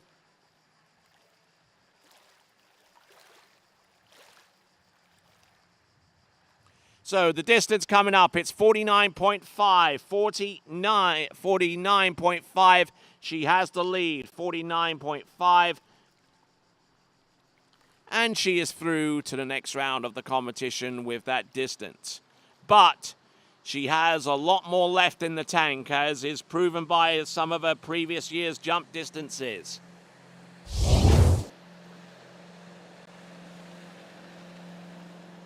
Of course, a lot of the jump distances that are read out so far as Marie Vypranetsova is concerned occurred in a senior level competition where the ramp is lower and the speeds are as well.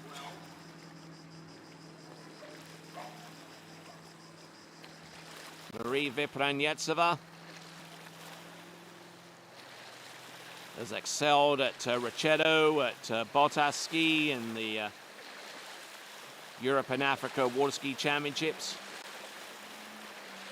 and also jumped a distance of 50.5 meters over on Stratos Lake in Greece in 2021.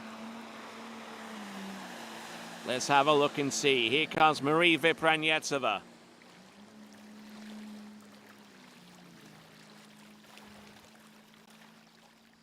.5 meters already through to the next round. Quick turn. There you go. Good solid grip and a good looking jump there. Is it going to be longer, we wonder? Could this be the first jump that we see into the 50-meter range?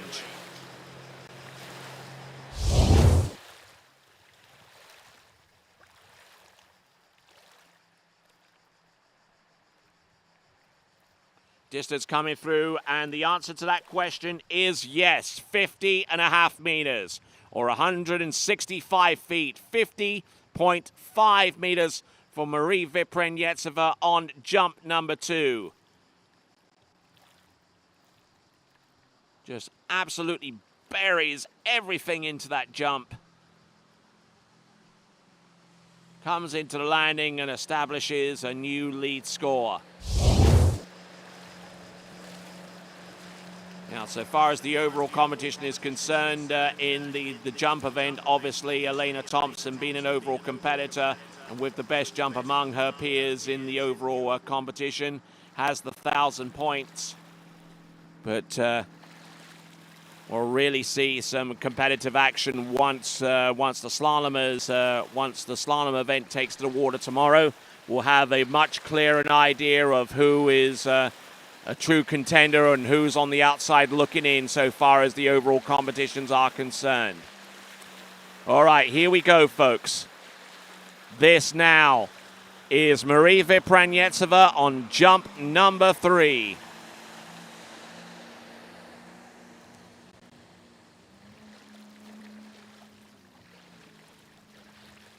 Here she comes. Keeping a good tight line. Drops in hard. Buries herself into the jump there and lost a lot of her stability coming off the top. I think she wanted to get that jump over and done with very, very quickly indeed, almost as soon as she hit the ramp. Just couldn't really extend that much upwards and suffered in terms of distance as a result.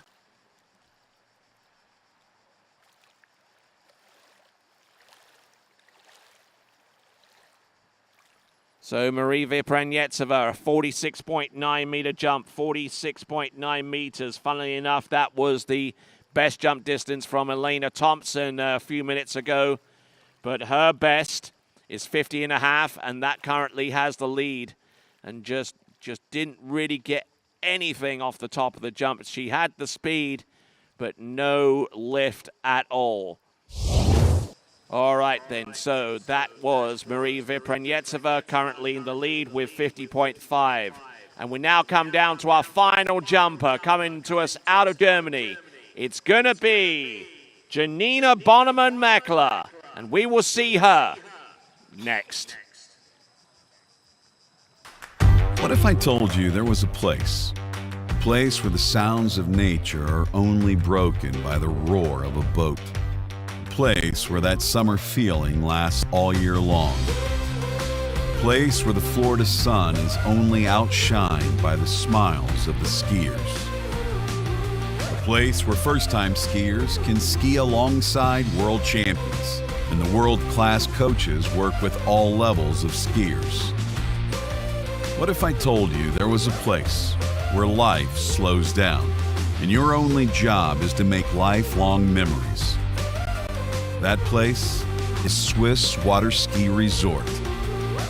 Book your trip at SwissWaterSkiResort.com.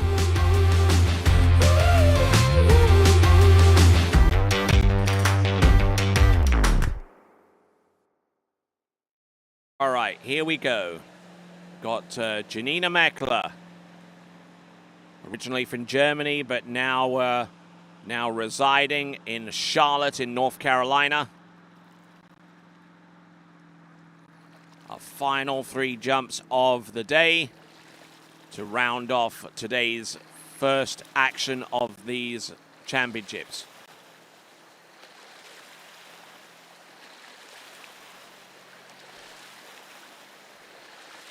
All right then, so we've got Janina Meckler out on the water, and we understand that there is going to be a jump off between Wenzel and Bonnemann for the last position in the jump final. The last available spot in the 8 skier jumping final. Here we go. Jump number 1, Janina Bonneman, up and over. And will land that jump. It's not going to be particularly long, and she certainly expressed as much as she rides out that jump. Distance should be enough to send her through to the finals, no doubt. As long as it's anything over 39.6, it will do the trick in that regard.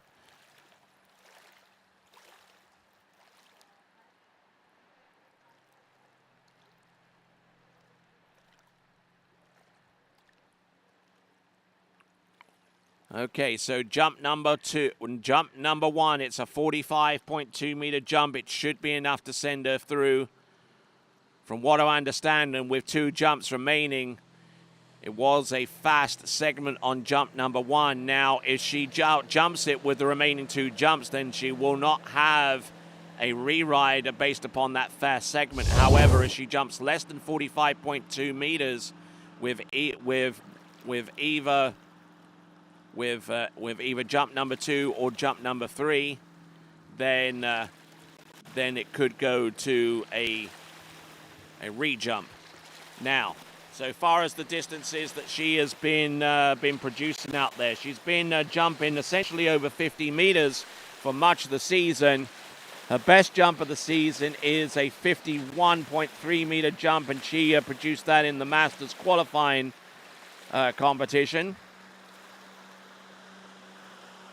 Jumped 44 meters at the Masters itself. And recently jumped 51.4 at the Lacanau Cup. All right, let's see what she has here. Turns. Drives away now. There you go. That's better. That's a better looking jump there from Janina Meckler.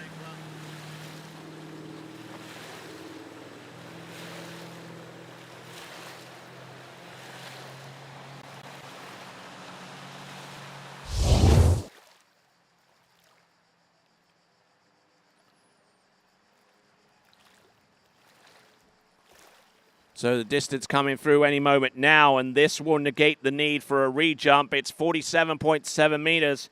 47.7 meters.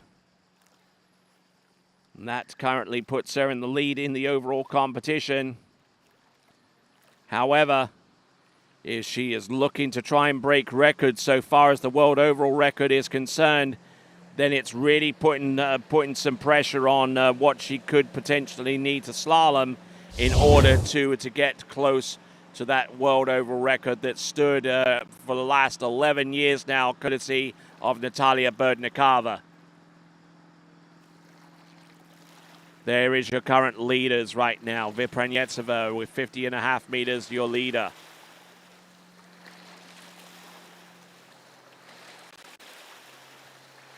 All right, here we go, folks. 47.7. 47.7 meters or 156 feet is currently your third best jump. Second best jump, I beg your pardon.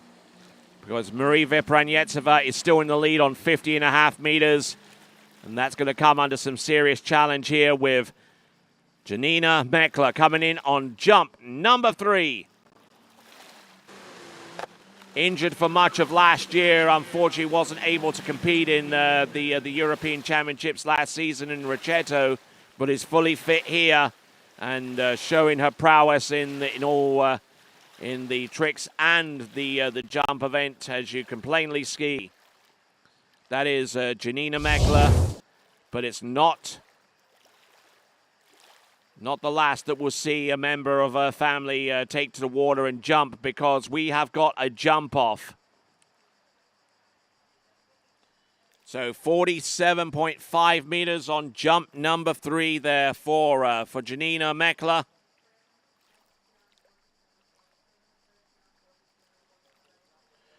So just looking at this once again, just not getting much of her legs underneath that jump. So there we go. That is Janina Meckler with a jump distance of 47.7 meters.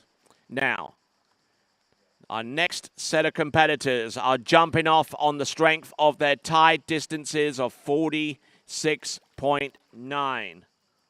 Oh, 39.6, I beg your pardon. Got the numbers mixed up. All right there. So, Germany versus Germany. Emily Wenzel, 39.6.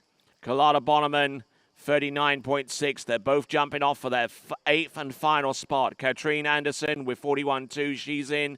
So too is Alicia Bagnoli on 43.2. Lily Stein on 43.5. Ines Anguino on 43 on 45.3. Elena Thompson with 46.9. Janina Bonneman Meckler with 47.7. And currently in your lead, and this wasn't totally unexpected, of course, 50.5 meters, courtesy of Marie Vipranyatseva. All right. This is the jump off.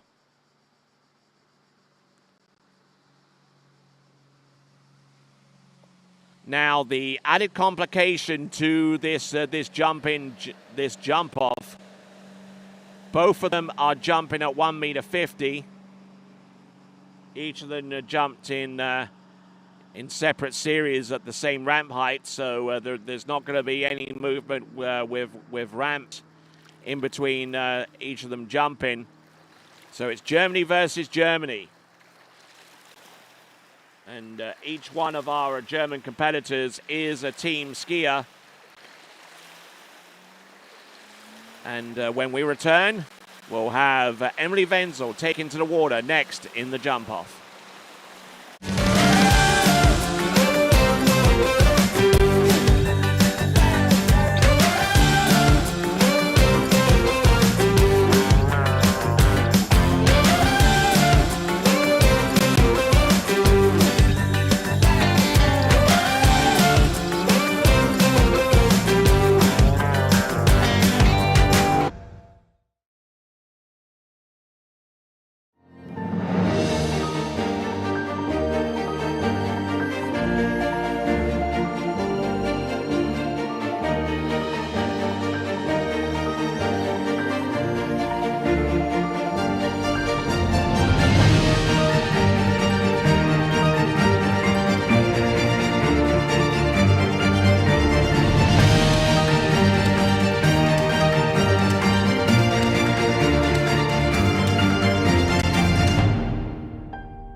All right, with the ramps now reset back to 1.50 meters.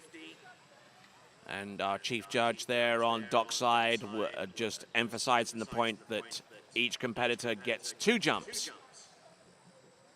And whoever jumps the furthest will get the 8th and final coveted spot through to the women's jump final.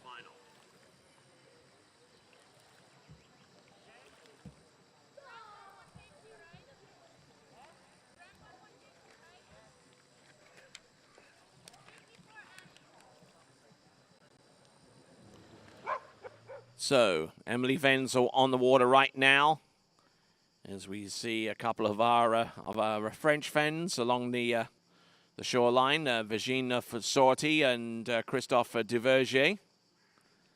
Yeah, we're going to catch them, no worries.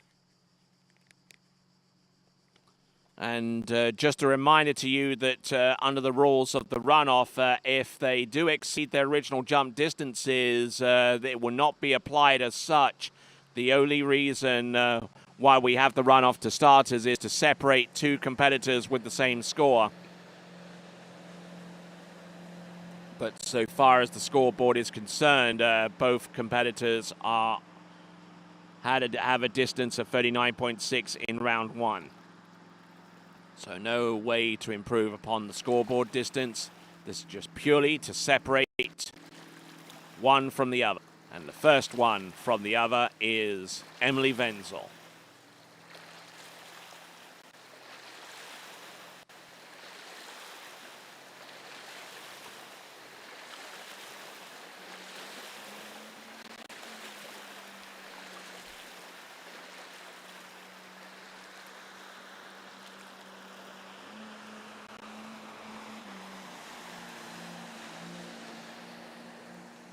Here we go. Coming in, jump number 1, Emily Wenzel. Turns away, handle up a little bit high. Oh, and passing up on jump number 1. And Emily Wenzel has just made the task 50% simpler for Carlotta Bonneman. And we'll see what transpires with the remaining jump. But now she knows that she has to take it no matter what.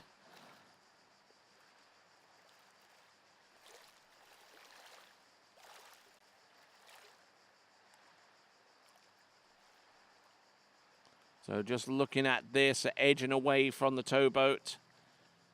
I don't know what she was trying to do so far as her timing was concerned. But saw more white than red and decided to press on the panic button and refuse on jump number 1. All right. Let's see what Emily Wenzel can do. She's already, I believe, tricked herself through to the final. Yes, indeed. She scored a 5,040 points to make that happen. So already has a finals appearance in the immediate future for Sunday. But let's see if she can add an appearance in the women's jump final to go along with that.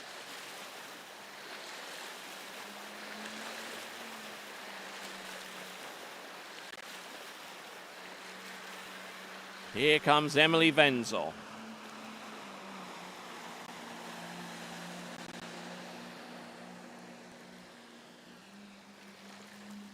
Coming in on jump number 2.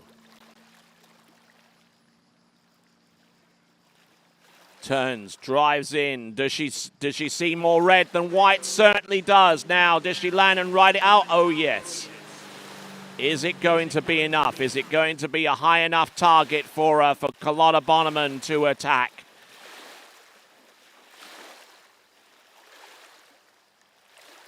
Now there's going to be some nervous moments on the shoulders of Emily Wenzel as she now waits to see. Oh, it's a 40.7 meter jump. Why didn't she jump this in the original jump-in?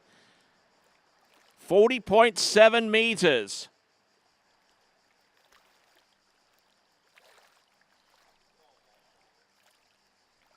.7 meters. If she'd have jumped that, she would have been in about 5th or 6th place right now.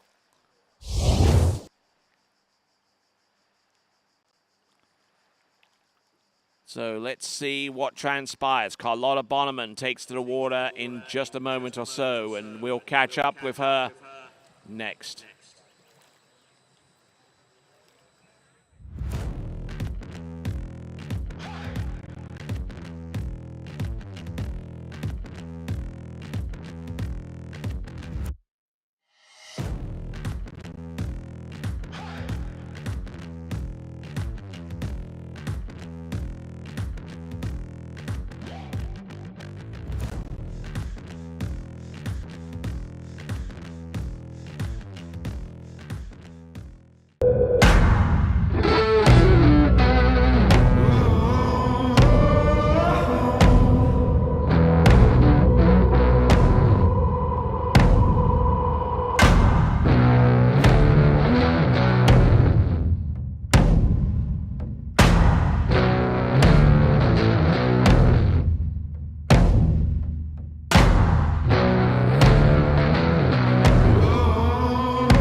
Right then.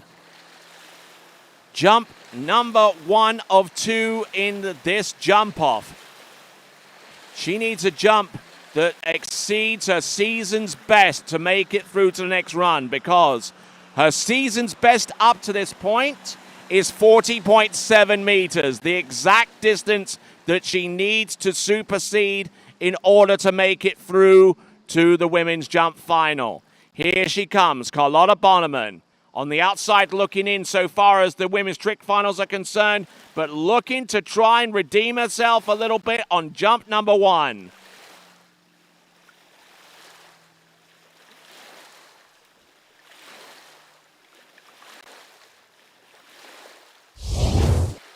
So Carlotta Bonneman, whose personal best in the jump event is a 43.6. She did that at the World Championships 2 seasons ago. And it's close. It's 40.1. She needs another 0.6 of a meter at least to get above Emily Wenzel.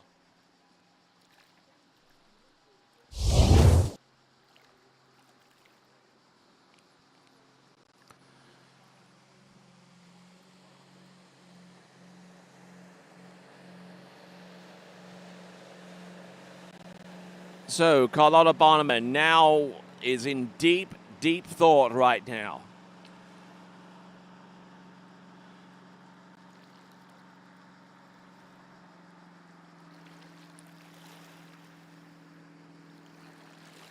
So a personal best jump distance, as I briefly mentioned, was over at the World Open Water Ski Championships, which took place in Groveland in Florida. Her personal best distance, 43.6, so she's capable of producing some magic in that regard.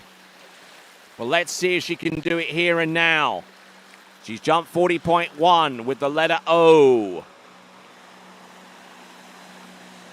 She needs to find 0.6 of a meter. She needs 40.8 to advance.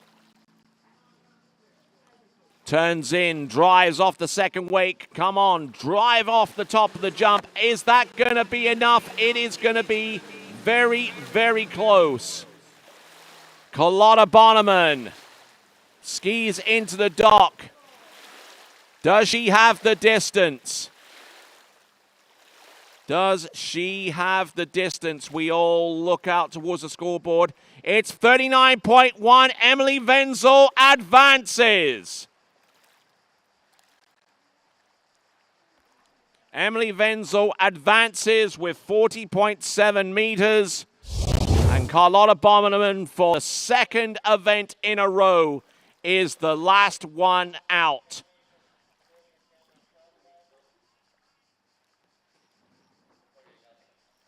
So there, Carlotta Bonneman with a 39.1 meter last jump. Unfortunately there, not enough to seal the deal. And that means that Emily Wenzel advances. There you see her in 8th spot. Carlotta Bonneman with 40.1 meters. Actually, those distances should be 39.6 meters because it was those distances in the jump off. So 39.6 meters is going to be the distance accredited to both of those competitors. However, it leaves Katrine Anderson in the finals on 41.2. In 6th place, Alicia Bagnoli with 43.2. Lily Steiner on 43.5. Ines Anguano 45.3. Elena Thompson on 46.9 in 3rd. In 2nd place, Janina Meckler with 47.7. And currently your leader on 50.5 meters is Marie Vipranetseva. All right, then. So that's a wrap for today. We have a 9:30 a.m. start tomorrow with the first of our remaining elimination round competitions. We've got women's slalom, we've got men's tricks and men's jump to come. But for the entirety of the crew here, including the officials, the TWBC folks, and to everyone and from everyone that skied here, thank you very much for joining us. And until tomorrow morning at 9:30 a.m. Central European Time, it is ciao for now.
Torrefazione Varanini, a Milano dal 1970.